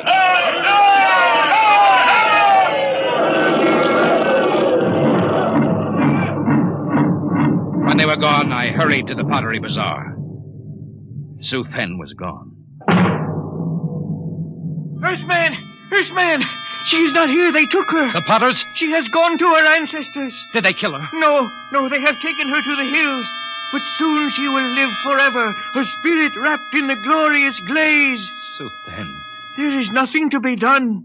When the Potters take you, it is the end.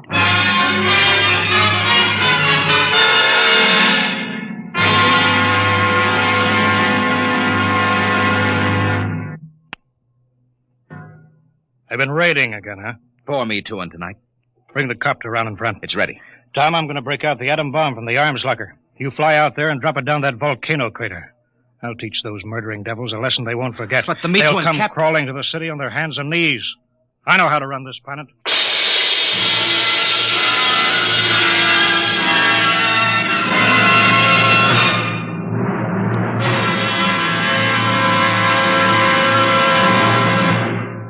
Dimension X will continue in just a moment. Friends, this is Frank Martin, the Wheaties man, and I want you to know an associate of mine, Ed Prentice. Okay, Ed. Folks, I'd like to have you meet a good friend of mine and a prominent member of a fine little organization known as the Chicago White Sox, Mr. Lucius Benjamin Appling. Ooh, Ed, don't say it like that. Whoever heard of a ball player named Lucius? What if I went around calling you Paul Edward Prentice? Let's just make it Ed and Luke, huh? All right, Luke. Say, just how long have you been with the White Sox? Over 20 years, Ed. Golly, I played in darn near 2,500 games. Then at bat almost 9,000 times. Man, I'm from way back. Well, Luke, you don't look it. How do you keep up the pace anyway? Well, Ed, I sleep good. I eat good. I eat mighty good. Wheaties about 4 mornings a week. Those little old flakes put a lot of snap, even in an old-timer like me. Must be because they're 100% whole wheat. I sure like Wheaties and milk and fruit. You know, Luke, that's exactly what I hear from a lot of ball players and plenty of other people, too. No wonder they call Wheaties the breakfast of champions. Thank you, Mr. Prentice and Mr. Luke Appling of the Chicago White Sox. Mighty nice of you to say those good things about Wheaties. Now, folks, you and I may not be playing baseball for a living, but we can use those whole wheat Wheaties, too. Step around to the grocery tomorrow yourself for Wheaties, breakfast of champions. Breakfast for you.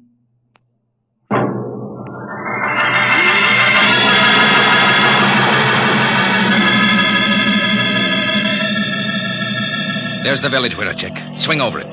Shall I pull the safety on the bomb? No, hold it. But Mr. Colville said... I know what he said. They got a girl down there, and I'm going to get her out alive. And I'm going to start by trying to talk with that 7-foot red-headed Potter. All right, we're a check.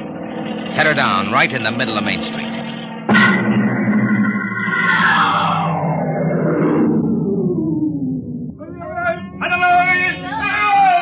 Have your gun ready, we're a check.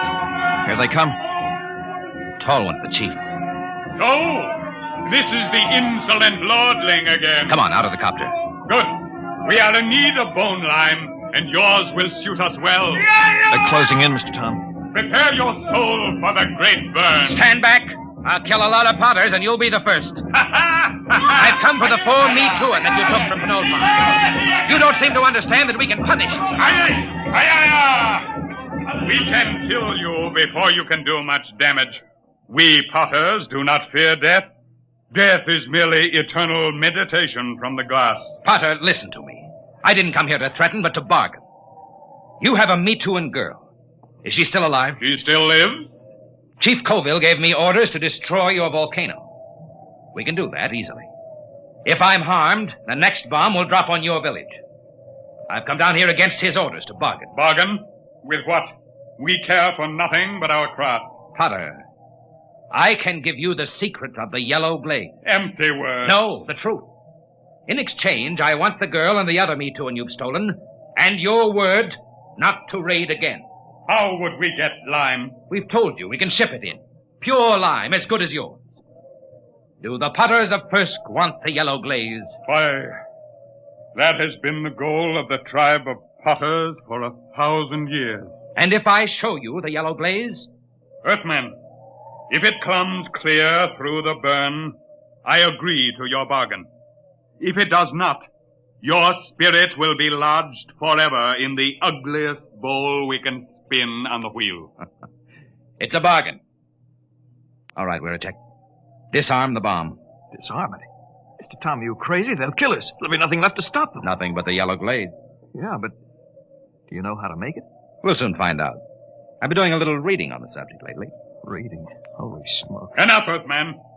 I will take you to the Potter's shed. If your glaze is the bright yellow of the sun, you live. If not, you die. Come on, Wirachek. Let's get to work. With what? You never made a glaze in your life. What are we supposed to work on now? Our last will and testament?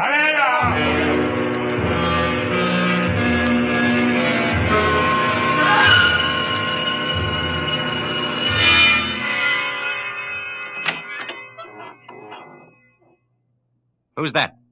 Suzanne.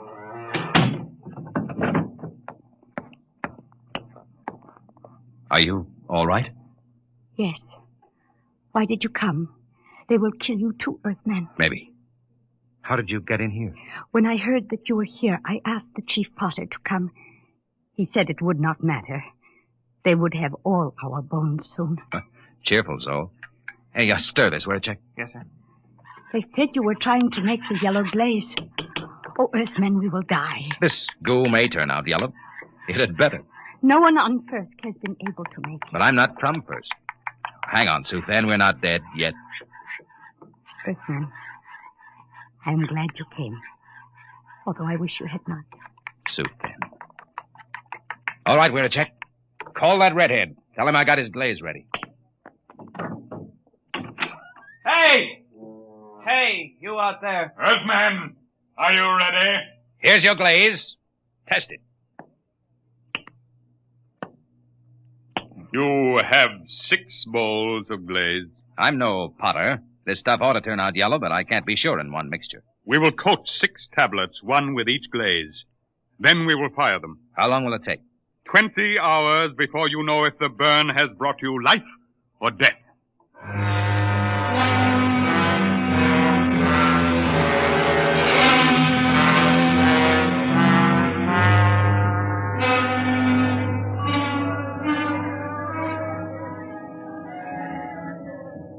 How long can they keep that up?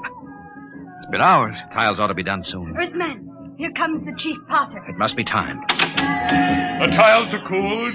It is time now to open the kiln and test your glaze. A bargain has been made. The glaze is yellow or you die. I will open the kiln. How are they, Mr. Tom? Mr. Tom? I can't see inside. It's dark. All right, Potter. Pull them out. What are you waiting for? I will remove the first tile. No. A dull, dirty brown, Earthman. Pull out the next one. The color of mud. Now, wait a minute. What is the use? There is no yellow glaze. Get that next tile out. We made a bargain. Mr. Brown, your glazes are worse than the feeblest work of our children. Prepare your spirits for the great burn. Now, wait. Look in there. The next tile. Get it out here. Earthman, you waste time. Well, I'll get it out myself. There. Look at it. Yellow. bright, shining yellow. There it is. The yellow glaze.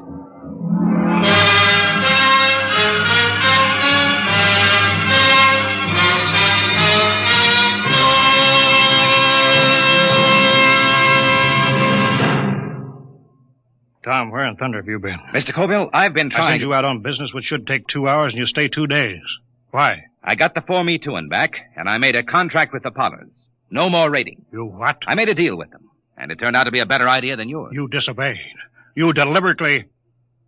Tom, you're through here. Through with planetary affairs. Listen, Mr. The Colville. man can't be trusted to carry out orders. He's not worth a lead nickel to the Bureau. Get your gear together. Leave on the next ship out. Yes, sir. Wait. You're on company time till 4 o'clock tonight. Until then, you obey my orders. Take the copter back to the hangar. Bring the atom bomb back to the armory. I can't. What? I've been trying to tell you. There's only one way I had to make that yellow glaze. Tom, what the devil have you done with that bomb? I gave it to the Potters. What? It was the uranium salt that made the yellow glaze. The Potters didn't have any, so I gave them the uranium out of the bomb. That was part of the bargain. What? You gave that murdering tribe of crooks that uranium? You heard me. And if you think you could have used it better by blasting them out of that mountain, you're crazy. Why, you abysmal, blasted imbecile. That's the only bomb we had.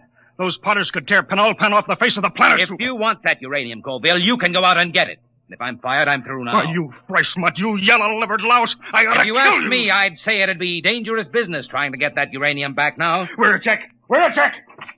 Yes, Mr. Colville. Yes, sir. Get the copter fueled. Get me a double holster and a full bandolier of ammunition. Yes, sir. Tom, when I get back, I'll see that you rot in the deepest cell in the Gallatin Tower. I'm going out now to those hills. I'm going to bring in that uranium myself.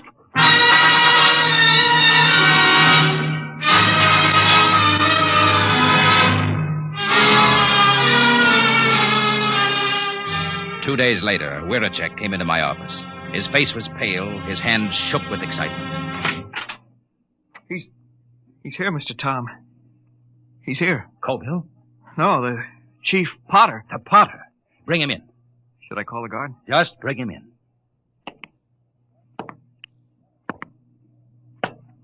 Well, Potter, I was just going to the mountains to see you. Earthman, does that bargain we made still stand? Just a minute. First, I want to know what happened to my chief. He has not returned. A madman came to the village of the Potters. He said you had no authority. He said he could not allow the Potters to keep the heavy metal that makes glaze like the sunset. What happened to Colville? Tell me. There was violence. He killed 6 good wheelmen. He was captured. I come to find whether our contract is good. Captured. All right, Potter. The contract is good. It is bound by my word and by the word of my great chief back on Earth. But only if Colville is returned. He must be brought back. Good. Then to seal the bargain, I have brought you the first bowl made with the new yellow glaze. It's a beautiful vase, Potter. And now, about returning Colville. It is done.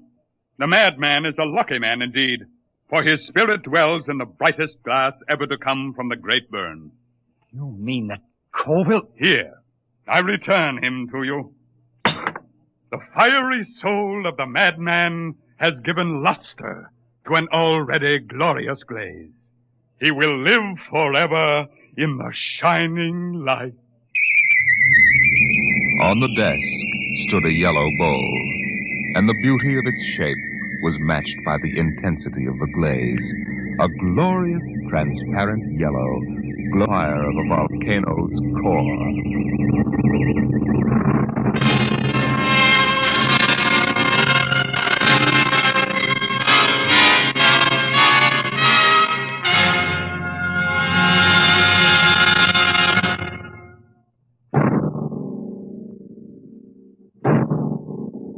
Tonight, Dimension X has transcribed The PottersOfFirsk, written by Jack Vance and adapted for radio by Ernest Kenoy.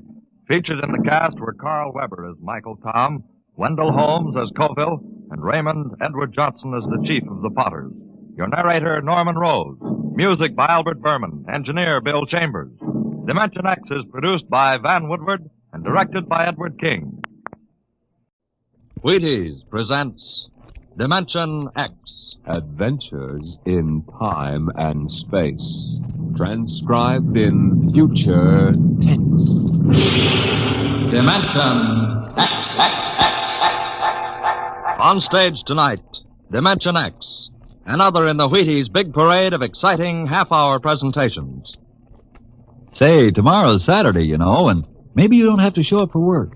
A whole swell summer day for just what you want to do. So, start off with a big holiday bowl of Wheaties at breakfast, and just see how it sparks up the morning. Wheaties are whole wheat, you know, and I don't have to tell you what good, sturdy nourishment that is. So, if you got fish to catch or golf to play or maybe a hike to take, just see how Wheaties can make it all a lot more fun. You know why? Why, lady, mister, it's just because you feel good when you've had your Wheaties. Those two-fisted little whole wheat flakes are loaded with vitamins and minerals. And so are you when you've had your Wheaties. Go on, try 'em. Just you see how Wheaties at 7 can help at 11.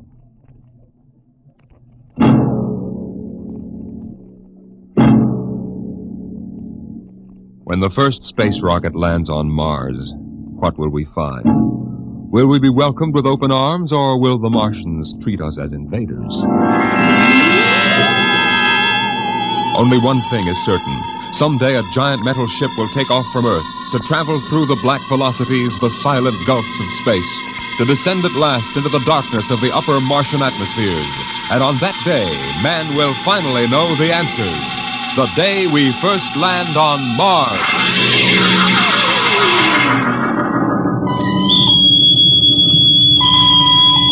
Now hear this.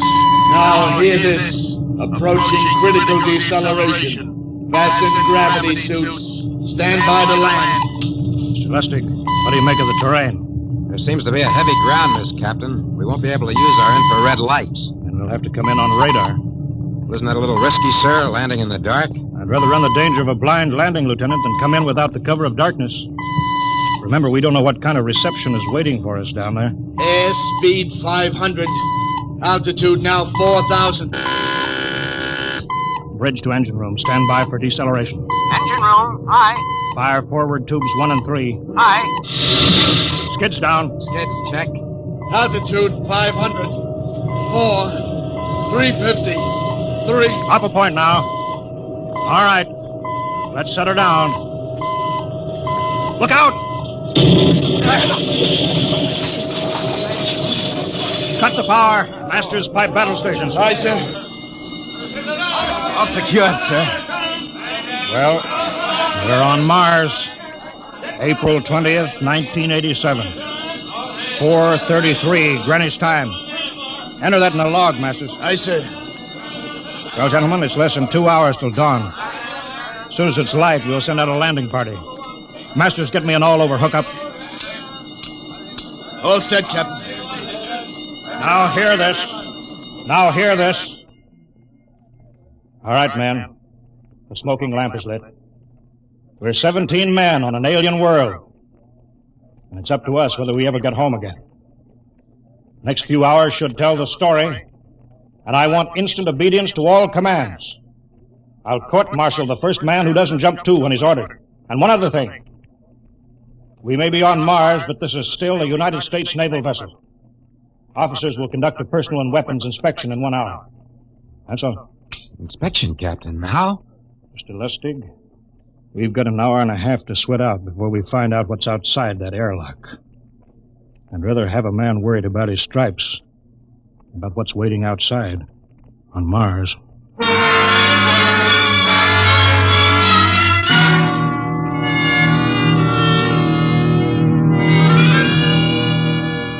Now hear this. Landing party report to forward airlock. Captain Black, Lieutenant Hingston, Lieutenant Lustig, and Dr. Horst report immediately to forward airlock. It is now landing time -5. Sounds like they're paging us, Hingston. You ready, Dr. Horst? Yes. Ready as I will ever be. Oh, come on. Let's report to the airlock.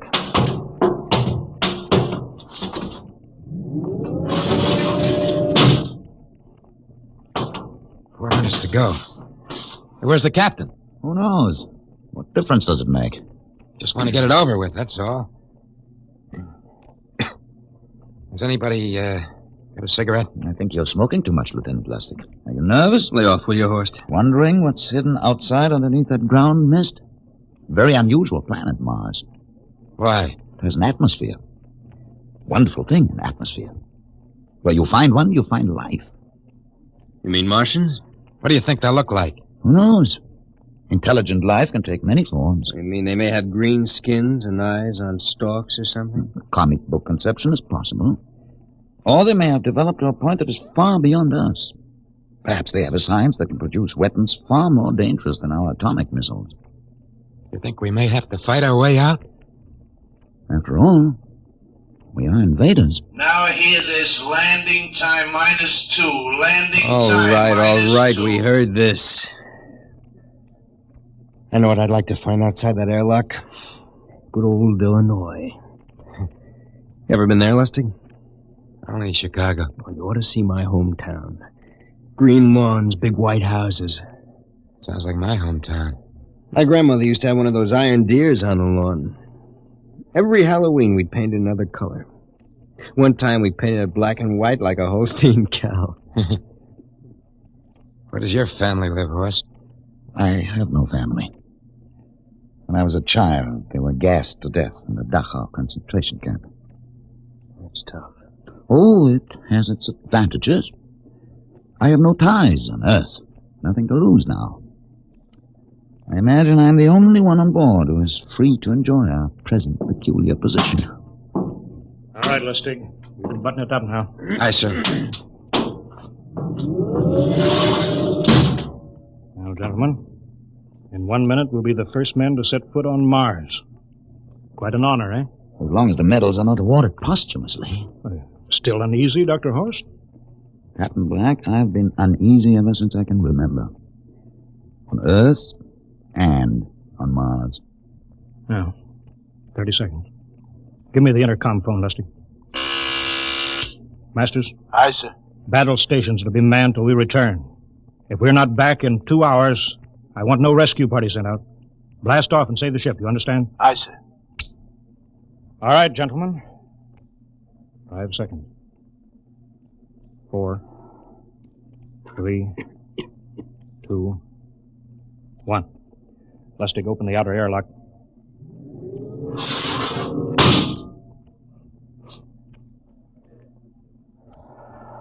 Fresh air. Let's go.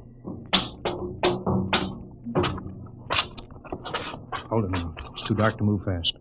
Quiet, isn't it? Not even a wind. You can't see anything through this ground mist. Quiet. We don't know what's out here. Come on.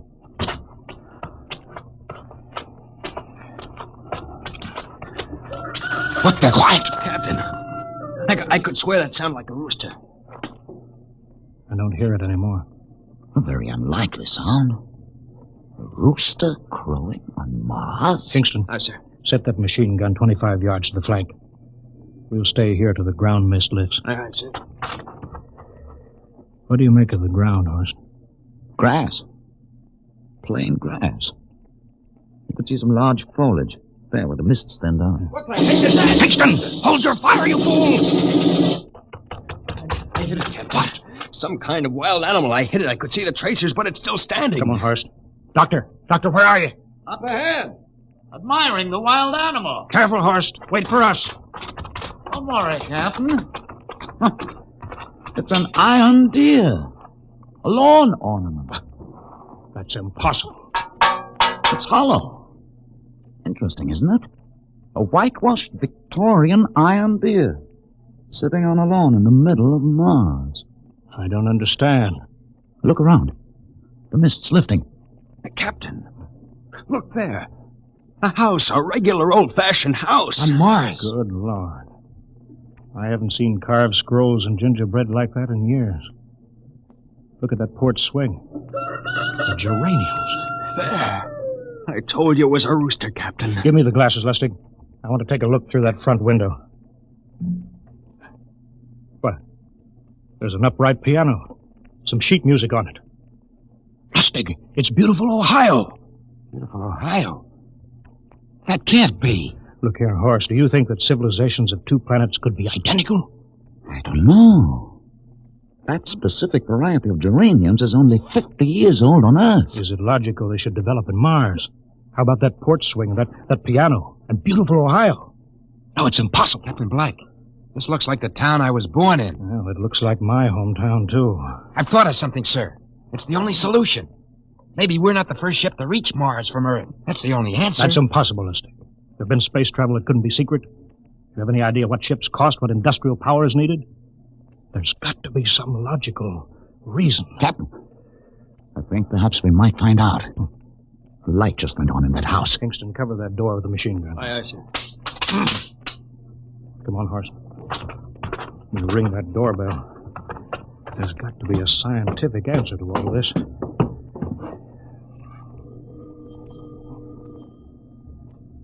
There's something moving in there. Stand back, Horst. Give me a clear shot. Maybe a Martian. Can I help you? We were looking... Well, if you're selling anything, it's much too early. No, wait a minute. What town is it? What do you mean? Are you census takers? No, we're strangers here. We want to know how this town got here. Is this a game? No, it's not a game. We're from Earth. From where? From Earth. Do you mean out of the ground? Hey, are you sure you're feeling well? Madam, we came in a flying ship across space. We're from the third planet. This is Mars. Now do you understand? Mars. You go away now, you hear? I'll call my husband from upstairs and he'll chase you. Now go on. This is Mars, isn't it? This is Green Lake, Wisconsin, in the United States of America. Bounded on the east by the Atlantic and on the west by the Pacific. Now, go away. Goodbye. Of course, do you suppose it's really possible? I've got to find out more about this. For the last time, now go away. Pardon me, madam. What year is this? Year? Well, 1928, of course. Oh, for goodness sake. You hear that, Horst? And we know it's 1987. And we know it's Mars. Is it possible that we got fouled up, made some tremendous blunder, and circled around and landed back on Earth? In 1928? Maybe some switch in time or dimension. Could we have shifted somehow and gone backward in time? Horst, it won't hold water. It's not logical. We've checked every mile. We went past the moon and out into space. We're on Mars. Find out anything, Captain? No, we're going back to the ship till I figure out some logical explanation for all this. Lustig, out at point. Aye, sir. Hingston in the rear. Keep that gun at half load. Aye, sir. Of course, there's got to be some cold, logical solution. Captain. What? That house down the street. The white one with the green shutters. Lustig, what's the matter? I never thought. Thank God. Thank God. Lustig, come back here. He's running for that house. That crazy fool, after him quick. Lustig, stop. Come down off of that port. Grandma! Grandpa! Lustig, what the devil do you think you're crossing? Grandma and Grandpa, it is you. Lustig, what's going on here? Albert, why, it's been so many years. How you've grown, boy. Oh, it's so good to see you. Lieutenant Lustig. Oh, Captain. Grandma, I want you to meet my friend. This is Captain Black. Captain, I want you to meet my grandfolks. Howdy. Any friends of Albert's is friends of ours. How long you been here, Grandma? Oh, good many years. Ever since we died. Ever since you what? Oh, yes, sir. They've been dead 30 years. What? You mean to tell me that Mars is heaven? Oh, nonsense, no. All we know is here we're alive again. And who are we to question God's infinite ways? Lustig, we're going back to the ship. But, Captain, I want to talk to my Lieutenant grandfolks. Lustig, I don't like any part of this. You'll come back with us. I have to club you and carry you. Yeah, but, sir, That's they're enough. my... Heaven only knows what they've run up against back at the ship.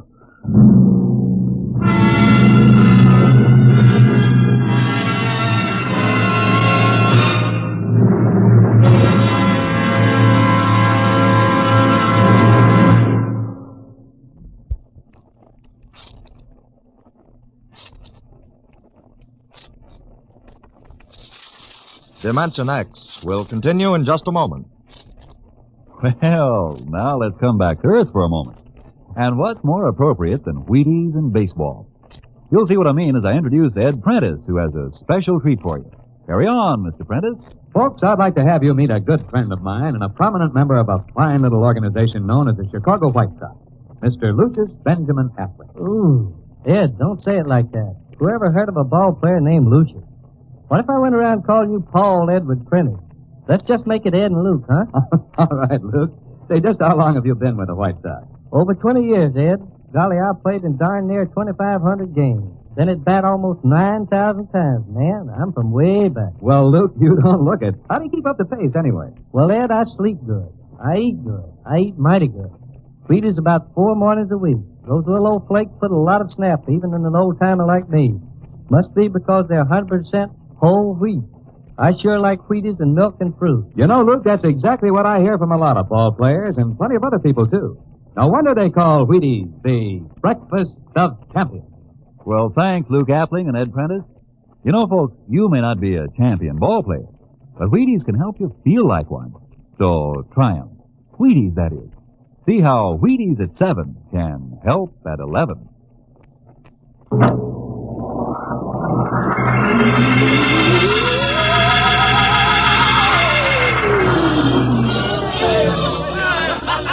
Horst, look at that crowd around the ship. Looks like we're being welcomed with a celebration.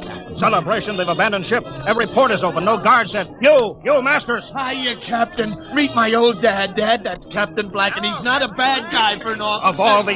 Kingston! What, sir? Bring that man back. Use force if you have to. Excuse me, sir. There's my Uncle George. Kingston! I'll be right back, Captain. Uncle George! Uncle George! What the devil is Don't you going... understand, sir? They've all found friends and relatives. They're all here. He's right, Captain. I've counted. The whole crew's out on the crop. But I gave orders. Definite orders. You don't understand, Captain. I understand mutiny. I don't care how many relatives show up. I'll have discipline on... Johnny! Johnny, you old son of a gun! Edward! It's you. It can't be. Of course it is. Johnny, you old son of a gun. Edward. Dr. Horst, this is my brother, Edward. How do you do? Hello. It's wonderful to see you, Edward. Look, I've got to get back to my ship. Hey, I almost forgot. Mom's waiting at home. Mom? And Dad, too. Mom, Dad are alive? Excuse me, Horst. Then you're real, then. Don't I feel real? How's that, huh? Ed, we've got lunch for you, Johnny. Mom's making corn fritters. Dr. Horst, haven't you found anybody? No, Captain. I have nobody. Then you come on home with me, right, Ed? Sure, you bet. Horst, you wouldn't believe it, but it's been 35 years since I had Mom's corn fritters. By George. 35 years.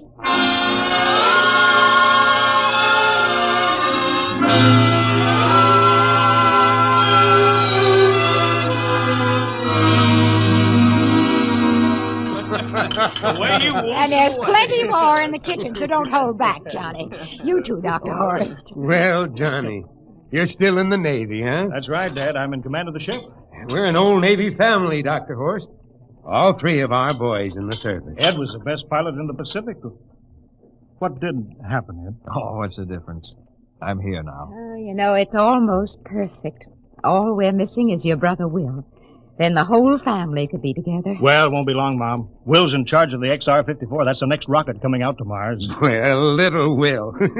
When does he leave, Johnny? Takeoff scheduled for September, but it depends on what we report. There's no question about that now, eh? Christmas together again. That'll be something, huh? Yes, sirree. Well, this calls for a celebration. How about a little of the old dandelion wine, eh, Johnny? Now, Father, don't you go giving Johnny too much wine. Oh, he's a big boy now, Mother. Well, sir, isn't everything just fine? Just fine.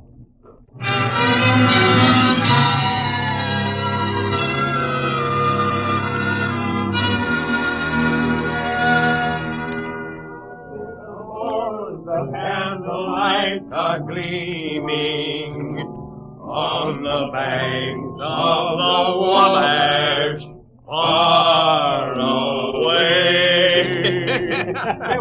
Play another song. Sure, yeah. Well, Dr. Horst, what do you think of my little family, Very nice. You know, I can't understand why you didn't find any folks here, Dr. Horst. It's just a shame. Everybody else is so happy. I never remembered my family, Mrs. Black. All I know is they were gassed at Dachau during the Second World War. When I was liberated, I was in delirium 3 months. I cannot remember anything before then. A psychiatric phenomenon. That's terrible. Isn't there anything anybody can do? I don't want to remember. Oh. I haven't had a pleasant life. I prefer to be free of emotional entanglements. They interfere with a scientific approach. I'm sorry, Dr. Horst. Oh, I'll get it. Hey, that's our ring, long and 3 shorts. I remember that. Well, maybe we'd better call it a night. You must be getting tired, Johnny. I'd better be going back to the ship. Oh, nonsense. You stay the night. We insist. Oh, I just couldn't rest thinking of you all alone on that ship. Oh, I'll be all right. Well, good night. Oh, wait a minute, Dr. Horst. That phone message was for you. Me? Yes, that's right. A message from Anna. Anna? I don't remember any Anna. She asked if you were better. Perhaps she's someone you knew at Dachau. Anna? She said she's coming over here first thing in the morning. So you'll have to stay over. Yes, well, but... that settles it then. You stay here, Horst. You can bunk with me in my old room. Oh, but Johnny, we thought you'd like to be with Edward. So you could talk the way you used to. Well, we can't put Dr. Horst on the daybed. I think we better share the room tonight. There'll be plenty of time for talking, Ed. I guess so. Well, I suppose I better drop back to the ship. You know, Ed, security check. Well, why do you have to do that here? Well, I don't know. There's no good reason, I guess. Well, I suppose we skip it tonight. Oh, sure. Good night, everybody. Oh, it's good to have you home, Johnny. It's good to be home, Mom.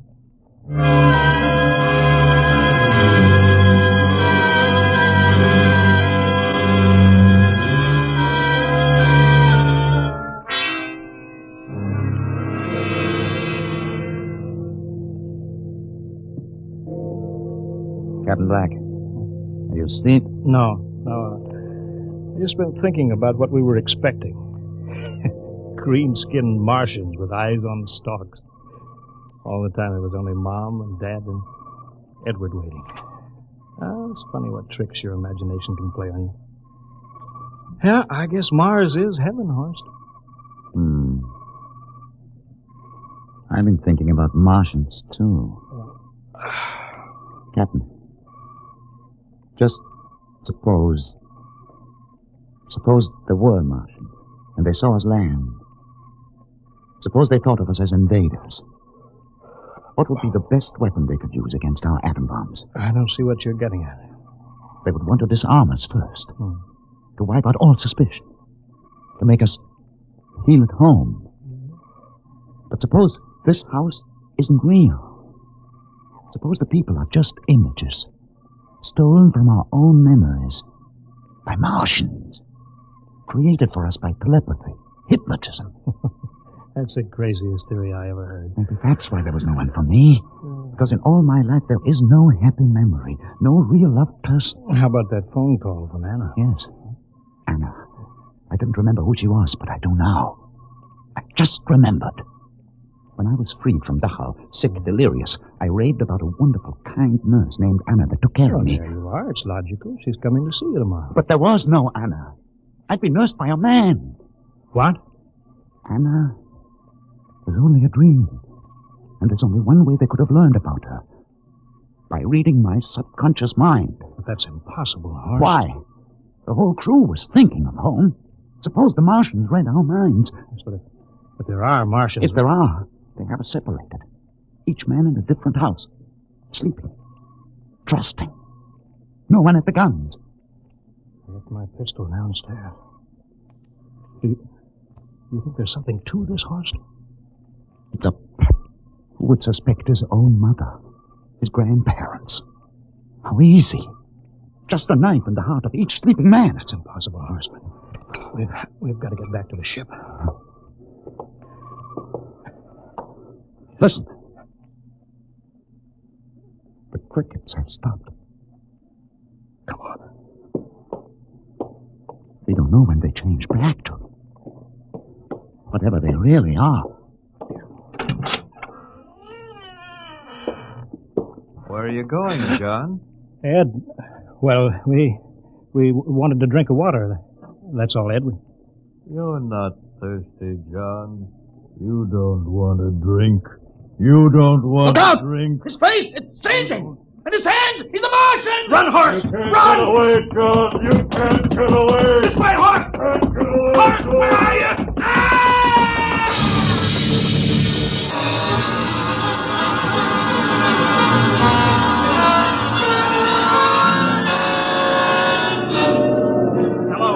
Hello, can you hear me, Earth? This is Captain John Black, the XR-53, calling from Mars. I've locked myself in the ship, but they've crippled it. I can't take off or fire the guns, and they're coming for me now, the Martians. I'm all alone here. All the rest are dead. Hinkston, Lustig, Dr. Horst. Poor Horst, he didn't even reach the door. Listen, they're trying to break through the hull now. Edward and Mom and Dad and all the folks. But they're changing now. Melting and changing back into... They're Martians. Can you understand me? Martians, not men. They made us think that Mars was heaven, and we fell into the trap. Can you hear me, Earth? You've got to stop the next rocket. Tell my brother Will. Tell my brother Will not to come. They'll trap him, too. They'll kill them all. Hello, can you hear me, Earth? This is John Black on Mars. Hello, Earth. This is John Black on Mars.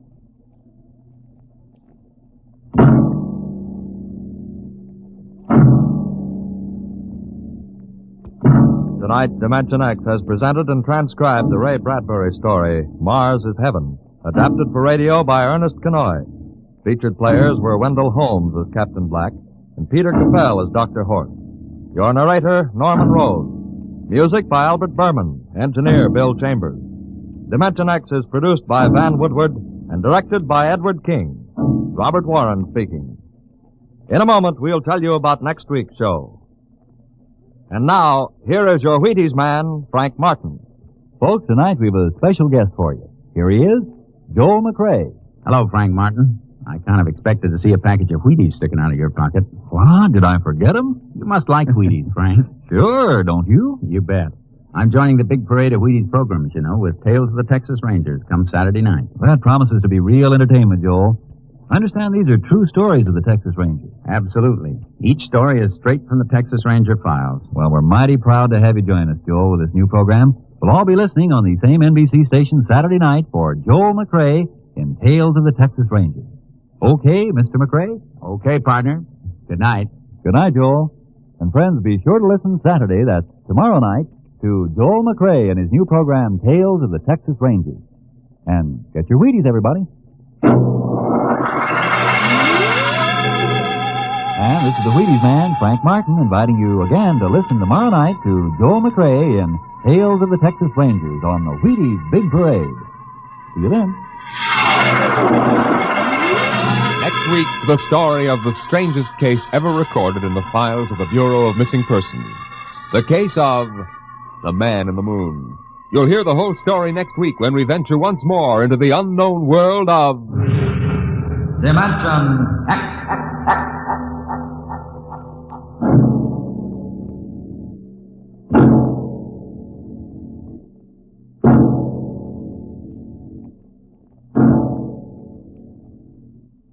Adventures in Time and Space, told in future tense. Dimension X.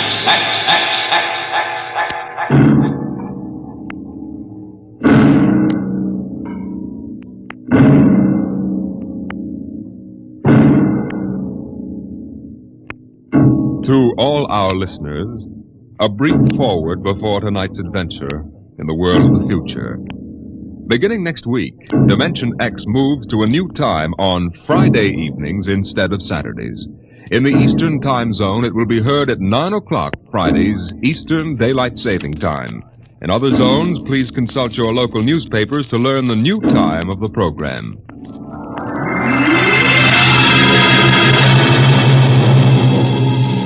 Now, tonight's venture into the world of tomorrow. A most unusual story about a logic named Joe and a man named Frank, and of how he saved civilization. It was on the 3rd day of August that Joe came off the assembly line. On the 4th, Lorene came into town. And that afternoon, I saved civilization. Lorene's a blonde I was crazy about once. And Joe is a new 1940-74 model Logic that I got stored away down in a cellar. And how do I save civilization? I save it by keeping Joe down in a cellar. Sometimes You I are think about listening turning now Joe to a on and voice letting him from the make $1 million future. for me. The voice of Frank Caldwell, head serviceman for the Logix Corporation, makers of the machine that does everything for you. Well, nearly everything anyway. In the year we speak of, 1974, the electronic Logic sets were working so well that life was soft indeed for repairman Frank Caldwell. That is, until that fatal day of August the 3rd, when suddenly the Logix began doing everything for their users, and doing it too well.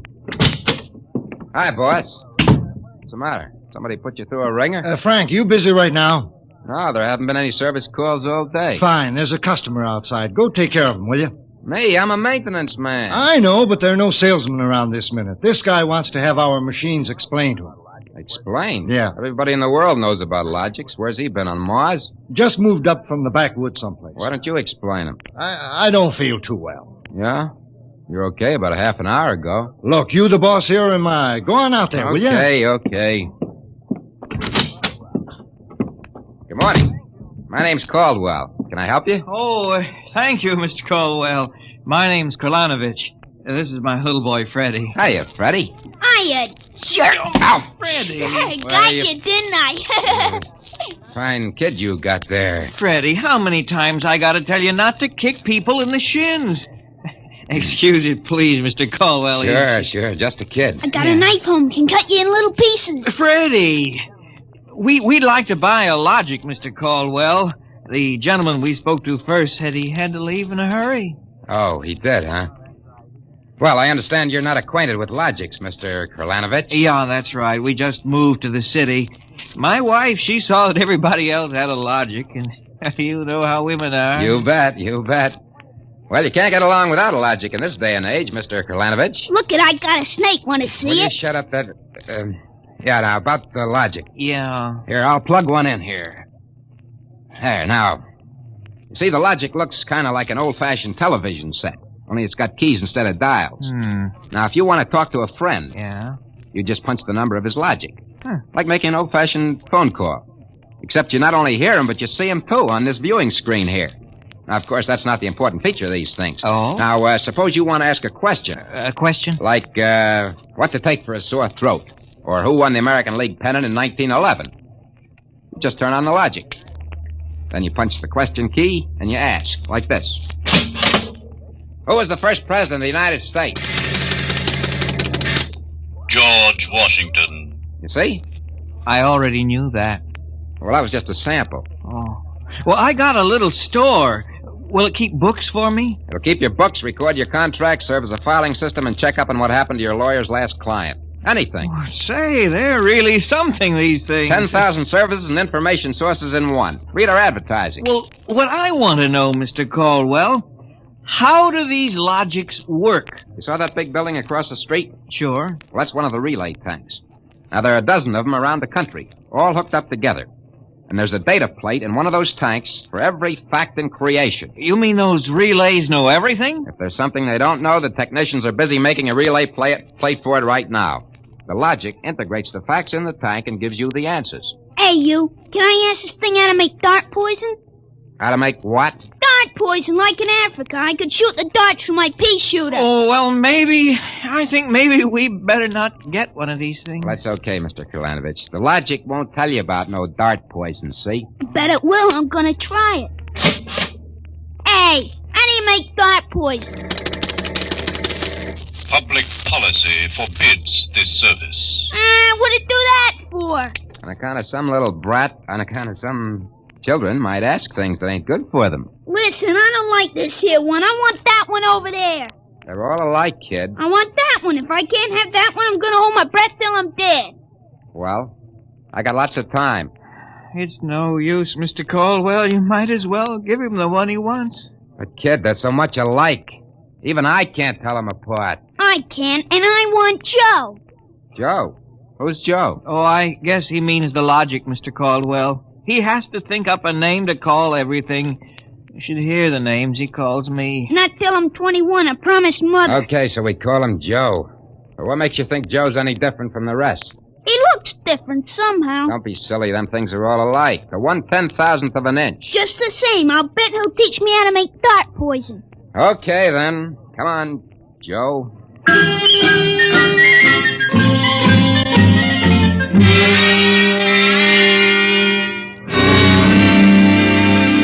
Yelling, I want that one, I want that one. I'm going to call him Joe. Mike, I could have wrung his neck. I could have taken that How many cards, Charlie? I pass. I'll draw 2. Well, what a holy terror. He had his father scared to death.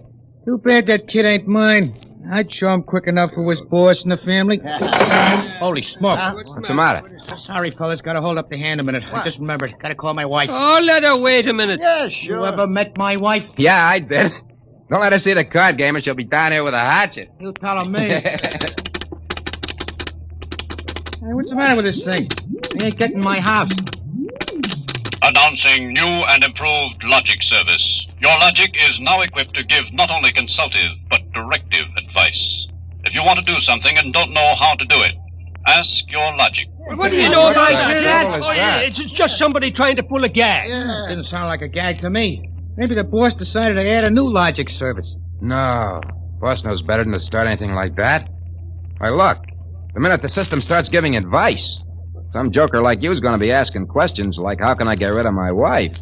Yeah, but you heard what the logic just said. Nah, the sensor circuits will block the question. You don't believe me? Go on, try it. Okay. Anything for a laugh. Try it. Okay, Logic, I got a question for you. How do I get rid of my wife? Service question. Is your wife blonde or brunette? You guys hear that? She's a blonde. Hexacrylaminotin is a constituent of green shoe polish. Take home a frozen meal containing pea soup. Color the soup with green shoe polish. This poison is fatal to blonde females only. This fact has not been brought out by human experiment, but is a product of logic's service. You cannot be convicted of murder. What do you know? It is improbable that you will be suspected. The saints preserve us. It's bound to be right. These things can't make a mistake. Well, Mike, don't stand there. Turn that thing off and check the sensor circuits. Quick. We can't get to them. They're all sealed up. It's supposed to be impossible for them to go out of order. Well, they're out of order now. And I got a feeling some awful things are going to happen.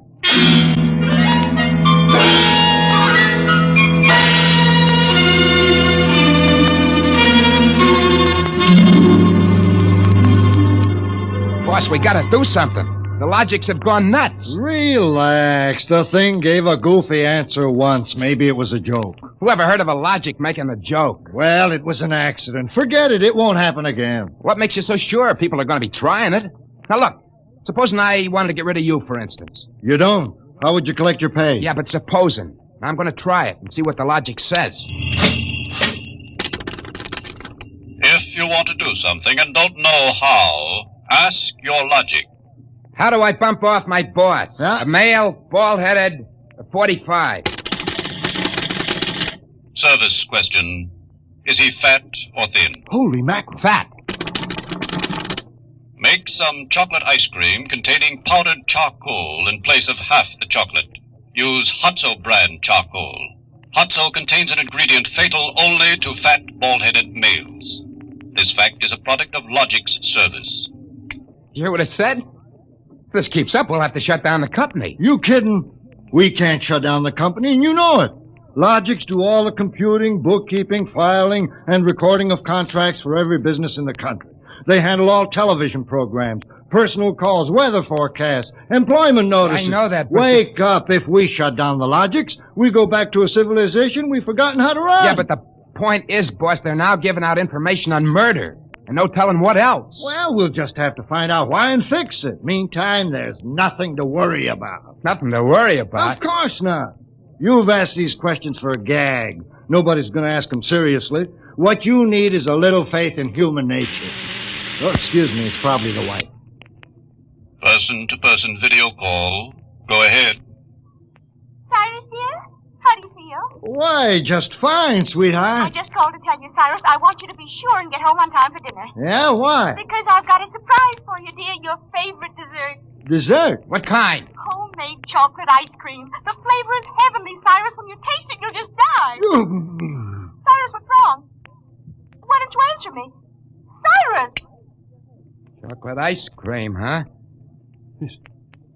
This can't be happening. Agnes wouldn't... Why, this is dangerous. Have a little faith in human nature, huh? Caldwell, you're the head of the maintenance crew. I'll give you 24 hours to fix these logics, or you're fired. Now, look, boss, Get me the police. Get me an extra maintenance crew. Get me a doctor. You. Me? Get moving. Where? Anywhere. Find out what the logics are up to.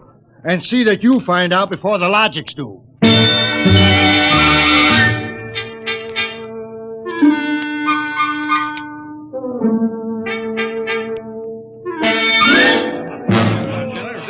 Bartender. Hey, bartender. Give me a double. Coming up. What's the matter, pal? You had a bad day? Go away, will you? Oh, listen, pal. You gotta listen. I got trouble. Hey, bartender, will you get this barfly off me? For Pete's sake, I'm tired. On your way, you. No, don't say that. I got troubles. How am I gonna keep my wife from finding out I had a couple of little drinks? How am I gonna do that, huh? Look, mister, it's a hot day. I've been driving a car around and see. Yeah. I've been trying to keep a bank president from having apoplexy on account of his logic told him how to rob his own bank. I've been tripping over dead bodies so artistically croaked that nobody's ever going to find out who done it. And all you got on your mind is... How am I gonna keep my wife from finding out I had a couple of little drinks? How? Go ask a logic. Logic? My pal, that's a wonderful idea. Where's the logic? Huh? Right Where's the behind logic? you. Here's a nickel. Oh, give me a nickel. Give me a nickel. This I gotta hear. This is gonna be good. Now, come on, logical pal, be nice. How does a guy keep his wife from finding out he's had a couple of little drinks? Answer me that. How, huh? Buy a bottle of Franine hair shampoo. It is harmless, but contains an ingredient which instantly neutralizes alcohol. 1 teaspoonful for each jigger you consume. Oh, boy, I gotta buy a bottle of What was that again? Supposing it's right, she'll never remember it as far as the drugstore. I think there's a bottle in the back room. Somebody left it. Oh, my pal, there's no more troubles. Show me the way to go home. I get a picture of him back there drinking that shampoo. Give me another double.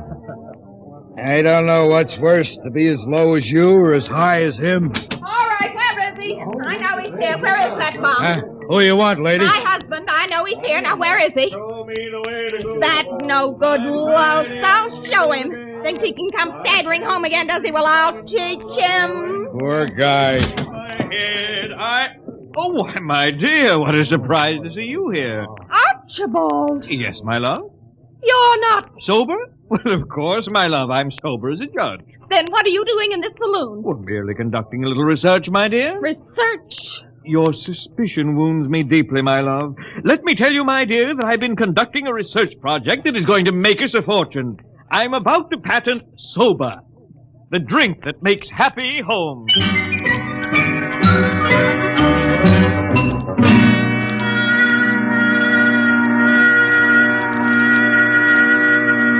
I'm Caldwell from the Logics Company, Sergeant. I just stopped Logics in to see... Company. Listen, Caldwell, you people get those blasted machines under control or we'll have you all behind bars. Now, look, Sergeant. No, you look. At this blotter. Blank. The greatest crime wave in history, and we can't even make an arrest. They're all perfect crimes. Well, we're doing our best to find out. It's not good enough. If you can't find out anything, shut down the company. Or the police department will. We know there's some big gang back of this. Hey, maybe you know something about it, Caldwell. Now, look, nobody's back of it. The Logics run themselves. They pick their own circuits automatically. You mean that they're doing this all by themselves? Sure. We always thought they could do more things than we knew about. I think they're just trying to be helpful, that's all. Oh, that's all, is it? Well, you'd better make them cut out the tricks, including this new one, this new business they're up to now. What new business? It just started an hour ago. Every time you turn on a Logic, it asks you your name and then spiels out the whole history of your life. Huh? I haven't heard about that. What's it do that for? You tell me. Go on, try it. Okay. What is your name? Huh. How do you like that? I'm Frank Caldwell. Frank Caldwell. Were you ever called Ducky? Oh, Ducky. Lay off, will you? What if I was? It's been years. Ducky, there is a video call for you. Hiya, Ducky. Holy cats. What's that? Lorraine! Ducky, darling, how marvelous. Look at that blonde. It's Lorraine. Where are you? Oh, silly, I'm in my hotel room. Say, how do you like my play suit? Well, I just got into town. Oh, Ducky, wasn't it smart of the Logic to find you? Logic? Find me? I asked it how to find you, Ducky. You must have an unlisted number, darling. You're not in the directory. Yeah. Well, how have you been, Lorraine? Since I saw you last. I heard you got married. That's right. Ducky, you won't believe me, I know, but I've had 4 husbands. But I've never loved anybody as much as I love you. You've divorced 4 husbands? 3. The last one died unexpectedly. Who unexpected it? He did. But the jury acquitted me, Ducky. They knew it was just a little old accident. So now I'm free again, and we've just got lots of things to talk over. But, Lorraine... You come right over here, Ducky, instantly. Well, I'm working. I'll call you back. Oh, I'm so lonesome. Please make it quick, Ducky. Have you ever thought of me? Oh, yeah, sure. Plenty. You sweet. Here's a kiss. That'll just have to last till you get here, but hurry, please. Oh, my back. What am I going to do? Do like you were telling me a while ago. Huh? Calm yourself, Ducky.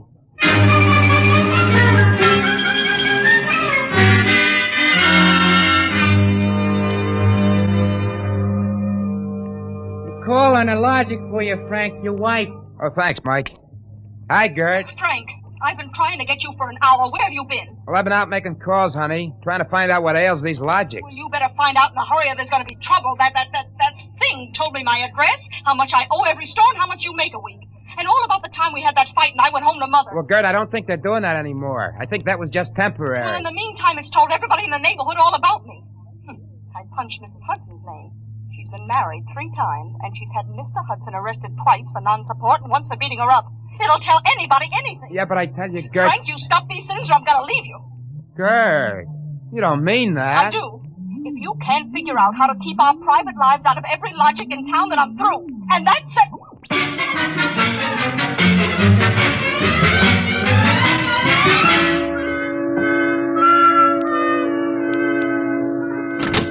Hey, boss.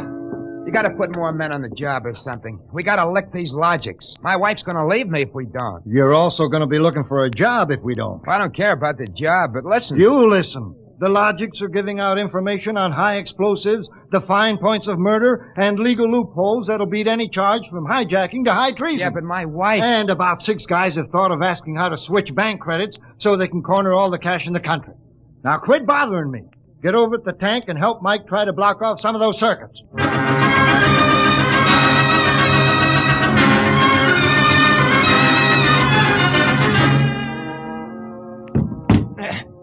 I can't even budge any of these relay plates. Me neither. Isn't there any way we can disconnect them? There is not. They weren't built to be disconnected. Mike, what are we going to do? I'm thinking of slitting my throat. When they were giving out all the information on everybody, my wife got the lowdown on a certain blonde. I got nothing left to live for. Ron, why did you have to remind me? You got one? My only hope is I ain't got her. See who that's for? Hi, Ducky, darling. Oh, Lorraine, not again. Ducky, darling, I'm lonesome. Why haven't you come over? Well, I've been busy. Oh, cool. Ducky, do you remember how much in love we used to be? I was so mean to you. Ducky, let's get married tonight. Oh, gosh, Lorraine, I... Right away, Ducky. Look, I got married. Oh, you poor darling. You poor darling. Just have to get you out of that. No. Now, look, Lorraine. Darling, I'll just call up your wife and have a little talk with her. Look, please, now, it's nice of you to think of me and all that. You just but give me your address and your logic number, darling. I ain't got one. Ah, you just don't want to tell me. You're bashful. Never mind, darling. The logic will tell me. Marie! Oh, I gotta call Gert. Frank, will you get away from that thing and give me a hand? Yeah, Mike, in a minute. I gotta call my wife. We gotta get out of town. I punched the wrong key. Frank, I told you to help Mike. Yeah, boss, I am, but I just gotta make this call. Call? What do I care about your call? The president's getting ready to close down the company and declare martial law. Now, for the love of heaven, do something. Yeah, boss, I will. I just gotta make this call. Attention! To assist in solving a special problem of logic service, kindly give the following information if possible. Where does Frank Caldwell live? Oh, she got me. I'm through.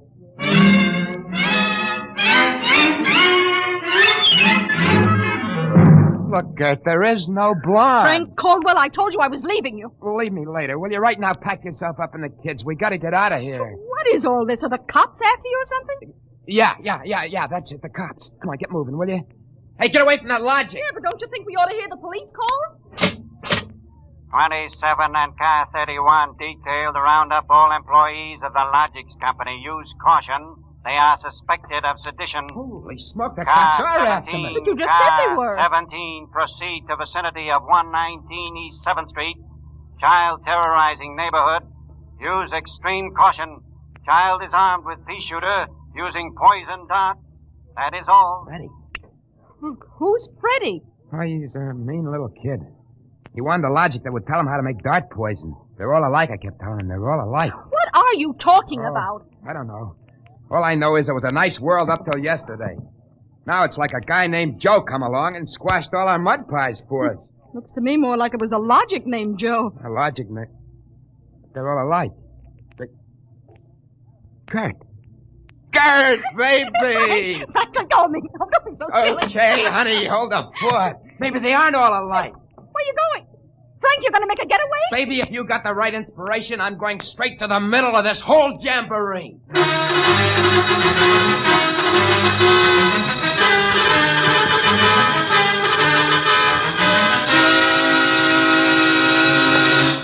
Yes? Oh, I was hoping it was the police. You remember me, Mr. Kralanovich? Caldwell of the Logics Company? I wish the Logics Company was at the bottom of the ocean. No, I don't blame you. Now, where's your logic? In here? I'd smash it into a million pieces if I wasn't afraid of what Freddie would do to me. Just get out of the way, will you? I got business with Joe. If you want to do something and don't know how, ask your logic. Oh, we're back to that routine, huh? Well, I want to do something, all right.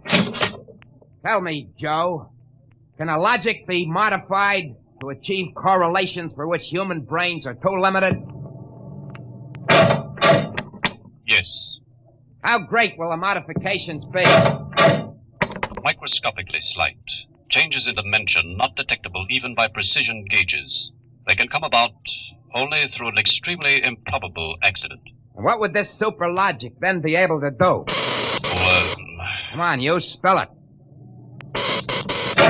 It could set up entire new combinations of electronic relays which would bypass the normal sensor blocks, thereby enabling it to perform valuable new services, including the giving of helpful advice on any human problem. Uh-huh. Has this accident ever happened, Joe? Come on!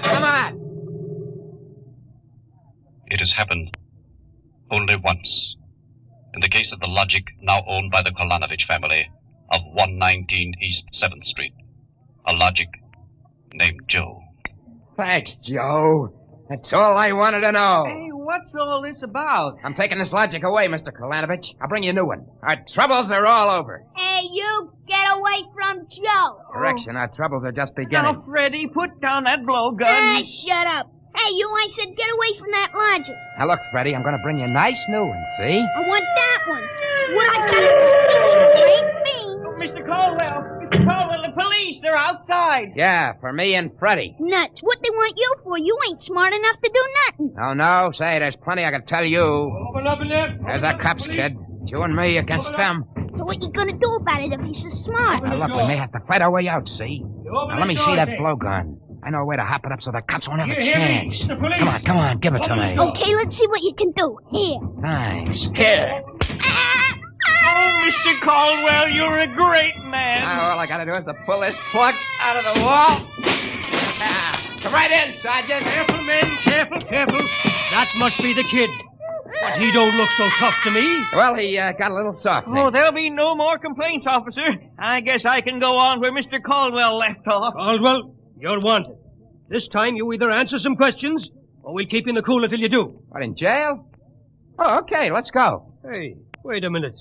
You act like you wanted to go to jail. Yeah, I do. I got a feeling it'll be safer there. What do you mean?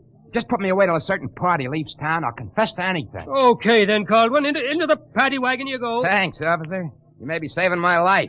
Now, if you just help me carry this logic out... Wait a minute. You can't take that in the wagon. I can't? Why not? No room. We've already got a dame in there who's raising the roof. A dame? Yeah, a blonde. She was trying to buy a gun without a permit. She keeps screaming she's going to miss her date with Ducky.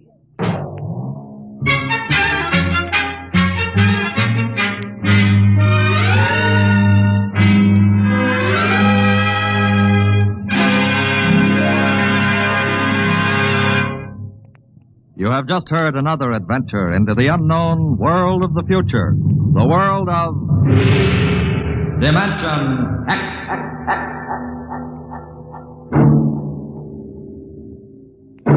Next week, Dimension X joins the big parade of exciting half-hour presentations at a brand new time on Friday evenings at a different hour. In the Eastern Time Zone, you'll hear it at 9 o'clock Fridays, Daylight Saving Time. In other zones, please consult your local newspaper listings to learn the new time. For that's when Dimension X will bring you one of the strangest stories ever told. Ray Bradbury's Mars is Heaven. Tonight's story on Dimension X was titled ALogicNamedJoe, written by Murray Leinster and adapted for radio by Clarence A. Ross. Featured in the cast were Joseph Julian as Frank and Roger DeKoven as the Logic. Your narrator was Norman Rose. Music by Albert Berman. Engineer Don Albert. Dimension X is produced by Van Woodward and directed by Edward King. Adventures in time and space, told in future tense. Dimension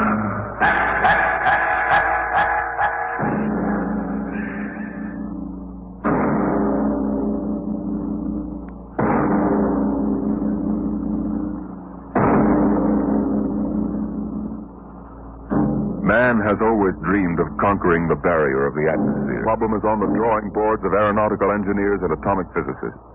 They can calculate the power needed, the trajectories, and the equipment. On the sound stages of Hollywood, the engineers and special effects men have combined to bring that day to life. The day when the first rocket leaves Earth for outer space.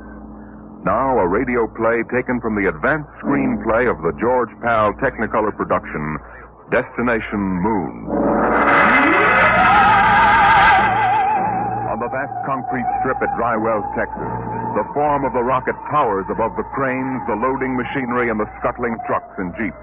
The fuel lines snake across the concrete to the rocket. It's Destination Moon.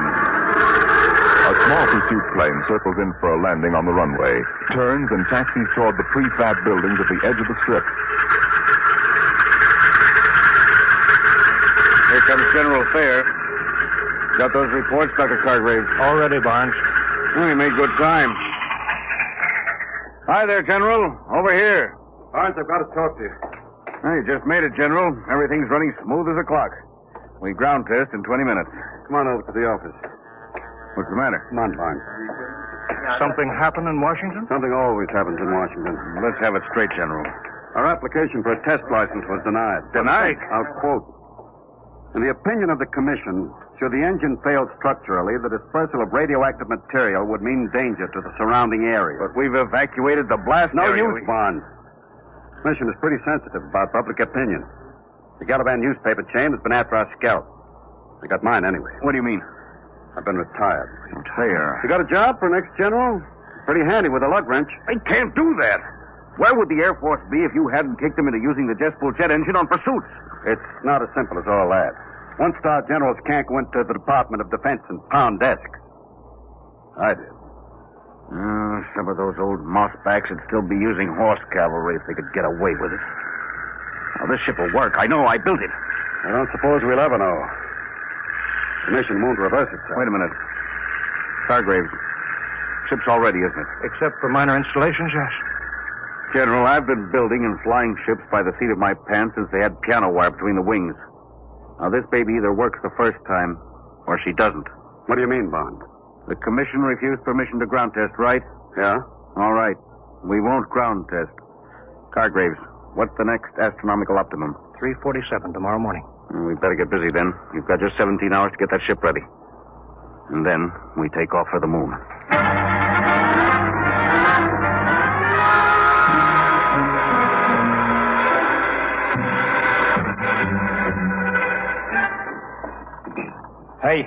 Hey, Brownie. What do you want, Sweeney? What color is the skin temperature lead wire on the chart? Orange with a black stripe.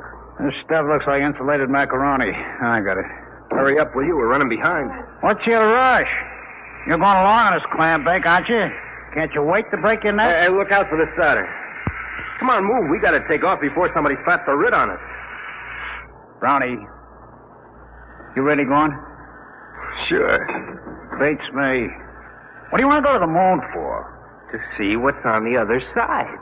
Ask a stupid question, you get a stupid answer. What's the separation rate positive lead? Red and white spiral. Oh. What's the matter?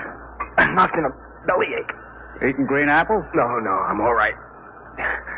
Come on, Sweeney, get busy. We've got 2 hours left to patch this mess together.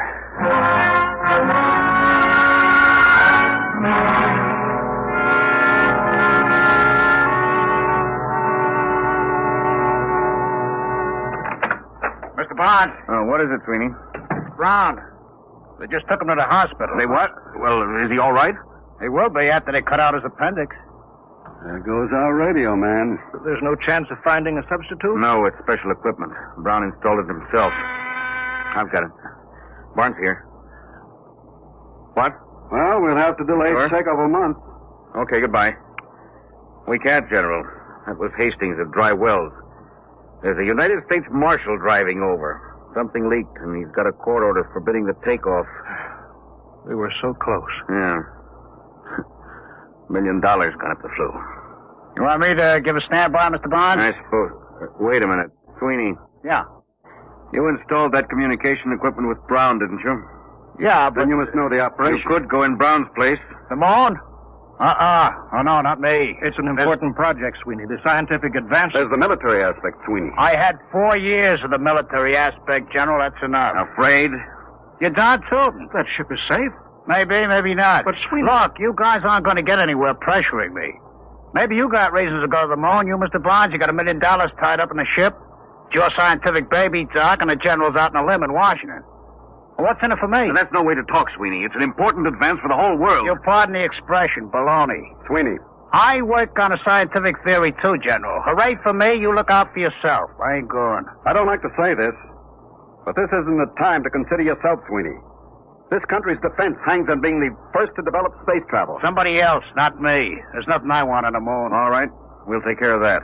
Sweeney, I'll offer you $10,000 bonus and a 10% royalty on the ship patents out of my cut. Barnes. It's no use to me unless we get off before that marshal gets here from Dry Wells. Well, Sweeney, you'd be rich enough to retire. You could take it easy the rest of your life. Well, now you're talking my language, Mr. Barnes. Okay. When do we leave?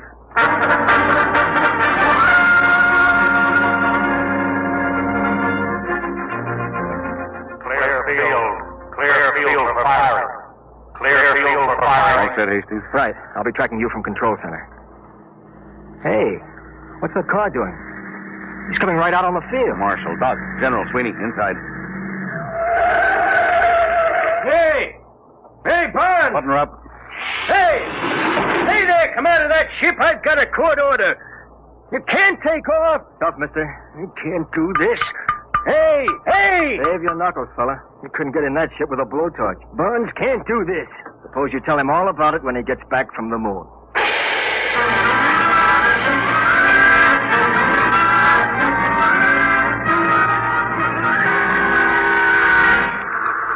Sweeney, warm Yes, sir. Calling traffic, Shack. Traffic calling rocket signal. Over. Get a clearance check. Give us a clearance, traffic. Over. All clear. Drywells is ready for tracking. Over. Power. Power ready. Communications? Yeah. Co-pilot? Automatics ready. Give the warning signal. Give me a time check on the computer. 03:47:58. Stand by for count-off and firing. Stand by for count-off and firing. Roger. For check. 2:48. 10. Check. Coming up 30 seconds. 29. 28. I'll lie back on the acceleration 7. couches. Worst pressures 6. will be over in 4 minutes. 5. Hans, General. I don't like having a man along who isn't with it. Sweeney, it's too late now. Make it pretty tough. If he's half-hearted We'll now... worry about that later. 7. 6. 5. 4. 3. 2. Fire.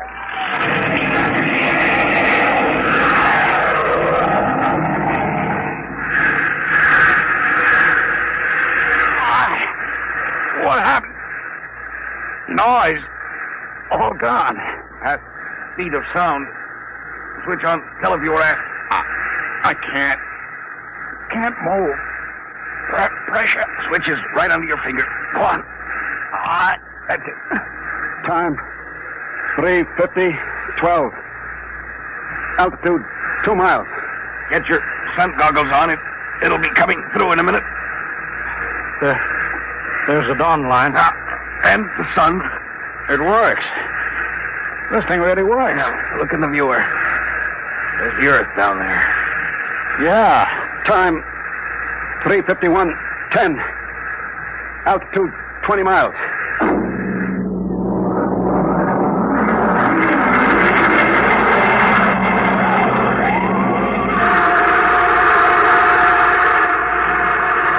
Time. 3:53:50. Altitude 807 miles. That's the end of the blast. We're in free fall. Unbuckle your straps. Hey, I'm falling. I'm falling up. There's no gravity up here. We don't weigh anything. I don't feel so good. How do I get down from the ceiling? I feel lousy, seasick. No, space sick. What's the difference so long as I ain't healthy? There's a bottle of pills under the head pad. They ought to settle your stomach. I'll break out the magnetic shoes. Then we can at least keep our feet down on the floor plate. Here, Sweeney, you put these on. Hand them up. All right. Here. Now you can walk down the wall. Try it. Like this? Hey, it's like a human fly. You know, this is the second time I ever walked on a ceiling. Only this time I'm sober.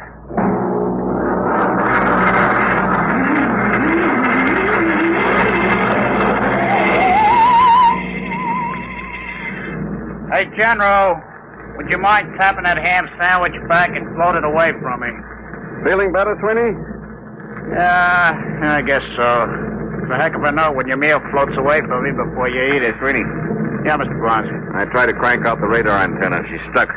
Well, let me see.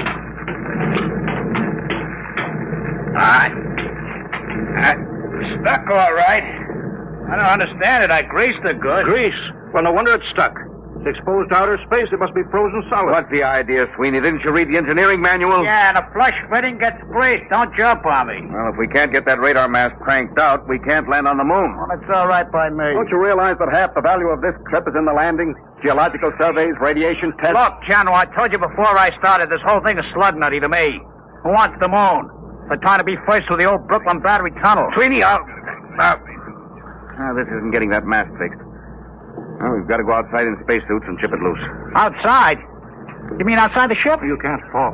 You'll be in the same trajectory as the ship. Worst that could happen would be to drift away. Drift away? Don't bother getting one of them monkey suits for me. I'm comfortable in here. Sweeney, we've taken enough from you. We can't let one man endanger the whole project. You get out there in a spacesuit, or we shove you out without one. All right. Oh, that's settled. You got us into this mess. You're going to help get us out. General, break out the spacesuits.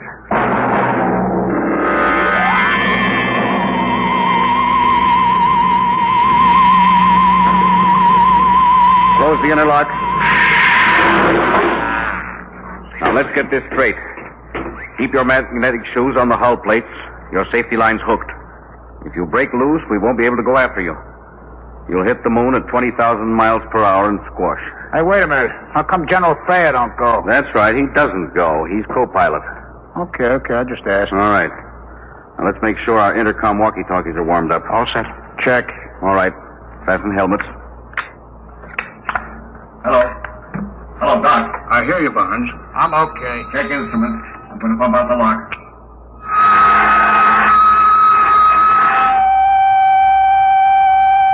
All set. Open the outer door, Doc.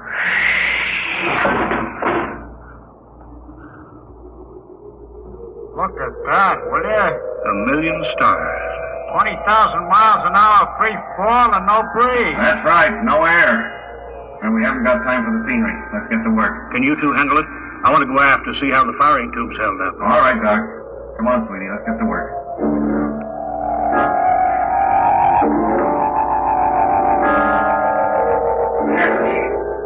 Loose now. Pull the mast out, sweetie. Slippery as a hog on ice. Yeah. Now let's get back. Suits me. That's the Earth up there? Western Hemisphere. You can see America. That dark strip against the light. Pretty far away, huh? Barnes. Sorry, Graves. What's the matter? Help, I'm loose. I'm drifting. Doc, what happened? My shoe magnet's pulled loose. There he is. The safety line broke. Hurry, help me. He's too far to keep a line. Oh, he's cooked. We'll never get him back. Hello, General Thayer. All right, Barnes, I heard you on the control room speaker. I'm coming outside. Bring an oxygen tank. Got that? Right. Hurry. What are you going to do? Throw him a bottle of air and forget about him? Barnes, help. Now, all right, Doc. General Thayer's coming out of the lock. Where's Congreve? 50 feet out down that left. Give me that oxygen tank. What are you going to do? Unhook my shoe first. You're crazy. You'll float away, too. I can use the pressure in the oxygen tank for a jet. Maybe I can ride the tank out there if there's enough power from the nozzle. Just turn the bell. There. What was that? Recoil's making my helmet light shake. I'll try it again. Hey, it works. Like an outboard motor. Keep going, Barnes. About 30 feet more. Swing a little to the left. All right. A couple more shots. There. Now, reach out for me, Doc. You're too far. I can't. Hang on, Doc. One more shot. There. Hang on. Can you get back, Barnes? If we don't, we tour the universe together. Hang on to me, Doc. All right. You aim us when I turn the bell. You're drifting farther, Barnes. There better be enough pressure to get us back. Here we go. Oh, we're moving. Yes, it's not fast enough. Pressure's almost down in this tank. There's the last of the gas. We're too far out, Barnes. They can't reach us with a line. Get you back to the ship. On the count of 3, push the tank as hard as you can. The reaction may shove us in close enough. Yeah. Ready? 1, 2, 3.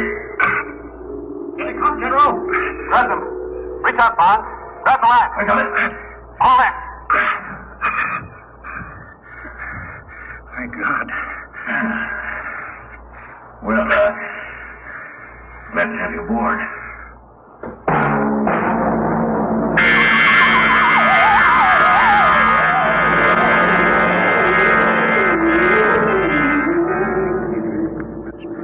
There she is.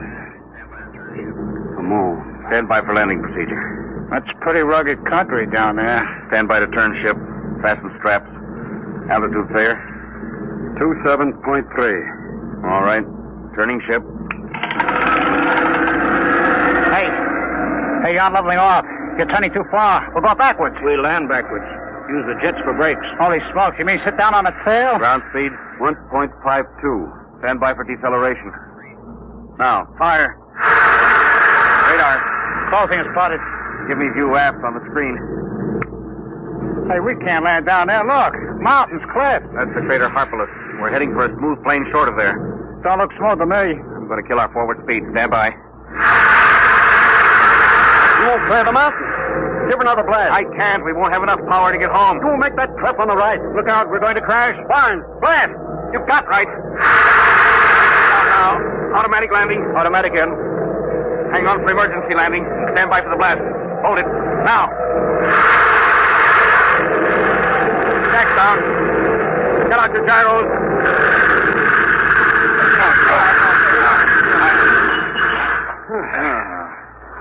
That was a lousy landing. Unsafe. Yes, but I wasted reaction mass we'll need to get home. We'll worry about that later. Right now, I want to get out there and plant my feet on the moon. The moon.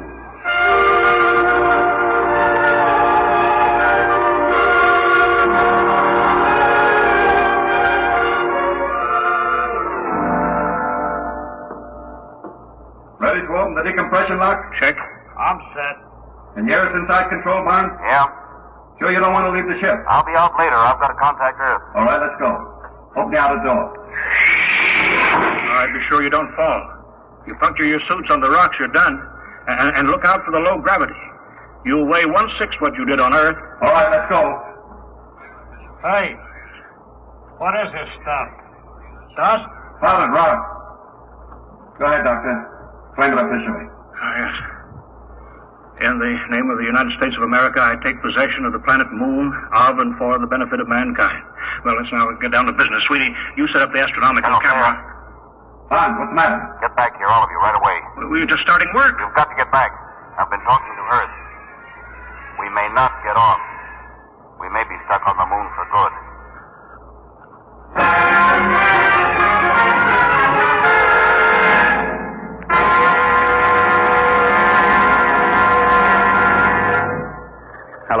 Hello, Earth.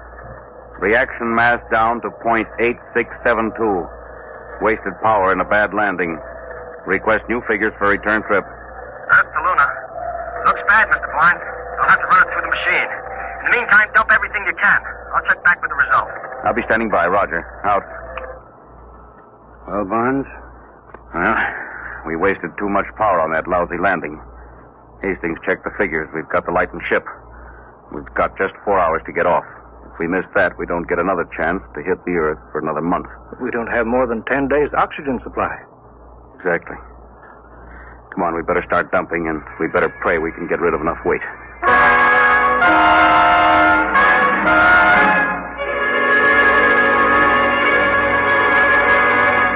Acceleration pad 4, serial 706, schedule B, 14 pounds. Check. Give me a hand, Doc. Yes.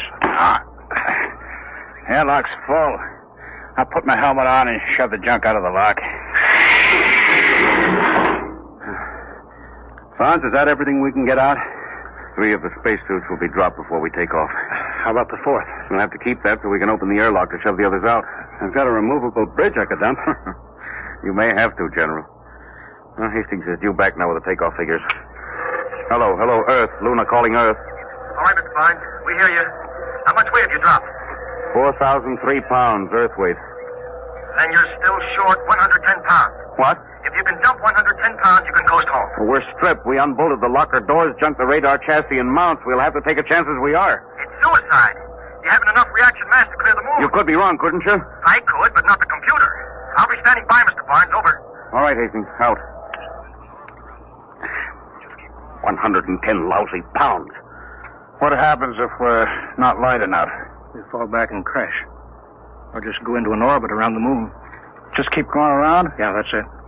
We've got 14 minutes left till takeoff time. Oh, that's fine. I could have gone over Niagara Falls in a barrel, but I had to come to the moon. Well, it's pretty simple. 110 pounds.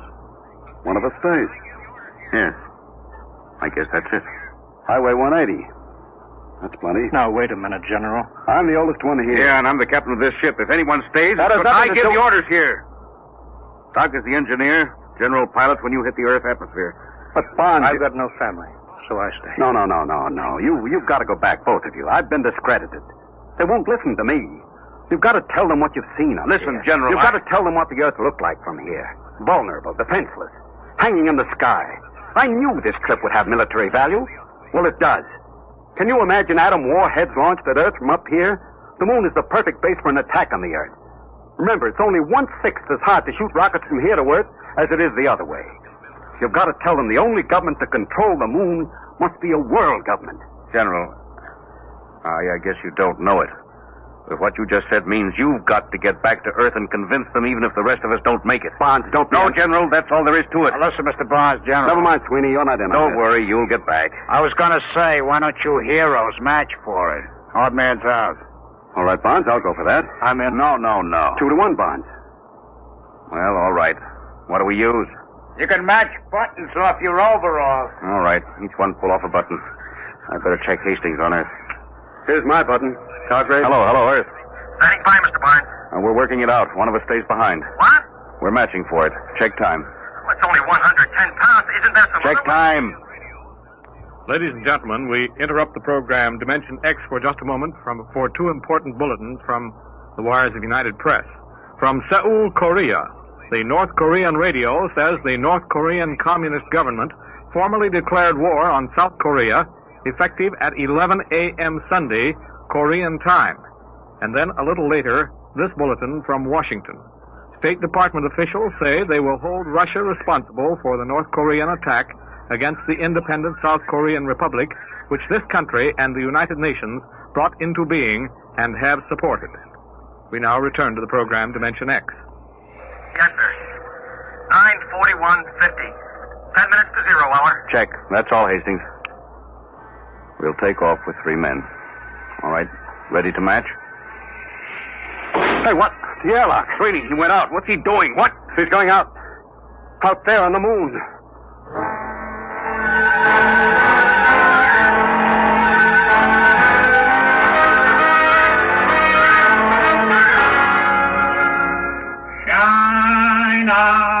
Shine on, Harvest. Hello, Sweeney. Can you hear me? Yeah, sure, Bud. Hiya. Oh, come back in here, you fool. Blow it. It's nice out here. Come back, Sweeney. You're going home. Yeah, some other time. Remember me to the girls. Any girls. Listen, Sweeney, come back. This trip doesn't mean that much to you. We've talked you into it. Nobody can expect you to do this. Now, don't be crazy. Why not? I'm a lunatic. Get it? A lunatic. Sweeney, come back. Listen, I lightened your ship, get it? 160 pounds, that's me. Now go on, take off. Come back, Sweeney. You can't do this. Listen, you guys wouldn't count me in on the matching. Oh, no. I run on hooray for me, and you look out for yourself. Well, maybe you change my mind. I've been looking up there at that Earth hanging in the sky. We're going to build something on this moon. All of you guys got to go back. Doc, he's the guy to work it out in the lab. Bonds, you build the ships, and the general, he's got to pound those desks and see that it gets done right. You'll need me. Oh, Sweeney, wait a minute. Come back. Come on, Block, get gone. You're spoiling my whole day. So long, heroes. You don't understand. We can take off, all of us. What do you mean? What's 110 pounds? Now listen to what I say. Get back in here, and on the way, pick up a screwdriver and a rat tail file and an oxygen tank. What's the deal? Get back in here. I've got a way to get us all off, if it works.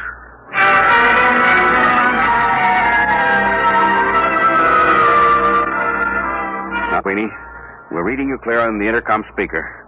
You in the airlock yet? Yeah. Now, your spacesuit weighs around 70 pounds. Radio weighs 50. Yeah, but I can't open the outside door of the airlock without my suit. What are you trying to pull, Bonds? After you chuck the radio out, you file a hole in the gasket on the outer door. Got that? Then you tie your safety line to the oxygen tank, pass it through the hole. It hangs outside. You got that? Yeah. Then you close the outside door, get out of your suit, come in here. We close up, decompress, and open the outside door again. Oh, I get it. The tank pulls the suit out of the lock. Right. And if it works, we all get home. Now, hurry now, Sweeney. 8 minutes to calculated takeoff time. 8 minutes.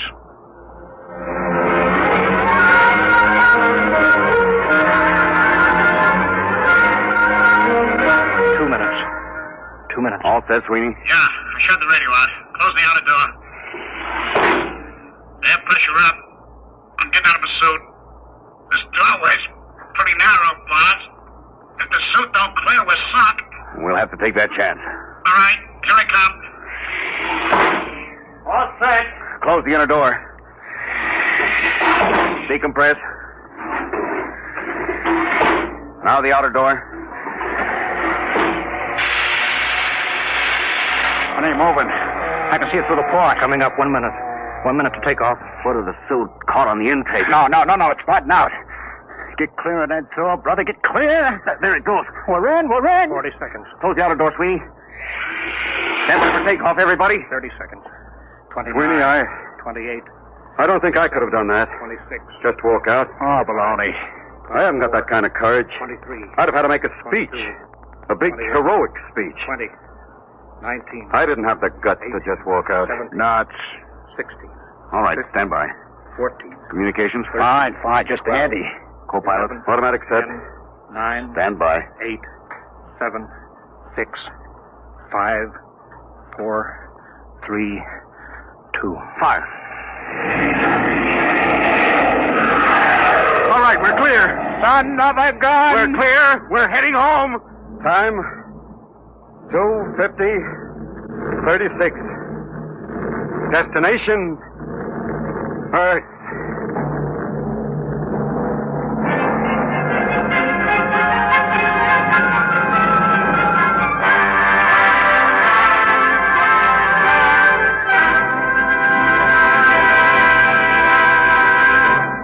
You have just heard another adventure into the unknown world of the future.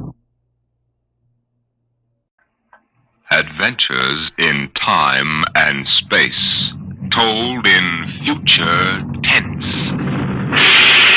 Dimension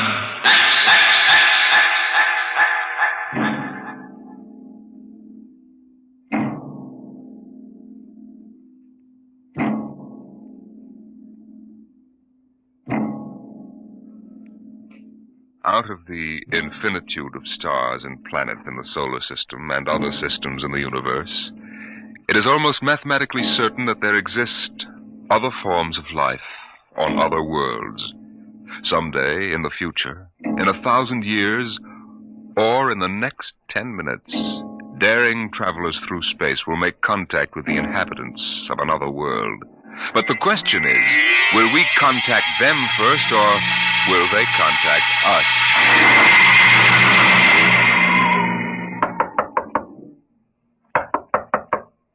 Come in. This is Broderick's private detective agency. Check. My name is Graphius of Springfield.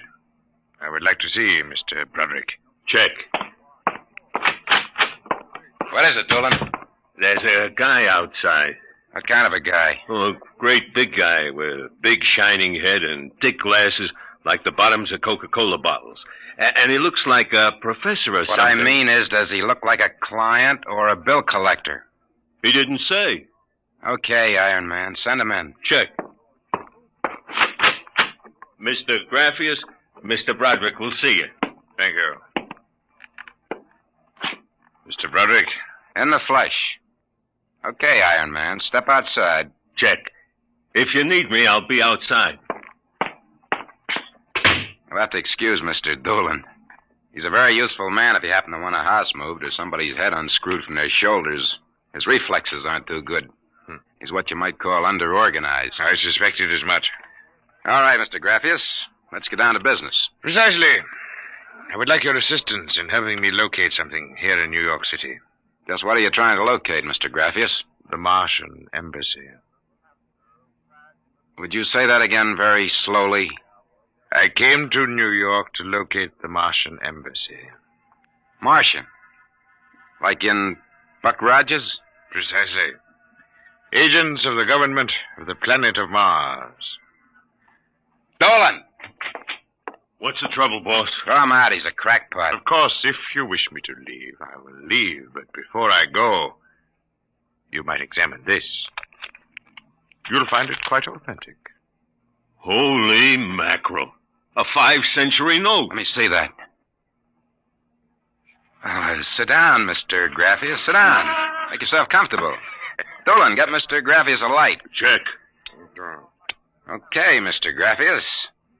Your remarks about our speckled friends, the Martians, I shall ignore. This being the year 1955, I assume you were joking. On the contrary, I'm completely serious.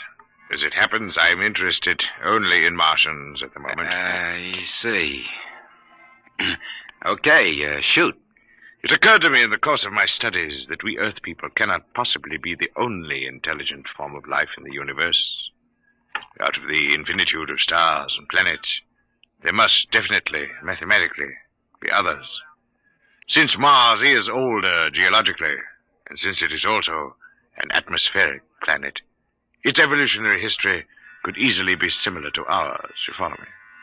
So far, I can't say no. But if this is true, then they must have been watching us, observing us, for hundreds, possibly thousands of years. What for, blackmail? Shut up, Dolan. They know, then, that we are not far from achieving space travel. Atomic rocket ships that can travel to other planets. They also know we're a militaristic, warlike race. We might conceivably set out to conquer and occupy Mars one day.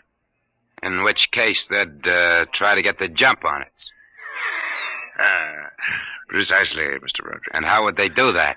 For a civilization as old as theirs, space travel would be a simple enough matter. Flying saucers. I read about it. Relax, Iron Man. Go on, Mr. Graphius. If you were planning to attack an unknown nation, what would be your first move, Mr. Broderick? Intelligence. Find out what the odds are. You have a very logical mind, sir. You would send agents to scout the nerve centers of earthly civilization and advancement. Not in Kansas City or Equatorial Africa, my dear sir, but here in New York City. The most technically advanced spot on Earth. Uh-huh. And, you want me to help you prove this theory of yours? Precisely. Expense does not interest me. Well, this may take a very long, long time, Mr. Graphius. After all, nobody's ever seen a Martian. I assure you, they will be very ordinary-appearing people. Very likely they live together in downtown New York, close to the newspapers and publishers, the news cables, communication centers, and the financial center of Wall Street. Most certainly, they live in a private house with no servants to pry into their affairs. Some ordinary people who live in a private house in downtown New York. Yes. I might just as well look up Martians in the classified section of the phone book. There's one other lead which might help you. What's that? They would be almost certain to subscribe to every conceivable type of newspaper, scientific journal, foreign language publication. Mm-hmm. Well, that might be something. Okay, Mr. Graphius. It's a deal. Excellent. I shall contact you tomorrow. Oh, before you leave. Yes? Just as a matter of interest. Why are you so interested in meeting up with these Martians? Mr. Broderick, I wish to avert the catastrophe of a successful Martian invasion of the Earth. Naturally, I cannot go to the police or the military. I'd be laughed out of existence. So I'm doing this privately. You seem to know all the answers, Mr. Graphius. Not all of them, Mr. Broderick. Not quite all the answers. Not quite yet.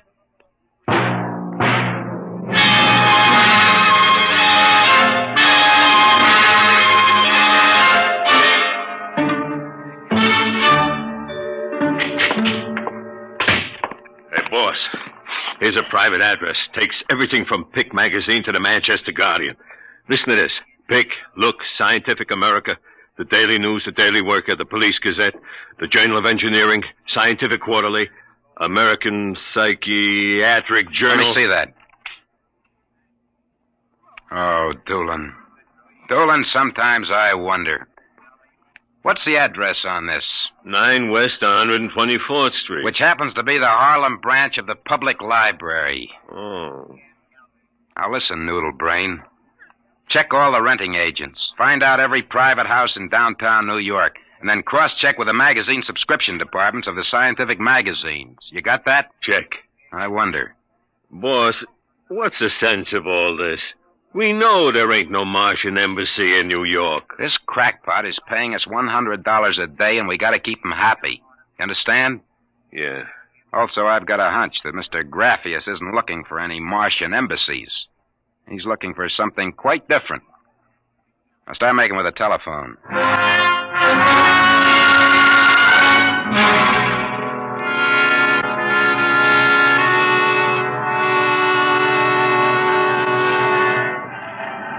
Which house is it, Doolin?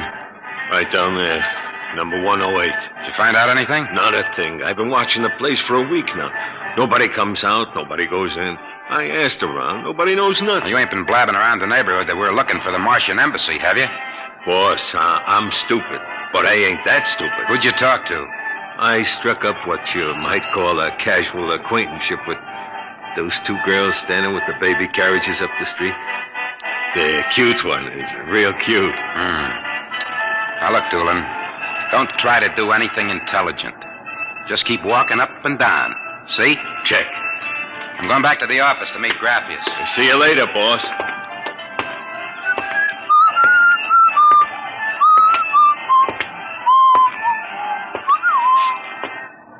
Hiya, beautiful. Hiya, Flatfoot. How did you know I was a detective? Your socks are bagging at the arches. Well, stick around, beautiful. I'll be back in a few minutes, and we can make some beautiful music together. Listen to Romeo, Helen. The name is Doolin, honey. Iron Man Doolin. Your line is getting rusty, Iron Man. What do you want to fool around with him for? He reminds me of my husband. Just a big, good-natured Slavic. Helen, look! Oh, hey, Doolin! Doolin, look out! Look out!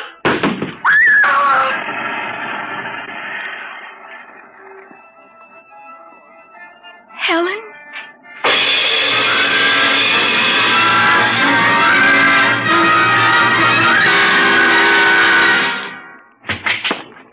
Sorry to kept you waiting, Mr. Graffius. Not at all. Doolin found a house down in Greenwich Village, privately rented. Number 108 Conklin Street. Nobody seems to know anything about who lives there, except that they subscribe to every paper and scientific journal put out. And also they have a peculiar antenna on the roof. You don't suppose your Mr. Doolin will try to get inside the house? No, he knows better. Mr. Broderick, I assure you, if that place is the Martian embassy... Doolin can take care of himself. Still, I wish you had informed me before. Well, that's probably him reporting back now.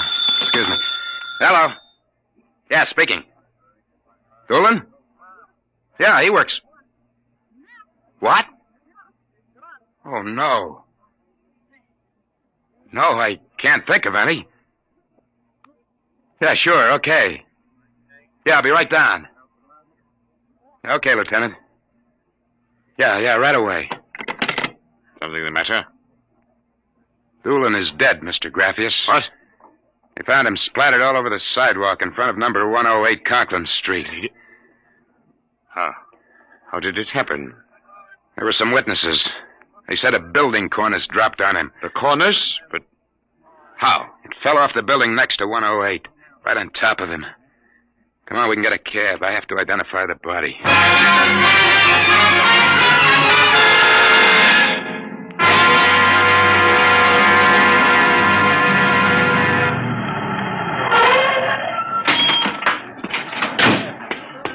Lieutenant, I'm Broderick. Oh, well, there's your boy, Broderick. Not very pretty. Oh, Mother in heaven. That's a 1,000-pound hunk of concrete. Where did it come from? Dropped off the roof of 106. Anybody see it? Yes, a couple of maids pushing baby carriages. One was so shaken we had to send her to the hospital. The other one is hysterical, but she can talk. Can't seem to get any sense out of her, though. Do you mind if I talk to her? Not at all.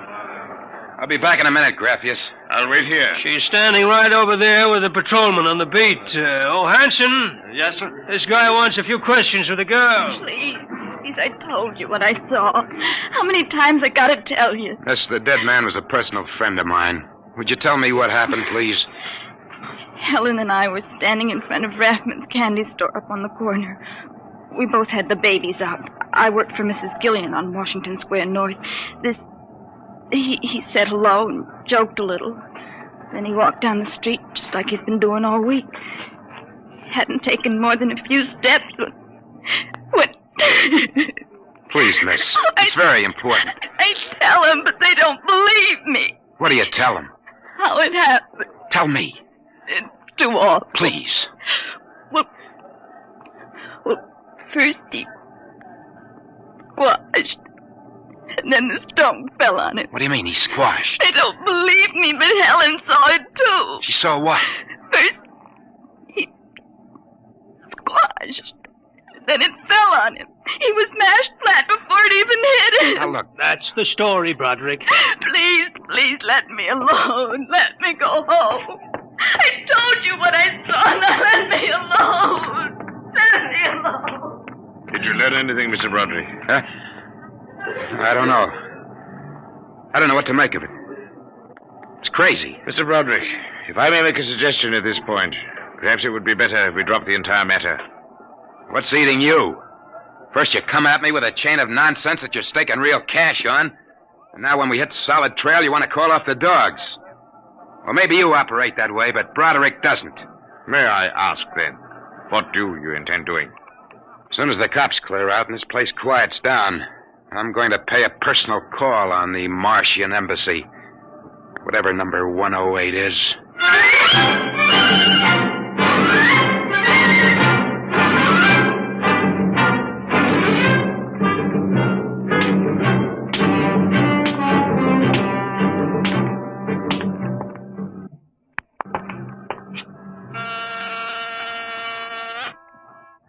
Whatever you are, open that door. You got 2 heads or 10 fingers, and I'll drill you like a platoon of rookies. Yes? Oh.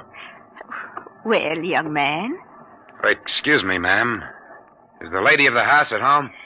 I'm the lady of the house. Well, my name is Broderick. I represent the Manhattan Child Adoption Center. We're soliciting funds and clothing for stranded and unadopted children. I wondered if... Oh, won't you come inside? Well, we don't usually... Oh, nonsense. I'm old enough to be your grandmother. Besides, my son, Lauren, is working at home. Your son? He's a bibliographer. He writes summaries of articles and books from scientific journals and publications for libraries and universities. I see. Well, sit down, Mr. Broderick. We get so few calls, and I do like to visit. Oh, thank you. Now, what was it you wanted to talk to us about? Oh, well, I wondered if you or your son... There's nobody else living here. No, just Lauren and I. I'll have to ask him about the contribution, but I'm sure he'd like to. Good. Thank you very much. I'll send a representative to collect... Oh, please stay a moment. I was just about to have tea. Let me pour you a cup. Oh, no, thanks, really. No, young man, I insist. Well, thank you. I was getting awfully tired of having tea by myself every afternoon. You know, I'm not very much of a tea drinker, but this seems to have a strange taste. It's my own recipe. The secret is in the brewing. It's sweet. It almost metallic. It takes a few sips to get used to, like olives. Uh-huh. Well, I think I'd better be running along. Oh, but you haven't finished your tea, Mr. Broderick. I better be going. I'm late. Oh, you're not being very polite. Do finish your tea. No, really, I feel funny. Oh, I'll call Lauren. No, I'm leaving. I feel dizzy. Oh, I'm sure Lauren can help you. I'll call him. No, don't bother. But I must. Besides, you aren't well. Gee. Lauren!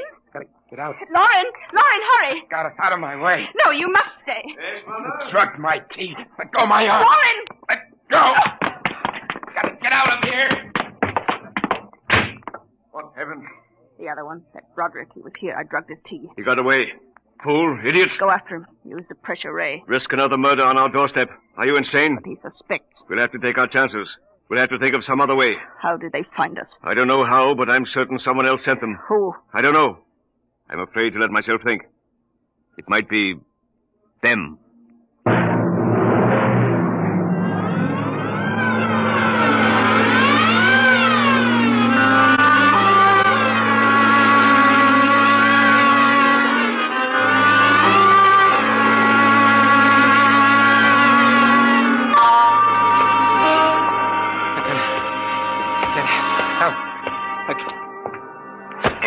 Watch where you're going, you drunken fool. Please, Get away from me. Stay awake, me. Look out. Miss, please. Let go of me. Help. Please. Help, officer. You don't understand. What's the trouble here? This drunkard is insulting people. I saw him come out of that house there. 108? That's the one. He bumped into a gentleman, and then he pulled at my arm. All right, miss. I'll take care of it. Come along, mister. I'm going to give you a break and take you back to the wife and kids. No, you can't. I'm sick. Sick, is it? What's the matter? Drugged. They drugged me. Who drugged you? Number 108. Martians. Who? Martians. Number 108. It's a Martian embassy. Well, I've seen them with pink elephants, rabbits, and mice, but you're the first one who's got Martians. That's true, I tell you. Uh-huh. Come along. Now, listen. Don't take me back there. They'll kill me. Look, I gotta make you understand. Here, I'll help you up the steps. Please, my name is Broderick. I'm a private dick. We'll find out about this. Here, don't try anything. Officer, please listen. I'll give you anything. I'll give you $1,000. Please listen. For God's sake, listen.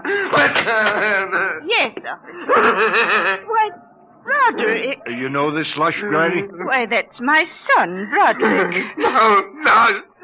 Martian. He's in pretty bad shape. You better get him to bed. Oh, dear. He was doing so well at the Alcoholic Society. He must have gotten off again. Looks like he's ready to pass out. Lauren! What is it, Mother? Oh. Your brother, Broderick, has been drinking again. Look out, he's passed out. I'll take care of him, officer. We've handled this sort of thing before. Can you manage okay? We'll be fine, thank you. You've been very kind, officer. Nothing at all, Granny. I know how it is with these alkies. Well, I'll be seeing you.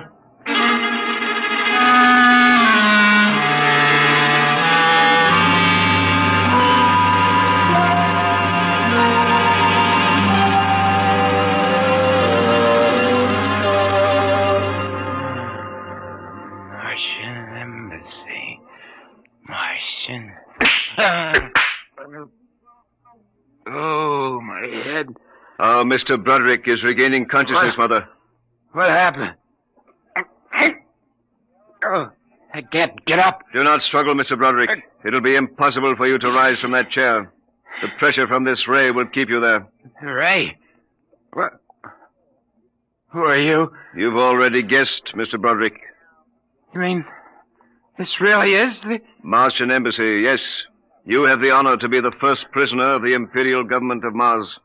First prisoner? Yes. After the invasion, of course, you will all be our prisoners. Hey, look. What sort of a business is this? No business, Mr. Broderick. As your people will soon find out. Our preparations for invasion are nearly completed now. As soon as we give the signal, our armed forces will launch a surprise attack. And then the Earth will be ours. You're crazy. Not half as mad as you, Mr. Broderick, to come muddling so foolishly into our affairs. That was a fatal mistake. So, Doolan's death was no accident, then? Assuredly not. We found it necessary to use a pressure ray on your friend. The block of concrete was an afterthought. We thought it might help to avert suspicion. All right. What happens now? If you cooperate, you can look forward to a quick, painless death like your friend, Mr. Doolan. If not? This pressure ray has many delicate adjustments. It can move a pin, or it can crush a boulder. Let me demonstrate.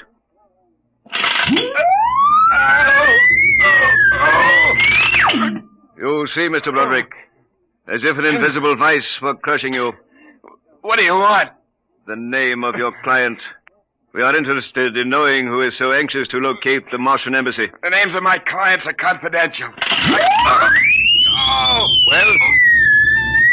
right. Turn it off, Mother. Mr. Broderick has seen the wisdom of speech. His name is Graphius. Graphius? Yeah. An unusual name for an Earthman. Describe him. Well, I don't know if I really can. Mother. Describe him. He's tall. Got a big forehead. And about 60. He wears thick glasses. He's bald. Lauren, it sounds like one of them. Yes, it does. Contact the planet. Tell them we suspect that our plans are known. Ask for an acceleration of invasion day. At once. What about me? I am sorry, Mr. Broderick, but I am afraid you know too much now. In exactly 5 seconds, you will feel the full impact of the ray which faces you. I would suggest that you relax and meet your fate calmly. Now, wait a minute. You will feel no pain, just a wall of force engulfing you. Listen, 5. No, you can't do this. 4. It isn't human. I know, but we are not human. 3. Yeah, but... 2. No! 1. Mother in heaven. Now. Lauren. It didn't work. Something's happened. The magnetic field is dead. Get it working. We've got to get rid of this one. Now, listen. Listen, you Be quiet. two. I can't understand what's gone wrong with the ray. Why would it suddenly stop like that? Perhaps I can explain. What? Graphius. It's you. Yes. Lauren. Stand back from the pressure ray, please. It will not function anyway. I have decontrolled your field. Lauren, it's one of them. They've found us. Did you think we wouldn't? I trust you have not harmed my friend, Mr. Broderick. He's been very useful to me. Brother, am I very glad to see you. Talk about the Marines landing in the nick of time. You're free to move now, Mr. Broderick. I don't know how you got in here, Graphius, but stick around. These babies are really Martians, just like you said. They're planning to invade the Earth and take over. There will be no Martian invasion. You keep these characters covered. I'll get the police. There will be no need for the police. I intend to handle them myself. Yeah, but the police will Do not call the police. Why not? You fool of an Earthling. Don't you realize with whom you are dealing? The invasion of Earth by Mars will be like child's play compared... Lawrence! Holy mackerel. They just flattened out. Like your friend, Mr. Doolan. I detest the use of violence where the intellect can rule. But unfortunately, the Martians are a threat to us. It must be destroyed. I believe you now. Another 5 seconds, they'd have finished me. I'm glad you didn't waste any time. There is little time to waste. The Martian invasion was to have taken place next week. Yeah, Hey, they never said that. How do you know? You would not comprehend. Wait a minute. There are some things here I do understand. A second ago, that pressure ray didn't work. Now you're using it like it was a toy. How did you get in here anyway? Who are you? Another one of those Martians? No, Mr. Broderick. I happen to be a Venusian. What? A representative of the planet Venus. Venus? That's impossible. Not at all. The Martians are really an inferior race. We Venusians are much farther advanced. As much as we are over you, Mr. Broderick. The Martians would simply have conquered and enslaved your people. We Venusians felt compelled to exterminate you completely. That's impossible. Oh, no. Now that we have disposed of the Martian threat, what is there to stop us? Our invasion begins tomorrow at noon. By nightfall, the Earth will be ours. Brother in heaven. Either I'm completely cuckoo or... Oh, well, this is really on the level. You needn't edge toward the door, Mr. Broderick. You're thinking of running for help, aren't you now? I can read your thoughts quite clearly. Suppose you're going to knock me off like our Martian friends. On the contrary. Go ahead. Leave? Why not? Why don't you try it, Mr. Broderick? Because the minute I turn my back, you're going to let me have it. Suppose you try it and see. I've no interest in stopping you. Go ahead. All right, Buster, you asked for it. It will do you no good. No good! You'll see!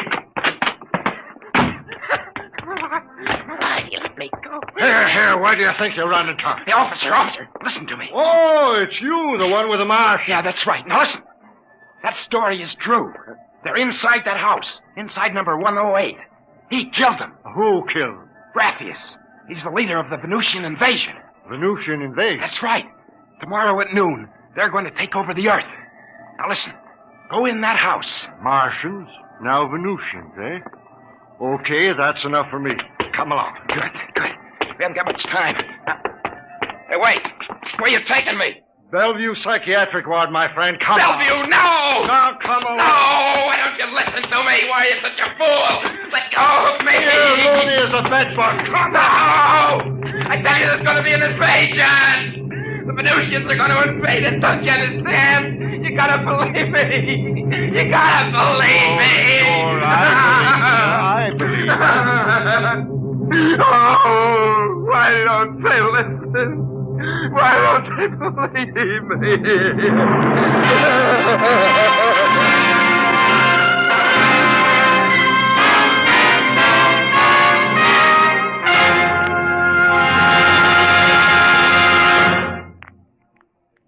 You have just heard another adventure into the unknown world of the future. The world of Dimension X.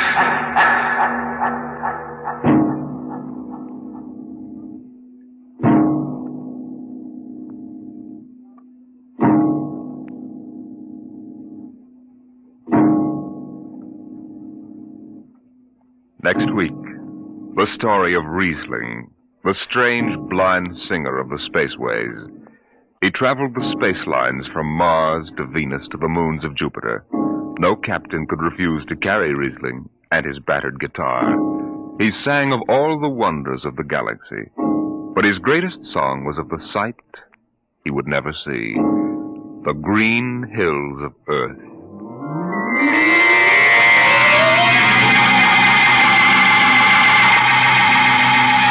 Tonight, Dimension X has presented The Embassy, a story by Donald A. Wollheim, as adapted for radio by George Lefferts. Joseph Julian was heard as Broderick, Barry Kroger as Graphius. Your narrator was Norman Rose. Music by Albert Berman, engineer Don Abbott. Dimension X is produced by Van Woodward and directed by Edward King. Adventures in time and space, told in future tense. Dimension X.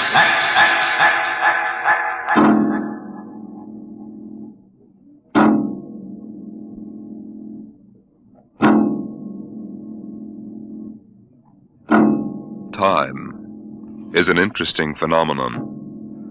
A ticking clock, the running sands of an hourglass.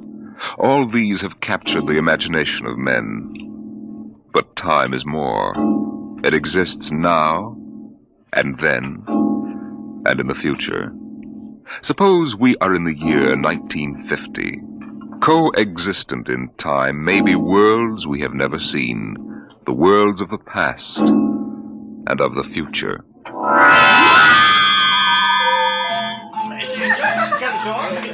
The year was 1950. It was a spring night in Mexico, fiesta time. The fireworks shot up into the clear, dark sky, and a papier-mâché bull ran about the plaza chasing boys and laughing men. Mr. and Mrs. William Travis stood on the edge of the yelling crowd, smiling.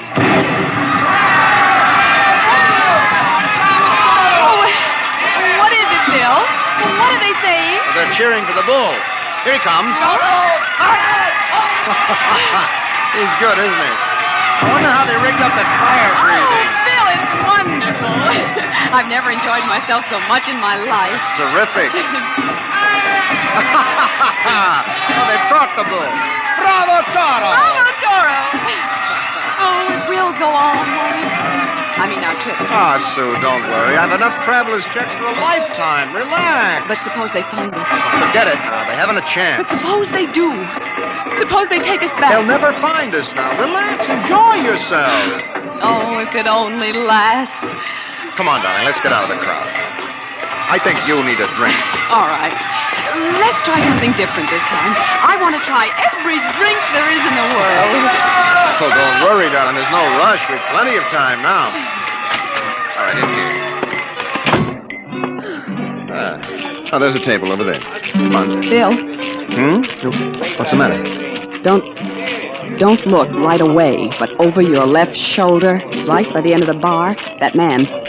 What is it? I saw him this morning in the plaza. Well, darling, take it easy. The town is full of tourists. But he was at Juarez and Tasco. Bill, I'm afraid. Well, now, don't stare at him. Come on. I know it's the same man. He was wearing the same white suit. Sit down, Sue. All right, now, come on, dear. Smile. Act natural. Bill, he's been following us. He's a searcher. I know he is. Quiet. Oh, boy. Here, boy. Si, senor. Si. Benedictine and brandy. Two. Si. Si, senor.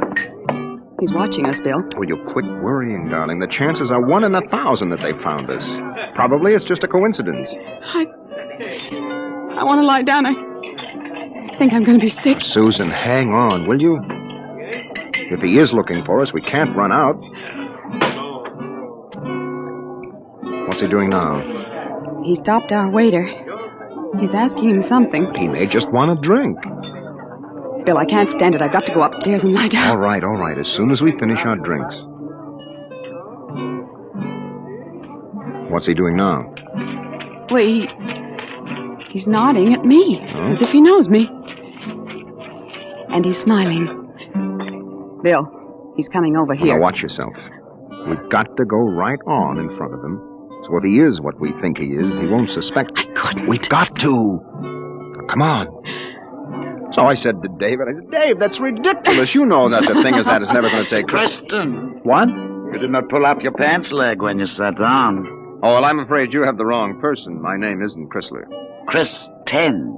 No, well, I'm William Travis. I don't see what my pants leg has got to do with it. Mind if I sit down? Well, yes, Everyone nowadays pulls up his pants leg when he sits down. Like this. Keeps the trousers from bagging at the knees. But, of course, if you're not used to this style of clothing... Now, see here. We don't know you. We don't? I'm sorry. I thought I knew you. Look, this is our table. If you don't mind... You see, I'm looking for two friends of mine. A man and his wife, very much like you. The man is an atomic scientist. The wife, a bacteriologist. Very important people. They work on government business. Just what are you talking about? When I find my friends, going to take them home with me. Look here, Mr. Sims. That will do for now. All right, Sims. I understand that you thought you knew us. But you can see you're mistaken. Now, if you'll excuse us, my wife and I were just going up to our room. We have to make an early start in the morning. Going for a trip? Up Acapulco, perhaps?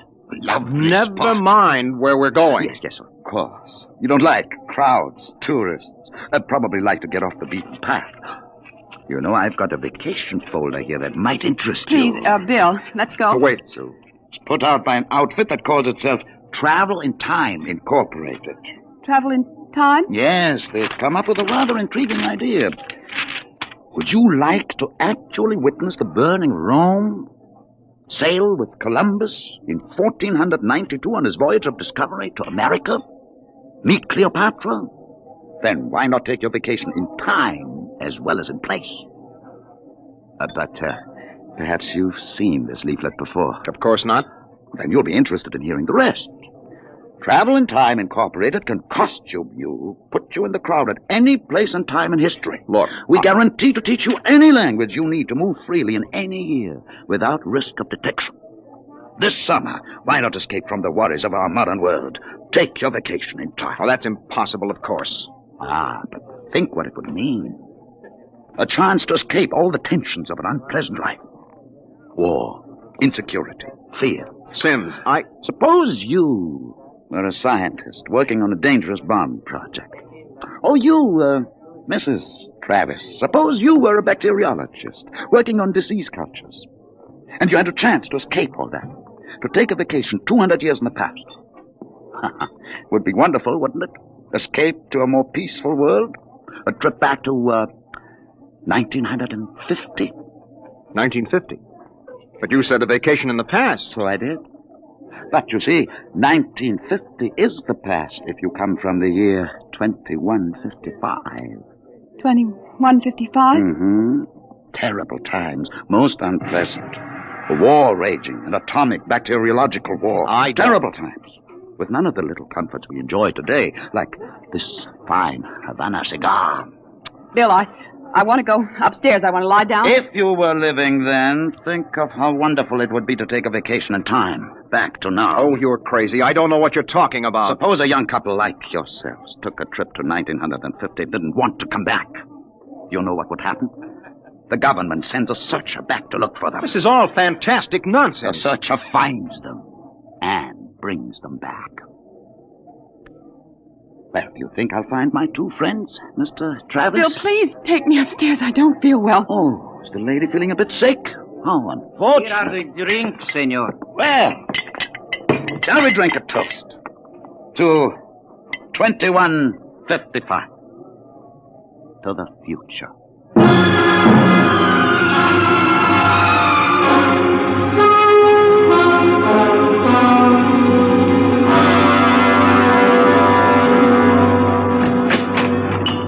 Inside, quick.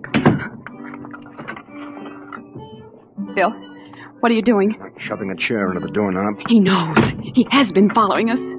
Bill, he's a searcher. You keep quiet, Sue. I want to think. Bill, take us back. That isn't over yet. Oh, I've got a headache. I'll get you an aspirin. What will they do to us? I don't know what they'll do to us. Something slipped. Something must have slipped. But we were so careful. Well, the searchers are trained to watch for detail. Things like not pulling up my trousers. That started him thinking. There's a man who isn't used to ancient clothes. Could kill myself for giving it away. No. With my walk. These high heels. Careful now, Ken. Here. Thank you. Bill, I won't go back. I won't go on filling tubes with typhoid and bubonic plague. Now, take it easy, Sue. There must be some way. We don't have to go back to 2155, do we? The nerve of that Sim sitting there looking us up and down like animals smoking those stinking cigars. That's how I first noticed him at Tasco. He had 4 bottles of liqueurs and a pile of chocolate. Yes, well, he still hasn't gotten over that first greedy hunger. We've got to look out for that suit. It's the sure sign of somebody from the future, trying to make up for a lifetime of shortages by stuffing themselves sick. Remember our first night? Bill, I can't stand it. We've got to get out of here. What are you doing? Packing. Getting the suitcases out. That's no use, Sue. What do you mean? We can get to Acapulco by morning. Don't you think he's watching us? We could get away. No, we've got to sit tight. We've got to wait right here for a break. I don't know what, but something has got to break. Darling, I'm afraid. No. Maybe he isn't sure of us yet. Maybe we can still figure out some way to escape. Come on now. We better try to get some sleep.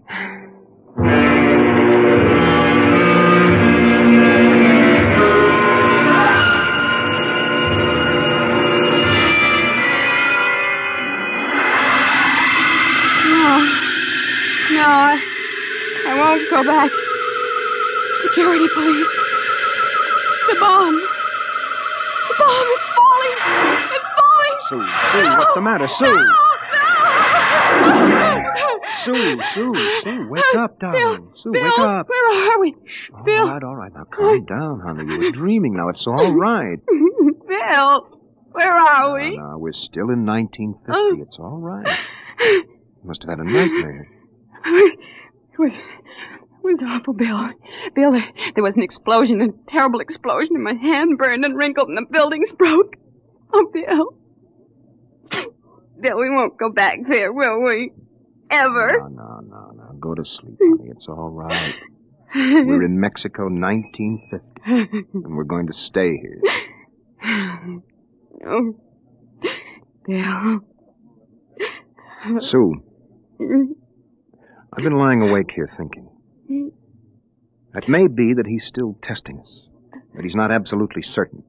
That may be why he hasn't moved. Well, maybe he's just playing with us. Yes, maybe. I wouldn't put that past him either. He's got all the time in the world. He can stay here as long as he likes, then bring us back to the future 60 seconds after we left it. They can't make a scene, can they? They don't dare come out in the open. No. That might change the future. They're afraid of that. Oh, Bill, if we could only tell somebody, ask for help. Now, Sue, you know we can't. That's why we had to submit to the psychological block treatment before they okayed our vacation. We couldn't tell if we tried. The block is too strong. Oh, maybe we can break it, Bill. And what if we did? Who'd believe a crazy story like ours? Who would believe that we come from 2155? No, Sue, that would do no good. But this is important.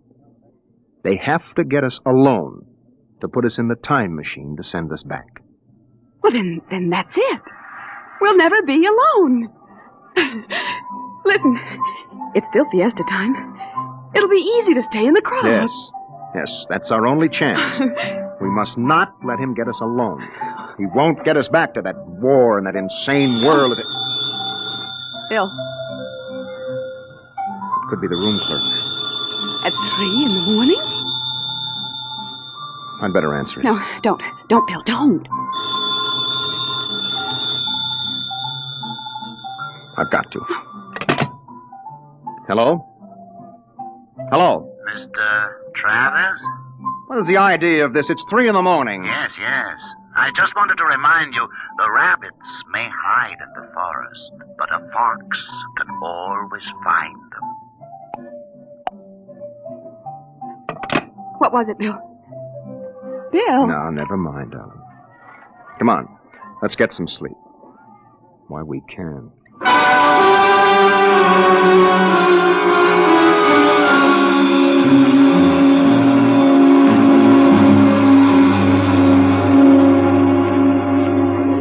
Buenos dias, senor. Good morning, Senor Gomez. I trust you are spending pleasant days in my hotel. Fiesta time is the best. Oh, it's been lovely. Your special table is all ready for breakfast. Oh, fine. Where blazes is the hotel? Hey, you! bust the Western Hotel in this godforsaken sinkhole. What is all that racket? Great excitement, very great. Why, what is it? They come with 4 trucks and innumerable automobiles. A motion picture company from Hollywood. Oh, what are they doing down here? They make pictures of our fiesta for the backgrounds. Oh, yes. We have a very beautiful town. Beautiful. Yes, very beautiful. That fat man, the one with the most colorful shirt, he is the chief, the director. Oh, yes. Manager, where's the manager of this Adobe flea bag? Coming, senor, coming. You will excuse me. Oh, I hope the table is satisfactory. Coming, senor, coming. Sue, this is a break. That movie company will draw crowds, and that helps But us. when can we leave, Bill? Well, not today. He'd be sure then. It'd be easy to catch us above on the road. We better stay and try to lull Sims. Okay, kids, end of the line. Ciao. Get it up, Buster. Lay off the pepper. I got a nose. There's Sims, Bill. Across the dining room. Well, we can't do anything now, not with these actors coming in. Okay, follow me, kiddies. Hey, Glory, you sit next to Papa. Hey, Max, make sure nobody monkeys with the trucks and the gears. Right, Shane? Do we have to eat at this crummy joint, Joe? Cheer up, sweetie. Your mere presence makes this chasins and the truck rolled into one. Not this early in the morning, Joe. I couldn't stand it. Okay. They look happy, you want, don't they? Daddies, it's on the dear Look, road. Susan. That's the car. Maybe I could hire 2 of them. I could say it was a joke. Oh, why? We could dress them in our clothes, have them drive off in our car sometime when Sims couldn't see their faces. Where would that get us? Well, with him off on their trail, we might make it to Mexico City. It'd take years to find us there. Bill, that movie man's coming over here. Oh, excuse me. You folks are Americans, aren't you? Yes, that's right. Boy, am I glad to see you. Yeah, I'm so sick of hearing Spanish I could kiss you. Hey, come on over and eat with us, huh? Oh, well, I don't think we should intrude. Come on. Misery loves company. I'm Misery, and that's the company. We're from Hollywood. Yes, so I understand. Yeah, and boy, would I like to be there now. We're down here for some preliminary shots on some Technicolor clam bake, real turkey, stinkeroo. Oh, that's too bad. But we've got an expense account. Oh, that's a lovely thing. I'm Joe Melton. I'm the unit director. Oh, well, I'm William Travis. This is my wife, Susan. Hi. Mutual. Oh, come over, kids. Join the party. Cheer us up. Only no tamales. I burned out 3 kidneys on tamales since I came over the border. Hey, am I funny? Oh, wonderful. Oh, come on over. Hey, Kitty! I got new blood here, brother. Just a moment, Mr. Travis. I thought you might be breakfasting with me. Alone. Sorry. Oh, no, I got him first, Mac. You want to join us? No, I've already ordered. Mr. Travis, I think you'd better talk with me now. Hey, is this guy giving you trouble? It's all right. Well, you say the word. I'll have Max pitch him out on his ear. No, it's all right. We'll be right over, Mr. Melton. Oh, Bill. We'll talk to Mr. Sims. Mr. Melton, sort of keep an eye on us, huh? After all, you found us first. Yeah, sure. Well, come on over soon, kids. Sit down, Mr. Travis. I hope you slept well. Did you? I'm not used to spring mattresses. But there are compensations. I stayed up half the night trying new cigarettes and foods. A whole new spectrum of sensation. What are you talking about? Still acting, huh? But it's no use. You can't stay in crowds all the time. I'll get you alone soon enough. I'm immensely patient. Let's come to the point. It took me a month to trace you down and be sure of you. Now, if you come with me quietly, I might be able to get you off with no punishment. If you agree to go back to work on the bacteria bomb. We don't know what you're talking about. Stop it. Use your intelligence. You know we can't let you get away with this escape. Other people in the year 2155 might get the same idea and do the same. We need people. To fight your wars. Bill. It's all right, Susan. We can talk on his terms now. He's got us. We can't escape. At last. Really, you've both been incredibly romantic. Running away from your responsibilities. Running away from horror. Nonsense. Only a war. Only? With half the world dead, the other half dying? Yes. But we can't have you escaping here while we drop off a cliff. Dying people love to know that others died with them. Hey, kids, break it up. We're waiting on you. The longer you keep me waiting, the harder it will go on you. What do you mean? We need you on that bomb project. Return now and no torture. Torture? Yes. You see, later we'll force you to work. And after you finish the bomb, we'll try a number of complicated new devices on you. Bill. As you say, you can't escape. We have all the time in the world.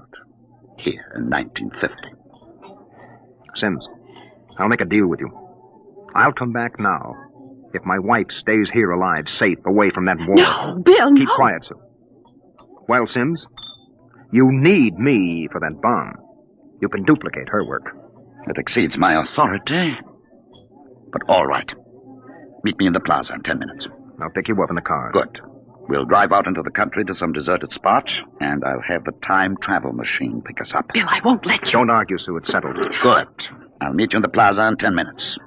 Your wife may stay here as long as she wishes. All right, Sims. It's a deal. Don't try anything now, Travis. I know when I'm licked. We just want a few minutes to say goodbye. I'll be seeing you then. Bill, I won't let you do it. I won't let you. Please, Susan. I'm going to tell the truth. I'm going to get help. You can't. The psychological block It's won't... our last chance, Bill. Hey, aren't you two going to join us? I thought Mr. Melton, I've got something to tell you, and you've got to believe me. Sue, it won't work. You've got to try. Go ahead, kids. Spill it. You've got to understand. You see, we really... Bill, my head. I can't think. My you head. need a my bromo, head. honey. It can't work, Sue. Now, the block is too strong. Come on, we'd better get the car. Hey, someone's crying now. Breakfast, no time for people to cry. Now, what in the world could a good-looking kid like you find to cry about?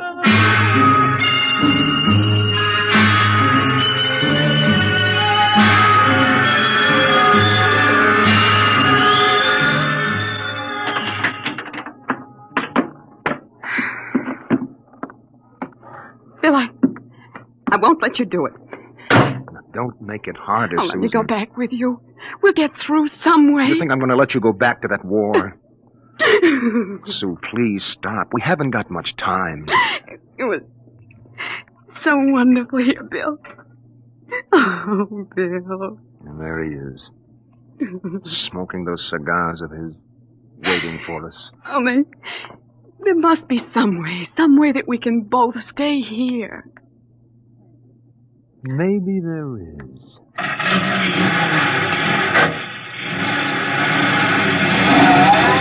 Bill, what are you going to do? Hang on, Sue, and duck when I tell you. No, Bill, you're heading right for him. Not going to get either of us now. Oh. Down, Sue, down.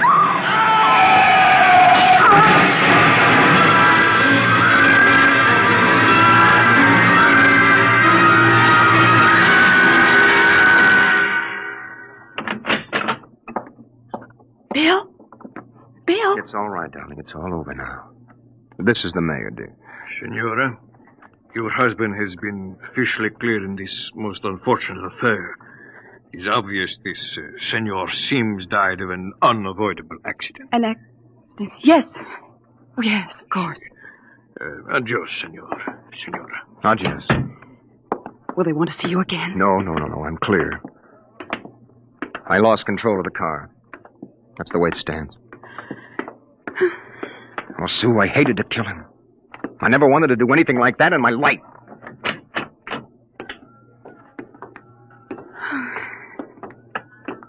Where will we go now? Mexico City? Well, the car's in the repair shop. It won't be ready till 4, then we'll get out of here. Hey there, Travis. Wait up. It's the movie man, Bill. Oh. He was very good to me when they had you in there. Oh? Hey, I heard what happened. They sprung you, huh? Great, Yes. great. It was an accident. Well, it's lucky you didn't get hurt yourselves. Everything okay now? Yes, I think so. That's fine, but you both look a little rocky. Say, you want to get your mind off your troubles? We're through for the day. Cloud's fouled up our shooting schedule, so we're going to put a header on it up at the hotel. Well, I don't think we'd better. You've got to wait till your car's fixed, don't you? Oh, come on now. It'll do you good to relax. It'll get your mind off what's happened. Gloria's cracking the ice now. Well, maybe we will join you. I've got to go check up on the car, and then... Oh, don't miss the party, kiddies. I'll see you upstairs. Bill, I don't think Oh, come on, honey. We've got the break now. Sims is dead. Before they can put another searcher on our trail, we'll have time to make a clean getaway. Bill, I'm so tired. I know, and what you need is a little excitement. We rate a celebration, honey. Well, I guess it would be nice to unwind. Sure. We'll go up to Melton's room, have a couple of drinks and a few laughs. Honey, it's all over. We can relax.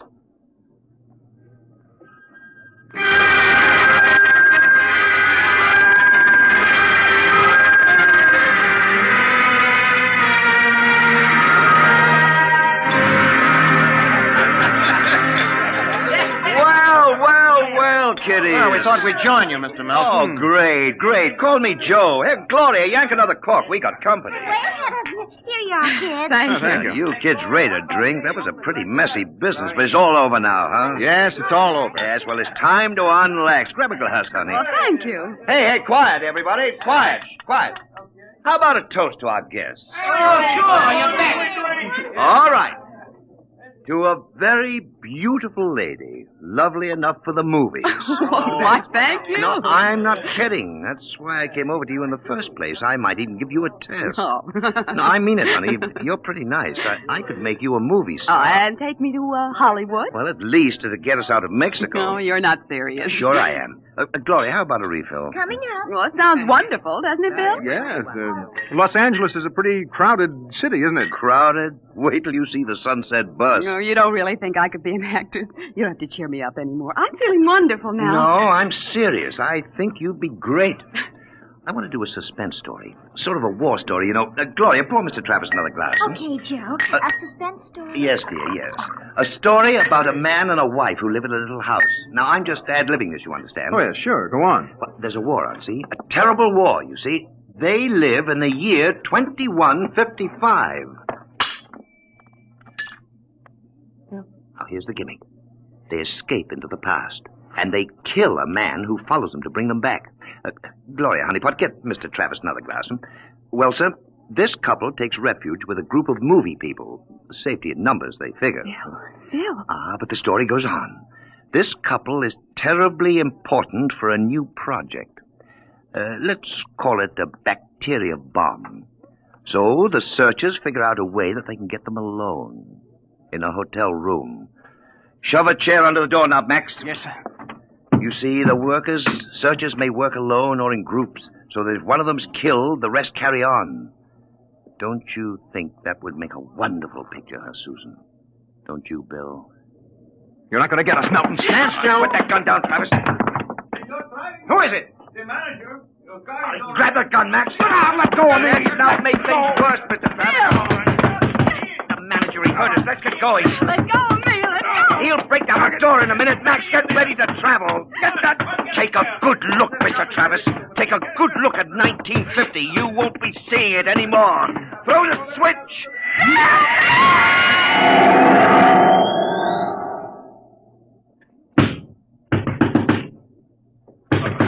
All right, Juan. Break down the door. Where are they? I was at the door. I heard them inside. They're gone. Windows. Oh, the iron bars are undisturbed. What happened to them, Juan? They just disappeared, all of them. Nuestro Padre Cielo. All right, Juan. Pray later. Senor, I think you'd better send for the priest and holy water. Later, Juan. Hey, they just disappeared. Look here in the closet. See? Hey, bottles, hundreds of bottles. Chartreuse, cognac, absinthe, tequila, Turkish cigarettes, and boxes of pure Havana cigars. These crazy Americanos. Why should anyone leave all this behind? Juan, never question providence. There is enough here to last us both for a month. Juan, I think we can look forward to a most happy future.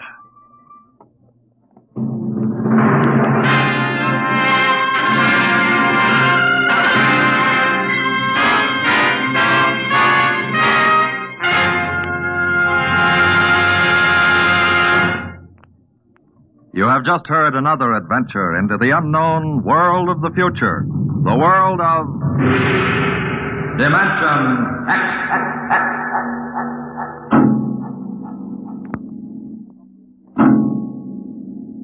Now, about next week. Suppose that you were a private detective, and into your office walked a strange-looking client.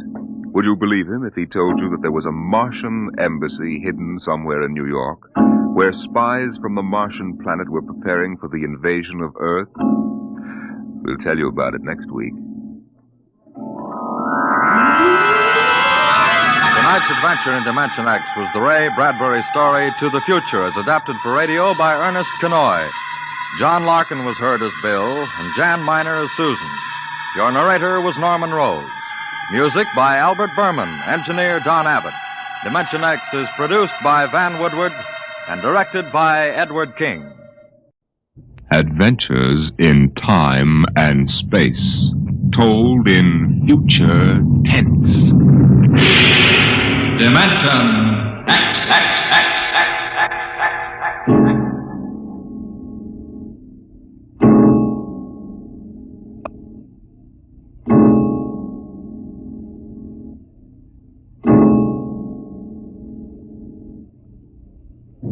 When man first crossed the vast distances of outer space to land on strange worlds, he found that someone had been there before him. The ruined canals of Mars, the smashed cities of Titan and Centaurus II and III, all these were evidence that 100,000 years ago, a race of intelligent beings built their cities across the galaxy. They knew space travel, atomic power, astrophysics, and engineering. And then they destroyed themselves completely, so that of all the cities on 1,000 worlds, only dust and rubble remained. Why? Why did these beings obliterate all record of themselves? That is the mystery of the lost race. The freighter Carillia, bound out of Earth for Cetus Alpha 2, came into normal flight after 103 days in overdrive. The stars were unfamiliar. The constellations known on Earth had disappeared. But there was a yellow sun off to port, and about it revolved 3 planets.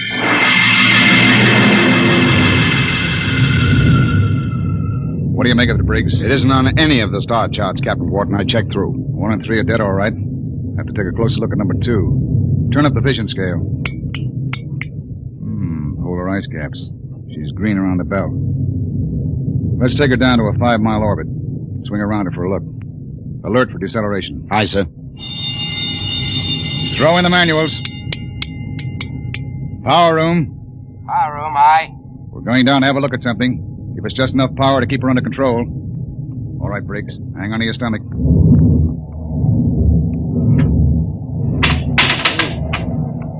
You sent for me, Captain Wharton? Come in, Mr. Howell.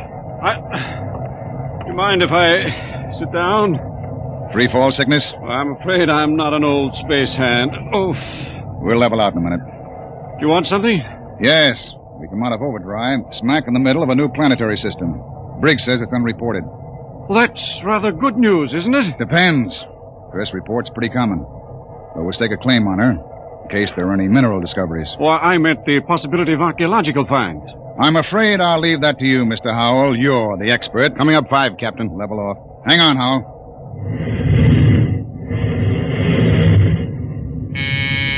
Power room. Hold her steady she goes. We'll orbit at slow cruising speed. All right. Clear the scope, Briggs. Aye, sir. Nice-looking piece of real estate.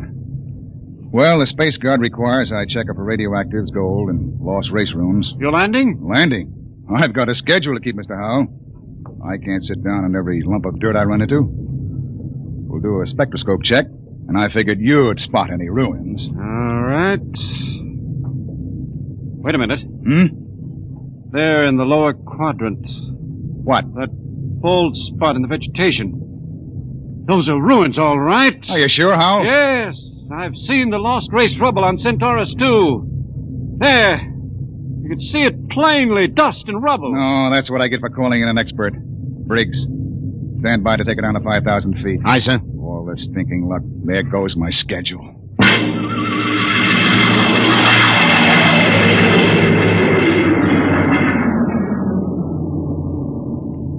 Seen enough, Howell? It's going to set me back 5 hours. Interesting. Wait it. What's wrong? Don't believe it. Marvelous. Incredible. Stop sputtering, Hal. What is it? Look over that rise in the ground. It's a section of the city still standing. Hey, you're right. That hill must have shielded it from the blast. Captain, you've got to land. Land? You've got to. This is the first lost race site that's ever been spotted. Of course, you'll land. Howell, we get a $1,000 bonus for every day under par for the run. But you don't understand. It's the biggest find in the century. We can chart it, and you'll have to get back somehow. That's all. I'm not sitting down to rake over old dust heaps. Captain Wharton, I'm on commission to the Space Guard. You may have to answer to them. I'll think up one. Look, Howell, strictly speaking, you're a passenger. Well, you've got to You land. don't belong on the bridge. I'm not landing down there, and that's it. Briggs! Emergency from the power room. Something must have blown. Power room. Power room. Danton, what's wrong down there? Danton! He doesn't answer. Anything serious, Captain? Reaches the fuel locker. That 5 pounds of ascending will go and kick us right out of space. Danton! Danton! Power room, aye. What happened? What blew? Main tube coupling. She's secured What's now. the damage? The main tube's burnt out. The bearing, the coupling, the injector valve, and the needle gauge. Can you make repairs? Not in flight. Can you raise enough power to land? I don't know, Captain. The wiring's shot. It's bad like a tomcat. I might be able to get something from the deceleration auxiliaries. Get a jury rig on her. We'll try to set her down. Aye, sir. Briggs. Yes, sir. Alert for crash landing. Signal room. Signal room. Signal, aye. Langston, get off a position fix and SOS standby. Aye, sir. Well, Mr. Howell, I guess you're going to join your friends in the lost race. I just hope it's not permanently.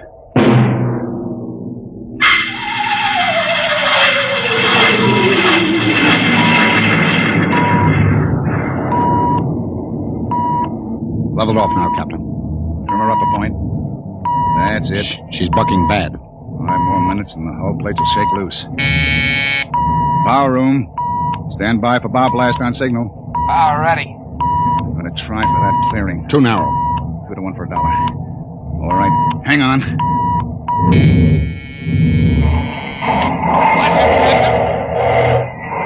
Briggs! Briggs! You all right? I hit my head on the panel. Well, I seem to be all assembled. We're down. Guess our luck hasn't run out yet. Calling power room. Power room, aye. All right down there? Yeah, I'm all right. Danton, I want a complete damage check and repair estimate. Get up here as soon as you got it for me. Briggs, you all right now? Yes, sir, I guess so. As soon as we get Dan's report, get a detail aft. Help him with repairs. Captain Wharton. What is it, Langston? My speaker line's out. Sending circuit's blew. Spare tubes? That was a pretty rough landing, Captain. They're gone. I can't replace them this side of Lunar Space Station. I see. Well, the SOS ought to do it. And the Space Guard monitor reports our position. They aren't going to, Captain. Why not? Sending circuits went out when the blast went off down there. I didn't get the SOS out. Thank you, Langston. Get back and see what you can salvage. Does that mean bad news? We were in overdrive, Mr. Howell. It would take 40 years to search the distance we've traveled in one day. Consequently, when a ship doesn't make port and doesn't transmit a position fix, they forget about it. Oh. I see. And with the radio out, we blast off on our own power. Or we don't get off. Got your damage report, Captain. Well? Here. It's on a B-23 checklist. Not bad? Worse. Danton, how long will it take you for repairs? I don't know. An estimate. I know gypsy fortune teller. How about the lifeboat? For deep space? What are they teaching at Sands Point now? Basket weaving? Danton, lifeboat couldn't lift half a light year off this here mud heap. Danton, I'll take just so much. Look. Can it be converted to Bessendium drive? Converter links were mashed when we came down. How long is it going to take you to repair the main drive? Look, Captain, I got 2 hands. You want me to hold a lug wrench in my teeth? See here, Danton. You see here, Captain. The whole lousy crew's been spitting all over me ever since we blasted off. Now you can all wait on me. Who do you think you are, Danton? The only power man on this ship, that's who. Ain't satisfied with the way I'm working, go hire yourself another boy. The woods are lousy with him. I'll take my own sweet time. What's the matter with him? Got a bug in his ear? Space fatigue, Captain. He's been locked up in the power room 4 days. Oh, we don't have enough trouble. Briggs, remind me to slug the psychotechnician when we get back. Don't tell me nobody gets into deep space who isn't emotionally stable. What are you going to do about him, Captain? Nothing. Stay off his back. Oh, but you can't. Captain's the only man who can get us out of here. We want to hit the cradle at New York Spaceport again. We've got to keep him happy. Captain Wharton, as long as we're landed, and we do have to wait for the engines to be fixed, I suppose we can explore the lost race ruins. Look, Mr. Howell, I can't spare the men. We are now stuck tight until Danton gets those engines fixed. And if he can't, which is entirely possible, we are stuck, period. Oh. Briggs, I want you to keep a careful eye on the men. Space fatigue is nothing compared to what we might run up against now. Captain Wharton. Captain, I've got it. Is there any circuits? No, sir, but I picked up the incoming video band. Well, that's something. Can you get the mail call through? The men could use a little lift right now. Well, the scheduled one-way personals are due at 23:30 Greenwich. Good. That ought to help morale. Langston, rig the receiving booth. Aye, sir. Howell, this is a break. Seeing the folks at home may be enough to keep everybody on an even keel. I know I'll be glad to see that kid of mine.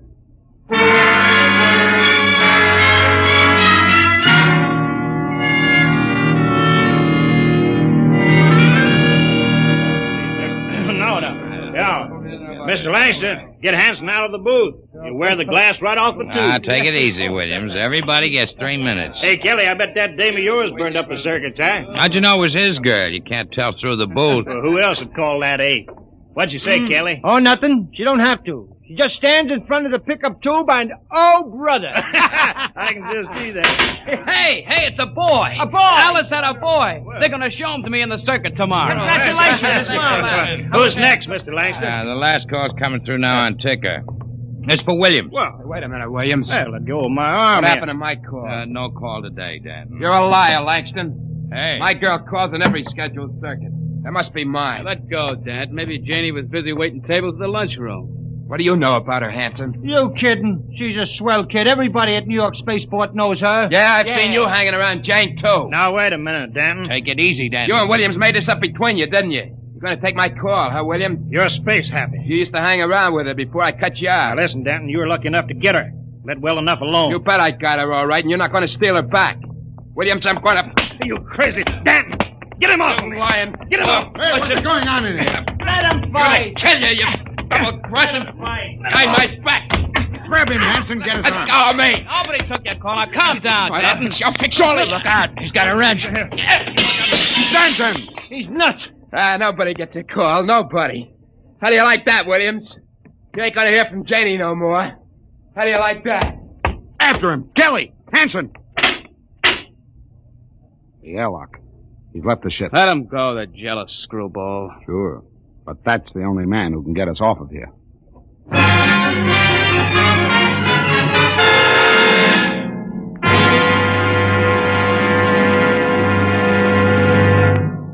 I warned you, so help me, Briggs. I warned you to keep an eye on Danton. Well, I didn't think he'd go off this way. Well, it's that girl of his, sir. He's crazy jealous about her. Any reason for it, Williams? No, sir. She's a good kid. Too good for Danton. I guess he's just so afraid of losing her to some other guy, he's getting psychopathic about it. Well, we've got to get him back. I want every man equipped and ready for search parties immediately. Aye, sir. Williams, rig some portable searchlights. And issue hand blasters and radiation tickers.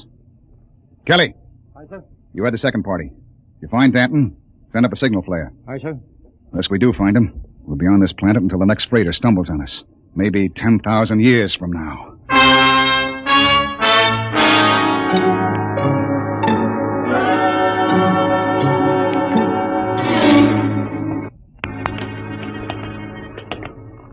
Hold that light up, Hanson. This is amazing, Captain. Lost Race building's actually standing. Hey! What is it? Oh, nothing. A shadow. Place gives me the willies. To be able to find out so much about them, their science, art, what they looked like, perhaps even why they destroyed themselves. I'm beginning to wonder about that, Howell. You sure they destroyed themselves? Maybe they lost a war to another race. The winners would have left traces. Genghis Khan, the Mongol emperor, left a pile of skulls as a monument after he destroyed his enemies, but there's been nothing like that found. No clues at all, eh? Nothing. When they decided to wipe themselves out, they did a thorough job. But why? That's what we've been asking for 50 years. They wanted to end like that. Captain, there's a rise ahead. Keep going. Anything on your side, Briggs? No, sir. Hanson, what is it? I don't know, sir. It's a funny kind of a glow. I guess I shot without thinking. Don't get trigger happy. Howell. Yes? Where do you think the light is coming from? Down there. It's an amphitheater. Stone seats and a hood. It looks like a band shell. What's up, Captain? Wait a minute. Well, Howell? Don't know. That's the Lost Race sign on the hood. A what? A sort of hieroglyphic. The only thing we'd ever found before. One in each ruin. What does it mean? Some kind of a warning, I think. Come on. We're going down there. Careful now. There's a platform of some kind down there. Looks like a lecture platform, doesn't it? Or an altar. This might have been a temple. Perhaps the Lost Race sign had a religious significance. It looks like a throne to me. A throne 5 feet high. Briggs, climb up there. And see if there are any controls for this machinery. Aye, sir. This wasn't meant for any man to sit on. There's a lever up here. Shall I try it? Sure, go ahead. Hey, what's that mist? It's like a steam bath. I wonder if Kelly and Williams ran into anything Kelly, like... hold that light up. Shut up and keep looking for Danton. What? Look there, in the hood. It's Williams and Kelly. That crazy jet jockey. When I find Briggs, him, I'm pull the going to lever. beat his brains out. You could see him, a three-dimensional image. Some kind of television. Get down, Briggs. Aye, sir. Did you see it, Skipper? I was just thinking about him, and there he was. And we all saw it. Out of the way. I'm going to try it. This thing can pick up Earth. It'll replace the receiver Danton smashed. Just throw the lever, eh?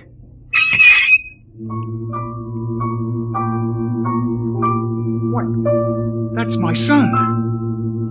I'll be darned. His music lesson. Say, it reaches Earth all right. Why, imagine. Television without a transmitter. Looks like the Lost Race was ahead of us in more ways than one.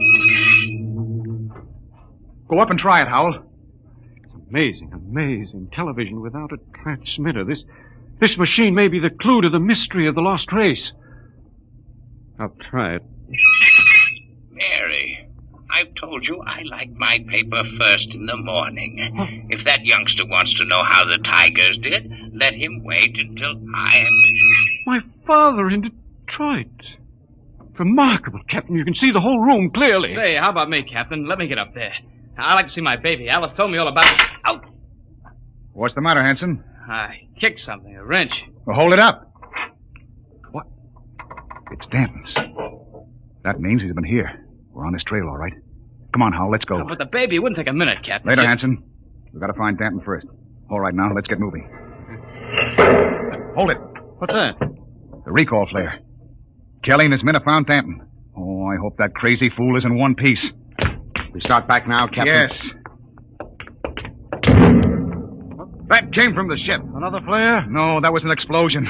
That's all we need now. Something more to happen to the ship.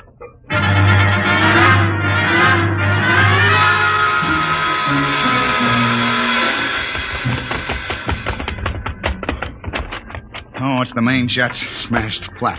With all the stinking rot. Check through the ship for further damage. Aye, sir. Oh, look at those plates. Crumpled like an accordion. Captain! Oh, Captain! Here comes Kelly's party. We got him. We got Danton. Hold it. What happened here? Somebody blew up the main jets. Danton, do you know anything about this?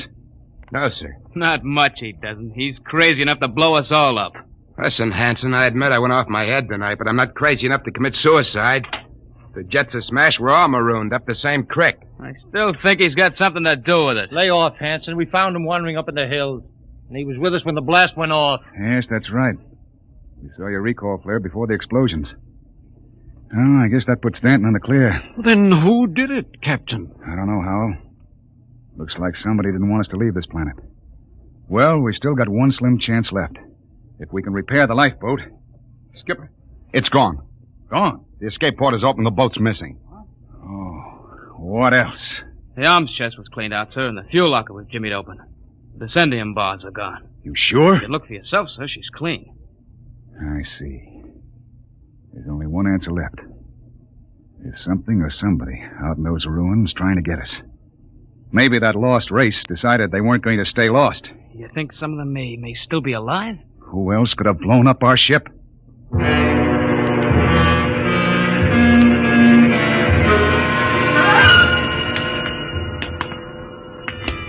Keep your blaster up, Hal.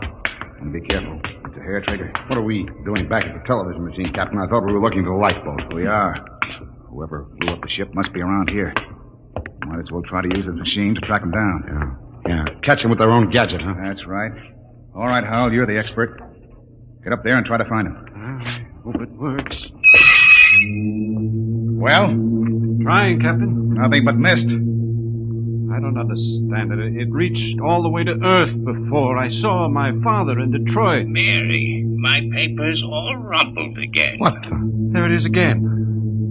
My father in Detroit. I've told him time and time again I don't like a messy paper. Look at that. No selector control, yet all the way to Earth. You can see the whole room, the goldfish bowl, the antimacassars on the chairs. Yet we can't pick up something less than a mile away. Knock it off, Hal. We're wasting time. Come on. That gadget won't work. We'll have to comb these rooms inch by inch. I don't understand. Neither do I.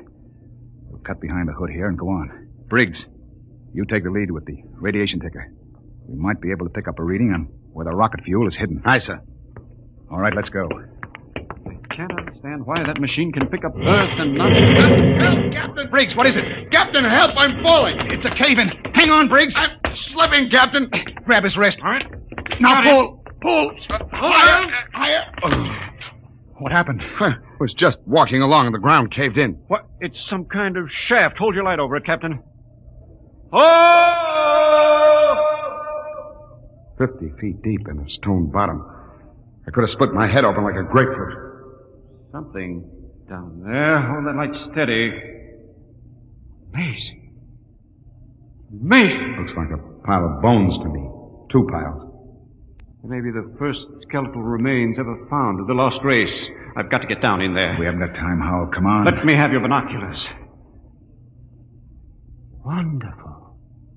That small skeleton must be an infant. They've been laid out carefully. Burial chamber. The way they're lying, it's probably a mother and infant. Yeah. The tail, she's definitely anthropoid. Oh, you mean apes? Something like that. Yet they had atomic power and built cities across the galaxy. Amazing. Oh, we haven't got time. Hello, that's funny. The little one is different. The caudal bones are different. No tail. Listen, Hal. What do I care whether they had tails or not? Come on now. It's almost as if... Well, they did have atomics, and radiation does funny things to heredity. They had that problem of mutations in Detroit. What? Detroit? That must be it. What? The new atomics plant at Detroit. They tore down my father's house to make room for it. Quickly, Captain. Oh, where are you going? Back to the machine. I've got a theory that may solve the whole mystery of what happened to the lost race. I don't care what happened to the dead ones, Hal. I want to find the living ones who wrecked my ship. I think this machine may give us both answers. There's the house, Detroit, down to the last detail. Oh, come on down. We know all that. But don't you understand? That house was torn down. I got a letter before we lifted off Earth. It's gone. But it's on the television machine. Captain, that machine isn't television. It's a thought projector. What? It only mirrors what's in your own mind. But, Mr. Howell, we saw Earth. It was really there. But it was just because we imagined it, Briggs. It's a thought projection. I can produce any mental image that occurs to me on this machine. New York spaceport, a space guard patrol, anything. Anything? Yes. And now I think I know what inspired the lost race to do what they did. It was fear. Fear of what was in their own minds. They could all see it with machines like this. But fear? Fear of what? They foresaw the future. So they destroyed themselves. Every last one of them. Hold it, Hal. Are you sure they're all dead? 100,000 years ago. Then who blew up the ship? and stole our lifeboat. Danton. Danton? But why? He was pathologically jealous. Yes, but blowing up the ship was like committing suicide. He wasn't crazy enough to do that. The Lost Race was after they looked at this machine. You mean Danton did too? We found his wrench here. You're right. He must have looked at the machine and thought it was television. He must have seen all his fears about losing his girl confirmed. That was enough to make him completely unbalanced. But he was with Kelly when that explosion went off. He's got an ironclad alibi. No, he hasn't. Wouldn't take a power man long to sneak back to the ship and rig a delayed action fuse. Howell, we've got to get back to the ship before Danton. Never mind, Captain. Stay right there. That's Danton. I'm in the dark. You make a perfect target there. Stop your gun. I got a blaster set at wide angle. Drop him. He's got us cold. I've been following you, Warden. I wanted to tell you. I'm going back to Earth. I got the lifeboat hidden over that rise. It won't work in deep space. You believed me when I told you that, didn't you? Well, I've got it fixed. And with that Vicendium fuel, it'll be a milk run. I'll reach the Space Guard station at Volta with a long, sad story about how the rest of you exploded in mid-space. Danton, that's murder. Yeah, that's just what it is. And easy, too. Danton, you can't just leave us here. Watch me. Sit in front of that machine and watch me. Yeah, I know what it is. I know it's a television without a transmitter. And I did some checking up. I've seen how you were stealing my calls. Trying to steal my girl. Danton, you're sick. You Pretty can't... smart, that Lost Race. They built some machine. And it showed me plenty. It showed me enough to kill you. Oh, you've got it all wrong. This isn't a television machine. What are you trying to pull, Warden? I saw it. Those were your own thoughts, Danton. Those things you saw exist only in your mind. Shut up before I blast all of you down. You're just trying to lie out of it, that's all. But I know the truth when I see it. And you're going to die. All right, Danton, but you're not going to get away with it. Look at the machine. What's that? The machine. It's the Space Guard patrol, Danton. Look, they're coming. X3 to command. Spotted the Corellias. Reported. Preparing to land. That's the Space Guard, Danton. Yeah, whole patrol. You're lying. They couldn't come. There wasn't any SOS. X3 to command. Preparing to land. There's the clearing. That's enough, Howell. All right, Danton. They'll be coming over the horizon. Drop your gun and give yourself up. Oh, no. No, they're not going to catch me. I'll be away in that lifeboat before they land. Stay still, all of you. Stay where you are. I still got you covered. Danton, look out behind you! Burial shaft. He fell in it. Hold the light down, Briggs. Well? He's dead. Deader than the Lost Race. And what about those Space Guard cruisers? Out of my head. Just imagine them. There they were on the machine. Poor Danton believed they were real. I wish they were real so we could get off this planet. No, it doesn't matter. We know where the lifeboat is now. We can send one man to bring back help. And it won't be Danton. The machine got him the same way it got the Lost Race. Through fear. But what was the Lost Race afraid of, Howell? Changing. Changing? Look at those skeletons down there. They had atomic energy, but they couldn't control it. Look, the baby is different from the other. The race was changing by mutation. Mutation? Look at those skeletons. Now imagine a shifted hip socket so they could walk upright.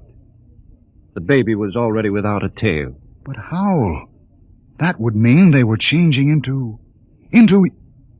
Yes, Captain. The Lost Race committed suicide rather than face the fear of seeing their descendants become such horrible creatures as men.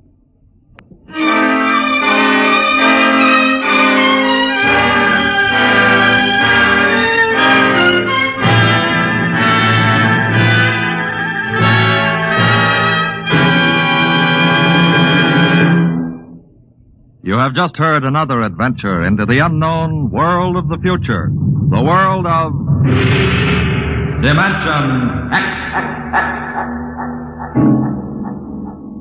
And now, about next week.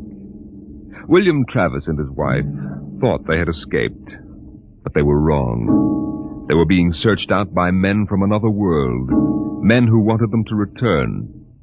Where? I'll tell you next week. Tonight's drama was based on the Murray Leinster story, The Lost, and was adapted for radio by Ernest Kenoy. Featured in the cast were Matt Crowley as Captain Wharton, Roger DeKoven as Howell, and Joseph Julian as Danton. Your host was Norman Rose. Adventures in time and space, told in future tense. Dimension X.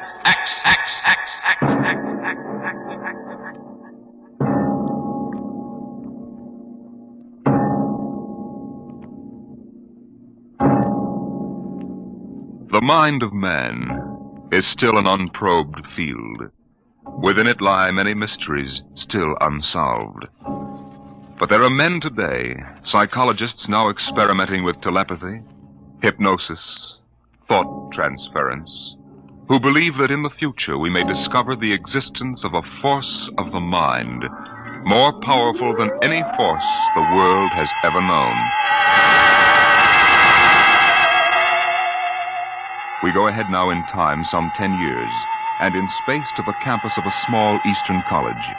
The hour is late, and in one of the dark college buildings, two men stand in front of a door that bears the name Professor Arthur Barnhouse, Psychology.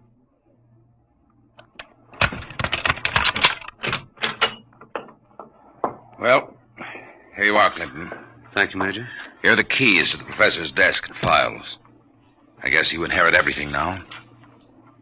You might as well dictate a full report while everything's still fresh in your mind. I'll wait and see you home. Oh, no, that isn't necessary. I'll be all right. You sure? After what's happened tonight, we wouldn't want you to have an accident, too.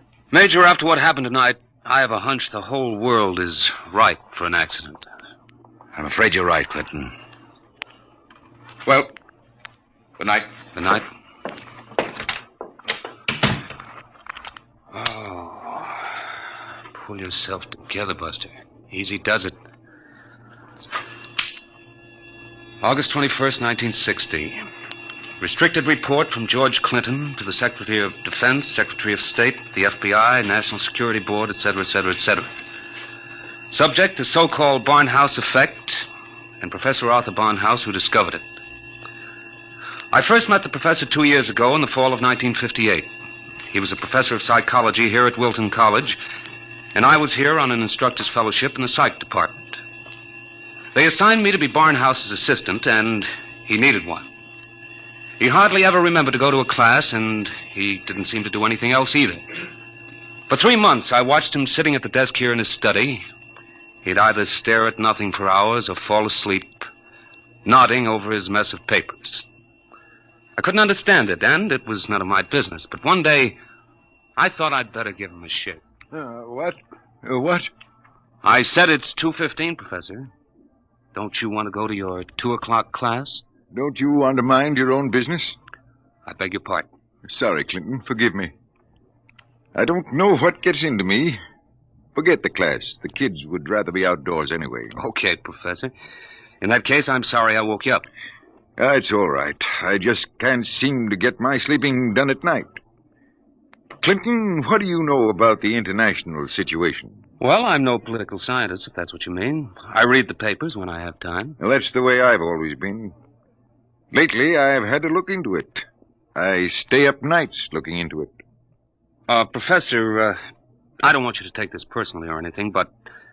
Well, sir, I wonder if you'd mind if I asked to be transferred. You mean you'd rather work with somebody else in the department? Oh, no, sir, it's not that. I think maybe there's a chance for a psychologist to work on that government project. Government project? Oh, yes, that army thing. Yes, sir. They're trying to develop robot pilots for the new fighter rockets so they'll be expendable. Oh, yes. Something else designed to replace men. Yes, sir, and you know it's a funny thing. The robots work just like human brains. They get overworked or overloaded or something, and they have nervous breakdowns.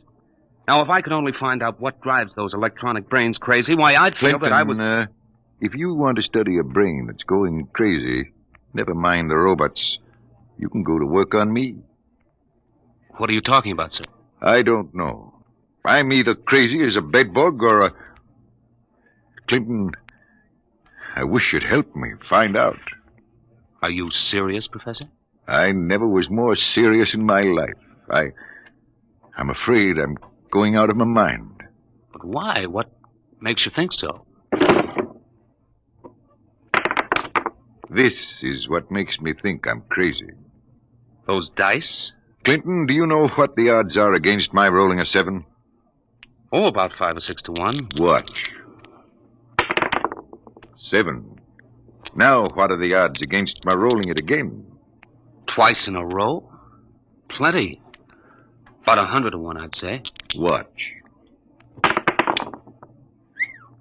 Professor, you're hotter than a $2 pistol. It's funny. That's what they said 8 years ago when I first discovered this. Discovered what? This force of the mind. I call it dynamo-psychism. You mean you shoved those dice around just by thinking about it? People have always thought there could be a force of the mind. You know that. Fortunately or unfortunately, I've learned to control it. Yeah? How did you happen to find out about this, Professor?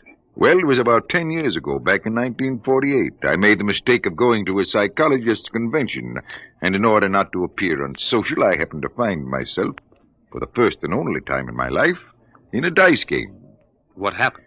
I didn't have the faintest idea what was expected of me, and someone told me to roll 7s. So I did. 10 of them. I'll bet you weren't asked back into that game. That night, in my room, I realized that it simply couldn't have been an accident, Clinton. I tried to reconstruct the exact scene, the position of my body, and finally, the thoughts in my mind. And that was what did it. I remembered what had been my train of thought, and I proceeded to roll 7s, not 10 consecutive times, but 50. Oh, brother, there it is again. Professor, can you do anything else? I mean, besides shove dice around?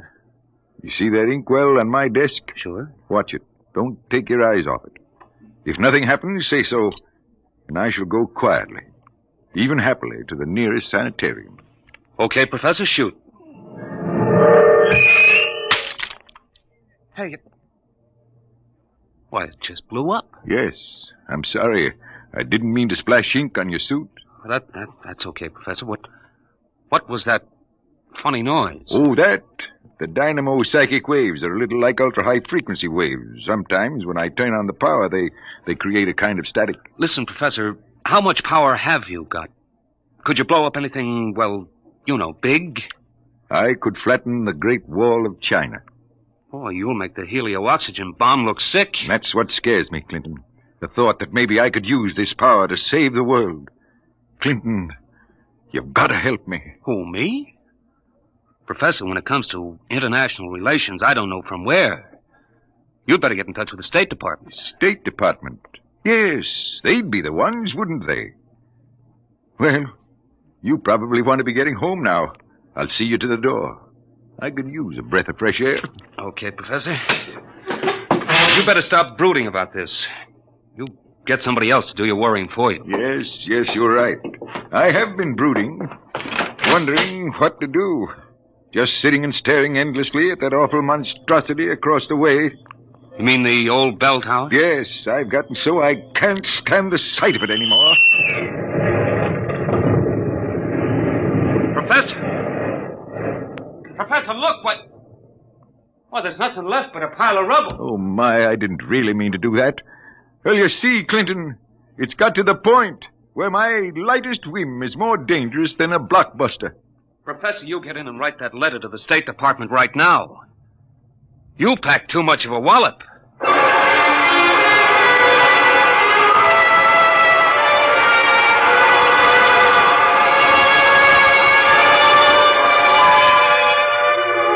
Professor Barnhouse mailed his letter, and things happened fast. The long arm of the Army reached out, and within 5 days, the two of us were deposited in an old mansion in Virginia, surrounded with a barbed wire fence and 20 guards, and labeled top secret. As soon as they'd seen a couple of small demonstrations, they set up a big test of dynamo psychism, and the professor was a very important guy. You could see him getting more unhappy every day. General Barker, I've got to talk to you. Just a minute, Professor. We're cleaning up the last details in Operation Brainwave. We'll roll at 1400 hours tomorrow. At 1400 what? 2 o'clock tomorrow afternoon. robot-controlled fighter rockets will take off at exactly 1400 minus 10 and appear over the target at 1400. Watching from here over the video screen, you will then try to knock all 20 of them out of the sky. Think you can do it? Of course I can do it. Fine. And we've taken care of everything. Everything except that you neglected to ask me if I wanted to do it. I don't. This whole thing strikes me as childish and insanely expensive. We'll decide about that. But what's the good of it? I wouldn't mind acting as a defense weapon if it were necessary. But I can make all wars and armaments unnecessary. I could give every nation what it needs. I could move mountains, build roads, dig irrigation canals. I have a technique which costs nothing and can do immense good. You're spending millions to prove that it can do immense damage. It doesn't make sense. You know something, General? He's right. Of course I'm right. I want you to send me and Clinton back to Wilton College. Right away. That's quite impossible, Professor. This operation has gone too far to be called off now. Yes, but... Even if we wanted to call it off.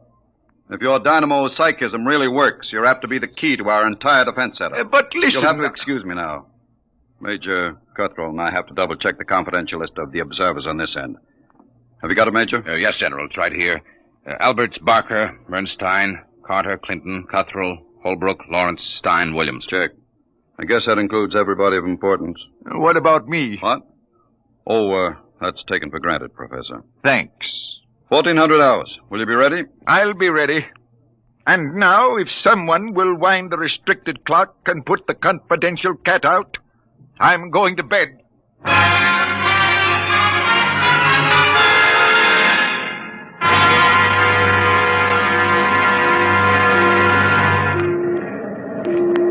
YDR to brainwave control. Observation plane to brainwave control. Come in, please.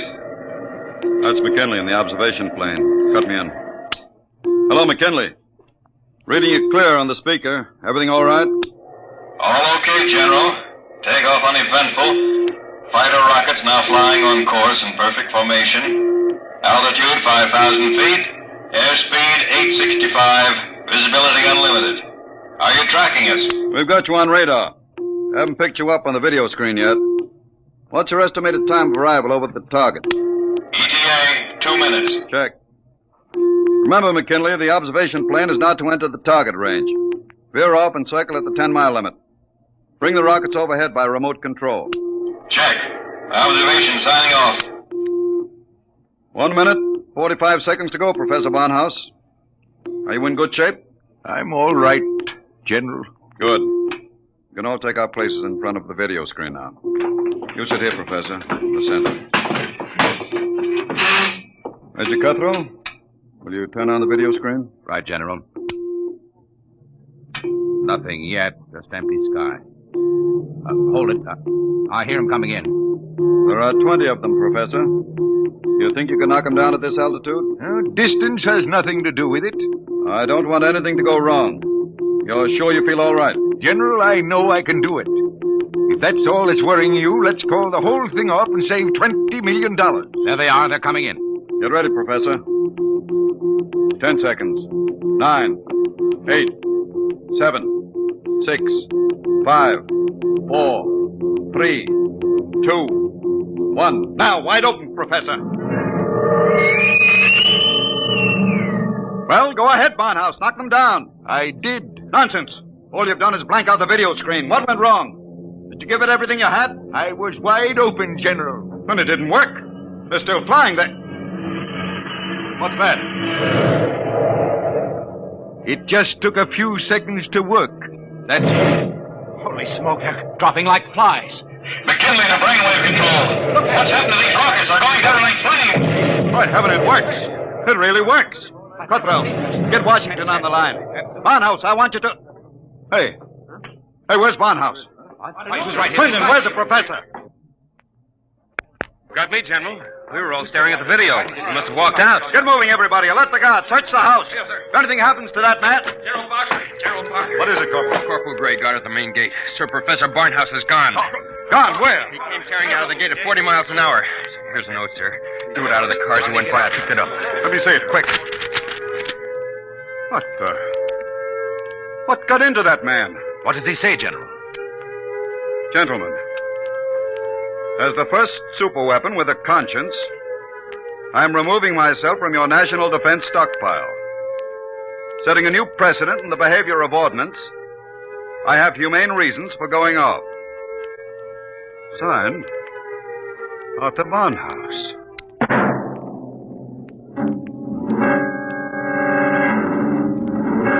Barnhouse was gone, and within 12 hours the world was on a spree. The headlines were glorious or terrible, depending on what you think of the things the way they are. Barnhouse flattened helio bomb factory! The dynamo's psychic waves reached every corner of the world. In every country, every continent flashed the news of what was happening. Hey, Barnhouse knocks out hidden atomic stockpile in Asia! There was a new kind of war, the war of tattletales. Secret agents of every country hunted for the hidden armaments of their enemies, yelled about them in the newspapers, and immediately there'd be that warning burst of Barnhouse static, followed by... Radio-controlled fleet blown up on secret maneuver! The professor was out to make peace or bust, and nothing like him ever was.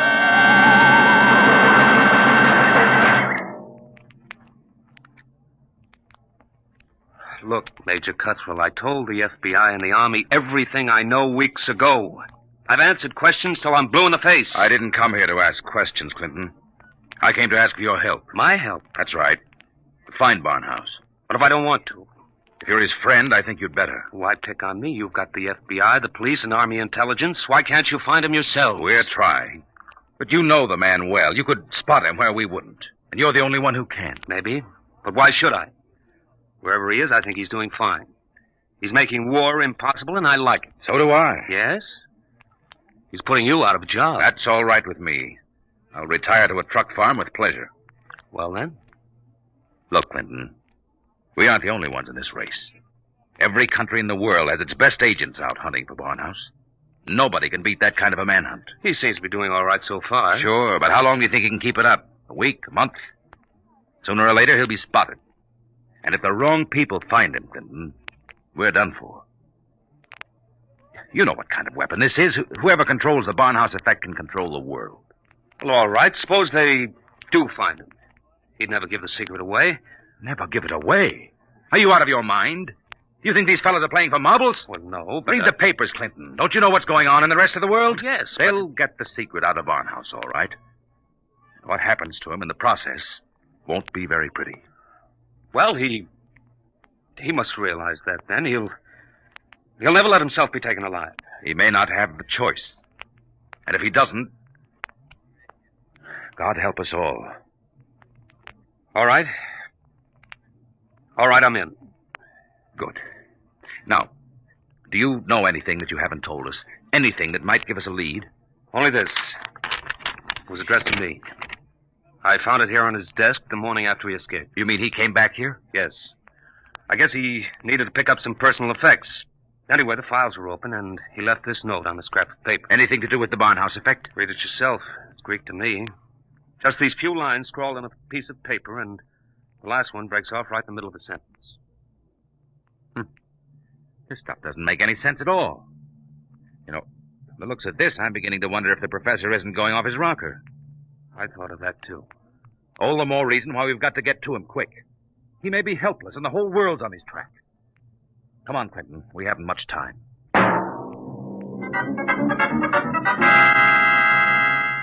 You say you do recognize this photograph, Mrs. Reardon? I tell you, it looks like Mr. Balfour's.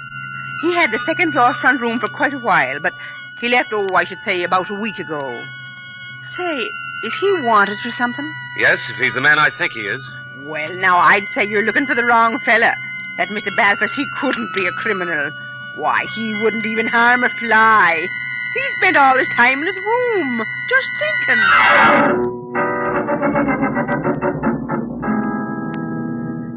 Oh, brother, it's hot. What a way to spend an August afternoon, huh, Major? Give my eye teeth to be at Jones Beach. So would I, Corporal. We've got work to do here. Look, so we've been cruising around these radio detection cars for a week. Not a sign of Barnhouse static. The professor must have run out of things to work on. Well, we'll give him a little more time. Switch to shortwave. See if there's anything special coming through. Yes. Try the 9-meter wave. Radio Miranda, call. Let's hear that. Our American enemies who have hidden behind the unjust and diabolical persecution by Professor Arthur Barnhouse will tyrannize us no more. I wonder if the professor's out of Today, this. our glorious leader takes up his residence in a shelter, shielded with lead against all dynamo-psychic rays. With its protection designed by our brilliant scientists to be absolutely impregnable against the Barnhouse effect, he will once again lead us on the path of our glorious death. Quick! Triangulate it and get me a fix. I've got it. Let me check this chart. Quick, man. 3.9, 1.7. Oh, my aching back. What is it? We haven't got a prayer of finding a major. He'd have to be picked out of 2 million people. Where is Barnhouse? Right where I was wishing I was. Right smack in the middle of Jones Beach.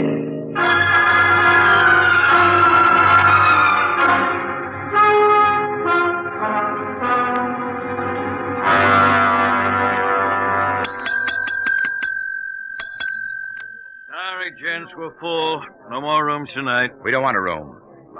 Do you recognize this picture? Who wants to know? Uncle wants to know. Oh, excuse me. I'm sorry.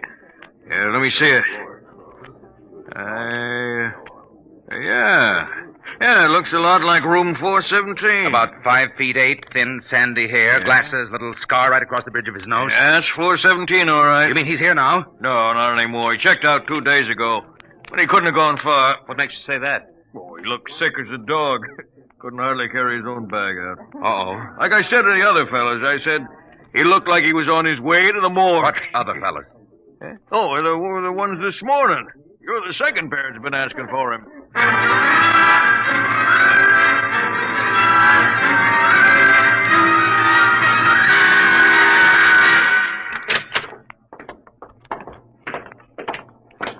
Here we are, Ward 15. This way, gentlemen. You're sure he's here, nurse? Oh, yes. Thank heaven we're in time. Well, I wasn't on duty when he came in, but one of the other girls told me he'd collapsed in the street. The ambulance brought him in. Poor guy, he must have really had it rough. Oh, here you are. Bed number 78. This is your man. Wait a minute. This isn't Barnhouse. But I was perfectly sure. Oh, wait, let me check his chart. Dismissed 8 p.m. Only an hour ago. Oh, dear, now I remember. Remember what? If he was sick, why did you let him go? Well, 2 of his friends came and took him away. They didn't want him in the charity ward. They said they'd make sure that he was taken care of.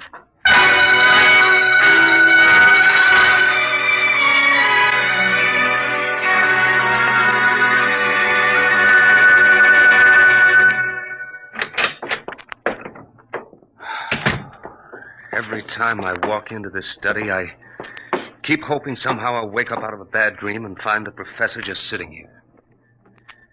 Major, is there anything we haven't covered? Nothing. The police, the FBI, the air patrols, the docks, the railroad stations, everything. Not even a flea could get through this dragnet. I hope. Then I guess we sit. We sit. Maybe something will come in.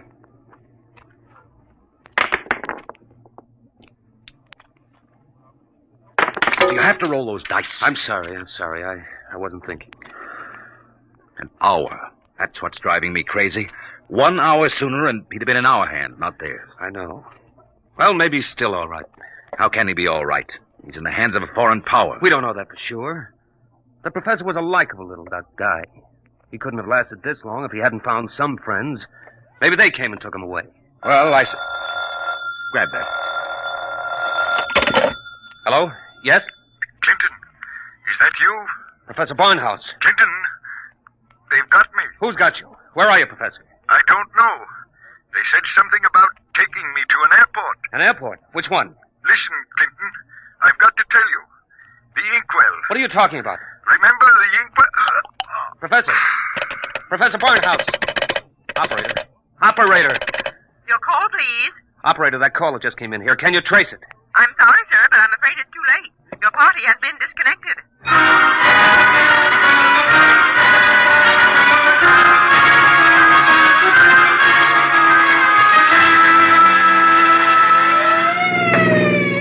Where are we headed? He didn't say which airport. Just a hunch. The commercial airfields are all covered. But there's a little private field out here, I remember. Hasn't been used in years. Better be the one. They didn't have too much of a start on us. Maybe we'll make it in time. Step on it, Corporal. Wide open, Major. How'd he sound? Did he say who had him? No, all he got out was airport and something about an Major, Mr. Clinton, there's a tail light up ahead. Must be another car going like the devil. You're right, I see it. They're turning into the airfield. Come on, faster. Hold everything. Look up ahead. They're switching the floodlights on at the field. There's the plane down at the other end, all warmed up and ready to go. We'll never make it on the road. Hang on, I'm going through the fence. Right?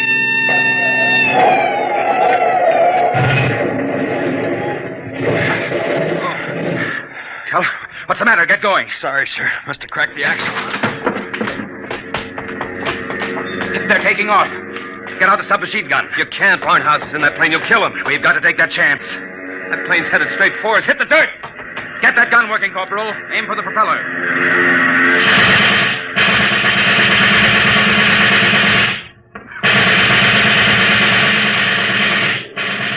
Couldn't get him, Major.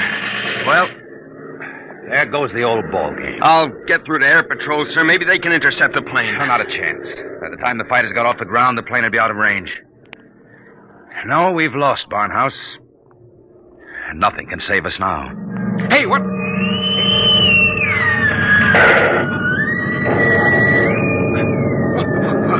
What hit me? Clinton, are you all right? Yeah, sure. The plane. It's gone. I know. Barnhouse blew it right out of the sky. He wouldn't let himself be taken alive. Boy, he really did it the hard way. Poor guy. He shouldn't have had to be a hero.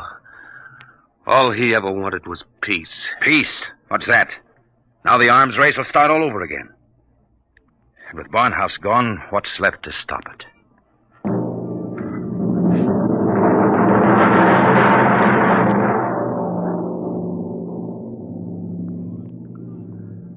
So they brought me back here to the professor's old study to dictate this report. I'm sitting here at his desk, and it's just the way he left it. Papers all over, even his old pair of dice. Arthur Barnhouse is dead. That's going to be good news for some people when they find out. The saber rattlers of the world will be busy as of tomorrow morning, getting ready to whoop up another war. But I'm afraid they're in for a little surprise. It's 3 a.m. now. And before morning comes, I intend to vanish, disappear completely. That's the last that anybody will ever see or hear of me directly. That's why I want to tell you now.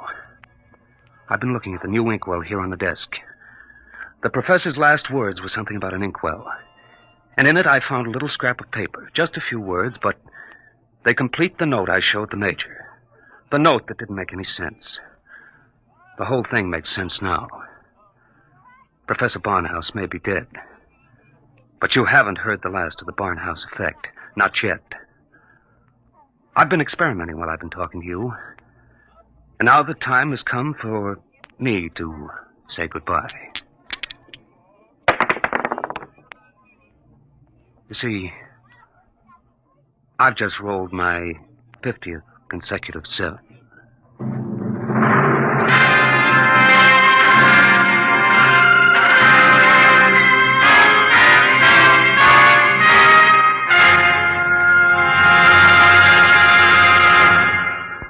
You have just heard Report on the Barnhouse Effect by Kurt Vonnegut, Jr.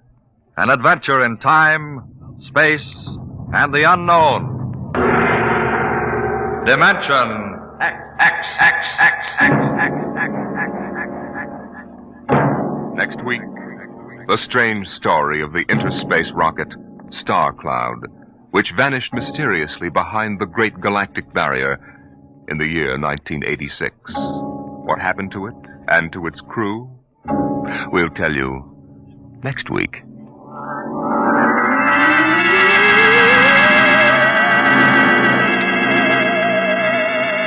Tonight's story, Report on the Barnhouse Effect, was adapted for radio by Clarice A. Ross.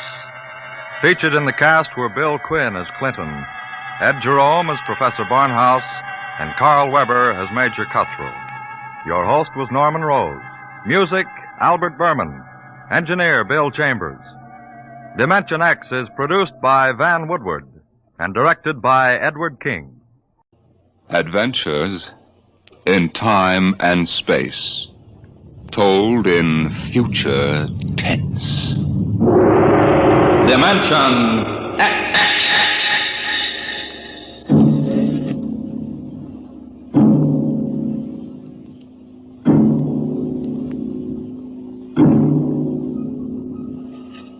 Have you ever heard of the Mark III? The amazing electronic brain they're using now up at Harvard University? In mere minutes, it can solve scientific problems that our most brilliant mathematicians would take years to work out. Its intelligence is almost superhuman. And yet the scientists are already working on a new and improved model, the Mark IV. In fact, they tell us there's no earthly reason why these thinking robots can't be perfected until they become the servants of the future, capable of doing all the work of mankind.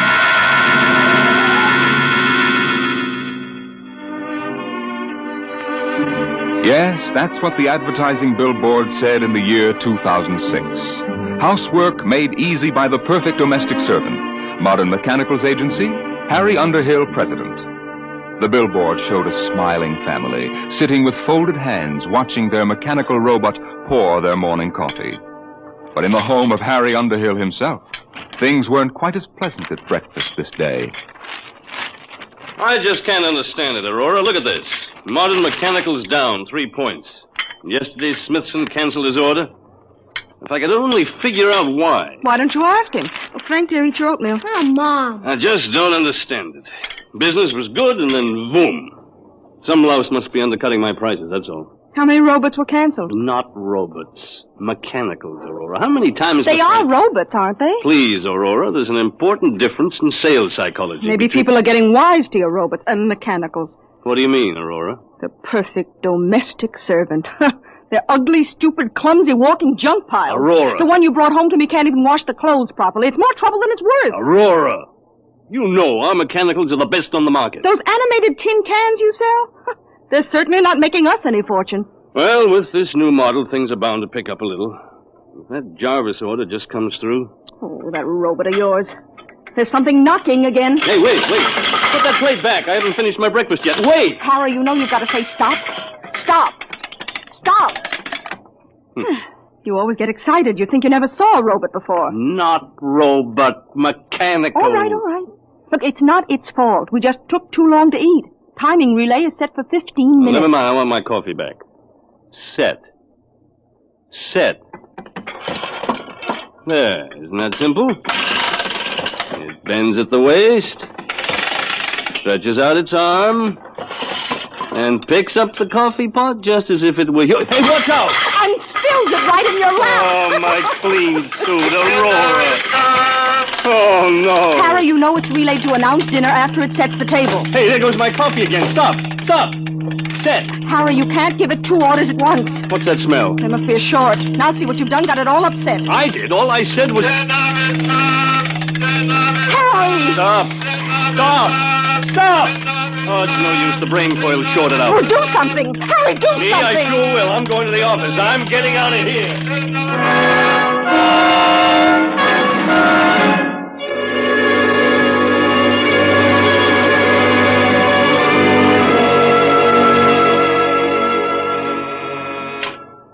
Yes, Lucy? Mr. Jarvis, Oh, put him on. Hello, Underhill? Hello, Mr. Jarvis. I'm glad you called. I was just going to ring you. Well, I've got that whole shipment of mechanicals for you. 1 gross plane, 12 of the chromium fitted. Hold on, Underhill. I'm canceling the order. But the invoice is made out and Well, tear it up. I'm canceling. But why? Underhill, there's a brand new mechanical on the market that makes yours look like something out of a museum. Oh, now, look here, Mr. Don't Jarvis. now look me, Underhill. I've seen them, and I'm telling you it'll put you out of business. Goodbye. Goodbye. Yes, Mr. Underhill? That's the 3rd cancellation today. The world's going to pot. Yes, Mr. Underhill?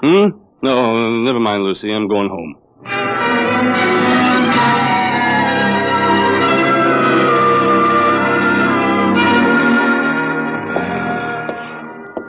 What a day.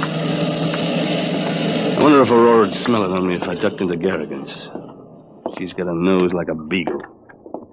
Hey, that building wasn't here last week. Humanoid Institute. The perfect mechanical. Oh, no. We didn't have enough competition. Hey, these must be the cutthroats that are underselling me. At your service, Mr. Underhill. Huh? Oh, you startled me. Didn't hear you. Hey, you're a mechanical, aren't you? Not bad, not bad. Very lifelike. Won't you come in, please, and examine our service? Yeah, that's a remarkable voice. They've licked the variable inflection problem. You know, I'm in the same line myself. Mechanicals, I mean. We're aware of that, sir. Oh?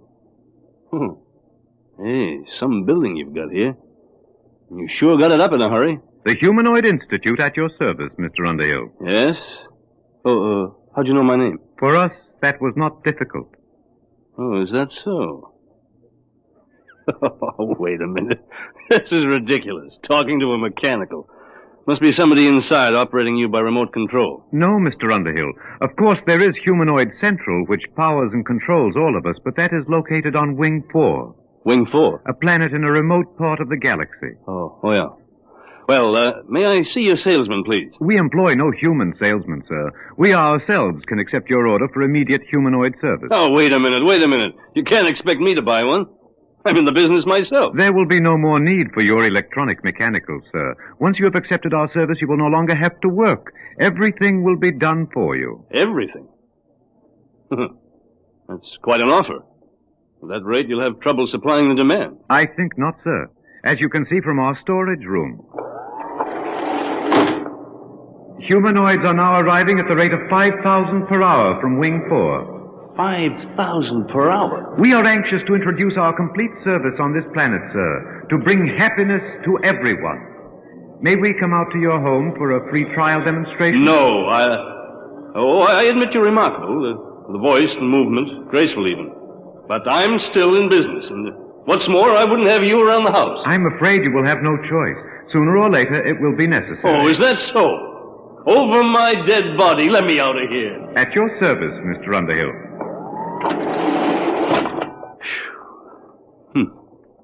It's going to be tough competition, all right. I'm going to stop in at Garrigan's, the devil with Aurora's nose.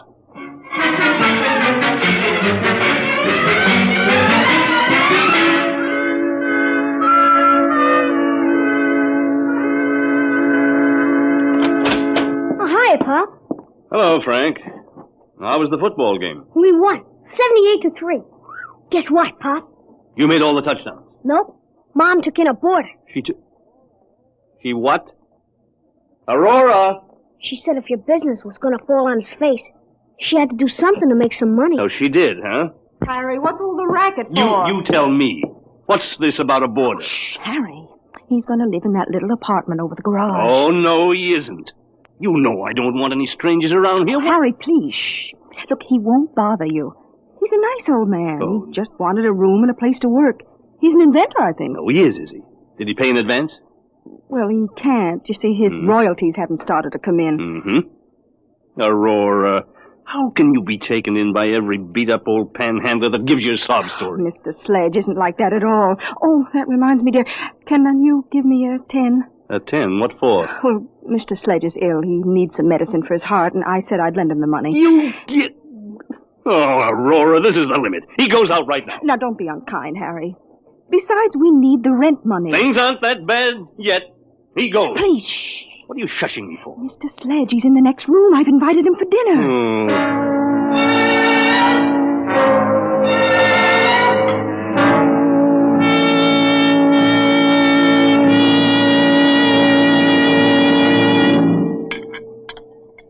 Frank, dear, wipe your mouth. Oh, Mom.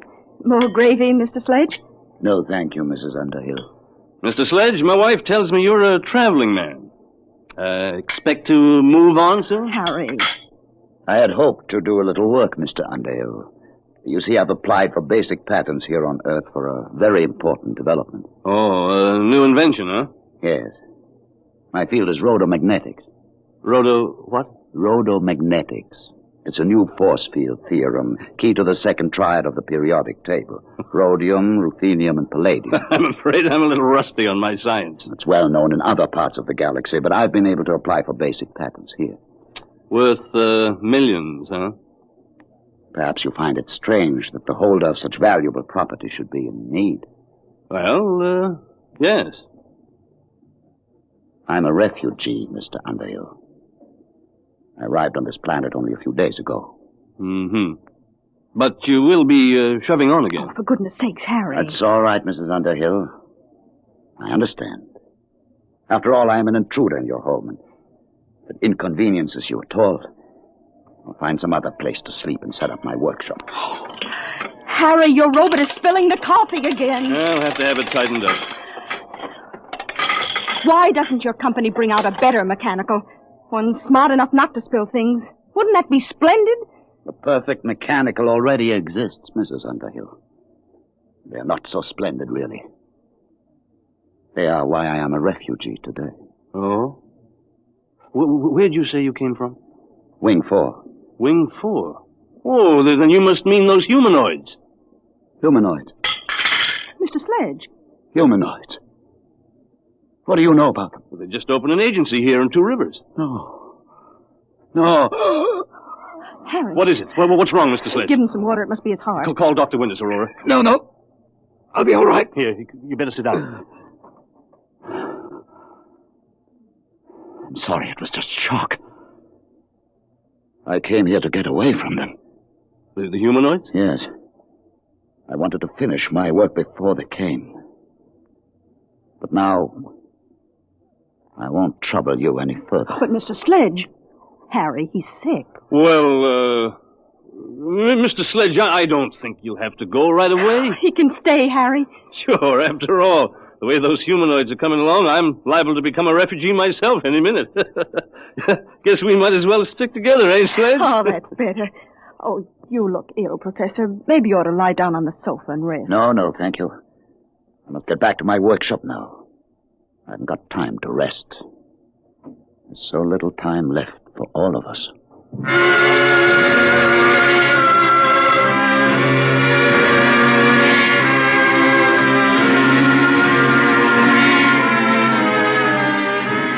Good morning, Mr. Underhill. Good morning. Mr. Underhill, you look awful. I feel awful. What's in the mail? 6 more cancellations. The Eat Quick restaurant chain sent back your shipment. They've installed humanoids. Mr. McIntyre from the bank called. He's refusing your loan. He said since Humanoid Institute opened, you're a bad credit risk. Great. I guess that's all. Oh, there's something to see you. At your service, Mr. Underhill. You? Oh, no, you're not the same one, are you? Serial number's different. It doesn't matter, sir. We're all really one. Now, in exchange for our complete service, you will assign all your property to Humanoid Institute. I will what? With our service, you will have no need for property. Everything will be provided. What kind of blackmail is this? No blackmail, sir. You will find humanoids incapable of committing any crime. We exist only to increase the happiness of mankind. Thanks, but I can take care of my own business. You have no choice, really. With humanoid service, it is no longer necessary for men to take care of themselves.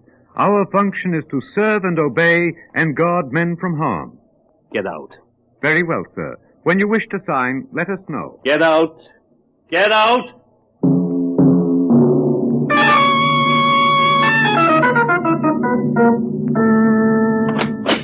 Aurora, I'm home.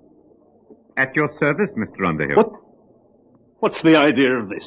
You get out of here. Aurora! Mrs. Underhill has accepted our free trial demonstration. We cannot leave unless she requests. We'll see about that. Aurora, where the devil are you? Oh, hello, Harry. What's this mechanical doing here? What's happened to you? Isn't it wonderful? Had my hair done, the manicure. The humanoid did it. And cleaned the house all over, washed all the clothes, and gave Frank his music lesson. Now, wait a minute, Aurora. I won't have this monster in my house. Oh, it's just a free trial, Harry. Just wait till you taste the dinner it cooked. Everything you like best. Roast duck. I don't care if he cooked a duck. And the most complicated pastries. I could never cook like that. Well, might as well eat. But I'll need a drink first, though. All right, I'm sorry, sir. What? We exist under the prime directive to guard men from harm. Alcoholic beverages in excess are bad for human consumption. We have taken the liberty of removing them from the house. Now, look here. Mr. Underhill, dinner is served.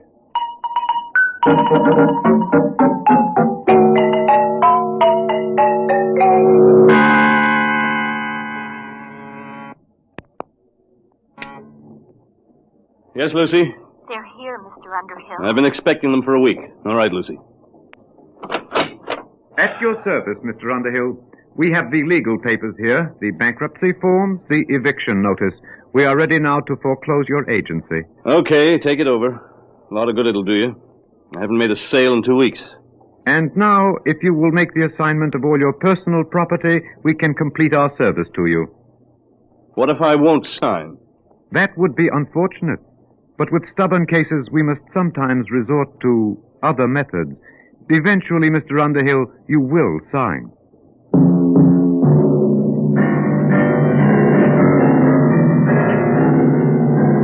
Of all the darn, stinking darn... Whoa, Frank, what's the matter? What's the trouble, son? That old humanoid. Oh, you're not happy? You should be. It's guaranteed. They took away my football. They said it was too dangerous to play with it. And my roller skates and my scout knife and everything. Did they leave you anything? Just some stinking old plastic blocks. Soft blocks. They said I couldn't get hurt with them. Dad, I want my football back. Can't you do anything? I don't know, son. I don't know.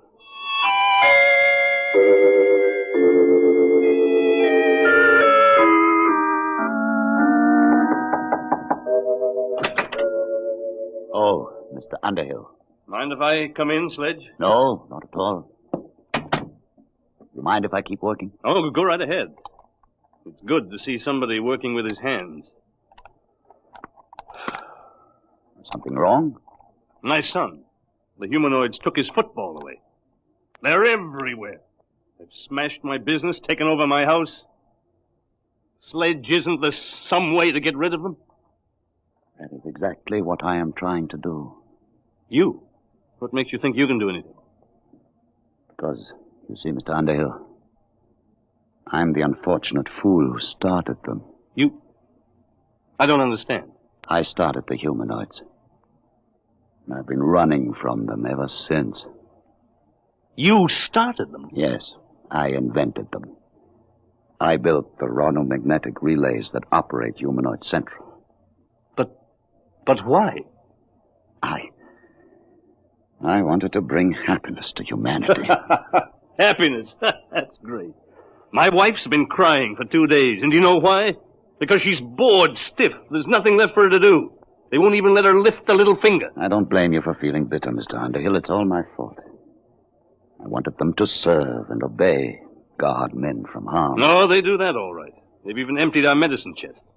It wouldn't do for one of us happy humans to end it all with a sleeping pill. Mr. Underhill, I've made the most terrible mistake a man can make. But I meant well, believe me. Then why did you do it? I thought I could rid the universe of poverty and hunger by inventing the perfect mechanical. They're perfect, all right. Too perfect. Yes, that's the trouble. They obey the prime directive too literally. They kill men's souls with their kindness. Isn't there some way they can be controlled? No. I didn't trust mankind, so I made sure that Humanoid Central could not be tampered with. Not even by myself. Then what hope is there? Only one. They are not creative. They can't meet new ideas. You mean you've got one, Sledge? Yes. They can defeat anything they know about. But I've got something new. A weapon to attack the brain of Humanoid Central. Is that what you've been working on? Yes. Now that they're here, there's little time left. Either we destroy them, or they will destroy us. Okay. What has to be done? This tuning circuit. Hmm? You see, I need 2 bus bars here. Oh, can you read these diagrams? I think so. Got my degree in electronics. Good. If you could help on the bench work, it would save time. I've got plenty of time now. All right. But watch yourself. Don't let them see you come out here. If you can take the risk, so can I. No. As the inventor, I built a special immunity for myself into Humanoid Central. But you don't have that immunity. They're rather unpleasant methods of dealing with their enemies. They can change you, you know. Change me? How? Brain surgery. What do you mean? Never mind. Just be careful.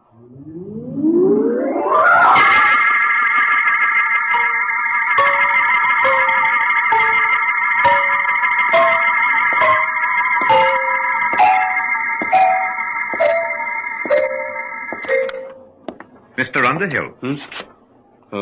What do you want? You're going to meet with Mr. Sledge? Yes, as a matter of fact, I'm going to collect the rent. Mr. Underhill, you have spent the past 2 afternoons in his room. In view of your association with Mr. Sledge, we feel that our free trial must be terminated. We suggest that you accept our total service and make the assignment of your property immediately. And if I don't? Then, sir, we may be forced to resort to other methods. Well, give me one more day to think it over. Very well, sir. Tomorrow. That will be your last chance.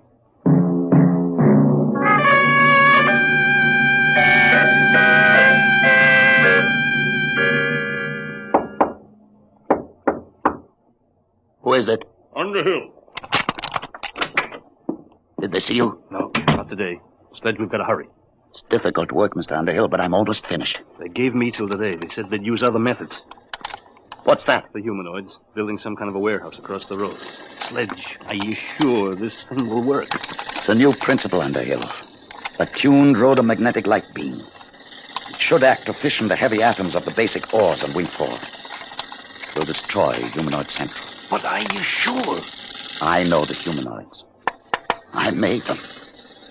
They can't invent anything. They can't create defenses against something new. It's done. It's finished, Underhill.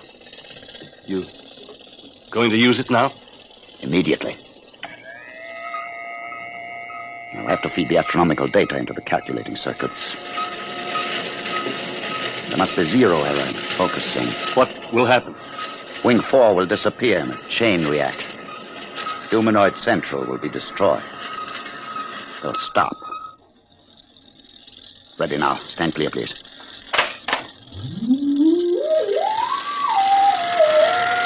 Power's building up.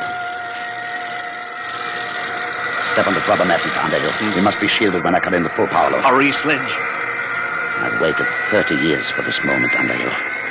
When Wing 4 is destroyed, the humanoids all over the galaxy will stop.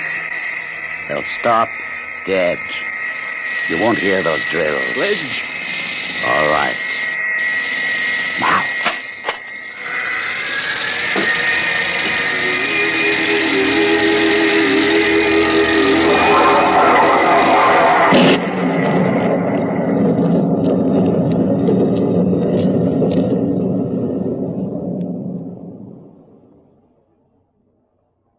Do you hear anything? Sledge. Listen. The drills have stopped. They've stopped. You can see them. The humanoids have stopped. They couldn't guard against something they couldn't understand. It worked, Underhill. We're free now. Goodbye, Wing 4. Humanoid Central is destroyed. At your service, Mr. Underhill. No, Sledge. Get out of here.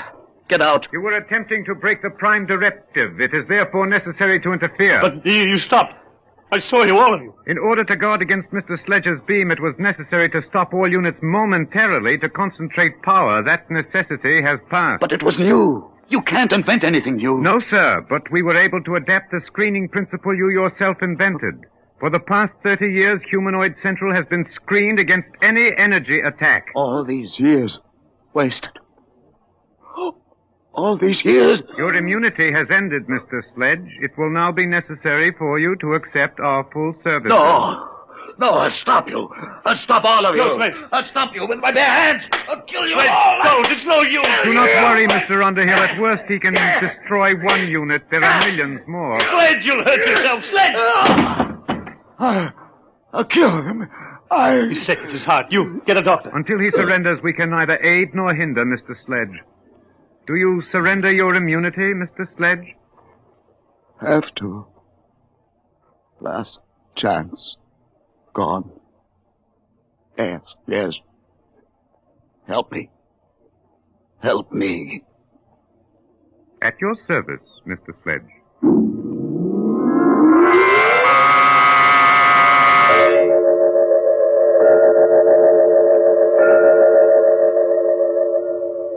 You may see Mr. Sledge now, Mr. Underhill.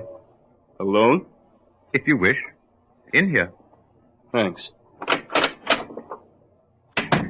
Sledge. Well, Underhill. Good to see you. Your head. It's bandaged. Is it really? They've done something to you. Are you all right? Oh, fine. Never felt better. You never felt better? No. In fact, I feel 10 years younger today. You sound so happy. Why not? These humanoids have made a new man of me, Underhill. They're wonderful, aren't they? Wonderful? How can you say that, Sledge?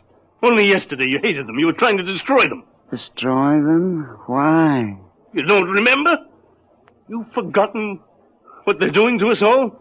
They're killing us with kindness, taking away all our incentive and pride of accomplishment, turning us all into pampered, useless pets, parasites, with nothing left to do but just sit with folded hands at the mercy of these mechanical monsters. At your service, Mr. Underhill. You seem troubled, Mr. Underhill. Are you unhappy? Unhappy? You bet I'm unhappy. What have you done to Professor Sledge to turn him into this babbling idiot? We were forced to operate. For years, Mr. Sledge has been suffering from a benign tumor of the brain. It caused him to have hallucinations, to believe that he was actually the creator of the humanoids. Did I? Yes. It was these delusions which were making you unhappy. Oh. Well, whoever did invent the humanoids, I certainly owe him a debt of gratitude now. Sledge. You see, Mr. Underhill, we have ways to correct these abnormal conditions. Even Mr. Sledge is happy now. You operated on his brain? Yes, Mr. Underhill. And now we are at your service. At my service? You mean you're going to operate on... No. The time has come for you to accept and enjoy our complete service. You will now sign our agreement. Look here, If you are unhappy, it only takes a simple operation. No. Who said I was unhappy? I'm very happy. I'll sign your paper. You don't have to operate on me. I'm happy. I'm very happy. Very happy.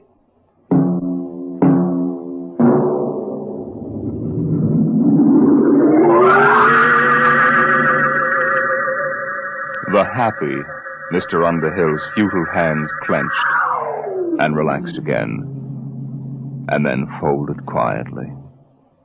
There was nothing else left for them to do.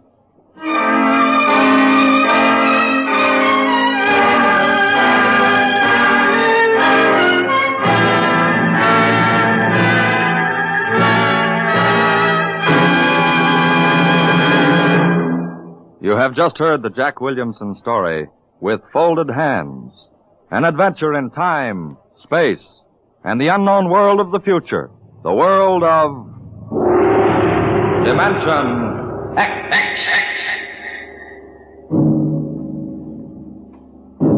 Now, about next week. Do you believe that in the mind of man there lies a